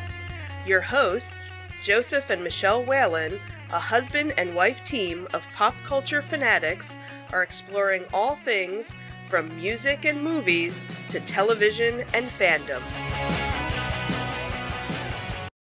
Welcome to that sudden intro to Insights into Entertainment, episode 151, Indy Strikes Back, the Disney Fire Sale.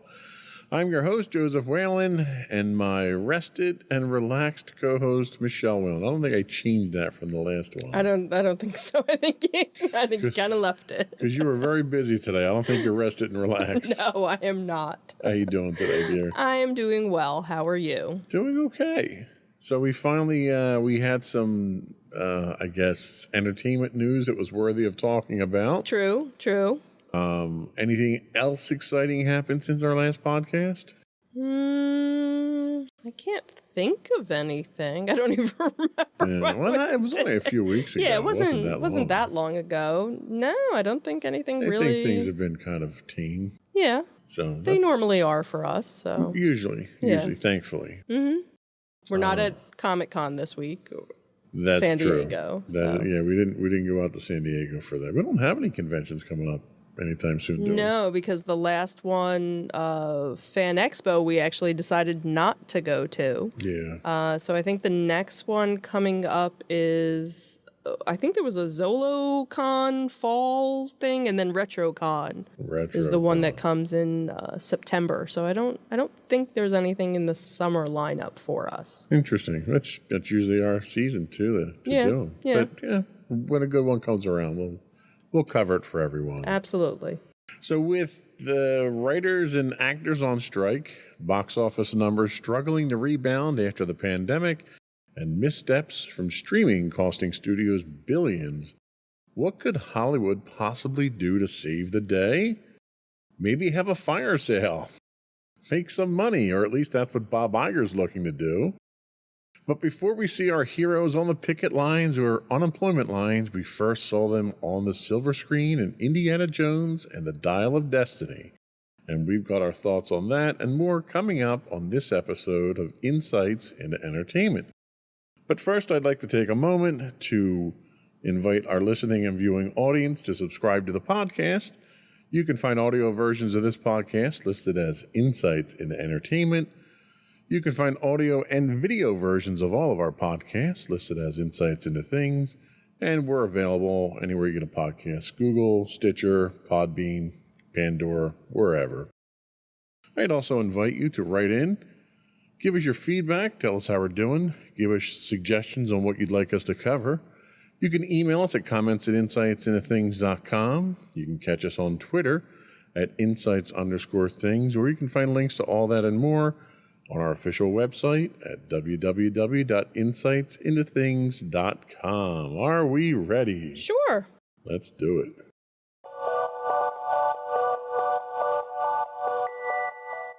So, how not to handle a strike? So, everyone knows that the actors and the writers are on strike right now. It's kind of hard to miss the talent strikes happening across the entire entertainment industry at the moment. First, the Writers Guild of America went on strike in the name of fair wages and protections against AI encroachment, which I thought was kind of interesting. We didn't think AI was going to be destroying the world soon. through that method. Right. And then just recently, the Screen Actors Guild and the American Federation of Television and Radio Artists, SAG-AFTRA. Boy, that just rolls right off the tongue, doesn't it? Sure does. They joined them shortly afterward on the picket line.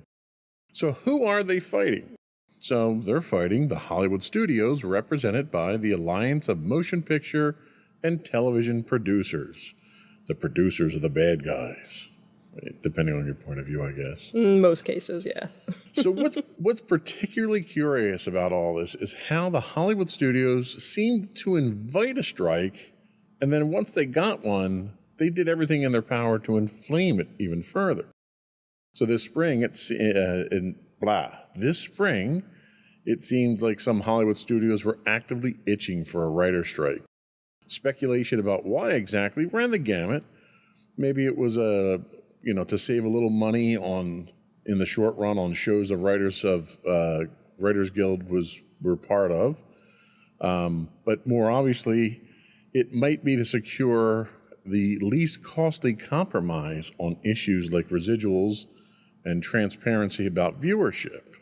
So, as discussions broke down between the two parties and the SAG-AFTRA representatives, we're seeing a majority of their demands rejected despite a nearly unanimous strike vote. A Deadline story quoted unnamed executives detailing a strategy to bleed striking writers until they came crawling back. Further inflaming the issue were comments from well-known Hollywood executive Bob Iger of Disney saying, "There's a level of expectation that they have that is just not realistic, and they are adding to the set of the challenges that this business is already facing that is, quite frankly, very disruptive." Iger may have succeeded in looking like a cool, calm, and collected voice of the studio, but he actually opened a can of worms that simply egged on the SAG-AFTRA president, Fran Drescher. Her response was one that was up there with a battle cry, motivational speeches like that of which Hollywood has historically been known for. "We are the victims here," she said, marking the start of the actor strike. We are being victimized by the very greedy entity. I am shocked by the way the people that have been in this business are treating us. I cannot believe it, quite frankly, how far apart we are on so many things. How they plead poverty, that they're losing money left and right, then giving hundreds of millions of dollars to their CEOs. It's disgusting. Shame on them. They stand on the wrong side of history. And this was a very funny meme that kind of popped up where, the woman we all thought would lead the rebellion against the machines and, the woman who actually ended up leading the rebellion against, the machines. That is very funny. Yeah. So Barry Diller, who is the chairman and senior executive of IAC and Expedia Group, and a former Hollywood chief, suggested that the studio executives and top-earning actors take a 25% pay cut to bring a quick end to the strike and help prevent the collapse of the entire industry. It's worth noting that at this time, the motion picture industry is still struggling to recover its box office numbers, which are nearly half of what they were pre-pandemic. It's also worth noting that in their haste to capitalize on the streaming bandwagon, many companies are in the red. Disney, Peacock, Paramount Plus, HBO Max, Discovery Plus have reportedly lost a combined $18 billion since 2020, which begs the question, can either side in this strike really afford it? Yeah, I think that the sad thing here is obviously the fans are the ones that are going to be losing out. Right. In general. Right. The last time we had this, was it back in the 20-aughts or whatever when the last strike was, we wound up getting a rash of reality TV. Well, and the one, I guess, positive is there's been such an influx between all of the different streaming services that have so much original content that's already there. So if nothing were to come back for a little while, there's plenty out there. It's just that you're not going to get anything new. So anything that people are waiting for, like a new season of Stranger Things or new things, that are on regular broadcast television, that's what's going to hurt. Whereas, somebody like a Netflix or, all of these other streaming services, they're probably not really going to be hurting because there's so much content that probably the average person hasn't gone through everything in the catalog yet. Well, and that's also a good point because even Disney's getting to the point where their exclusive streaming content they're going to be releasing on network television. They have already announced they're releasing the Ms. Marvel series. Right. That was never intended to come out on network television. Right, and I think there was something else from HBO that was going to be released on, so that's how they're kind of balancing, okay, well, we have enough on our streaming, but what are we going to do on broadcast? Okay, well, now we'll start doing a little bit of this to make it happen. So, of course, inflaming all this is the wage disparity between executives and the actors and writers who make up the union workforces on strike. So, just to put this into perspective, the average pay for top Hollywood executives climbed an average of 53% from 2018 to 2021, up to $28 million annually. And to put that further into perspective, you've got Bob Iger of Disney, who makes $31 million. Of course, he just renegotiated, so he's going to be making $1 million, but his incentives put him back up into the 20s. You have David Zaslav of Warner Brothers, who is compensated $39.3 million. Ted Sarandos of Netflix gets $50.3 million a year. Brian Roberts of Comcast is $32.1. Bob Bakish of Paramount is $32. And you have Tim Cook from Apple at the top at $99.4 million. Now, granted, Tim Cook, Apple does more than just streaming. Mm-hmm. Right. So there's a lot more going on there. So you could probably take, 60% of that out, and he'd still be in that third of the $40 million just for the streaming side of things. Right. So to contrast that, we take a look at the Writers Guild of America, and what their average writers make per year is about $250,000. And that's probably on the high end for... That's average. That's what your average writer makes. And your average SAG-AFTRA actor makes about $40,000. That's what blew my mind. Mm-hmm. Now, granted, that average is low because you have the top 1% talent. Right, that make $10 million a movie or something. Yeah. Well, more than that. Well, yeah. So... taking a look at the top talent, you've got Tom Cruise, who in 2023, which is about half over, has taken in over $100 million. You have Will Smith, who took in $35 million just for his Apple TV Plus show, Emancipation. Now, that's a real slap in the face. That was funny. You have Leonardo DiCaprio, who brings in $30 million or more per project, as does Brad Pitt. You have Dwayne "The Rock" Johnson, who routinely brings in $20 million per project. Now, I'd certainly like to smell what The Rock is smelling compensation-wise. Even Will Ferrell, who I'm not a big fan of him, I know a lot of people like him and think he's funny, he demands about $20 million per project as well. So the 1% of the club, really, they're the bulk of the actors that are involved here. Your extras, your bit parts, your character actors, the people that aren't your big Hollywood stars, they make up the bulk of the union. Right. And they're making an average of $40,000 a year. Well, and some of them aren't even making that because in order to get benefits through the union, you have to be making a minimum of $24,000 a year. And there are so many... And I agree. That that's aren't why even these numbers are average numbers. That. Right. So obviously, no, I get it. You got people making more, you got people making less. And there was actually, something that I saw that said where you had about, if they took 25% off the top, and there was something that I saw that even said 2% of the top executive salaries. So 2% would be like nothing. Nobody would notice, but basically everybody that's in the union would be able to get coverage because of just that 2% off the top for everybody. Right. Now, what is interesting was I just saw briefly an article I didn't read fully, but there's one of the movie studios, A24, that they actually met all the negotiations. So anybody that's actually working with A24, with their production team, they're not striking because they said, okay, you want more money? Here's more money. The actors, you need more money. So they went, all of the demands that were asked for between the actors and the writers, they met them. So those people are working. Right.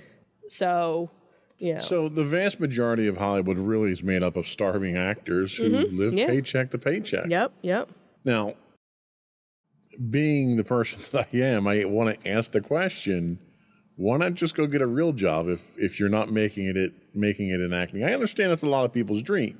Right. But if you're living paycheck to paycheck and you can't make ends meet, maybe it's time to go get another job somewhere. And in a lot of cases, they do have other jobs. They are doing other things. So. Have you ever considered a career in truck driving? And I don't mean to sound callous about it, but Right. If you're not, like, if I wanted to be a doctor and I'm a failed doctor and I can't do it, I'm not going to keep trying to be a doctor. I want to go do something else. Right. And in this case, it's the industry. The industry's not treating you right. If I work for a company and that company mistreats me, doesn't compensate me fairly for my work, doesn't provide benefits, I'm going to leave and go somewhere else and do something else. I know. And many people do. And you see that time and time again where, unfortunately, the paparazzi are now, in the age that we're in, that everybody has a camera on their phone. Someone will go to the grocery store and, hey, aren't you, so-and-so? You used to be on television. Now you're bagging groceries. And you get belittled for going and earning an honest living and doing that in some cases. And you know what? That stems from caring what other people think. Oh, absolutely. Absolutely. And that's where I think a lot of people, they try and, okay, well, if I can't be on the screen, let me see if I can do behind the scenes and do something. So you see that too, where people try and, get into production or set design or something to kind of... Or you turn into Kevin Sorbo and you just troll people on Twitter when you're not a successful actor. Yeah, that too. So really what the strike boils down to is two things. One, it's salaries. Mm-hmm. Really, it's three things. It's salaries because of the disparity between, and I don't know why you would pick on CEOs. I think the problem you have is that when you compare yourself to a CEO and you're an actor, the value that you lend to the franchise at that point in time is on a completely different measuring scale than what the CEO or what the executives bring. It's like you're comparing apples and oranges. So I think that's a problem right there, that you're comparing yourself to that. The other one that they have is residuals from streaming. Right. So the problem that you run into here is traditionally the studios are usually 2 or 3 steps behind technology.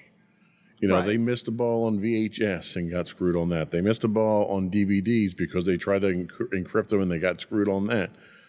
So they kind of got out. This is the first time in decades that they got out ahead of things. Mm-hmm. And they got into streaming, and it was supposedly successful, even though they're $18 billion in the hole because they invested so much money in it. And the problem that you have is the previous contracts didn't...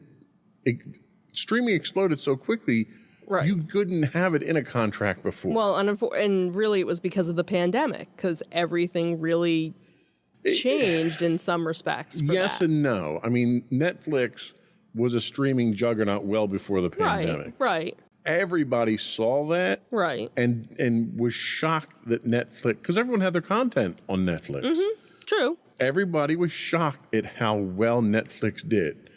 And Netflix did so well because they just poured money hand over fist into original content. Right. They were in the red for years producing content. Right. Just to get it out there and get subscribers in. Mm-hmm. So you had technology explode, and the industry's trying to catch up to it now.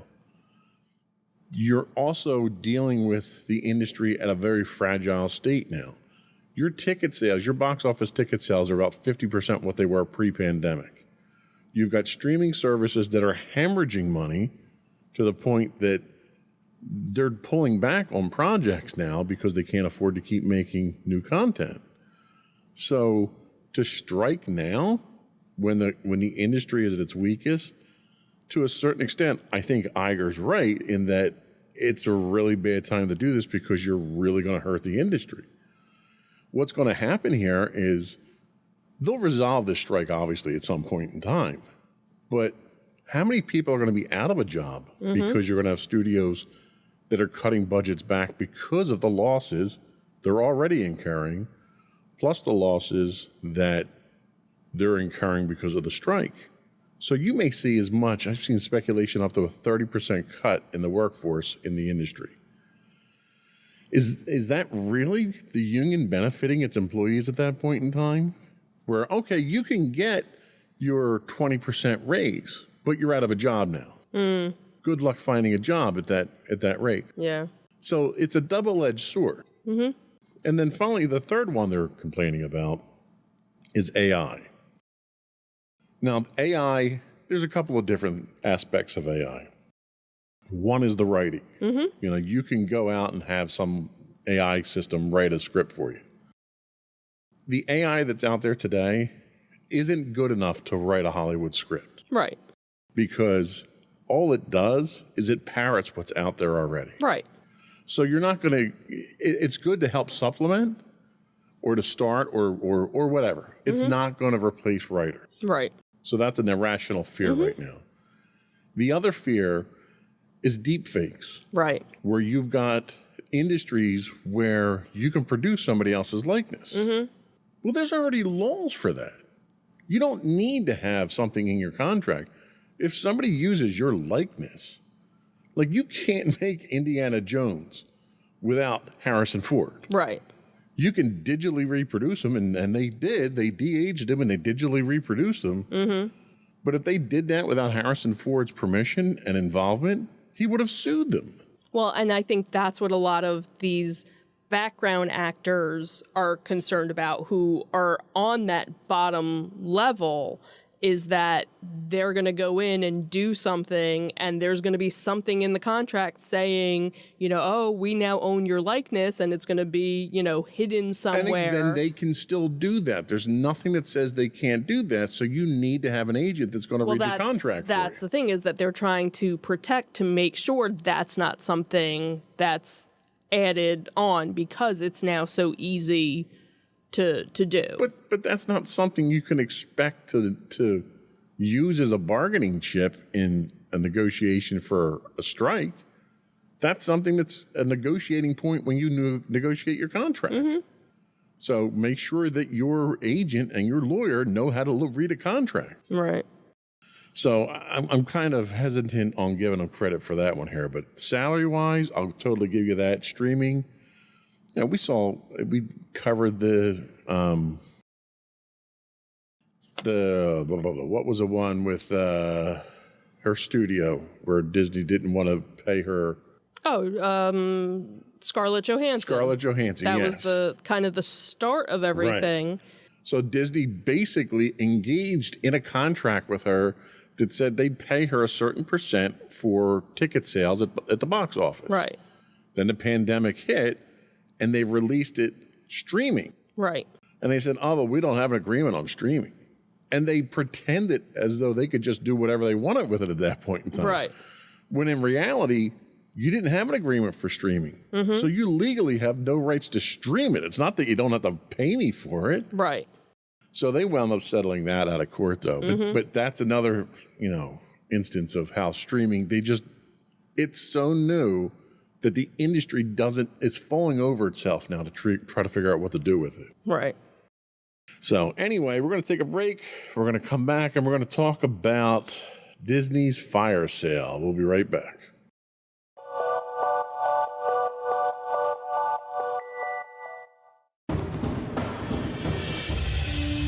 For over 7 years, the Second Sith Empire has been the premier community guild in the online game Star Wars: The Old Republic. With hundreds of friendly and helpful active members, a weekly schedule of nightly events, annual guild meet and greets, and an active community both on the web and on Discord. The Second Sith Empire is more than your typical gaming group. We're family. Join us on the Starforge server for nightly events such as operations, flashpoints, world boss hunts, Star Wars trivia, guild lottery, and much more. Visit us on the web today at www.thesecondsithempire.com.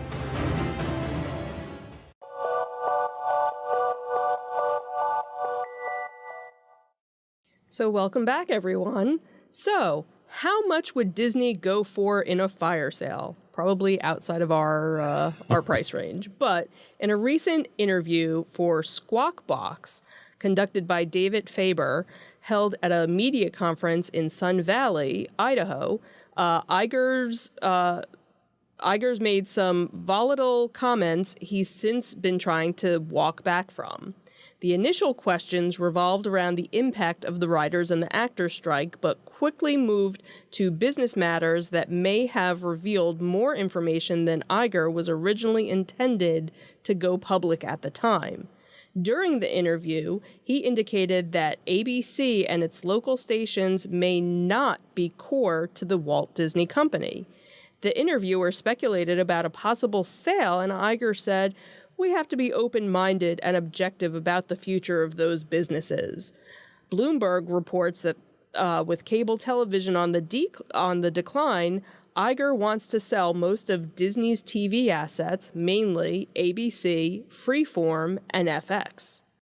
Well, Bob Iger had made it clear that he's looking to sell some of the company's TV and streaming assets. Rumors have been swirling for months in the industry that Disney may even be considering selling the entire company. Disney's streaming services have been losing money and subscribers. Disney lost 4 million subscribers last quarter. Streaming is expected to have hit a total loss of $800 million in the third quarter. According to Bloomberg, Iger wants to completely sell or restructure Disney's TV and streaming business in India, where Disney Plus has had its biggest losses. Disney Plus Hotstar, the region's version of Disney Plus, lost streaming rights to Indian Premier League cricket matches, leading to the service losing 3.8 million subscribers in quarter one and 4.6 million subscribers in quarter two. Despite the recent setbacks, Iger looks to double down on streaming with his plan to hold on to Hulu. Disney will launch a combined app for Hulu and Disney Plus later this year, though Disney will more than likely have to buy Comcast's 33% stake in Hulu in 2024. So experts speculate that selling Disney's TV networks could get them about $8 billion, which could help offset the cost of that last third. Potential buyers would be financial entities like private equity firms. Iger also wants to hang on to ESPN, but is looking for a partner for a sports network. Potential partners include sports companies and Apple. Speaking of Apple, there have been rumors since Iger's return last November that he will sell all of Disney to the tech company. At the time, Iger called these rumors nothing more than speculation, but the sale still seems to be a possibility. Bob Iger isn't known for selling. During his first tenure as Disney CEO, he acquired Pixar, Marvel, and Lucasfilms, which have all proven successful purchases. According to Bloomberg, TV generated 35% of Disney's revenue, about $24.8 billion, prior to the COVID-19 pandemic, and over 50%, $7.5 billion, of its operating income. Contrast that against the massive losses from streaming, and it's a bit of a head-scratcher as to why he'd want to keep the loser and sell the winner. Disney Plus was Iger's baby before he retired the first time around. Launched under his part-time successor, Bob Chapek, it met with initial success despite its surprisingly discounted monthly rate, but quickly started hemorrhaging subscribers, failing to offset the high costs of their premiere productions. It's also worth noting that Iger got his start not just in TV, but in ABC. When the Walt Disney Company acquired ABC in 1995, they acquired Iger, and he worked his way up to the CEO of the entire company over the next decade, finally landing the top spot in 2005 after Michael Eisner was ousted. Iger was CEO until retiring in 2020, but returned to the position in November 2022 after they kicked Bob Chapek back out. So, what do you think? Do you think selling it off piecemeal is worthwhile, or do you think they should sell the entire thing at one time? I don't know. It's kind of interesting. So it kind of reminds me of the documentary that we watched on Marvel and the history of Marvel and how that went. And you kind of see how, okay, you had Marvel and they weren't doing well, so they sold this entity to this to this one, this to this one, and this to this one. And then while it worked for them, it kind of made a mess of things because you had this company that could do this and this company that could do this. But if you had this company that wanted to do something joint, they couldn't without trying to jump through hoops to pay all these other people. So if you were to do that, I could see that kind of happening with Disney, where certain things with Disney would succeed, and then I think certain things with Disney would kind of fall flat if you just kind of sold it off to the highest bidder, to do one or the other. ESPN, does that need to still be with Disney? I think ESPN could go anywhere. Like, there's not enough crossover with ESPN and anything else with Disney. Okay, so Disney, down in Orlando, they have the Wide World of Sports. That's really the only kind of tie-in between the two. That was ABC, though. Right. So, so I don't really see an issue if you said, okay, we're going to sell that part off to somebody else. The network TV stuff, I guess maybe you could kind of let that go to somebody else, because right now there's a partnership, because every now and then there'll be, a Disney movie or something. And then, of course, they tried with the whole Disney Plus thing with Dancing with the Stars. The last season of it, instead of putting it on network television, they only had it streaming on Disney Plus, and they saw their numbers go down. So what are they doing this season? It's going to be back, on regular television, and then they'll, put the episodes on Disney Plus after the fact. So, kind of going back to how they were. So I don't know. It's kind of a mixed bag. I obviously I don't want Apple to buy them just because I'm anti-Apple, but that's just me. But then again, maybe, Apple getting into it, maybe we'd see things get updated in the parks and things like that haven't, that have been neglected over the years. So I don't know. I'm kind of... Well, and I think you raise a couple of very good points. One being, the things that he seems to want to hold on to are the ones that are the most logical to get rid of. Mm-hmm. And the ones he's saying he wants to get rid of are the money makers that are the most logical ones to hold on to. Mm-hmm. Like, yeah, ESPN can be parceled off and sold off either on its own or to somebody else and have zero effect on Disney whatsoever. Nothing's tied to ESPN. Why Disney even has it still is amazing to me. But ABC... Disney has been their premier broadcast network for decades now. Mm-hmm. It's been there for special events. It's been there for special releases. It doesn't make sense, especially considering it's making money. And it's making a lot of money, apparently. So why would you get rid of that? So these statements from him almost seem like false flags to me. Like, he's throwing stuff out there. He's testing the waters and seeing what kind of reaction he's going to get. Is somebody going to make him an offer? What kind of offer are they going to make? He's also not talking about selling off anything other than streaming and television right now. Right. So you've got production studios. You've got all your intellectual property that he's still holding on to and not talking about selling.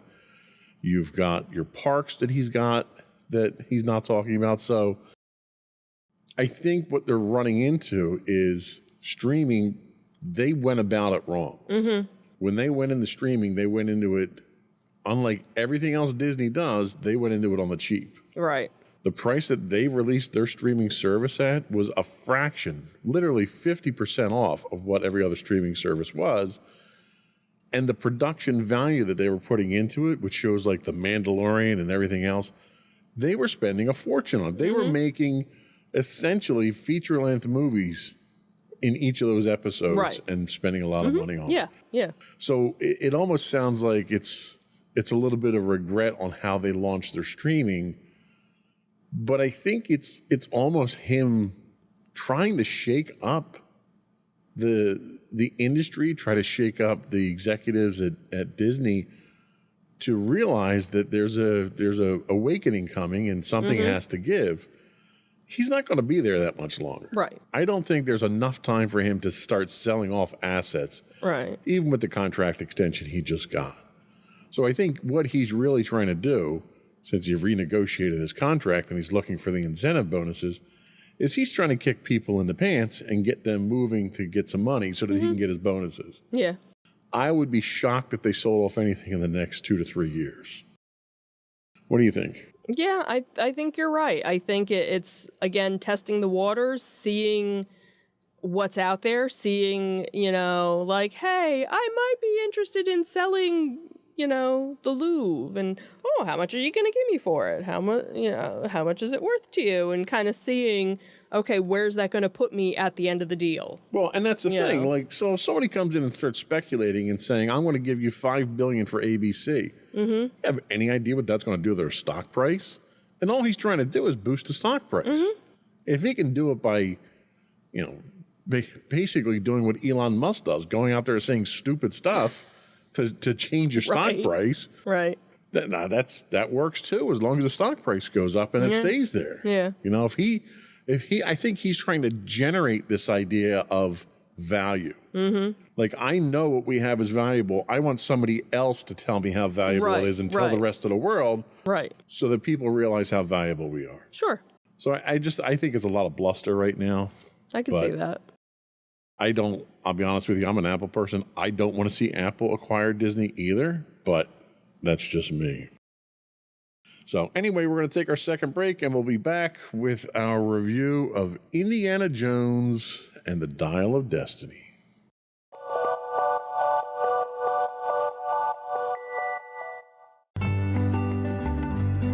Insights into Teens, a podcast series exploring the issues and challenges of today's youth. Talking to real teens about real teen problems. Explore issues from braces to puberty, social anxiety to financial responsibility. Each week, we talk about the topics concerning today's youth. We look at how the issues affect teens, how to cope with these issues, and how parents, friends, and loved ones can help teens handle these challenges. Check out our video episodes on youtube.com/insightsintothings. Catch our audio versions on podcast.insightsintoteens.com or on the web at insightsintothings.com.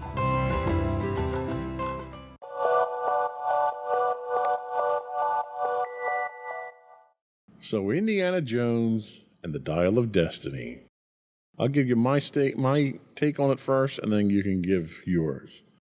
So I went out and did a little bit of research to see what the critics said, and RogerEbert.com's review of the movie hit the nail on the head, where they described it as never boring but never really entertaining at the same time. Overall, it was at about the level of a streaming miniseries that's probably where it would have been best showcased.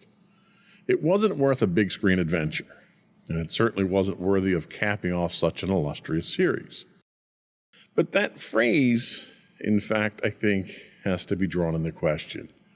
When only 2 of the 5 movies in the franchise are illustrious and exceptional, should we really be looking back so fondly on the Indiana Jones franchise as we do? I think it's more nostalgia than anything else. But let's take a deeper look at the movie, without giving away too many spoilers. So hands down, and we're going to take a look at the series real quick too. So hands down, the best movie in the series was Raiders of the Lost Ark. It lit the spark for the franchise, and it reinvigorated the entire movie genre going forward. When we get to the Temple of Doom, it's a mediocre showing with a weak cast, limited sets, lackluster special effects, and an uninteresting story. But it was a sequel, so expectations were low. We get to The Last Crusade, and it was an absolute masterpiece and dispelled any doubts about sequels being subpar. It recaptured the original spirit of Raiders, and it gave us what we thought would be, at that time, a fitting end to the saga, especially the name, Last Crusade. That would have worked. Then we get to Crystal Skull, a movie that had such potential, so many opportunities to do the right thing, and seemed so deliberately self-sabotaging to make us cringe at the thought of watching it again. Because I did. I sat down and watched them all with our daughter because she hadn't seen them all. The Dial of Destiny. See, it's not even a memorable title. The Dial of Destiny falls somewhere between Crystal Skull and Temple of Doom. It wants to be a classic indie adventure, but lacks the inspiration. Much like the previous failed movies, the object of the adventure is a weak plot point pulled from a known existing museum piece, combined with a plot that pushes it beyond the realm of believability. And that's where the movie loses me and so many other fans, is they push it to the point of ludicrousness. And it was just flat. It had no emotion. It had no oomph. It felt old and tired and weak. I mean, granted, Harrison Ford's like 97 now or something like that. 81. There's only so much oomph you can get from the man at this point in time. But for 80 years old, he's not, sitting in a nursing home, drooling in a corner. So you gotta kind of give him, credit for that, I guess. So what are your thoughts? Okay, so I don't know. I think I'm kind of in the same boat as you. It was, it definitely wasn't one of the better, but it definitely wasn't at the bottom where, Crystal Skull was. I know when we went and saw that in the theater, we kind of left the theater going, really? That's where you went with it? Like, okay. So, so going into this, it was like, okay, they have to do something better. And they did. So it was definitely better. And again, interesting little plot twist that you kind of have going on with it. Again, was it realistic? Well, some of the stuff that happened in Raiders really wasn't realistic. It was supernaturally. So you can kind of go, okay, every movie kind of has that aspect of some, make-believe magic thing, going on. There were some touching moments. There were some sad moments of it. The one thing was like everybody that Indy is meeting up with is getting killed off. You have somebody, you're like, yeah, I'm going to help you. But, oh, you're dead. Oh, I'm going to help you. Oh, you're dead. It's like, nobody help him. You're going to die. Haven't you learned your lesson? So that was kind of interesting. The bad guy is a bad guy, but he's trying to make things better for bad guys is really what it comes down to, and the little things that go back and forth. But yeah, in some cases it kind of felt flat, but he's also 80 years old. So yeah, the fact that he's kind of tired, and the one premise behind it is he's getting ready to finally retire from teaching, and it's like, great, now I can't retire because now I gotta go across the world and try and look for this last adventure. So it was, again, it was definitely, it kept moving. There weren't too many slow parts. But like, they had said in the review, it was like, okay, there was so much going on, but yet nothing was going on. Like, did you need to have all of that? Right. It was just make busy stuff. Right. It didn't drive a plot or anything. Right. I mean, They would have been better off calling it Indiana Jones and the Search for Social Security. I mean, that's really what it felt like. Yeah. It's like, I got nothing out of it. Like, I walked out of there thinking, oh, okay, well, let's watch the next episode next week. And it almost felt like it's a serial that left it hanging. Yeah. Like, and it's supposed to be the last one. Right. So I think the series would have done so much better had they just not done the last two movies and ended it with Last Crusade. Last Crusade. No, I could totally agree. I would have been perfectly fine with it. But to my point, you've got 5 movies in this series, and only 2 of them are good. Is it really a great series at that point? I mean, yeah, if you're a baseball player, you know, you're batting .250 at that point. Like, it's not incredible. I can't get excited about that at this point, and it's almost like they're doing a discredit to the franchise. Like Crystal Skull was just abysmal. Well, it's kind of funny if you go to Hollywood Studios in Disney and they have the Indiana Jones stunt show. It's all stuff based on Raiders of the Lost Ark. They've never incorporated with all of these other movies.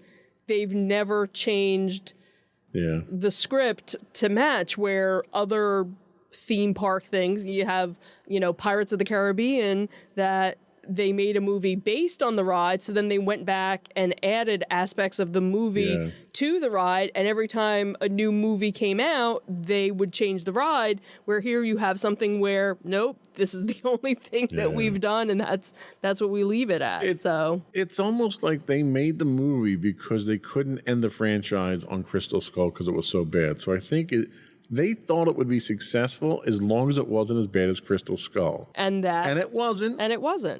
So I think it's mission accomplished for them. Right. Well, but the movie didn't need to be made. I think it would have been better off if they had done it like a streaming, a six-part episode. Yeah. And that's how you would have. That would have worked just fine. Yeah. So, anyway, I wouldn't go and pay for it knowing what I know now. I'd wait for it to come out on streaming. That's just me. And kind of going, leading back to where everything was. Now you're seeing movies that they're only out in the theater for 3 months and then they're available to stream. So a lot of people, which is another reason why Disney's losing money on streaming. Right, and that's kind of going back to, so people are like, well, why should I go to the movie theater when I'll be able to just watch it in my home, and I'll be able to pause it and get a drink and a snack. And, if something comes up, I can finish the movie tomorrow. I don't have to sit and waste, 3 hours. That's a reflection of them not knowing what to do with the new technology. Right. And they're basically abusing themselves with this technology because they don't know how to use it. Right. So I think that was all we had today. Yep. Before we go, I do want to once again invite our listening and viewing audience to subscribe to the podcast. You can find audio versions of this podcast listed as Insights into Entertainment. You can find audio and video versions of all the network's podcasts listed as Insights into Things.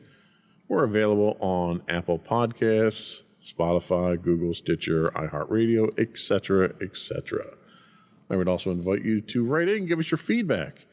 You can email us at comments@insightsintothings.com. You can find us on Twitter at insights_things. We do stream 5 days a week on Twitch at twitch.tv/insightsintothings. You can find us on Facebook at facebook.com/insightsintothingspodcast. We stream 5 days a week on YouTube at youtube.com/insightsintothings. You can find us on Instagram at insightsintothings. And you can find all that and much more on our official website at www.insightsintothings.com. And that's it. Another one in the books. Have a good week, everyone. Bye. Bye.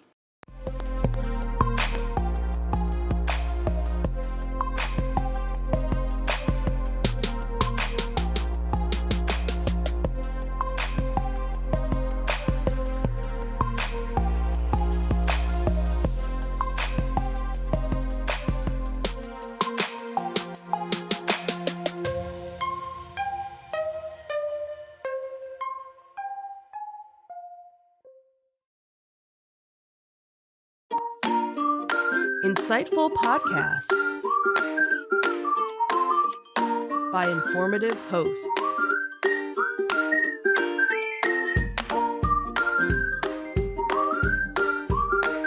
Insights into Things, a podcast network.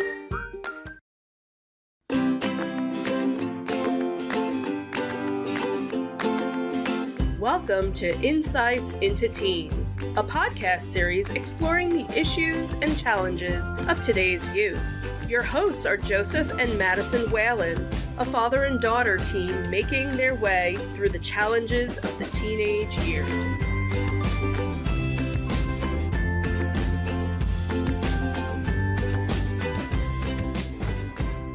Welcome to Insights into Teens. This is episode 182, Adolescent Idealism. I am your host, Joseph Whalen, and my generous and kind co-host, Madison Whalen. Hi, everyone. How you doing today, Maddie?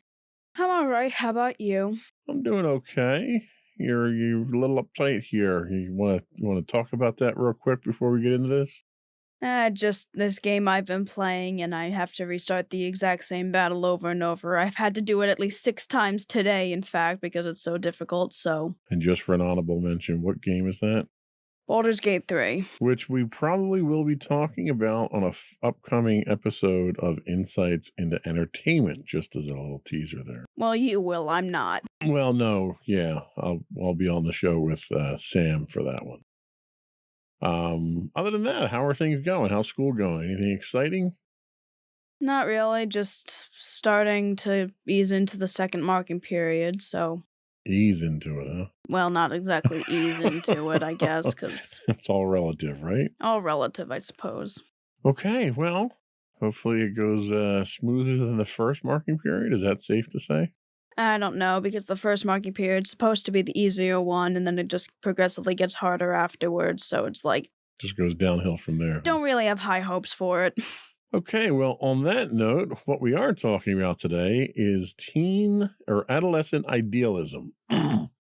Adolescent idealism is a normal phase of teenage development characterized by strong views and opinions of society and the world. Typically developed between the ages of 11 and 16, which you just came out of. Mm-hmm. Adolescent idealism is one of the stages of cognitive developmental theory. Adolescent idealism can impact mental health when teens discover the issues they care about aren't centered or prioritized. Treatment can help strengthen family connections and address mental health concerns associated with adolescent idealism, including grief, depression, anxiety, anger, and hopelessness. And if that doesn't sound like fun to talk about, I don't know what does. Yeah. But before we get into that, I do want to take a moment to implore our listening and viewing audience to subscribe to the podcast if you don't already do so. You can find audio versions of this podcast listed as Insights into Teens, or you can find audio and video versions of all the network's podcasts listed as Insights into Things.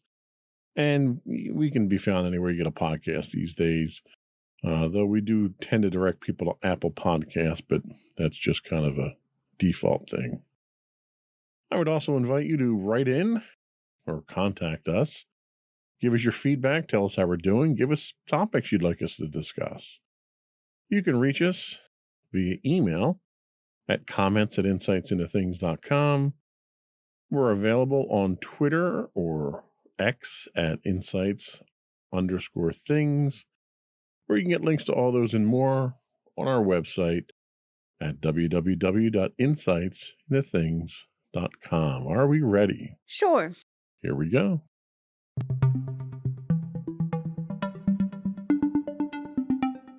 So we once again tap our friends at the Newport Academy for inspiration on this topic. They tell us that navigating the teenage years can be an extraordinary journey for both teens and their parents. Boy, isn't that the truth? It's a time marked by a series of developmental milestones that shape young people into the adults they will become. Among these, adolescent idealism stands out as a particularly influential phase. During this stage, teens begin to see beyond their immediate surroundings and look at the world with fresh eyes. They start to form their own values, shape their understanding of the world, and discover the power of their own voices.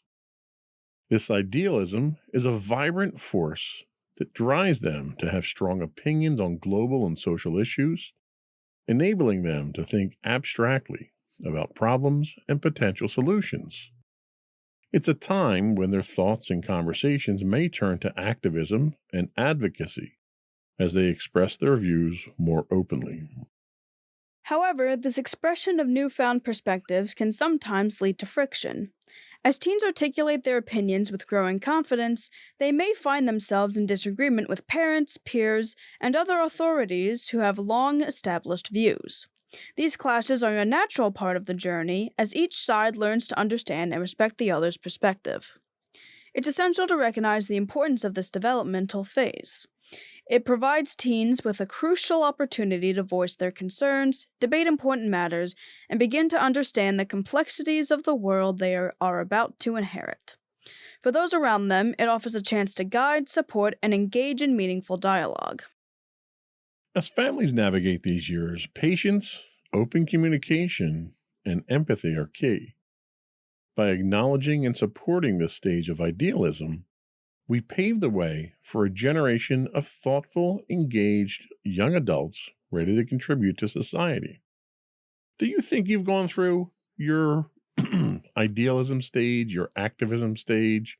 Do you think you're in the middle of it? Do you think it's coming up? How active do you think it is?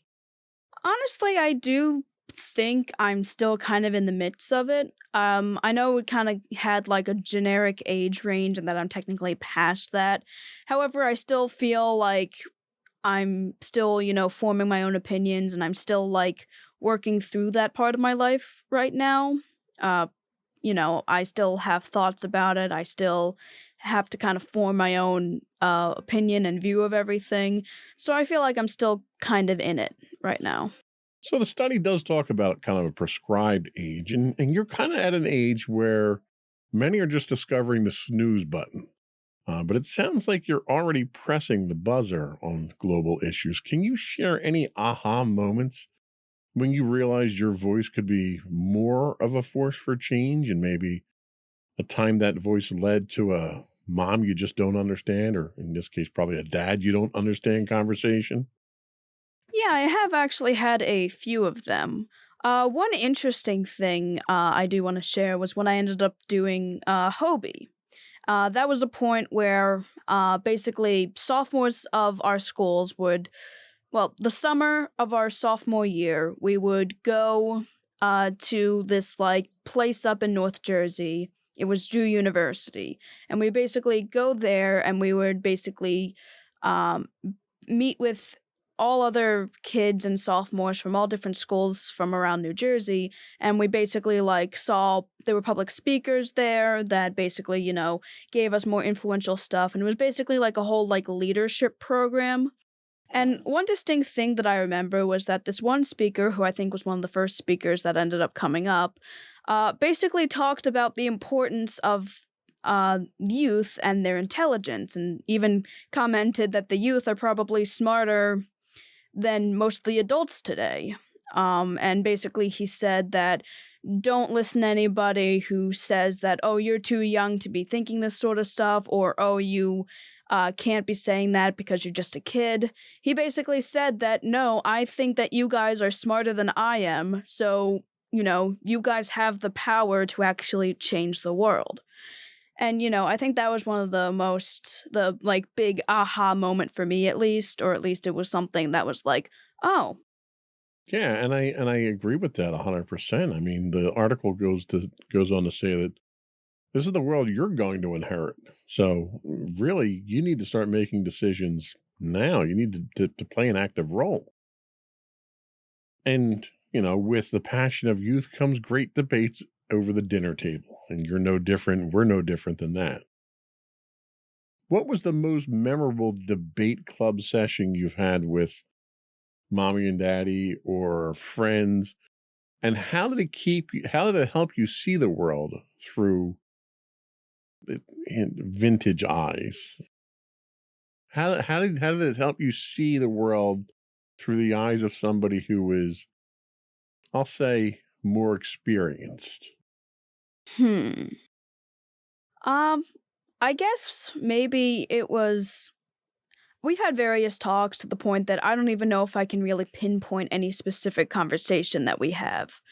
However, there are certain topics that we ended up discussing that, while obviously we share very similar opinions when it comes to certain matters, there are other things where you certainly have a different opinion than I do, or you see something a certain way as opposed to how I see it.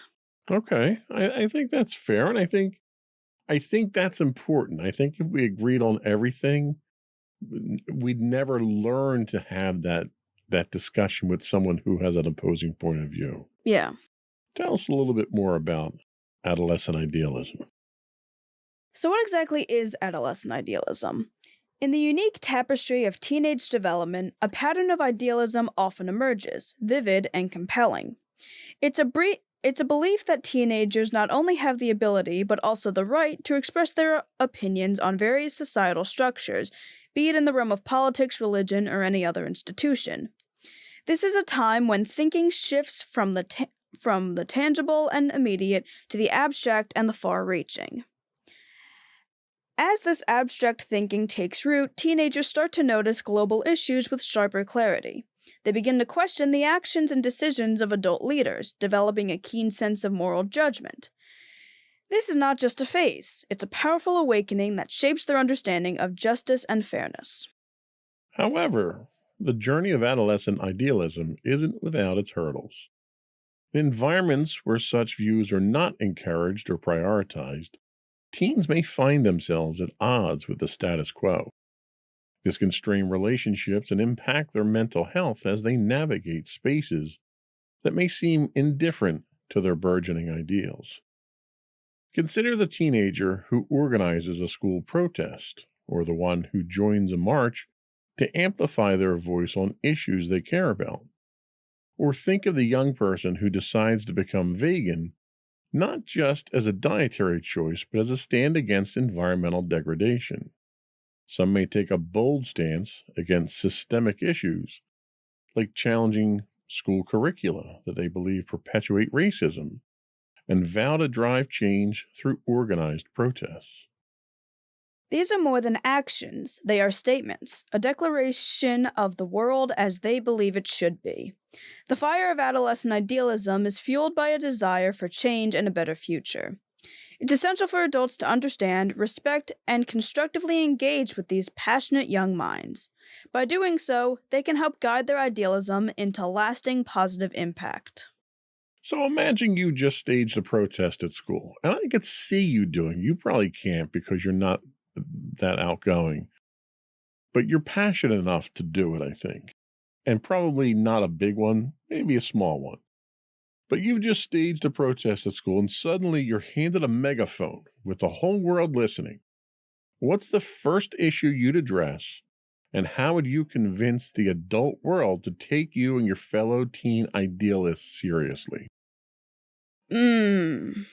Yeah, that's a big one, because there's a lot of issues I would stand for completely and I'd, want to address first.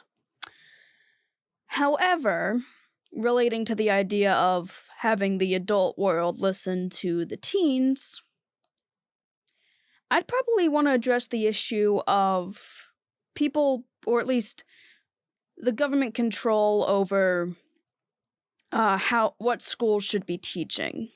And while personally I'm not experiencing it all that much in New Jersey, I know in a lot of other states that's a huge issue with the idea that, kids can't handle certain topics.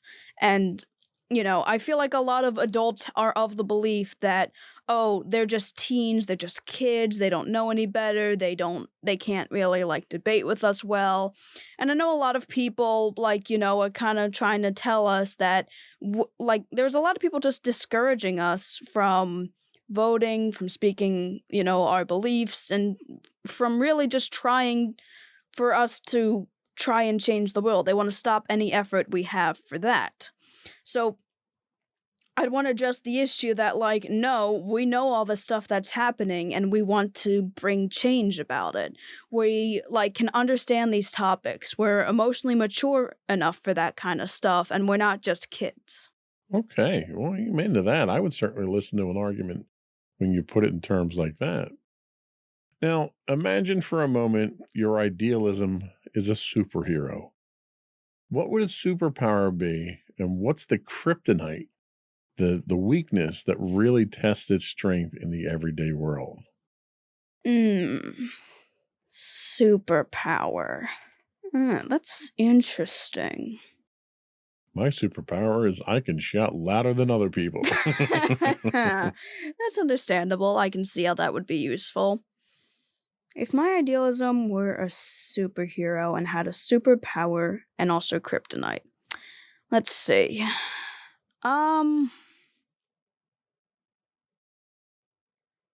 Well, I would think that my superpower could kind of materialize almost any object by thinking about it. Because I feel like in terms of changing the world, there's certain things that might be needed for certain instances, and I feel like that would be a useful enough superpower to be like, oh, you need something in order to, like, protest, or you need something in order to change the world, here you go. Okay, so you're a provider when it comes to your activism then. Yeah, I feel like that would be the most practical use for it. And I don't necessarily want things like mind manipulation, because that kind of is an unwilling sort of thing. So Yeah, that's a segment of the population that's probably already using that too much already. the kryptonite for my idealism would probably be those louder voices. I feel like they could, in a way, be weakened by it. And I understand the idea of, like, actions speak louder than words, or sticks and stones might break my bones, but words can never hurt me. Words can hurt, though. Well, if you write a word on the 2x4 and hit you with it, it's going to hurt. Well, right? that's true. That is true. But yeah, I can see that kind of being a weakness, but I can also see them eventually overcoming it in a way. Okay, that makes a lot of sense. So we're going to take our first break, and when we come back, you're going to tell us about adolescent idealism and the connection to mental health. We'll be right back.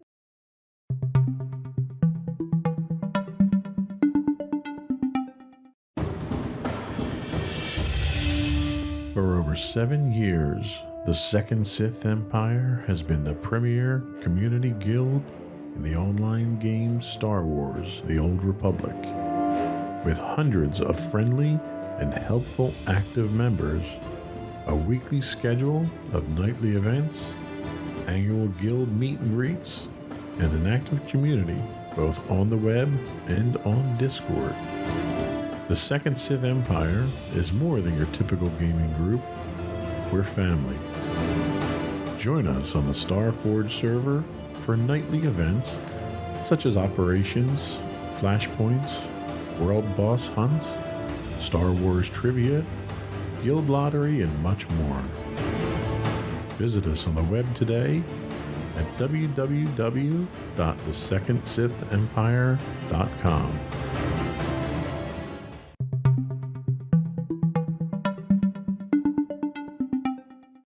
Welcome back to Insights into Teens. Today we're talking about adolescent idealism. And now we're going to talk about the connection between adolescent idealism and mental health. Adolescent idealism is like a powerful lens through which teenagers view the world. It's a natural and common phase of growth that can influence their choices and spark a desire to question and challenge the norms around them. This idealism is a vibrant force that drives many teens to stand up for what they believe to be just and virtuous. However, as teens grapple with the complexities of the world, they may also discover that creating positive change is often a tangled and difficult process. This realization can be heavy, sometimes leading to feelings of sadness, anxiety, or even a sense of helplessness when the world doesn't change as quickly as they'd like. During this intense time of development, it's not uncommon for teens to experience inner conflict. They might find themselves wrestling with their choices, trying to ensure they align with their newfound values. When there's a gap between what they value and what they see or do, it can cause discomfort known as cognitive dissonance. This internal struggle often doesn't stay internal. It can spill over into their relationships, leading to disagreements with friends, family members, teachers, or other authority figures who may have differing views. Navigating adolescent idealism requires a delicate balance. It's important for teens to explore and express their values, but also to learn how to cope with the emotional turbulence that can come with this phase. For parents and adults, offering a listening ear, understanding, and guidance can make a significant difference. It's about supporting teens as they learn to harmonize their idealism with the realities of the world, and helping them channel their passion into actions that are both meaningful and manageable. And I'd also add there constructive. You want to make sure that that passion itself goes into something constructive, not destructive moving forward.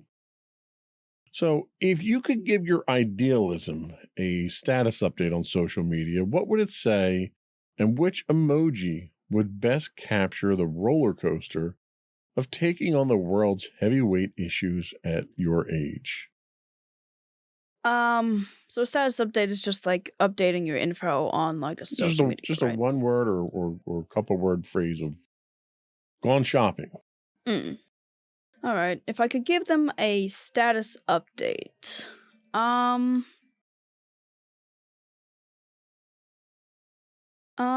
guess I would say I'm still standing. That's good. I like that. A Billy Joel reference. Although, No, Elton John reference. I'm gonna Sorry. say that's an Elton John reference. I heard it at a Billy Joel concert, though. It must have been when the two of them were playing together. Maybe.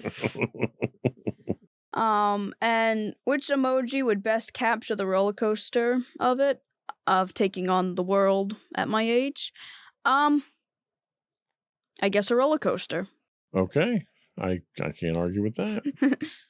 So as you navigate the high seas of teenage values, have you ever found yourself in hot water for your beliefs? Like with other people or with myself? Anybody. Have your values or your beliefs ever gotten you into trouble or gotten someone mad at you? I don't think it was ever something that extreme. I do know that, like, I've had instances where people have probably disagreed with me. Okay. I mean, like, I can certainly, if I was interacting with, like, certain people, I could certainly see myself getting in hot water, although I don't really think I've gotten into hot water with anybody or gotten on anyone's, like, radar, I suppose. Now let me ask you a follow-up question. Do you deliberately avoid people that are of a differing opinion or differing mindset actively to prevent any type of conflict or anything from happening? Kinda, not really, but sorta, yeah. So you're somewhat anti-confrontational then. I'm not the most confrontational person, I will admit. I've never really... Whenever I've had a debate with somebody, it's usually been someone who was of a similar belief or had, like, slightly differing opinions from me. It's never been... I've never really interacted with someone on the extreme end of what I was against. Okay. Have you ever actually deliberately taken a side in a conversation or a debate that is diametrically opposed to what your fundamental beliefs are? Not really. Like, I'm kind of a sympathizer, I'll be completely honest. We actually had this interesting thing happen in history where we were basically given statements and we were supposed to stand on one side of the room if we agreed with it or disagreed with it. And you stood in the middle. Yes, I stood in the middle. On all three of the ones we did, I stood in the middle. Okay. Because I really thought... Because, you know, whatever the statement was, I'm like, it depends on the circumstance. Well, and you know what? The world is filled with people like me who relish in the idea of poking a stick in the opposing side's point of view and trying to rile people up. Because one of the things that I try to do is I have my own beliefs, and I don't preach my beliefs. I don't get out there and pontificate. And all I ask is other people don't do that to me. And when you do, that's when I get confrontational. That's when I'm going to poke a stick in your cage, and you're going to come to me, and regardless of what it's about, it could be politics, religion, or, anything. If you're going to come out and make a statement to me and try to get me to see your point of view, I'm going to challenge you. And 9 times out of 10, I'm probably going to destroy your point of view because you can't stand up against, the logic and I'll throw the controversial word science out there, right? So when I ask people to provide facts and cite the sources of their facts, that's usually when their argument falls apart. And if I can do it in return, they don't really have a comeback. And that's when the conversation tends to degrade into insults and arguing at that point. Yeah, that's the thing. It's like, I like to kind of be in the middle of most things. I certainly have my own strong beliefs, but I've gotten to a point where it's like, I want to try and see both sides, and I don't necessarily want to have to go to one side over the other. And the thing is, if you have a reasonable argument for something that I don't necessarily agree with, I will listen to you and, I will debate with you in a, civilized manner. But if you don't provide enough evidence for it, or you go to things like insults in order to just say like, oh, I'm right because you suck or something, it's like, at that point, there's no point in trying to reasonably argue with you because I think we kind of passed the point of an actual civilized debate. Right. And I'm with you. Like, I want to be convinced. I may have my point of view and I have my reasons for it. And if you've got a different point of view, I'm open and willing to listen and have you convince me and bring me over to your side. And I've done this. I don't do it all that much anymore, but I would do it on Twitter or X or whatever it's called now. I would go out there and it sounds kind of childish, but I'd pick a fight with extremists of one ilk or another. And there are plenty of times where I've had these discussions with people, and I don't want to call them arguments, they're discussions, where they've brought me to their side to actually understand their point of view, which is why I asked you if you'd ever argue the opposite of what your principles are. And I find that to be very educational and enlightening to do that, to kind of put yourself in somebody else's shoes. Yeah, that's the thing. I don't really use social media, so I can't really... Yeah, no, I understand. It's certainly not for everyone. I wouldn't encourage it either. And I don't really like to do it in person either, because I feel like that would just... Well, it's not nobody my gets thing. together in social media in person. I can tell you that right now. I know. It's like, I feel like it would be easier for me on social media because I'm not a confrontational person in real life. I could maybe be confrontational on social media if I actually used it. Right. Well, that makes sense. Tell us how adolescent idealism impacts relationships. Adolescent idealism is a bit like a new pair of glasses for teens. It changes how they see everything, from their closest relationships to the world at large. With these new lenses, teens often develop strong opinions and a keen sense of justice. They may adopt firm stances on issues, convinced of their views, which can lead to disagreements with friends and heated debates with adults. This stage of life can be tricky. Teens' outspokenness and willingness to challenge authority can sometimes result in them being dismissed or labeled as troublemakers. When they question life's various aspects, including adults' perspectives, it can cause frustration on both sides. Teachers might struggle with students who critique the curriculum, or parents who critique it like I do, while parents might be concerned about what they see as a rebellious behavior. The world doesn't always respond to idealism with open arms, and this disconnect can spark frequent arguments between teens and adults. Teens driven by idealism may often feel that nobody really gets them, which can lead to feelings of anger or a sense of righteousness. Their convictions are strong, but they may not always align with the complexities of how society addresses certain issues, leading to tensions in their interactions with others. Understanding adolescent idealism means recognizing that this is a natural part of growing up. It's a phase where support and open communication are vital.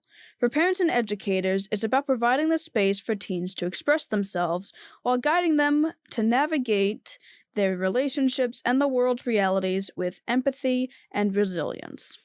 So, if adolescent idealism is like a new pair of glasses, what's something you've seen through them that make you go, wow, I never noticed that before?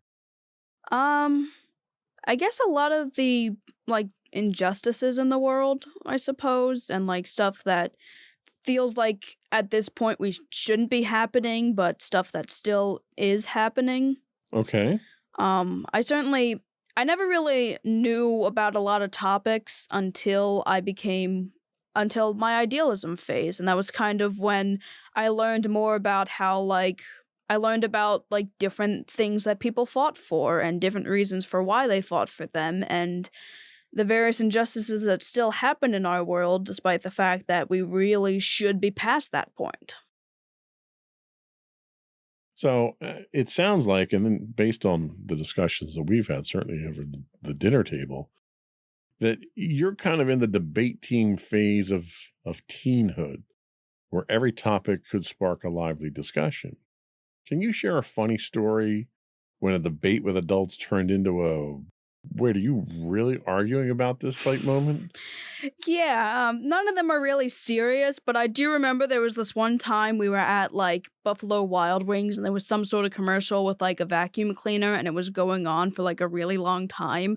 And I remember you and I debated about it for a while and for some reason I was questioning it so much and then you even encouraged it and we were still going back and forth for a while. And by the time the food got there, we were wait a minute, why were we arguing about this?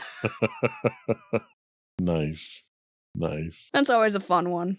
So with your idealism glasses on, excuse me, a frog in my throat there. Have you ever caught a glimpse of something that made you think, this is not what the brochure promised? With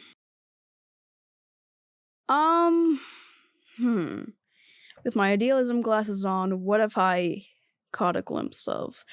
I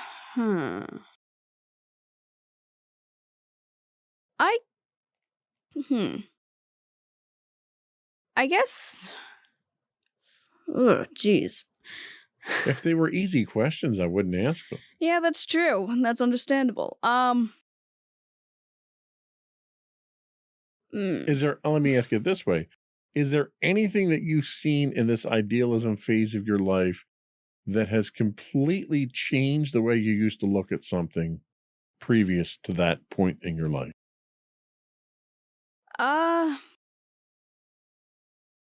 Yeah. Yeah, I just can't tell you what it is. I'm sorry. There's a lot, all right? There's a lot, and some of it's kind of harder to put in broad words, but I think one that kind of made me change my entire perspective on the world was probably learning about the queer community. I'm not going to lie. I never really had that knowledge before. You and Mommy never hid it from me. And I'd seen some stuff when I was younger, kind of, not entirely, but you never hid it from me, but you never explicitly explained it. Well, in all honesty, I never brought it up because I was completely, in the unknown section there. It was always something that was kind of a distant thing to me. So I was certainly not the subject matter expert to broach a subject with you that I did not have an understanding of myself. That's true. But when I actually, found out about it and would even find out that there was even more than I had originally thought there were, it's wow, I think my entire point of view has just completely changed. Wow, mind blown. Yeah, because, here's the thing. When I was younger, I initially had the idea of, being the princess that would eventually meet a prince. I don't know where you would have ever gotten that notion from. Disney. Yeah, so for a while, I kind of had that belief that I'd eventually find, like, my Prince Charming or whatever. And then I found out about this and learned more about how, romantic relationships are actually a lot more complicated than you would have thought. And I'm like, okay, reality check. Yeah. It's one of those things where you go through life with a black and white TV, and then all of a sudden, you've got color. Pretty much. And it's almost like, how did I ever see the world in black and white? Yeah, and that's one of the things I'm going through. It's like, I look back at my younger self and how, I initially thought this sort of thing, and I'm like, how did I ever think that was going to work? Yeah, well, and you know what? Kudos to you for not only recognizing that, but embracing it, because there are some people who go through life with a black and white TV. They're given a brand new full color TV, and they just can't handle the colors, and they go back to watching their black and white TV. Yeah. Kudos to you for having the presence of mind to embrace what you did get enlightened with. I think that's a good spot. We can take a quick break and come back, and we're going to talk about how to address adolescent idealism and hopefully help our parents out there not deal with it, but certainly help their kids get through it and nurture that sense with them. But we'll be right back.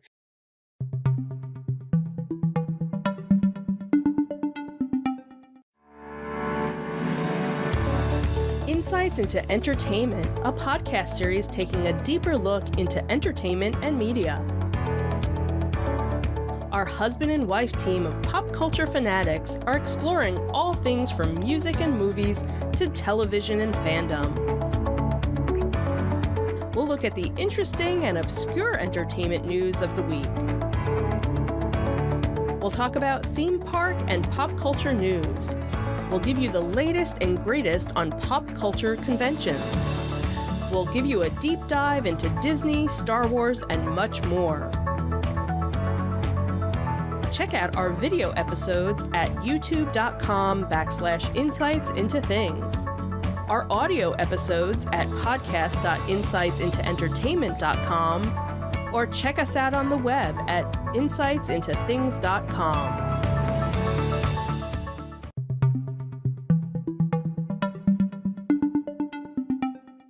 Welcome back to Insights into Teens. Today we're talking about adolescent idealism. And now we're going to talk about how to address adolescent idealism. We're saying that a lot today. Yes, we got a commission every time we say it. Yep. When young people hit their teen years, they often start to see the world through a new lens of idealism and opinionated perspectives. This can be quite a shift for parents and caregivers to handle, but there are effective ways to support teens during this critical stage of cognitive development. Firstly, it's key to really listen to what they're saying. When teens talk about issues that matter to them, like vegetarianism, taking the time to understand and show genuine interest can strengthen your bond. If it's something you can do, adding a vegetarian option at mealtimes shows support for their choices. Validation goes a long way. Acknowledging their feelings and views makes them feel seen and respected. Recounting your own youthful experiences of challenging the status quo can bridge gaps, helping your teen feel a sense of shared experience and less isolation. Nuance is also an important concept to introduce. Encouraging teens to see the good in people they may disagree with helps them grasp that the world isn't black and white. Introducing them to books or podcasts can expand their perspectives, fostering empathy and understanding. The foundation of your relationship with your teen could be... The foundation of your relationship with your teen should be unconditional love and support. They need to know that you're in their corner, ready to listen and take them seriously. Instead of discounting their idealistic views, nurture their enthusiasm and guide them towards expressing their ideas with tact and respect. Lastly, educating yourself about adolescent development and the issues your teen is passionate about can be incredibly beneficial. This not only shows that you're Slow down. I need to relax. This not only shows your teen that you care, but also equips you to help them find constructive ways to channel their activism. Demonstrating that their voice is powerful and can contribute positively to the community can empower them to make a meaningful impact. So, as you navigate through your teen years with this new lens of idealism, how do you reconcile the passion of your convictions with the complexities of the world that sometimes doesn't align with your perspectives? All right, so It's a good thing I wrote the questions down, huh? yeah, this is another one that could you say it differently, please? It's a bit much for me to read, and I don't entirely understand it. So, how do you reconcile your feelings and your passions with reality when they don't necessarily meet? Like you may see things one way and the world may see it differently, or a large segment of the population may see it differently. How do you reconcile that? Is that a conflict for you? Is that an avoidance for you? Is that somebody out there who has a difference of opinion that you might be able to see reason from your perspective? That's the thing. A lot of the times I'm kind of more of the avoidant person, although I do think that I could, if I, tried more and was a little, braver with everything. I do feel like I could at least debate with people who don't exactly see my perspective. And, we could maybe find some sort of compromise or maybe at least get to a point to agree to disagree. Do you see that there's a value in that, though? Is there a value in taking somebody who may think differently about a subject and pick a subject? It doesn't matter. Abortion, okay? So you have one view, and we're not even going to discuss what the view is. There's two sides to the abortion debate. Mm-hmm. Is there value? Do you perceive value in discussing your point of view with someone else if there's a chance that maybe you can bring them around to your line of thinking, or does that not even matter to you? The thing is, I don't want to, force people to change. However, Convincing people is not forcing Fair them. enough, yeah. So, yeah, if I could convince somebody to see reason, I feel like, that is beneficial. And I don't want to, assume that my own view is, the best view on a certain topic, especially, more controversial topics. However, I do think that if I could, convince someone, I could maybe possibly see that I am, gaining. I don't know. I feel like it could be beneficial in a couple of different ways. Well, and that's why it's important to look at these discussions as discussions or debates, not as arguments. Yeah. Arguments, you're trying to force somebody's hand or force somebody's thought. Yeah. But in a discussion or in a debate, you present your case. You present your supporting evidence, whatever facts that you have. The other person has to weigh that. Now, they may come back with counterpoints that try to poke a hole in your idea, but you have a chance to overcome those as well. So when you have these types of discussion, you have to be as open-minded to and receptive of their thoughts and opinions as you want them to be to yours. Yeah, and I feel like that would be the most beneficial way of going about it, because not only would they hopefully be open-minded to whatever I'm saying, I'll be open-minded to whatever they're saying. And I feel like that would be beneficial for both sides. And the thing to keep in mind is there's two sides to the abortion debate. There's two very clear sides to it, just like there are to gun control and whatever else. But there's a lot of different levels on each of those sides. Yep. So if, for instance, you have someone who's just diametrically opposed to your point of view, and you can sit down and have a logical discussion with them, present your case, and not plant the seed of doubt, but at least make them see it from your perspective. Maybe, just maybe, you might be able to make them be a little bit more sympathetic and a little less unrealistic in their point of view if they're fanatical about their point of view. Yeah. And that's where compromise starts. That's where you can start working on compromise and meet somewhere in the middle. And that's really what makes the world a better place. It's not my way or your way. It's somewhere in the middle. And if your ability to have those discussions to people can start moving them down to that middle ground, that ground of rationalism, then that's how we make the world a better place. It's not about convincing them of our perspective, because like you said, we aren't saying that our perspective or our opinion's the way of the world, but if I can soften up the other guy's point of view to at least be receptive, then he can be more receptive on other things, or she can be more receptive on other things too. Yeah. And if we come back in from that left and that right extreme side, we come back into that middle ground there, we can cooperate on things and we can make things a little bit more better for the rest of the world. Yeah, the idea of at least just getting away from extremism, I think, is at least the best way we should be going about things.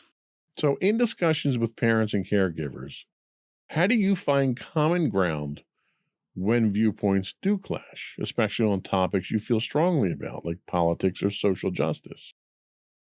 Well, if we've ever had to, clash with certain issues, usually I will present my case and why I believe certain things. And then whatever other family member that disagreed with me would, present their case. And I feel like through that sort of thing, we can still find some sort of compromise, usually something that we can agree upon. We'll basically try to go back and forth between us in the discussion until we reach a point that we can both at least kind of agree on. Okay. And that's how the process is supposed to work. It's common ground. One last question, and then we'll take a quick break and come back with your closing thoughts. So looking forward, how do you envision channeling your current ideals and passions into actions that will positively shape your community and the wider world? Well, I think I want to take a larger stance when it comes to activism, or at least in a way, try to do more. I have all these ideas and passions, but I don't always utilize them. I understand I'm not really the most social person out there, and it might be a little more difficult for someone like me to go out there and make a stance. But I do want to try and take more action, because even if, we do the podcast and I talk about wanting to do all the good stuff, I want to actually do things that will be beneficial, will help, will show my activism, rather than just saying I support these topics. Well, and you never know. The passion that you have for your activism might be the thing that unlocks that innate hesitation to go out there and speak with people more directly. You never know. Yeah. We're going to take a quick break. Come back. We'll get your closing thoughts and finish up with the business of the podcast. We'll be right back.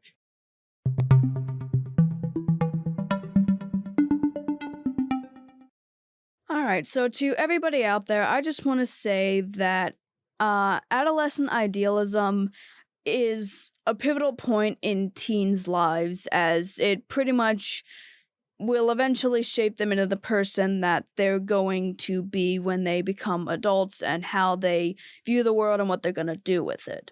And I feel that to the parents out there, the best way to, cope with a teen that is very expressive in their ideas is to at least support them. Even if you don't support their arguments, or you don't really have the same beliefs as them, the idea of at least supporting this stage in their life, instead of just saying, oh, you're just a kid, you can't be thinking that kind of thing, those kind of things, or, oh, you're just a kid, you shouldn't be worrying about that sort of thing. I feel like we should at least be encouraging that sort of thing because teens are very smart and teens do have these ideas. And I think we kind of need to stop treating it as like, oh, it's just a kid being rebellious, or it's just the point where it's like, oh, the kid just doesn't understand or something.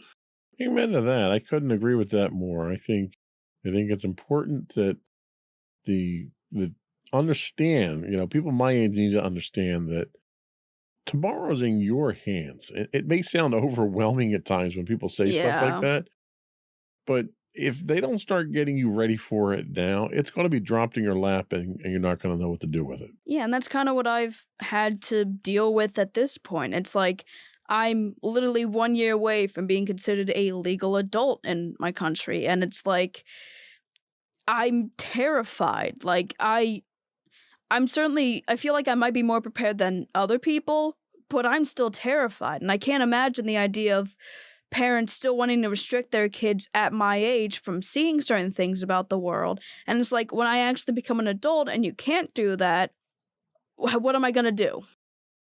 It's our job as parents to prepare our kids to inherit the world, like the article said. I couldn't agree more. So that's all we had today. Before we do go, I want to once again implore our listening and viewing audience to subscribe to the podcast. Audio versions of this podcast can be found listed as Insights into Things, and audio and video versions of all the network's podcasts can be found as Insights into Things. We're available on Apple Podcasts, Spotify, Google, iHeartRadio, Buzzsprout, etc. I would also invite you to write in, give us your thoughts, give us your feedback. Email us at comments@insightsintothings.com. Check us out on Twitter. We stream 5 days a week at Twitter. No, we don't stream on Twitter 5 days a week. But we are on Twitter, or X, at insights_things. On Twitch, we stream 5 days a week at twitch.com/insightsintothings. We're also on Instagram at instagram.com/insightsintothings, where you can get links to that and much more on our official website at insightsintothings.com. And you.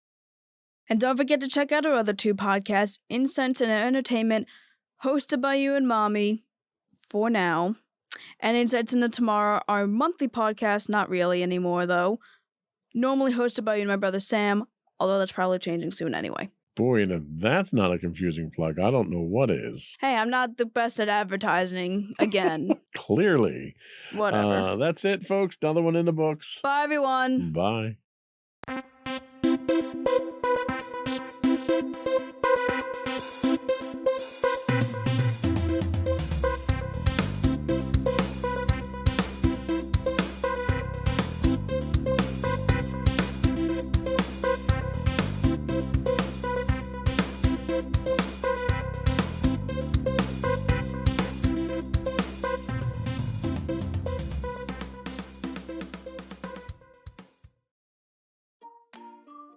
Insightful podcasts by informative hosts.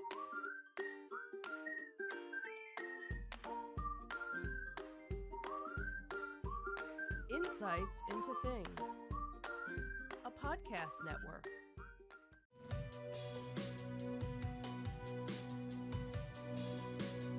Welcome to Insights into Tomorrow, where we take a deeper look into how the issues of today will impact the world of tomorrow. From politics and world news to media and technology, we discuss how today's headlines are becoming tomorrow's reality.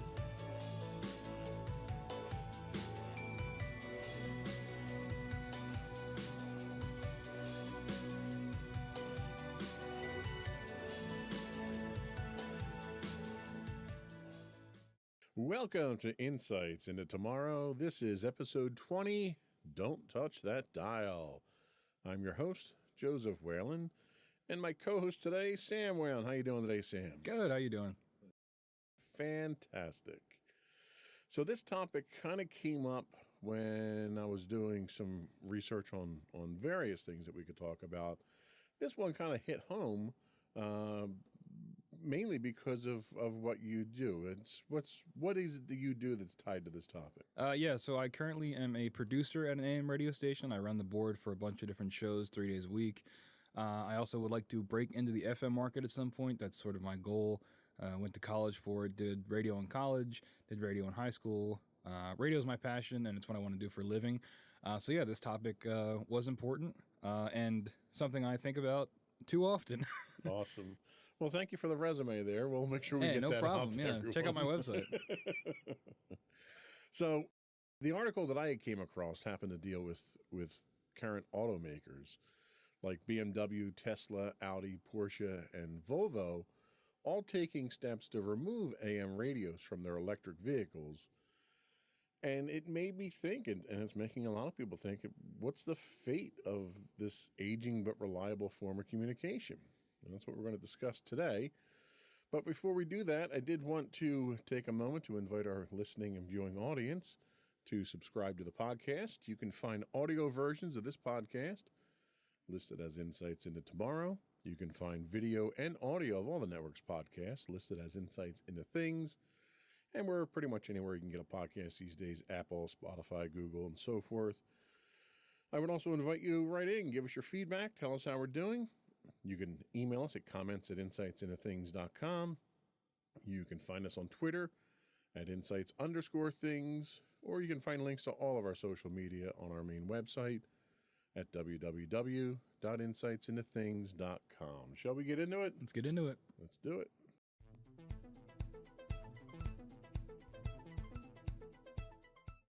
So there's one particular article that I read was on a site, northjersey.com.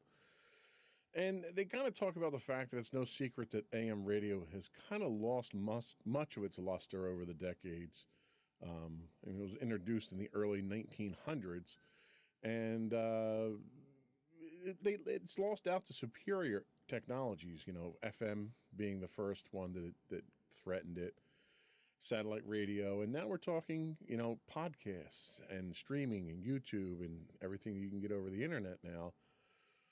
In fact, that's one of the things that these car companies are saying is that everything that you could get over AM, you can get over streaming now in the car, which I guess is a valid point as long as that infrastructure is working, right? AM has been traditionally relegated mostly to talk shows at this point in time. And again, that's because of the limitations in the technology. Can you talk a little bit about your experience with AM and what the limitations of that technology are and why people might be wanting to move away from it? Sure, yeah. I mean, if you listen to any AM broadcast, you're going to hear it immediately, the difference between AM and FM. The sound quality is just much lower, and that has to do a lot with how it transmits its signal. It limits itself, essentially. But because it's so simple, it's effective in more rural areas and areas where you might not have the high-speed internet you would need for streaming services. But again, because of those limitations, like you said, we are mostly talk. Because anything more complicated, you just wouldn't hear it because it's, as it's broadcasted, it's all garbled, and talk is the only thing that really can come through effectively. But yeah, it's kind of a miracle that AM is still around. I think even as someone that works at an AM station, it is definitely, it feels like a relic. And when you bring it up to anybody, you immediately they're like, it's dated and it feels dated. But there is still a market for it in areas where it's not as populated, where it's easy to get an AM signal. We do have people that call in still. We do have listeners, even with those limitations. So, well, and that's the technology itself doesn't lend itself to high fidelity broadcast, stereo, or all the new fangled high grade music and stuff that we do now. But what it is, it's reliable and it transmits very far. It doesn't, because of the frequencies that it operates on, it's not as susceptible to interference with, objects, Wi-Fi, for instance. You run Wi-Fi in your house, and if you have drywall in your house, that can interfere with your Wi-Fi signals because of the higher frequencies. And weather too. Yes, that's one thing. But I will say that from a weather standpoint, It's interesting listening to AM radio in a thunderstorm because every time there's a bolt of lightning, you can hear it over the radio. Yep. But it's exactly that reliability that resulted in it becoming really America's backbone for our national public warning system, which is one of the paramount reasons that people are trying to preserve it now, not just, for talk radio and such, but a large chunk of our emergency broadcast system is done over AM radio. In fact, our government is still trying to preserve this. U.S. Congressman Josh Geitheimer thinks we can't lose AM radio. He says AM radio is resilient to cyber attacks, nuclear threat, and natural disasters. He goes on to say that when cell phones go out, the internet gets cut off, or television doesn't work because there's no power in your house, you can still use an AM radio. It'll still be there. Yep. And that's true. I mean, people have hand crank AM radios for emergency weather services and natural disasters and things like that. How significant do you think it would be if AM went away and we lost those forms of communication? Would it be a public health hazard? I think it definitely could be because, I mean, when all else fails, you would still be able to turn to that. Everybody, even if they've never tuned to AM on their car or radio before, you can, and you would still be able to get that information. If that goes away, there really is no fail-safe, or not fail-safe, no like last resort that you'd be able to go to get that information. You could, we get government warnings on our phones, but if there's some kind of electrical malfunction, your phone is dead, and there's no cell service, no internet service, you're not going to get those alerts. TV broadcast, you see emergency alert system tests on TV all the time. But again, if power goes out or if the TV networks go out, you're going to lose that service. AM radio, it's pretty hard to shut it down unless you destroy the transmitting towers because no matter what, it's going to go out. And like you said, you can get a hand cranked radio to always get that signal. So I think it would be, it seems like a really low chance that we'd have to use it for something. But if we did and we didn't have it, the consequences would be pretty rough. Well, and, I'll take us back to when 9/11 happened. I was working up in central New Jersey, so most of the radio and TV stations that we had pulled from New York. And when the first tower went down, it took one of the major transmitting stations for all the television networks down. Oh, really? I didn't know that. Yeah, and because it was mounted on top of the tower, because it was the largest structure in the city. And we lost all of the antenna service that we had at the time. We didn't have cable; we had antenna service, and obviously, it's a time that everyone's kind of scared, not knowing what's going on. So you're looking to get news. Well, all the internet sites were hammered at the time. You couldn't get anything. In fact, the only internet news we could get, we had to go to European sites to get that, and they had spotty reporting at best. We had someone who had an old 9-volt radio in their desk that they would listen to on their break. And they pulled that out. They pulled up an AM news station, and that was how we kept in touch during 9/11. So it's not that unreasonable to think that it's that important. And it's, the whole reason this topic came up was because of the auto industry kind of pushing the issue itself. But that's not really the driving force behind this, but it's the reasoning behind the auto industry's move away from AM is sketchy, I would say, at best. What are the reasonings that they have for moving away from AM? So I'm looking at the show notes. I'm just trying to make sure we covered the right parts. We already covered the issues, but yeah, the real issue is deeper than car makers trying to modernize their products. This is from Forbes magazine. 40% of all radio listening is done in cars, which is great for us and the radio side of things because you're guaranteed an audience. A lot of, like when you do ratings and stuff, you can't guarantee an audience, but radio, you can kind of cheese the numbers because everyone's got a radio in their car. Even if they're not really listening, it's on. So that counts when it comes to ratings. Sure, yeah. If the auto industry turns away from AM, losing that large percentage of listeners could doom the platform and make it impossible to stay commercially viable, which is also very true because in radio, it all comes down to your ratings so that you can sell advertising to then go back into the station to fund more things. It's a cycle. And ratings are everything. If you don't have those ratings and you don't have that market, you've pretty much got no reason to be operational because it is all commercial based, even if it is being used for government services. Bipartisan groups of elected leaders have sponsored the AM for Every Vehicle Act, which I imagine is a bill to force AM in every car no matter what. Exactly. Yeah. And I think that would be a good thing, because even if you never use it, like you said, when it comes to 9/11, having it in a time like that would be extremely useful and helpful. And if there was no option for that, I don't know what you would do. I think it would make panic even worse than it probably already would be. Yeah, I agree 100%. I think it's almost like a safety blanket at this point in time. People know that if they need to get that information, they can, even though they might not avail themselves of it on a regular basis.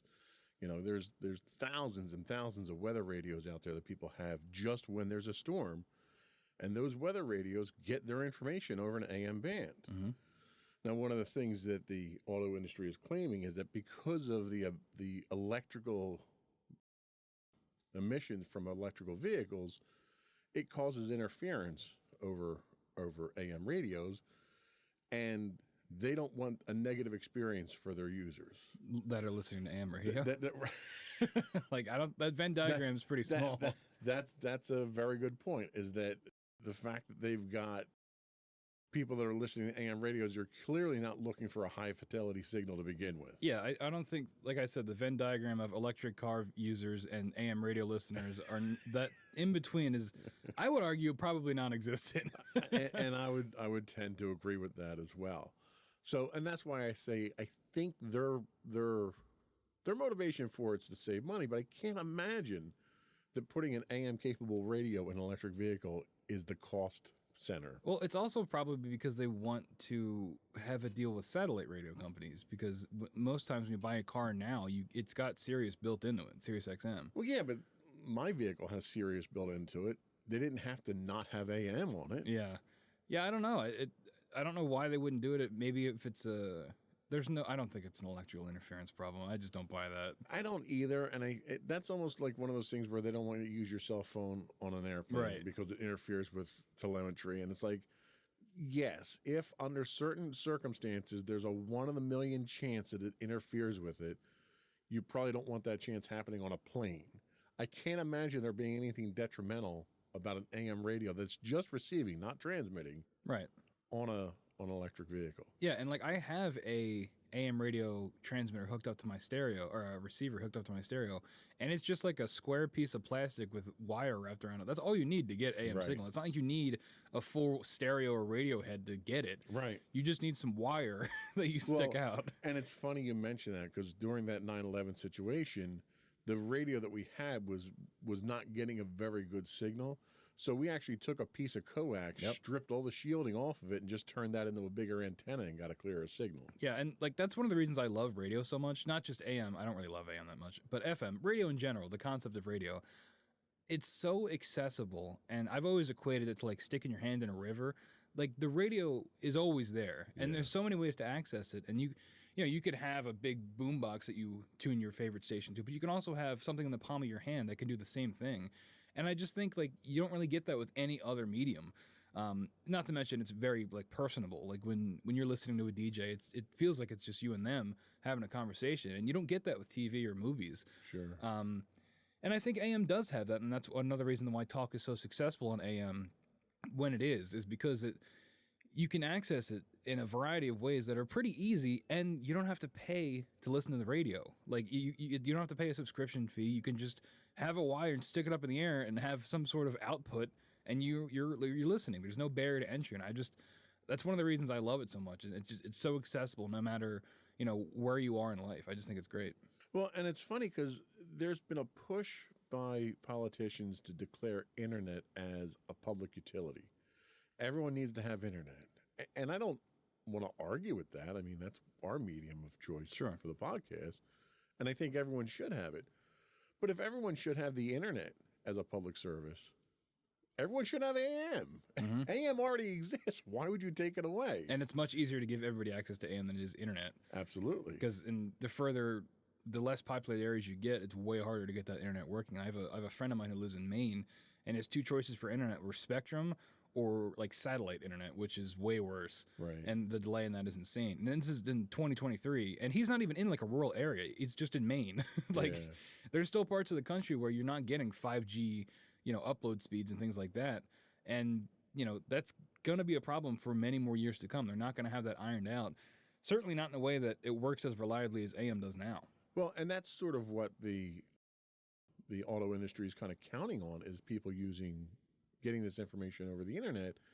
And the problem with the model of the internet is it's cost-centric to the consumer, where if you want the internet, you have to pay for it in some form, either through taxes, through direct subscriptions, or whatever, whereas AM is producer-centric. So if someone wants to produce content and put it out on radio, they have to fund it.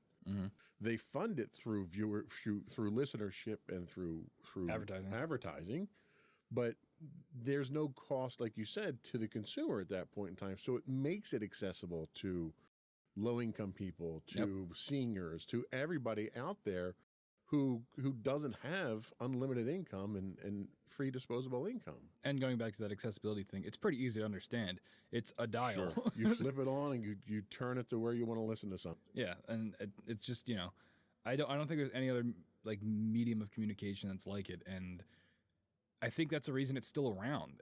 It's people say the radio industry is dying, and I don't think it's dying. I think it's just changing. I think it's evolving.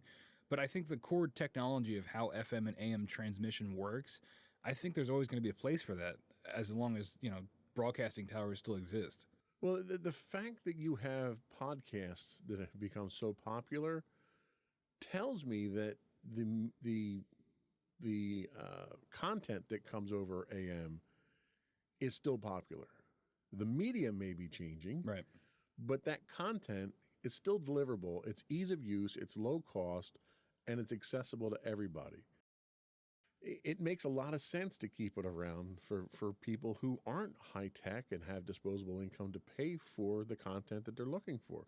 There's a market for all the other stuff, and there's nothing to take away from that. But AM still serves a huge portion of the public, and I think it's probably worthwhile to keep it around. Yeah, absolutely. On that note, I think we're going to take our first break, and we'll come back and we'll talk about why AM is so important. We'll be right back.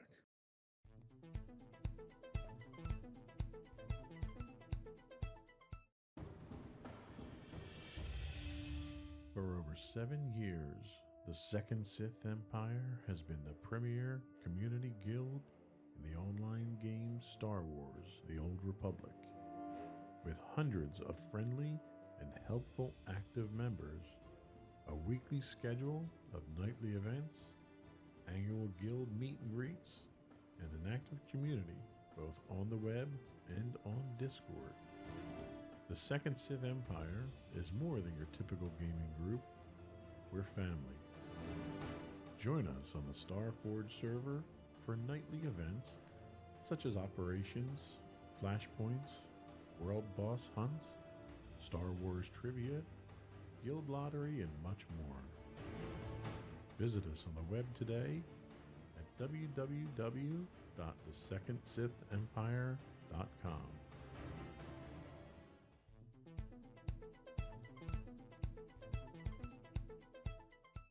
Welcome back, everyone, to Insights into Tomorrow. Today we're talking about AM radio and the value of it in today's modern world.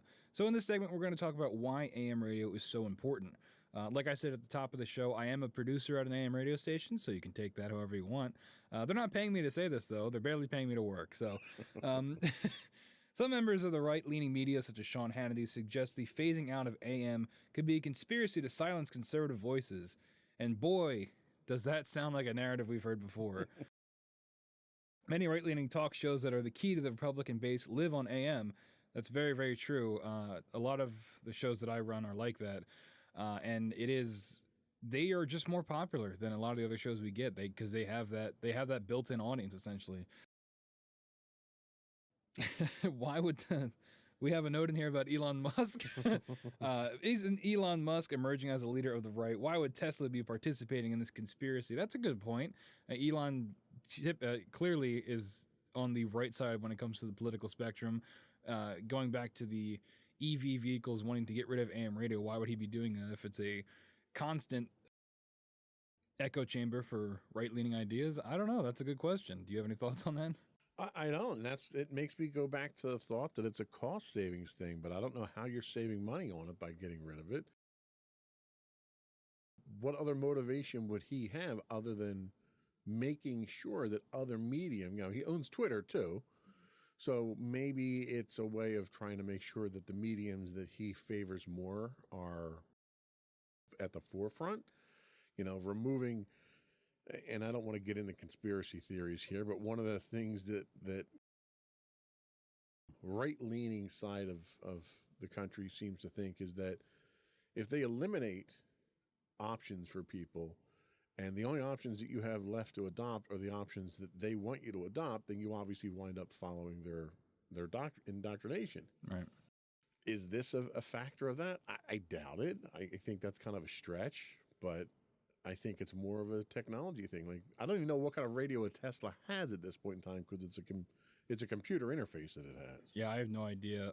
But I could see Elon being more of the mind of, there's a ton of right-wing stuff on like YouTube and their own sites that are getting plenty of traffic. And I could see Elon being completely fine with just moving past AM entirely to focus more on that digital side of things. Guys like I'm not even going to mention their names, but you know who they are, the guys that are, on that side of the spectrum that are online doing their shows. They're basically doing an AM talk radio show just on the internet, and they're getting way more eyes on than they would ever get on AM. So I could see Elon just being of the mindset that AM is dead and we'll just move on from it.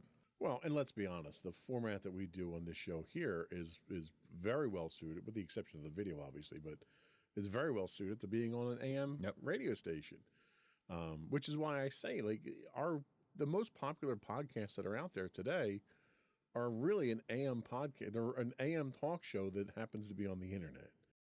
So there isn't a lack of demand for what AM offers from a format standpoint.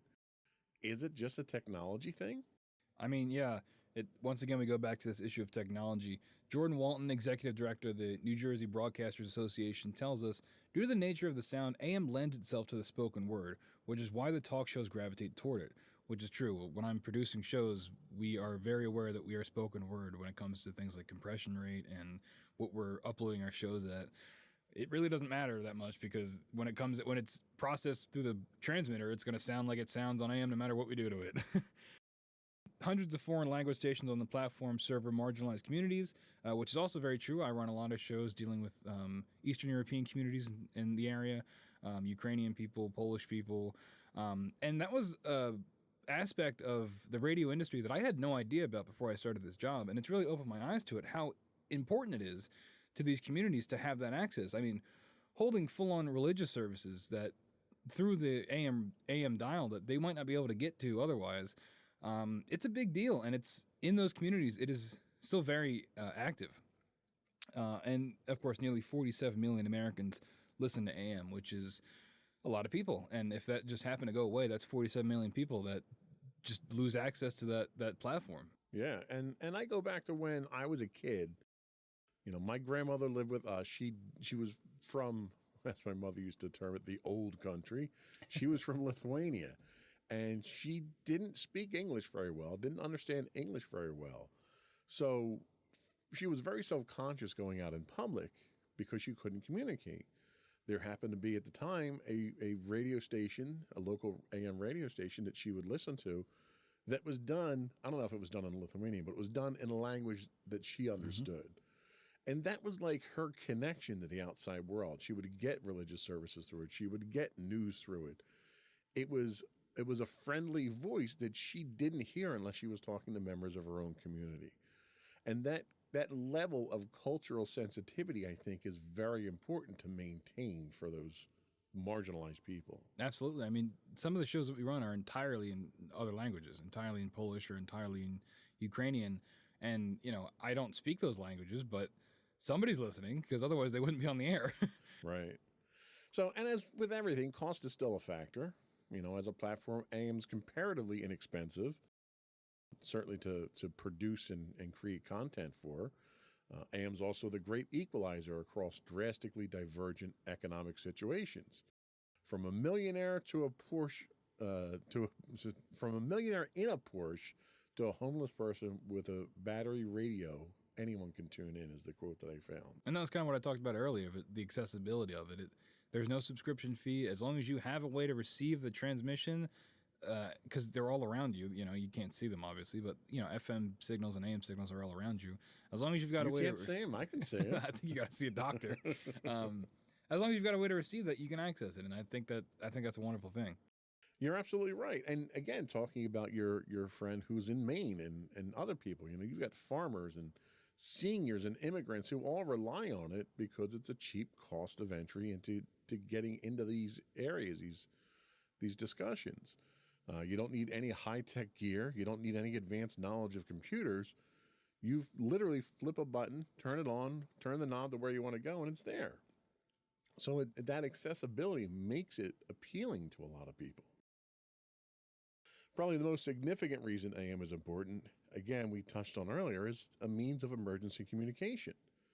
Severe weather alerts, Amber alerts, and other emergency broadcasts all go out over AM frequencies. Now, a lot of those you can get over your cell phone now too, but in times of emergencies, hurricanes, tornadoes, earthquakes, the technology required to make the internet work, and you know, full disclosure, I think everyone knows by now, I work in technology, I work with the internet. The fact that it works as well as it does is a miracle. There are so many points of failure that can stop the internet from working, especially when you're talking about cell signals, that in times of a natural disaster, it's literally the first thing to go down.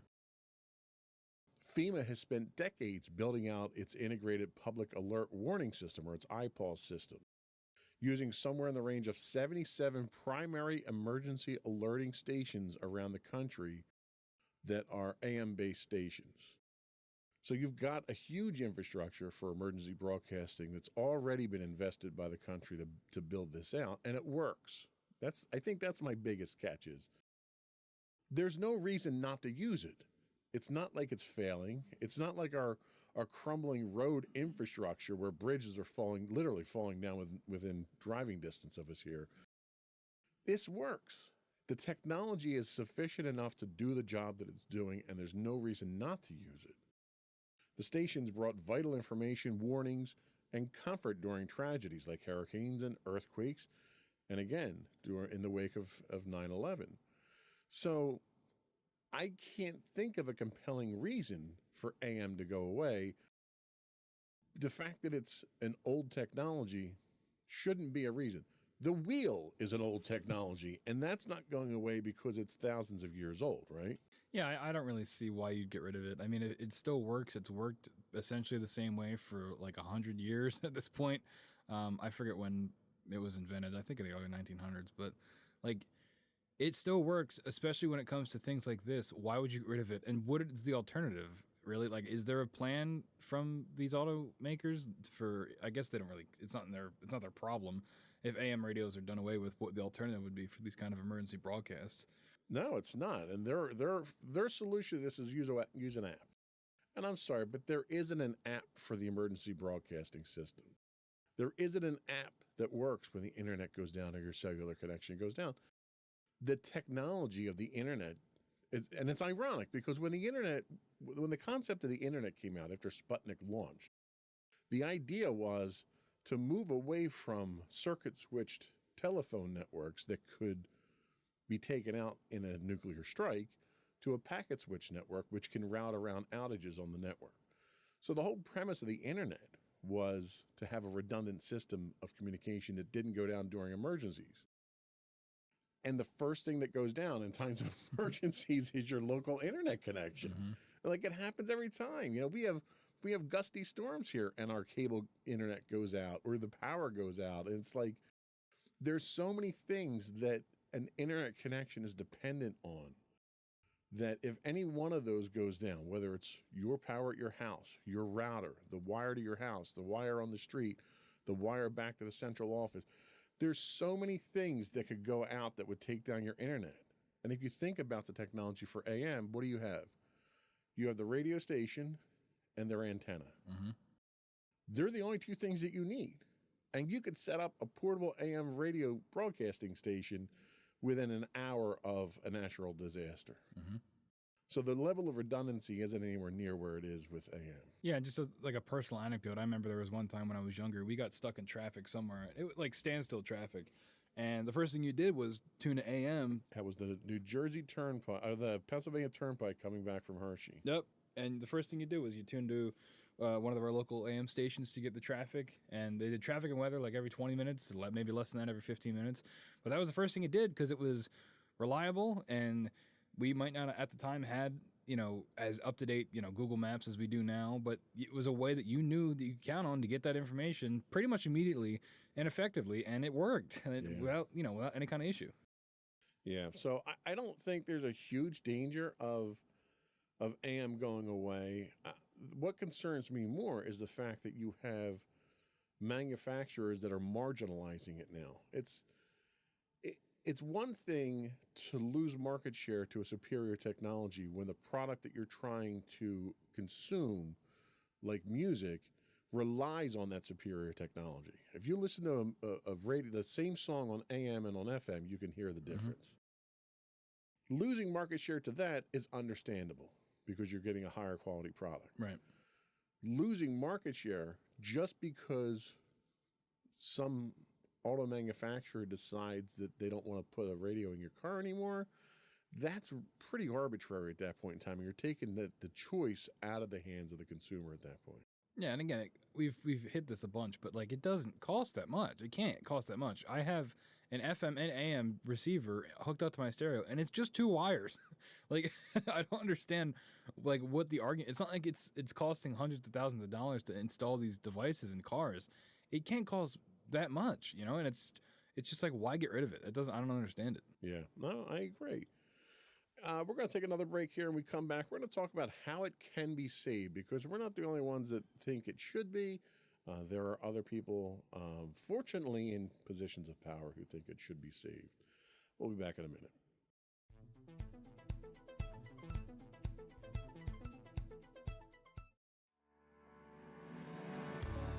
Insights into Entertainment, a podcast series taking a deeper look into entertainment and media. Our husband and wife team of pop culture fanatics are exploring all things from music and movies to television and fandom. We'll look at the interesting and obscure entertainment news of the week. We'll talk about theme park and pop culture news. We'll give you the latest and greatest on pop culture conventions. We'll give you a deep dive into Disney, Star Wars, and much more. Check out our video episodes at youtube.com/insightsintothings. Our audio episodes at podcast.insightsintoentertainment.com, or check us out on the web at insightsintothings.com.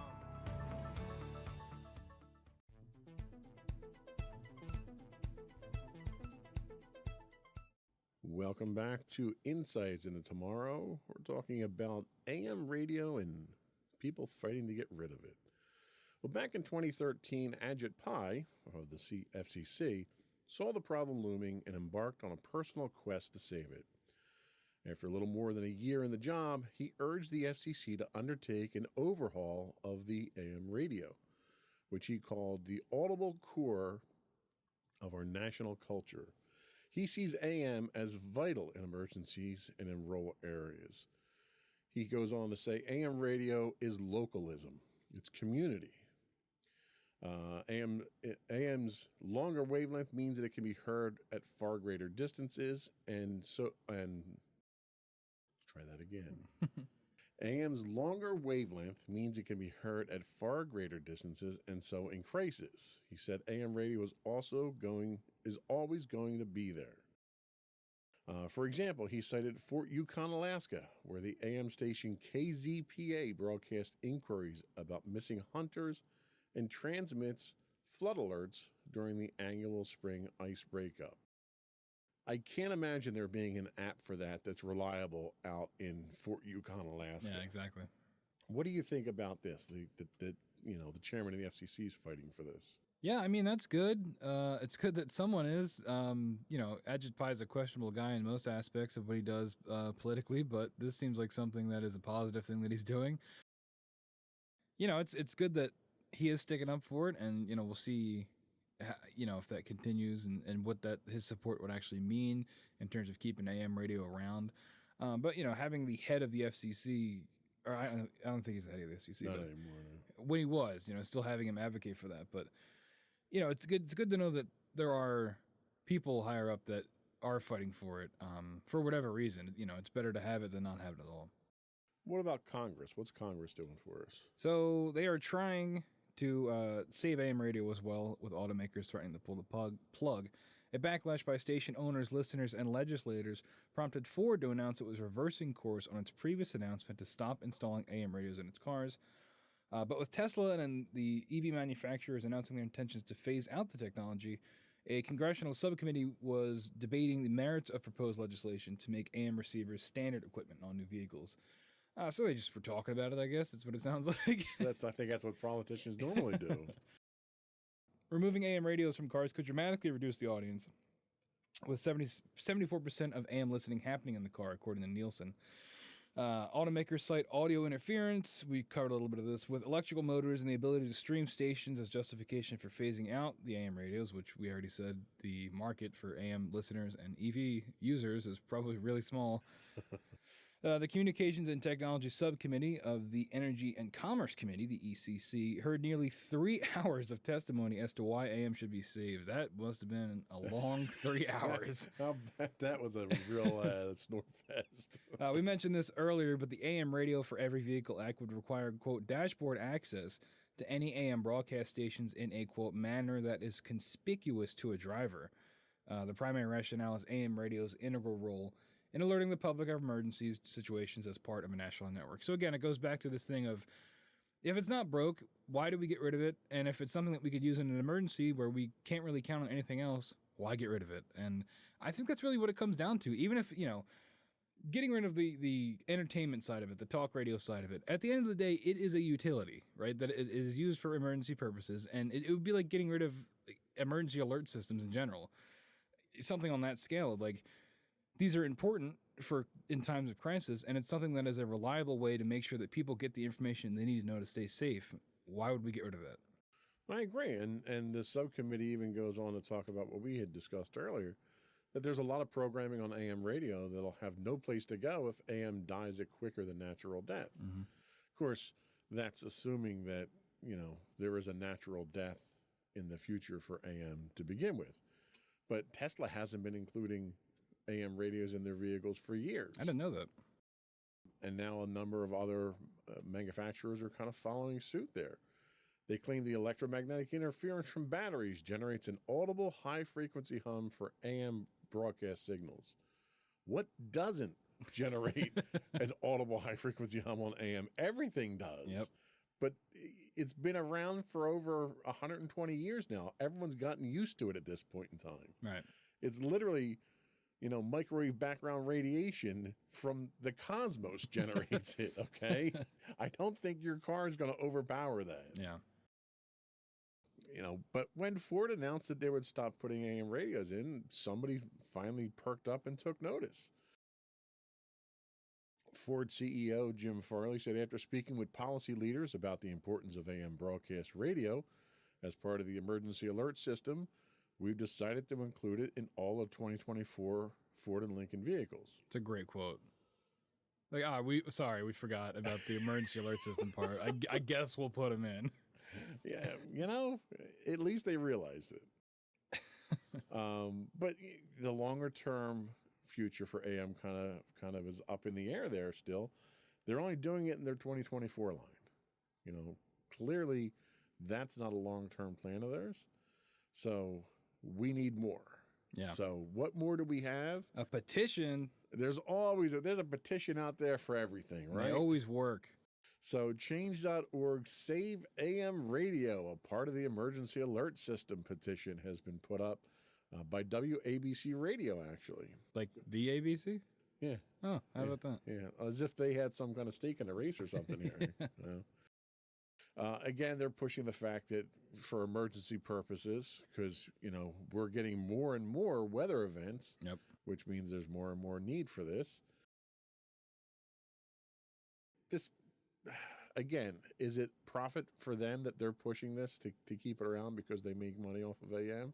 I've been trying to find a way to articulate this, but I really do think it goes back to the issue of satellite radio, right? Because I think they probably see AM as not profitable and not worth having in the car. I don't think they really consider the emergency alert aspect of it. But I think if they have a partnership with Sirius, where Sirius pays them and they pay Sirius to have Sirius XM in the car when you buy it, I think that is, I think there's something to be said there of why they're pushing to get rid of AM so hard. FM is going to be a tougher sell because people do still pretty regularly listen to FM radio, but I think it starts by getting rid of AM. Yeah, I can't disagree with that, but I don't know if satellite radio is a replacement for AM. Well, not in a realistic sense, but I think in terms of profitability sense for them, for the manufacturer. From that standpoint, yeah, but from an emergency alert system itself, I don't think it's reliable enough for that. No, not at all. Not to mention you have to pay a subscription for it. So and that's the thing. Like what someone like XM could do would be to provide a channel that anyone can access for emergency regions. Yep. The problem that you have with that is your emergency broadcast system is regionalized. Mm-hmm. So if you're going to have a single channel for emergency broadcast, Fort Yukon, Alaska is going to be sending me updates of hunters that are missing and breaking up with their ice cap, and it's not going to be relevant to me. Yeah, not to mention, I don't know how you would access that without having Sirius installed in your car. And that's the thing. Standard radios can't receive it, whereas literally any standard AM radio can receive an AM broadcast. Right. You can get add-ons, that will do. You can get an AM or a XM tuner that then broadcasts an FM signal that you can pick up, which is what a lot of people did for satellite radio when it first came out. Mm. But again, it's ease of use. That's not available to everybody, so I don't think it's probably the best way to go about it either. Yep. I don't know. I guess time will tell where we are with it, but we're going to take another break here and come back. We're going to talk about why AM is fading and some detailed information on that. We'll be right back.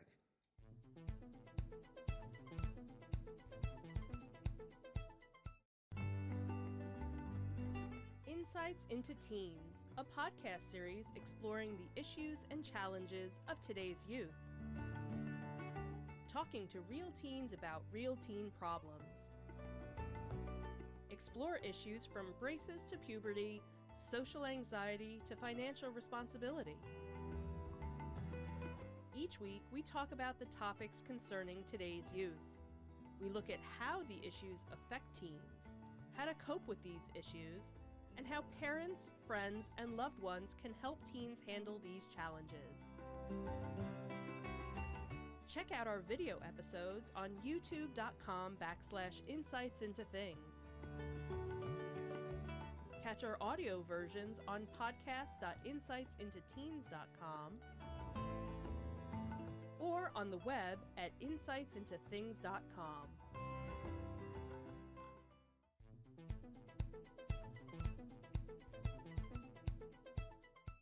So is AM radio dying? Well, AM listenership has been in decline for years now. It's been losing ground to cleaner sounds of FM radio and more recently satellite radio and digital media like podcasts. Mm-hmm. Make sure to like and subscribe on YouTube, everybody. I guess that makes us part of the problem.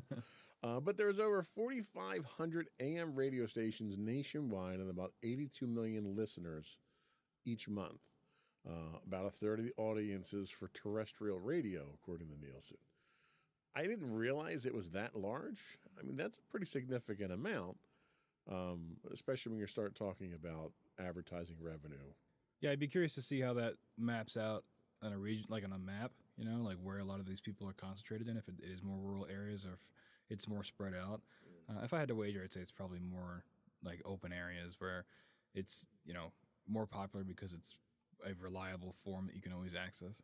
Well, the research that I did says in Chicago, AM listeners represent 48% of the total monthly radio audience.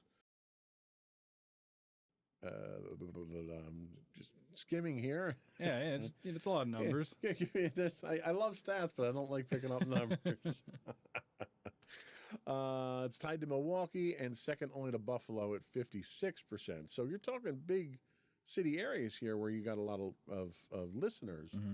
And, these are coming from Nielsen ratings here. Once towering top 40 stations like WLS AM 890. I feel like I should be doing it in Hey, everybody. my radio announcer voice. WLS AM 890. They switched to a talk format more than 3 decades ago and currently ranks 23rd in Chicago with a 1.7 share. No, I don't know what Nielsen ratings are. Does 1.7 mean anything to you? I have no idea. Share of the market, probably, if I had to guess. Okay.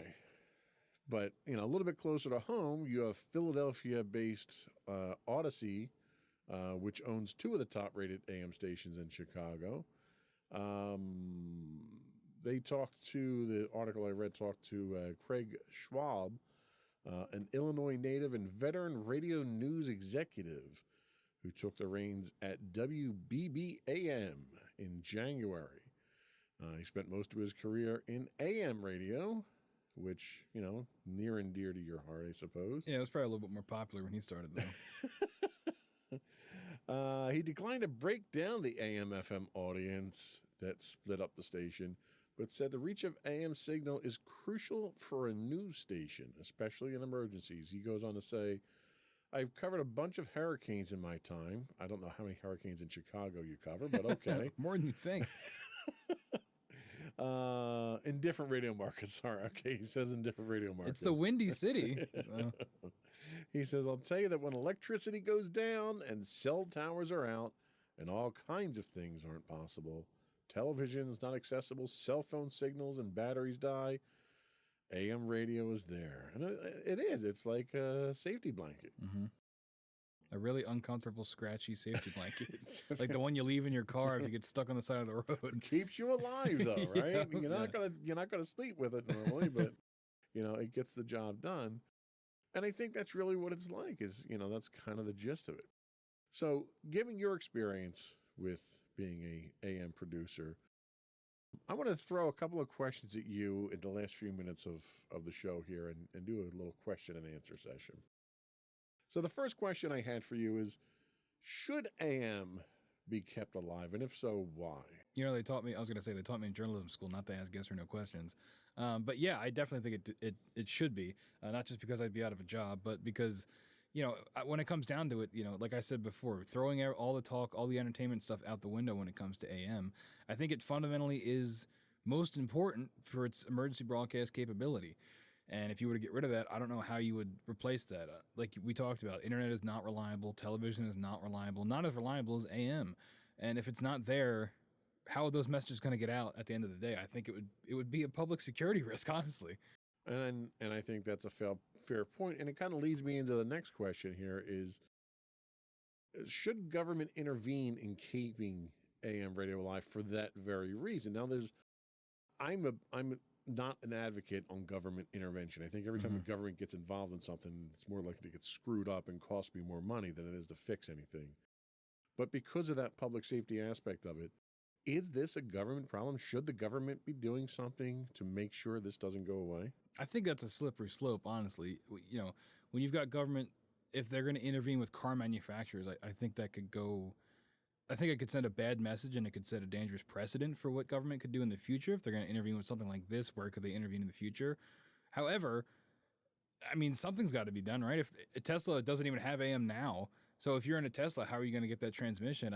They can't send every American a little tiny hand crank AM radio.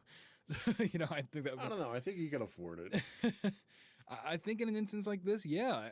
Whether it's directly intervening with the auto manufacturers or whether it's finding some other way to get these transmissions out reliably, I think that, they've got to do something. Well, and that's really the kind of the ultimate follow-up question is, what can government do?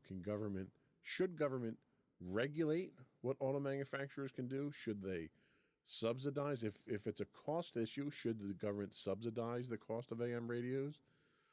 Or should the government mandate we not buy these cars Like what else can the government do other than either legislate the car industry or regulate the car industry or subsidize it?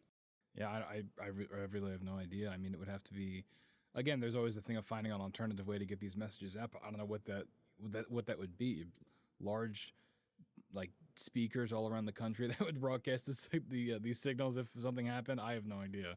You know, it's a tough question to answer.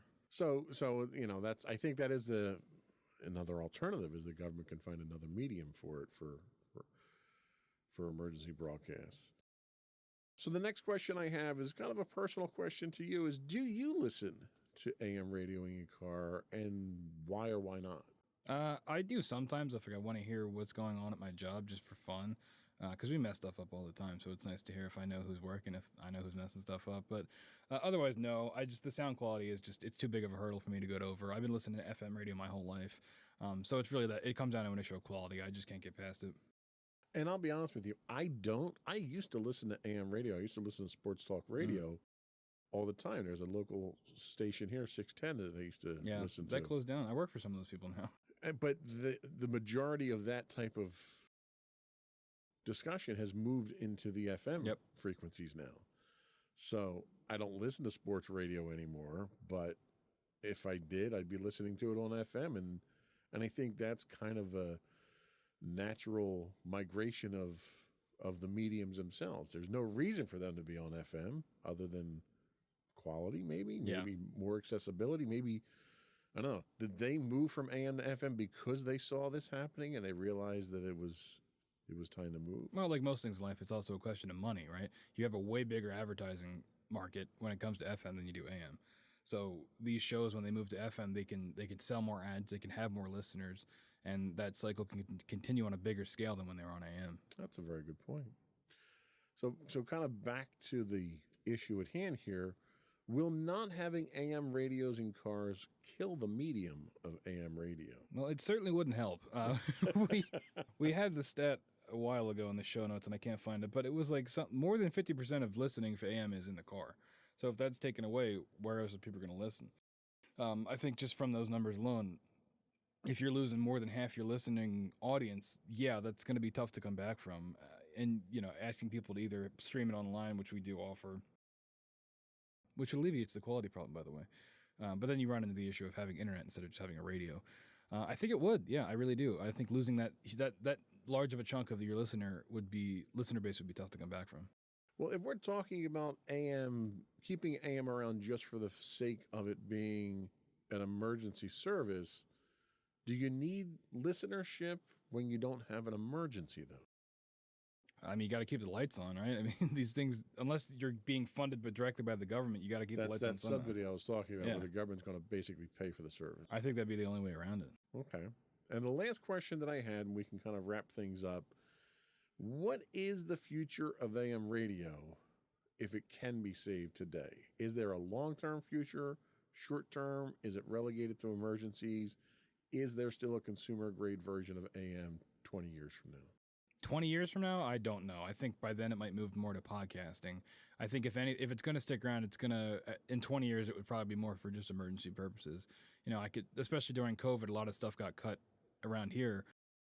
A lot of stations closed down because the small listener base they already had got even smaller because there was a lot more limiting of what we could do because everything was shut down. I think in 20 years, it'd probably be more something akin to purely for emergency purposes. Well, and I have to say, from a strictly podcasting standpoint, one of the biggest advantages of podcasting is literally, if you don't care too much about quality and production quality, literally anybody can podcast. And I know AM has a low barrier of cost of entry to get into, but it's not free. And podcasting's not free either. But you could generate a podcast on your phone if you wanted to. Yeah.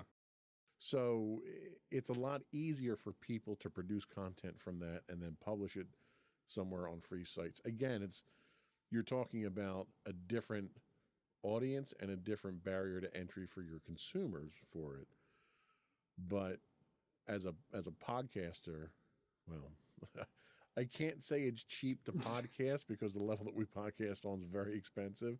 But for someone who just wants to create an audio podcast and doesn't want to go crazy with mixers and mics and all that stuff, you can do it for next to nothing. Yep. You can produce content on the internet for next to nothing. Can AM radio claim the same thing? Like, what's your cost for someone if they want to produce this type of show, just audio on AM? What would something like this cost roughly?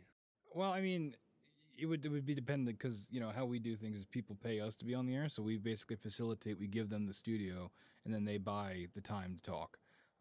So, I mean, it would be, what we've got is on the level of this, minus we don't have any video components, but in terms of the audio quality, we have the same, if not slightly better audio equipment there. And a lot of it is the built-in audience you're getting by being on the AM station. You've already got our built-in listener base. Now, is that it would depend on what your product is, what your podcast is about, if that listener base is going to listen to that. So I think that's, you'd have to probably look at your market and your demographics from that. But that's really what it is getting that built-in audience, getting that guaranteed transmission from the same time every week or whenever you would want it. And I think that's the biggest selling point. And, we go back to the reliability of AM and the accessibility of it. If you're broadcasting on AM, people might have an easier way of accessing your content that might not be familiar with how to access things on the internet or how to access things, on YouTube or things like that. Okay, I think that's a fair point. So there's certain trade-offs. There's not a one-to-one comparison between the two. Okay, I mean, I think we've kind of drawn this out to a kind of a conclusion of wait and see at this point. It's not going anywhere anytime soon, but the future isn't bright for it. No, I would not. No, I would say it's not bright now.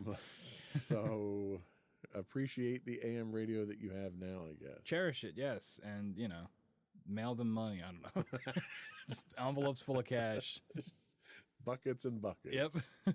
All right, I think that's all we have for today. Before we did go, I want to take an opportunity once again to invite folks to subscribe to the audio and video versions of the podcast. You can find audio versions of this podcast listed as Insights into Tomorrow.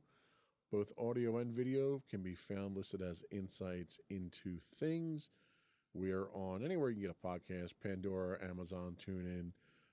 One thing I would ask, though, that we haven't been pushing for is if you can, give us a rating, give us a thumbs up, give us a review if you want.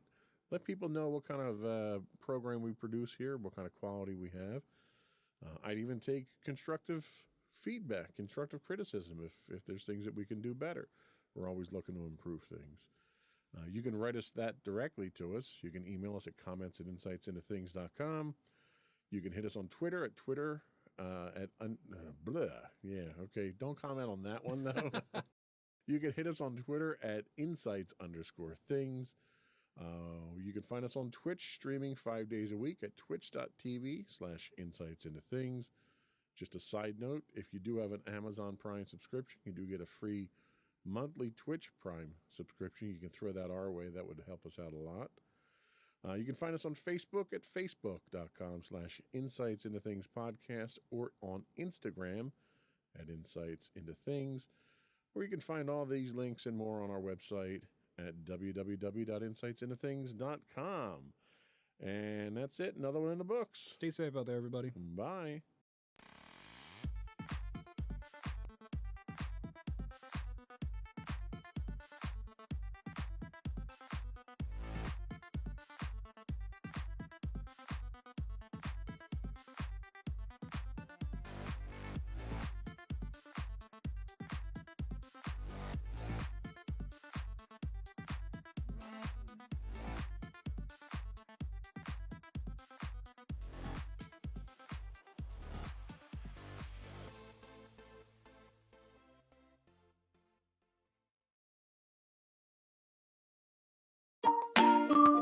Insightful podcasts by informative hosts.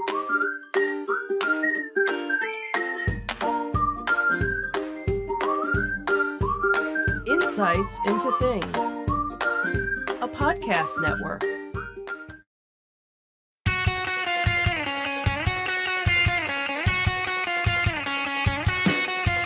Welcome Welcome to Insights into Entertainment, a podcast series taking a deeper look into entertainment and media. Your hosts, Joseph and Michelle Whalen, a husband and wife team of pop culture fanatics, are exploring all things from music and movies to television and fandom. Hello, everyone, and welcome to Insights into Entertainment, episode 152, Gaming's Best and Bleakest of 2023. That's right, if I'm hosting, that means it's an episode about gaming. I am your host, Sam Whalen, and the guy that I just keep dragging into the river of gaming news, my co-host, Joseph Whalen. How's it going? Hey, and if you're hosting as well, it means we're going to get into some negative stuff at the end of the show, too. That's right. That's our MO. Yeah, we're going to start off positive, though. So today we're doing, like I said, another gaming episode. We're going to talk about the Game Awards. The nominations are out. The actual ceremonies are on December the 7th, so right around the corner. But yeah, we're going to cover some of the nominations, and then we're going to get into some bummer stuff. Because while it has been one of the best years for gaming, it has been one of the worst years for gaming industry layoffs. So we're going to get into some of the hardest hit companies from that. And who should be held accountable for these layoffs, and if there's a way to prevent them. But before we get into that, we have to plug all of our subscriptions, or we need you to subscribe. That's on Apple Podcasts, Spotify, Google Podcast. Is Stitcher still around? Last time I did this, I think they are gone now. Yeah, well, if you're still on Stitcher, find a way to subscribe to us. We'd appreciate it. iHeartRadio, TuneIn, Amazon, and Pandora. Everyone loves Pandora. Yeah. Shout out Pandora. I forgot about that. Of course, you can always contact us as well if you have any questions, comments, or concerns. You can email us at comments@insightsintothings.com. We are on X at insights_things. I got it. Yeah, it was limited in what my options were. Okay. They were maybe already taken. Facebook, you can search Insights Into Things. Instagram, Insights Into Things. Anywhere, just search it. It'll come up. And of course, all these links can be found on our website, www.insightsintothings.com. Let's get right into it. All right.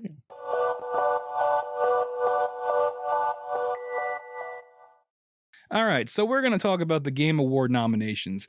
And I know what you're thinking. Do you want to start with some smaller stuff? No, we're going to start with the big one because that's what everybody's here for. All right, we're going to start with. Are we planning on talking about anything other than the big one? Yeah, we got a couple other things in there. There's one other smaller category that I want to talk about just because there's controversy, and who doesn't love controversy?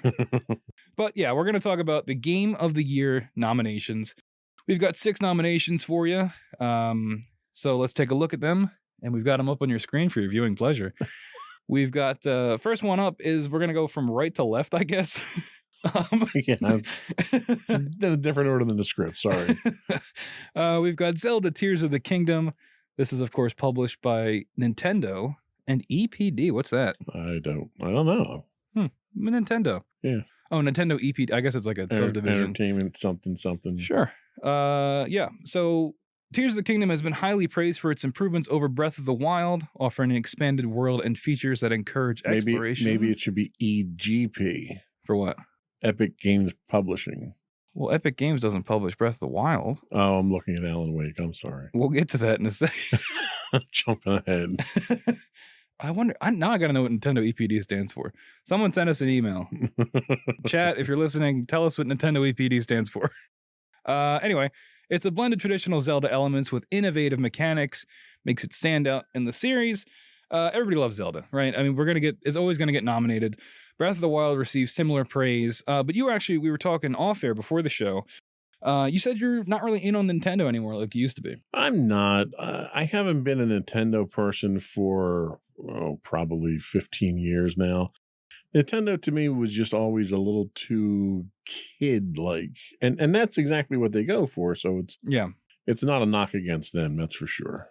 Yeah, I mean there are games like Zelda and Mario that I think while they look kind of kiddie, I do think they can appeal to everybody. And I wasn't a big Breath of the Wild fan. I don't even think I finished it, and I haven't finished Tears of the Kingdom yet either. But I'm enjoying it much more than I enjoyed Breath of the Wild. I just think it's pretty incredible. I mean, it's one of those games where they just drop you into the world and they give you a set of tools and they just say go. Yeah, I mean, they do a fantastic job on their games. It's just, it doesn't appeal to me. There's an audience that it appeals to, and for that, they love it. Yeah, and again, Nintendo getting a lot of love. 2 nominations from Nintendo this year. But yeah, I mean, what is there to say? It's Zelda. If you like Breath of the Wild, you're gonna like Tears of the Kingdom. A lot of people, it is their front runner for winning this. A lot of people think it's gonna go to Tears of the Kingdom. I don't personally.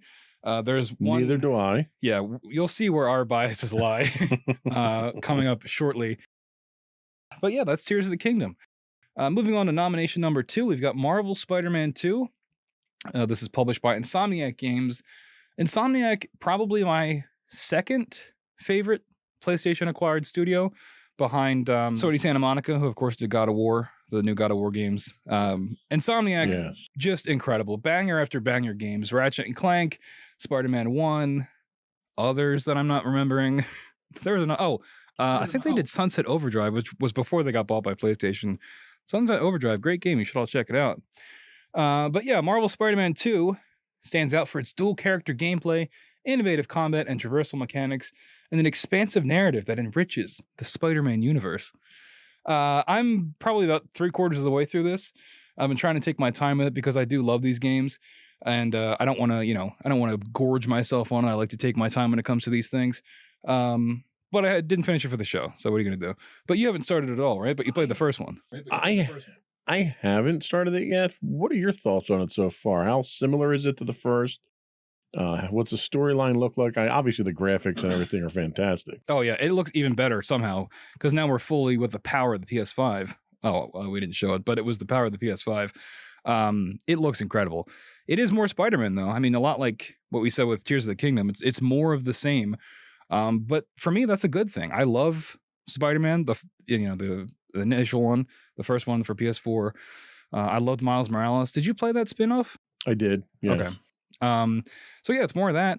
But they find ways to innovate on it and make it more fun. There's new traversal mechanics. You've got the web wings.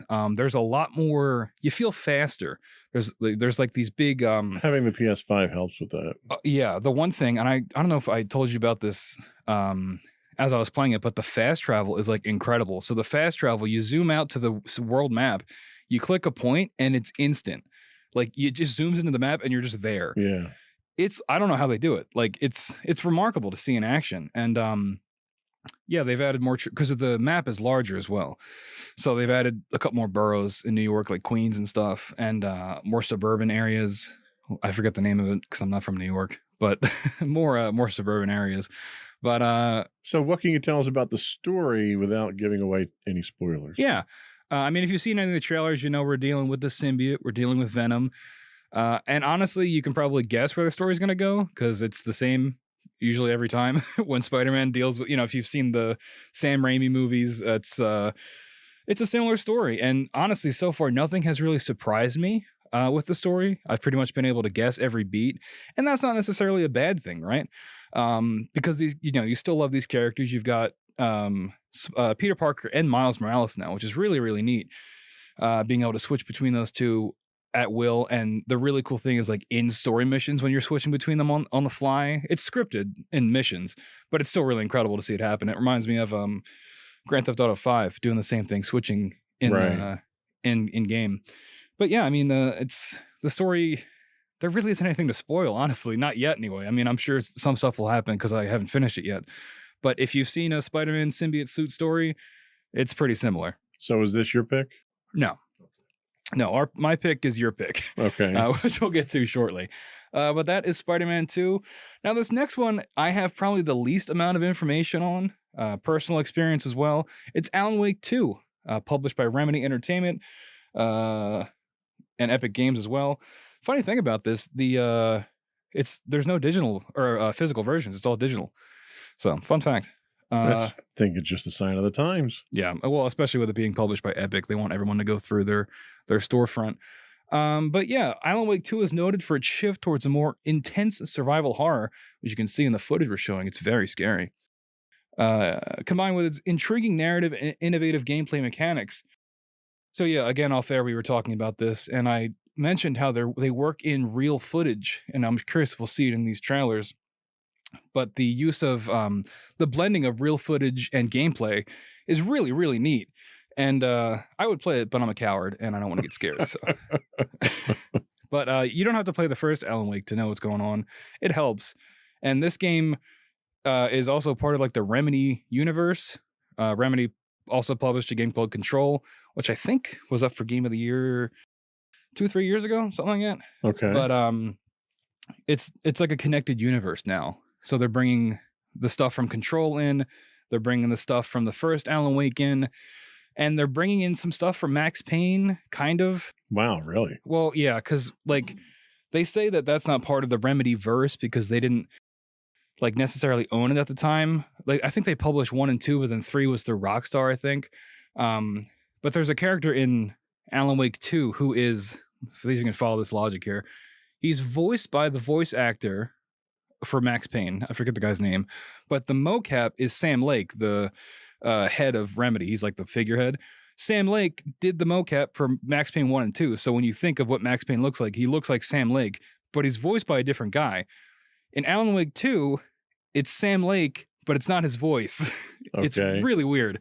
But that sums up Alan Wake 2. It's a weird game. It looks very artsy. I probably will play it one day. From what I've heard, it's incredible. It's really doing a lot for the genre, you know, not the genre, the medium, Right. pushing things forward and doing all kinds of stuff that hasn't really ever been seen before, and that's exactly what Remedy's best at. Do you have any interest in Alan Wake 2? Not really. Haven't played anything in the series yet. I'm not into the scare type things. I don't like the dark type games. I like the types of games that I can sit down, get immersed in, play through a story when I have the time. And I get obsessed with games like that. Yeah. The other thing that I'll play is, you know, if I just have 15, 20 minutes and I just want some mindless distraction, it's, you know, fire up the Xbox, play a shooter, play a sports game, something like that. Yeah, that's the thing with Alan Wake 2 and with Control as well. You do get immersed. You kind of have to get immersed because there's so much going on. And that's another reason I haven't played it yet, because like if it's going to be scary and I have to pay attention, it's like I just can't do it. Because like scary, I'll be honest, folks, when I play a scary game, volume's all the way down, lights are on, I'm usually watching something else. Like I'm not like listening, right? Because it's the audio that gets me. I can probably do with the visuals. But I'm going to have to pay attention to Alan Wake, and I'm going to be terrified the whole time. So we'll see what happens. I don't know if it's nominated for other stuff. It probably is. I don't think it's going to win. I think it's probably towards the bottom tier for what people are guessing is going to win. Right. But now we move on to our totally biased pick. Next up is Baldur's Gate 3, published by Larian Studios. The game has received critical acclaim for its gameplay narrative and production quality. It's already won multiple awards, recently cleaned up at the Golden Joystick Awards. Its deep integration of D&D mechanics, it's Dungeons and Dragons for you normies out there, combined with a rich narrative and flexible gameplay, which is probably my favorite part about it, makes it a standout in the role-playing game genre. It's revolutionary, right? I mean, absolutely. I've never played, well, that's not true. I have played something like it, and it was the last game published by Larian Studios, Divinity 2 Original Sin, which I was trying to get everybody to play, but, you know, it was a little, it wasn't as accessible as Baldur's Gate 3. And, this game has taken everybody by storm. Everybody's talking about it. You have like 500 hours in it. Yeah, I have an unhealthy amount of time into this game for some reason. It really is a remarkable game. It to me, it's a genre defining game. Yep. And like, you know, you look at the images of it, and the playthrough's great. The graphics are wonderful. You know, if you're okay with turn-based combat, it's a great thing. But it captures the mechanics of a tabletop D&D game, which is very difficult to do. And the variance of the game. I've done 2 full playthroughs now, and I have 5 short starts through Act 3. And I've yet to have the same thing happen twice in any story section. Wow. It's amazing that the game itself is that adaptive, and your choices matter. A lot of game systems tell you your choices matter, right? Well, normally it matters as to what your next cutscene is. Mm-hmm. This is something, and Larian's known for this, where your choices don't matter, but your choices have consequences. Yep. And you may make a choice in Act 1 that 30 hours later in Act 3 comes back and has a completely different effect on how the game goes, how people treat you, how the story goes.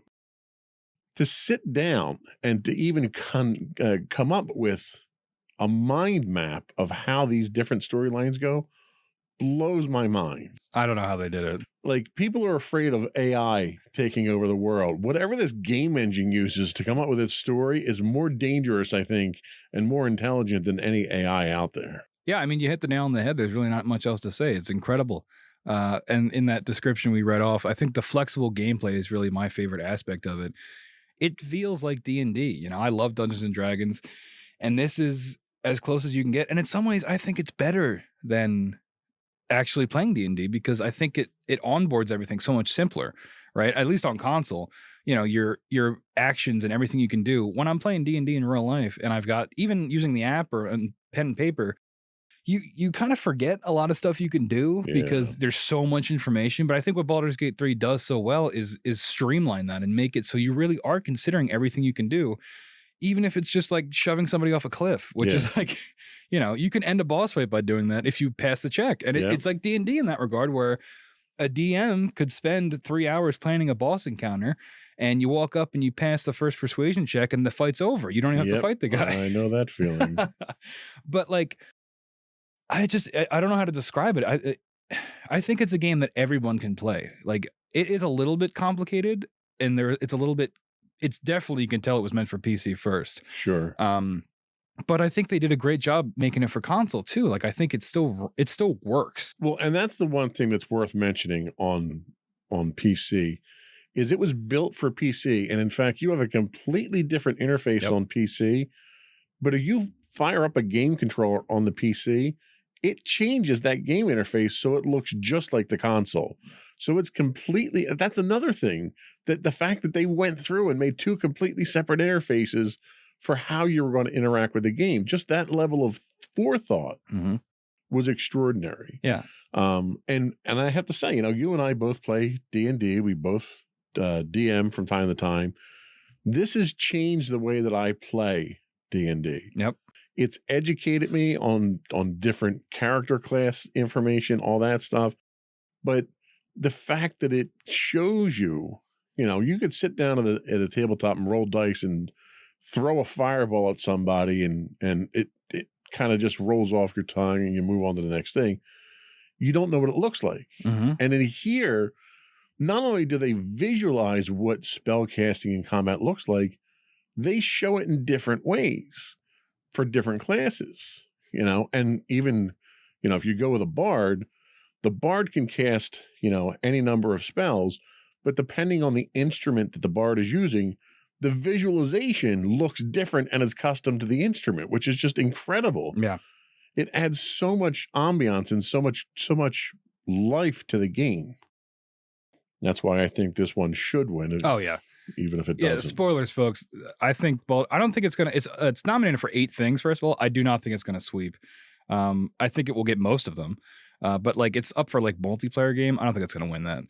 And the multiplayer aspect is terrible. It's not great. I like that it's in there, and I want to do a playthrough with my friends whenever they get it. Well, the multiplayer. All right, so multiplayer in as much as multiple players, 4 people can be in the game. Yeah, there are multiple players, but they're all playing their own story essentially, and you can interact with their story to a certain amount. There's no instancing that happens here, right? So you don't have a shared experience. You go off and you have dialogue on your own that's relevant to your character, and you can share that with other people, but they can't participate in it. Right. It's not an MMO. It's a kind of a cooperative play through that you do most of the time, right? It's not even all the time. So it's not really a good multiplayer game. It's a great single player game that has some multiplayer capability. Yeah, I think the one thing that does shine in the multiplayer is the combat. I think because we played it very briefly, and that's the only experience I've had with the multiplayer hour that we probably played. Right. So I can't speak to it fully, but the combat in multiplayer is great because the combat is normally turn-based, and it still is in multiplayer, but it syncs up whoever the real players are. So if you and I were playing, our turns would happen simultaneously, but everything else is still turn-based. Yeah. So you can sync up abilities. There is a lot of potential there. We just didn't play enough of it to find out. Well, and the one thing I will say that was great in multiplayer is as you play through your character's turn, you end your turn. In single player, if you end your turn prematurely, it's over. Yep. In multiplayer, if you end your turn, you have to confirm that you're ending it. That safety feature needs to be worked into the single player. It is. It is now? You can, yeah, I Okay. turned it on because I kept accidentally ending my turn. You can toggle it so you have to hold triangle to end your Okay, turn. at launch, that wasn't Oh, there. really? Yeah, Because I would end my turn accidentally all the time. yeah. And I was like, there's got to be a setting for All right, this. I have to go turn that on in the it's game now. much better because there's been so many times where I've done it accidentally and like haven't even done an action, and then I get beat up because I didn't do anything. Right. The one thing I didn't like about the multiplayer, though, is as you go play through the game, you pick up companions. Oh yeah, Well, the rule is whoever talks to the companion gets them. And I can't hand that companion off to you so you can go do something else while I go do something else. especially when cutscenes can be triggered just by walking. proximity. Yeah. So that's a little weird, but everything else is great. Yeah. I think I just get unlucky when it comes to these things, and I usually have technical bugs when other people don't. I have had some bugs with it, but considering everything that's going on, it's like a miracle. It's like it's from like on high. It was sent down, and it runs. And it works. And if you think you can do something, you probably can. You feel so free. And I've never really played another game like that where there really are there are constraints, right? In terms of like, you can't like clip through a wall or something. Right. But like, I've never played another game where I go into a situation and I feel like I could handle it in almost infinite ways. It's a game that is sophisticated well beyond its years. Yeah. Like I wouldn't expect something with this level of intelligence to come out for 5 to 6 years. Yep.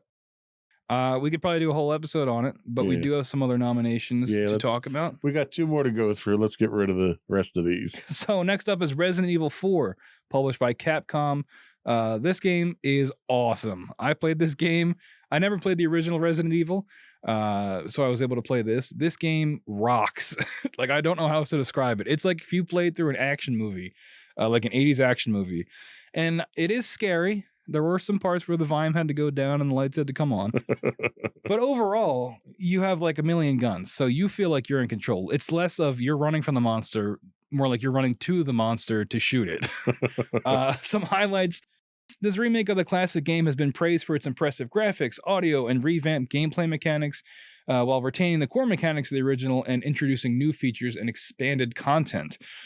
Like I said, I never played the original, so I can't really speak to that.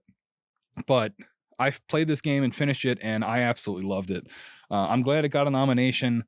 I know some people are maybe a little bit perturbed by that because it's a remake, but if you play the game, it really is a remake. It is different from the original, and from what I've seen, it is its own game, and it stands on its own. I really think it does, and I highly recommend it if you're if you like action games, because it is more of an action game than it is a survival horror game. And if you like 80s movies, because it feels like that. There you go. Have you played any Resident Evil? I played Resident Evil a long time ago on like a PS2 when it first came out, or if it goes back that far. Again, I don't like dark games. Yeah. So That's Resident Evil. Right. It's not one that I've ever really jumped on. Yeah. In terms of where I think it ranks in terms of potential to win, I think it's probably towards the top. But I just, after talking about Baldur's Gate, I don't see how anything could beat that. We've got a little guest in the studio, a little lanternfly just flew in. Resident Evil 4. And our final one here is Super Mario Wonder, published as well by Nintendo. I own this game, but I have yet to play it because I'm lending it to my girlfriend. But it looks cool. It looks cool. The sacrifices we must make. I know. Highlights. This game is celebrated for its control mechanics, animation, expressive characters, innovative level design, and dynamic audio. Is it? All right. Dynamic audio. I guess. It features new power-ups and a fresh visual design that breaks from the traditional Mario aesthetic. And that's really, so many people for years were asking for these 2D Mario games to get a visual not upgrade, but a visual change. And that's what we got in this game. I mean, this doesn't look like other Mario games, which is, I think, a big reason why it's such a standout. I'm looking forward to it. I just, Game of the Year, I don't know. This was a surprise for me, but I think it's because it's Mario and it's Nintendo, and I think there's just a level of industry praise that comes with that. Well, and correct me if I'm wrong, with this looks suspiciously like a standard Mario platformer. Well, yeah. With really nice graphics. It does look very pretty. They added a bunch of new power-ups and stuff. From what I've heard that from people that have played it, it's not as... it didn't break the mold as much as people wanted it to. I think a lot of people were just hungry for a, just full send it, just do something different. Oh, he's on me now. I flicked him. Now he's knocked out somewhere. Sorry about that. But yeah, I think it wasn't quite the property shakeup people were looking for. Well, I think it's funny that there was criticism leveled at Resident Evil for being a remake. How is this not a remake? Well, it's not I mean, all the levels are unique. You'll probably still get the Mario 1-1 world that has in every Mario game, but all the levels are new. All the content is new. That trailer did not really do it justice, I don't think. It didn't impress me, I'll tell you that. Yeah. If there was one that I could be okay cutting from these nominations, it would probably be this. But again, I haven't played it. Maybe when I play it, I'll change my mind. But fair enough. Yeah. So those are your Game of the Year nominations. Tell us what you think should win in the comments down below. I think our vote is soundly Baldur's Gate. Absolutely. So yeah, we have some other quick things I want to round up here in this section because we've gone kind of long. It has been a banner year for gaming. A couple nominations games I would like to highlight that didn't make Game of the Year nominations. Sea of Stars, highly recommend that if you like RPGs, that pixel style. That game is incredible. It's fantastic. Final Fantasy 16, Armored Core 6. These are all nominated in other categories, not Game of the Year. Starfield. Remember Starfield, everybody? I have heard rumors of Starfield. It's bad. I don't like it. I'll say it. I heard it's got a really good engine for building Starship. Yeah, I haven't done any of that. That's what everyone seems to love about the game. Yeah, it's I don't know. I think since it's come out, it was praised pretty highly on release, but I think as people have been able to sit with it, I think it's somewhere in the middle of the pack, which is a disappointment, especially if you're an Xbox fan, because that was supposed to be their game winner. That was supposed to be their game winner, and it's nominated for one category, and it's probably not going to win. What's that, for biggest game of the year? RPG, I think, is what it's up for. But Baldur's Gate's in that category, so it's not going to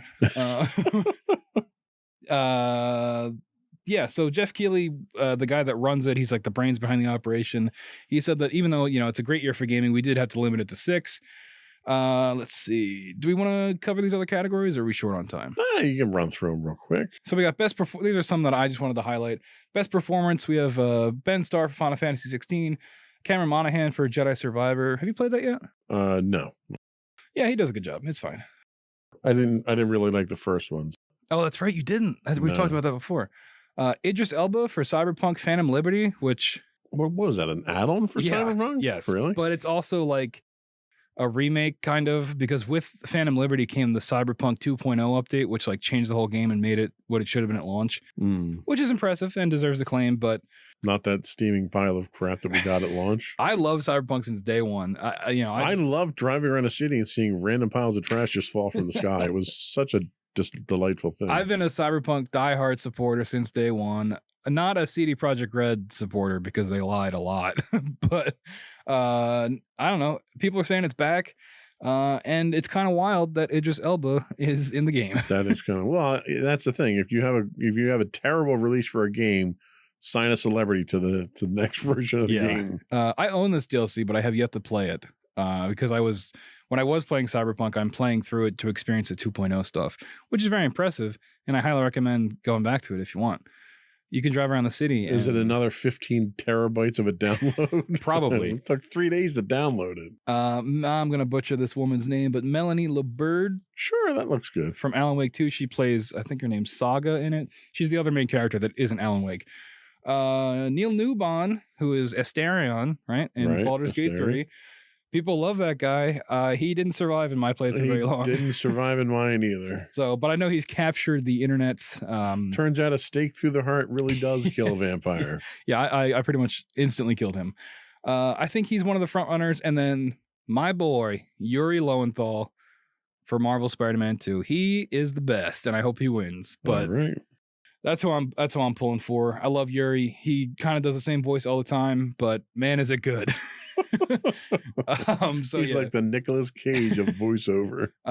Yeah, so we'll see who wins that. Really quickly, best independent game. I just wanted to cover this because this is where the controversy is. Defined as for outstanding creative and technical achievement in a game made outside the traditional publisher system. Remember that. It's going to be important. So we've got Cocoon. Haven't played it. Want to. Viewfinder is really, really interesting. The concept of that game is, are you able to pull footage really quick for it if you can? Maybe? I can try. Because you got to see it.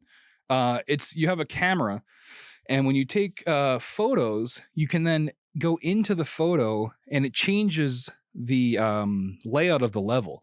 And it's tough to describe, but once you see it, it will like blow your mind. So yeah, we're pulling up a trailer real quick. I played the demo for this. I haven't played the full game, but it is it's really, really remarkable. And again, it's one of those games where you wonder how it even runs. So yeah, here, check this out. So he just takes the picture For our viewing audience. Oh, that's right. Sorry, audio listeners. Look up a trailer of Viewfinder. It's very cool. But yeah, I don't know. I think this is one of the reasons why the indie category is This looks so like important. something that should be in my Oculus Quest. Yeah, like it's incredible how this like works. And like I said, it's hard to describe for audio listeners, but go check it out. And I think the demo is still available, and you'll pretty much get the gist of it. But yeah, it's one of those games where it's like, how is this even running, and how does this even work? So yeah, that's Viewfinder. Sea of Stars is also up for the indie category. I love that game. That probably is in my top 5 for game of the year, for my personal game of the year. It's incredible. Dredge, which I think is a spooky game. And then Dave the Diver, which I love. Dave the Diver, also a great game. Is it an indie game, though, is what people are wondering. Because Dave the Diver is developed by Mint Rocket, which is a small team. But Mint Rocket is owned by Nexon, which is a multi-billion-dollar gaming company. So people are wondering, That is sounds this- like the evil corporation from a Bond movie It does. or something. Yeah, it sounds like from RoboCop. So yeah, unfortunately, Dave the Diver is getting a lot of heat because of this. And the team at Mitt Romney, that's what I think I'm going to say. It is a small team, but they're getting all this heat because is it really an indie game? I don't know. What do you think? Because they had effectively a blank check to make this. Well, and that's the thing is that you can have a small team, but when you're getting backed by a large corporation like that, and you've got the budget for it, Right. and you don't have the pressures of being that struggling indie developer trying to find an outlet for it and someone to push it and market it, I think you very quickly get outside of that indie game realm. Yeah. And I still highly recommend you go play Dave the Diver.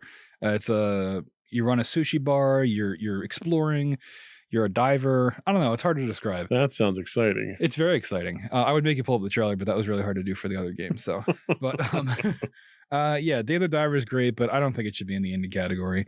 That being said, you should still go play it. Okay. Well, I think that's probably it for this segment. Yeah, I think we got everything we could out of that. Go play Baldur's Gate 3. When we come back, we're going to get into the bummer part of the show where we talk about industry layoffs. We'll be right back. Yay.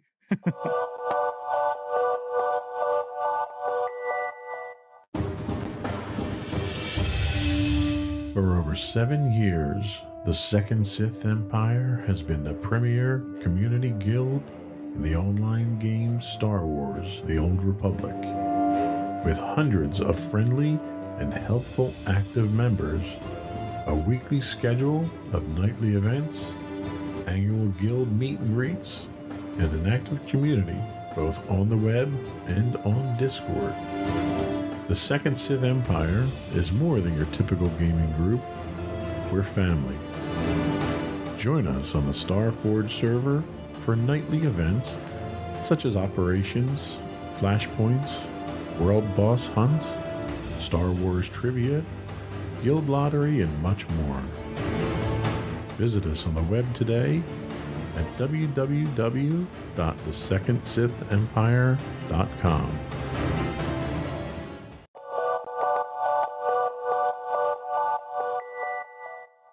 Welcome back, everyone, to Insights into Entertainment. Today we're talking gaming. We just got done covering the Game Award nominations, and now we're going to talk about industry layoffs. Of course we're talking gaming because you're on the show. That's right. I should wear like a gamer sweater or Should be something. Insights into gaming when you're on. Yeah, it'd have like Mountain Dew in the intro. All right. So anyway, like I said at the top of the show, despite being lauded as one of the best years in gaming, the industry has been hit by massive layoffs at every level. At the time of writing, it's probably higher now. Around 6,000 people have been laid off in the gaming industry. There's a very helpful but depressing website called videogamelayoffs.com, and it's been tracking the numbers since the beginning of the year. It's just one of those stories you hear about every week if you're not covering, I'm not covering anything, I'm not a journalist, but if you're following gaming news, it's one of those things that you can't really ignore, especially this year. And you know, I don't know anything about economics, but I feel like it's one of those things where when one company does it, there's a real chance of it starting a tidal wave of this, where it's like it doesn't make it okay, but from the company's point of view, it might have like, well, if everyone's doing it, we might as well just do it now to cut costs. What do you think?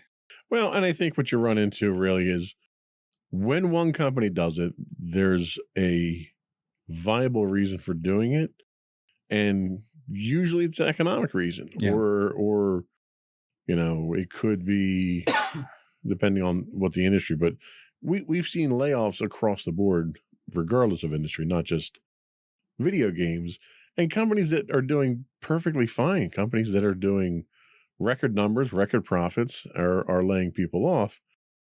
The unfortunate reality is that record profits, in order to get record profits, you either have to bring in more income, bring in more revenue, increase your margin on what it's costing you to do things. And to do that, you cut costs, you cut labor. Yeah. And that's usually the first thing people cut. And when you've got games that are releasing and you don't have another game in the pipeline that requires that level of labor commitment, that's the first thing that gets cut when it comes to the software industry. Yeah, and we're going to have a segment coming up where we get into more of the nitty gritty on why these layoffs happen. But I just wanted to highlight some of the big examples of these layoffs. One of which is at Unity, the software developers. They let go around 900 people this year alone. Unity has been in some very, very hot water lately. I don't know if you've been following any of this. They changed its pricing structure this year and basically nuked their whole brand for no reason. Not for no reason. They wanted to make more money. But like, it was crazy. So explain what Unity is and what their product is. So Unity is an engine, right? Yeah, it's a game engine. Yeah, that you can develop your game using Unity. So a lot of the popular games that are out today are built on this game engine. Right. And when a game developer uses this engine, they pay a licensing fee to Unity to use it. So for every copy of the game that's sold, a percentage of that revenue goes to Unity for their royalties for that. And that's what they overhauled. Right. So this is from The Verge. Unity they said that beginning next year, they would implement a pay-per download pricing scheme that would charge developers a flat fee anytime a game using Unity software is installed. I think the keyword there is installed. Yes. Right? Because you can't do demos at that point in time without paying Unity. Right. And that is including installs that may not be legal Right. through pirating and things like that. Also, multiple installations of a game, like if you uninstall it and reinstall it. Well, because what happens is every time you install a game, the Unity engine reaches out to the licensing server. So if you do demos of the game, if you have pirated downloads of the game, if you uninstall it and reinstall it, every time it goes out and hits that licensing server to confirm that it's a valid license, as opposed to what it was before was on sales. So every time you would sell the game, that would then go towards the licensing. This is more from The Verge. The fees are further broken down depending on where a game is purchased, meaning that a game bought in the US, UK, and other standard markets is assessed a higher fee than when it's bought in emerging markets like India or China. So, like, I don't know what they were thinking when they did this. This made a ton of people angry. Many developers, publishers, and consumers completely disavowed Unity. People wanted to boycott the game or the engine itself. And you got to understand, Unity is like the number one. It's like Unity and Unreal are like the two engines that pretty much everyone uses for any kind of game development. I mean, Unity has tried to walk some of this stuff back, but I think a lot of the damage might already have been done. What do you think? Well, and the thing is, the regional pricing that they're talking about is not unusual in any other industry. So in any other industry, talking manufacturing, for instance, you have tariffs on purchased goods. So, for instance, I have a friend of mine who lives down in Peru. For him to buy a graphics card that costs $2,000 up here, he's got to pay $3,000 for it because of the tariffs. So Unity's logic is, well, if there's regional pricing based on tariffs because of purchased goods, then we can do the same thing for licensing. Well, the problem you run into is they're the first ones that are doing this. Yeah. Nobody else does this because there's no tariff on licensing.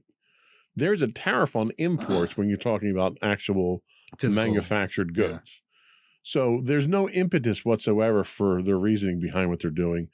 That's why they're taking the heat for it.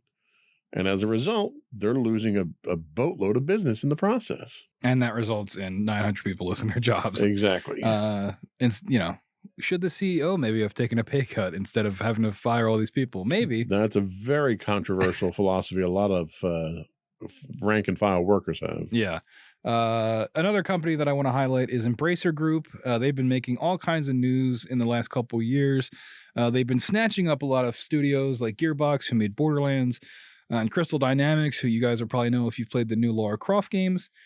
Embracer Group is sort of this conglomerate that's just been eating up studios. Kind of like EA and all the other conglomerates out there. Yeah. Except they're not doing it very well. They're now cleaning house. This is from IGN's Wesley Yin-Poole. Embracer Group has said it has laid off 904 people. That's about 5% of its workforce. It's since its financial struggles beginning following the collapse of the $2 billion deal, reportedly with the Saudi government, funded company Sabi Games Groups.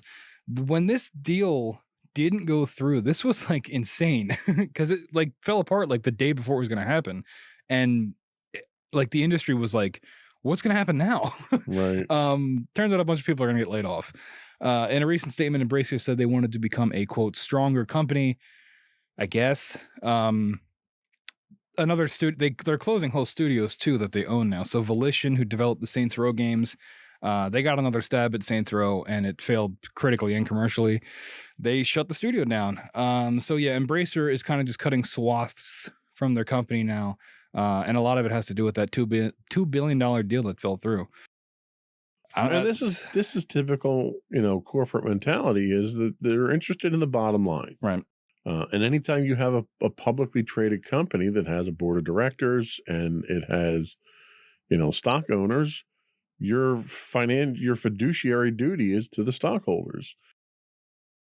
And you trust the people that are making these decisions who aren't always they're business people, but they're not necessarily software or game industry people. And that's sort of where you get that dirty corporate feeling that people tend to get here, is that they're just looking at the bottom line and they're going to cut their losses. They're going to cut what they think are losses in order to make money. And it's not just software. Bob Iger's doing the same thing at Disney and killing Disney. You've got industries across the board that are doing this type of stuff. They see something that's not raking in money. They have a certain margin that they want to meet. And if you're not meeting that margin, then you're a casualty.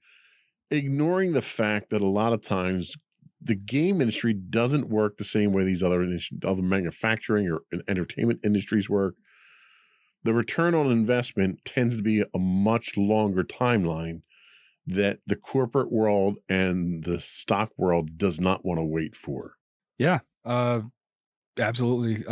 Speaking of giant corporate companies, Amazon Games also had some layoffs. They recently cut 180 jobs from their games department. This comes during the largest sweep of layoffs at Amazon as a whole, where we were talking about, industry-wide stuff, with nearly 27,000 jobs being cut in the last year. Now, we're talking about 6,000 layoffs in the gaming industry alone, 27,000 just from Amazon, just to put things in perspective. But that's across the board in Amazon. That's right. Sales, manufacturing, warehousing, everything. And a lot of that for Amazon is not because they're losing money, because they're not. No, we actually have record profits. Right. A lot of that has to do with improvements in how their processes work. A lot of automation going in place. They've roboticized a number of their plants. So they've negated the need to have physical labor here. And you'll notice only 180 of those 27,000 jobs were in the game industry. Yeah. I don't know how many people they had in their game studios to begin with, though. Right. Yeah. So Amazon's revenue is up 13%. Probably helped cutting 27,000 people that you don't have to pay anymore. Looks good at the bottom line. Yeah. Net income tripled to $9.9 billion. That's from CNBC's Ashley Kaput. That's a funny name. Sorry, Ashley. But yeah, so profits are up. And like you said, when the bottom line comes up, it's capitalism, baby. That's the way the news goes. So despite the game industry experiencing one of its best years, over 6,000 people faced layoffs. How do you think these job losses at various levels are impacting the industry's morale and future prospects, especially in light of such a successful game release year? I follow a lot of people that are in game development on Twitter and stuff, and I listen to a lot of gaming podcasts of people that are very close to people in the industry. It sucks. Turns out layoffs suck. I think it's really, really bad for morale. Because, I think a lot of people really, they grind and try to get into the industry only for them to have a very high rate of getting laid off anyway. Especially when, like we talked about before, when a game ships, what happens now? And yeah, it's a great year for gaming, but it's tough to ignore all these layoffs. And if you were going into this industry, you're going to have to wonder, am I going to be the next one to get laid off if I even can get a job in the first place? Yeah, it's when you see this type of thing happen across the board, it's tough when it's your own company and they're doing layoffs. My company did layoffs this year too, and so did mine. And it has an effect on morale, and it has an effect on the output. And I think a lot of time the corporate entities that make these decisions never really go out and do a proper impact analysis to see what level of productivity is going to be affected by people with decreased morale, because the idea is, oh, well, if they don't perform, we'll just lay them off.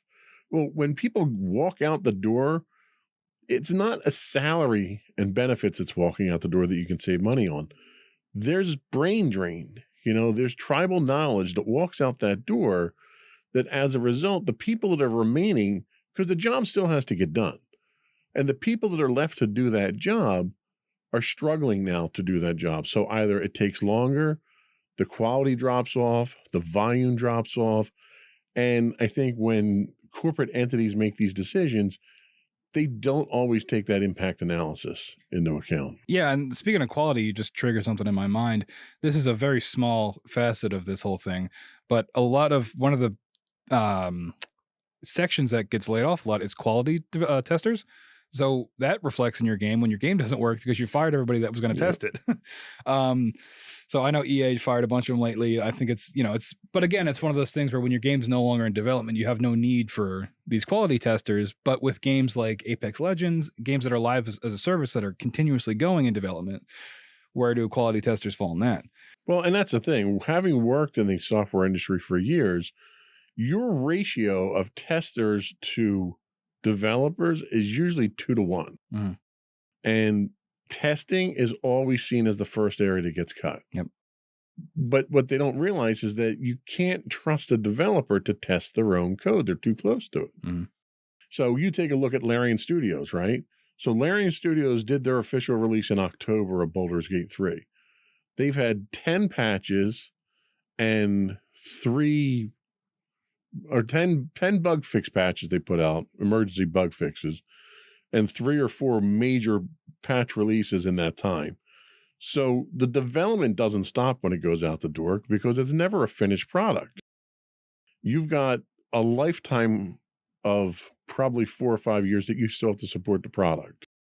So getting rid of the people once the game's out the door is probably short-sighted. And within those 4 or 5 years, you're probably going to start development on your next game, especially with something like Baldur's Gate 3 that was insanely successful. And by the time Baldur's Gate 3 comes out, by the time your premier game comes out, you've already got a pipeline that's full of schedules for what's next in line. And if you don't, then you might as well just shut your doors, because given the time frame it takes, where you're looking at 4 or 5 years of development to put a decent game out. So if you don't already have something in the pipeline and something in the works when your current game comes out, you're going to go out of business. Yeah. Yeah, it's tough, right? I mean, you get this a lot with movies too. You know, these things take so long to make, and then it's out, and then people immediately want more. Right. And I mean, that's just how it goes. But hopefully that keeps some people employed too. So yeah, that's those are our layoff discussion. In our next segment, we're going to talk more about the causes of it. I know you did a lot of research for this, so I'll probably let you take over for it. But yeah, layoffs are bad. Layoffs are bad, and it sucks. Layoffs are bad. Don't do layoffs. Layoffs suck if it happens to you. But we'll be right back.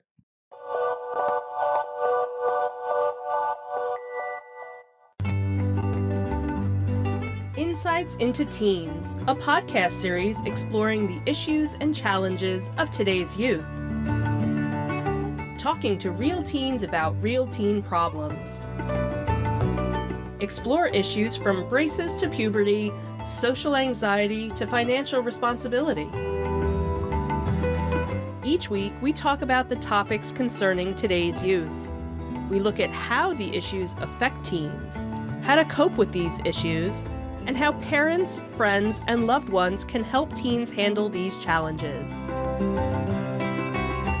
Check out our video episodes on youtube.com/insightsintothings. Catch our audio versions on podcast.insightsintoteens.com or on the web at insightsintothings.com.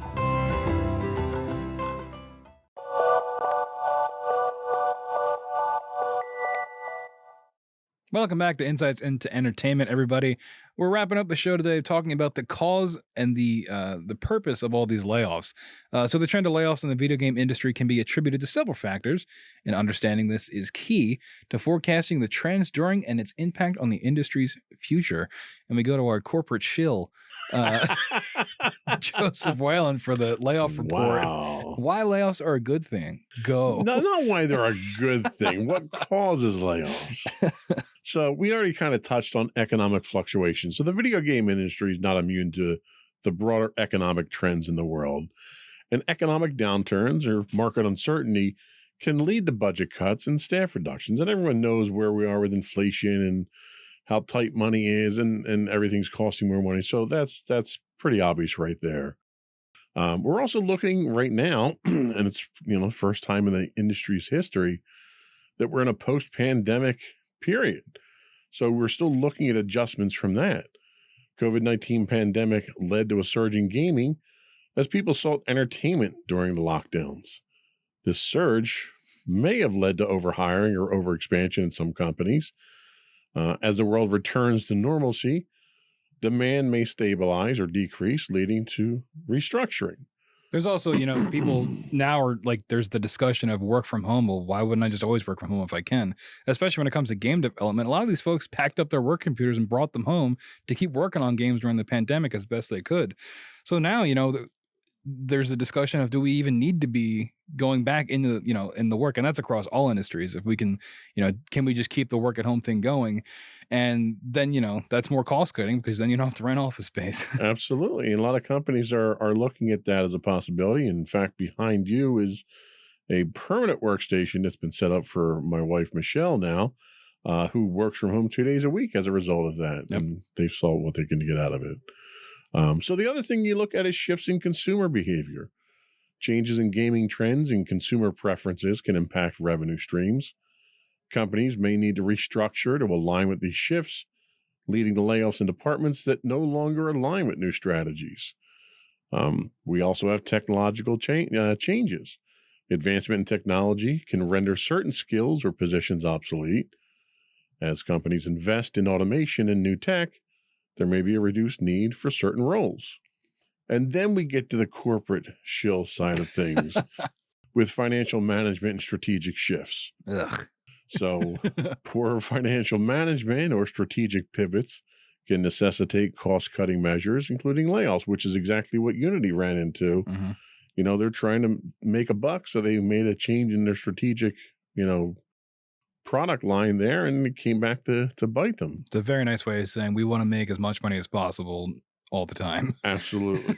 So tell us about what the actual impact of all this is on the video game industry. Yeah, so I mean, there's innovation and competition. Layoffs can lead to a consolidation of talent, with larger companies absorbing experienced personnel. You got a little bit of that with Embracer. Now that they're all part of this conglomerate, maybe they're having some cross-studio development.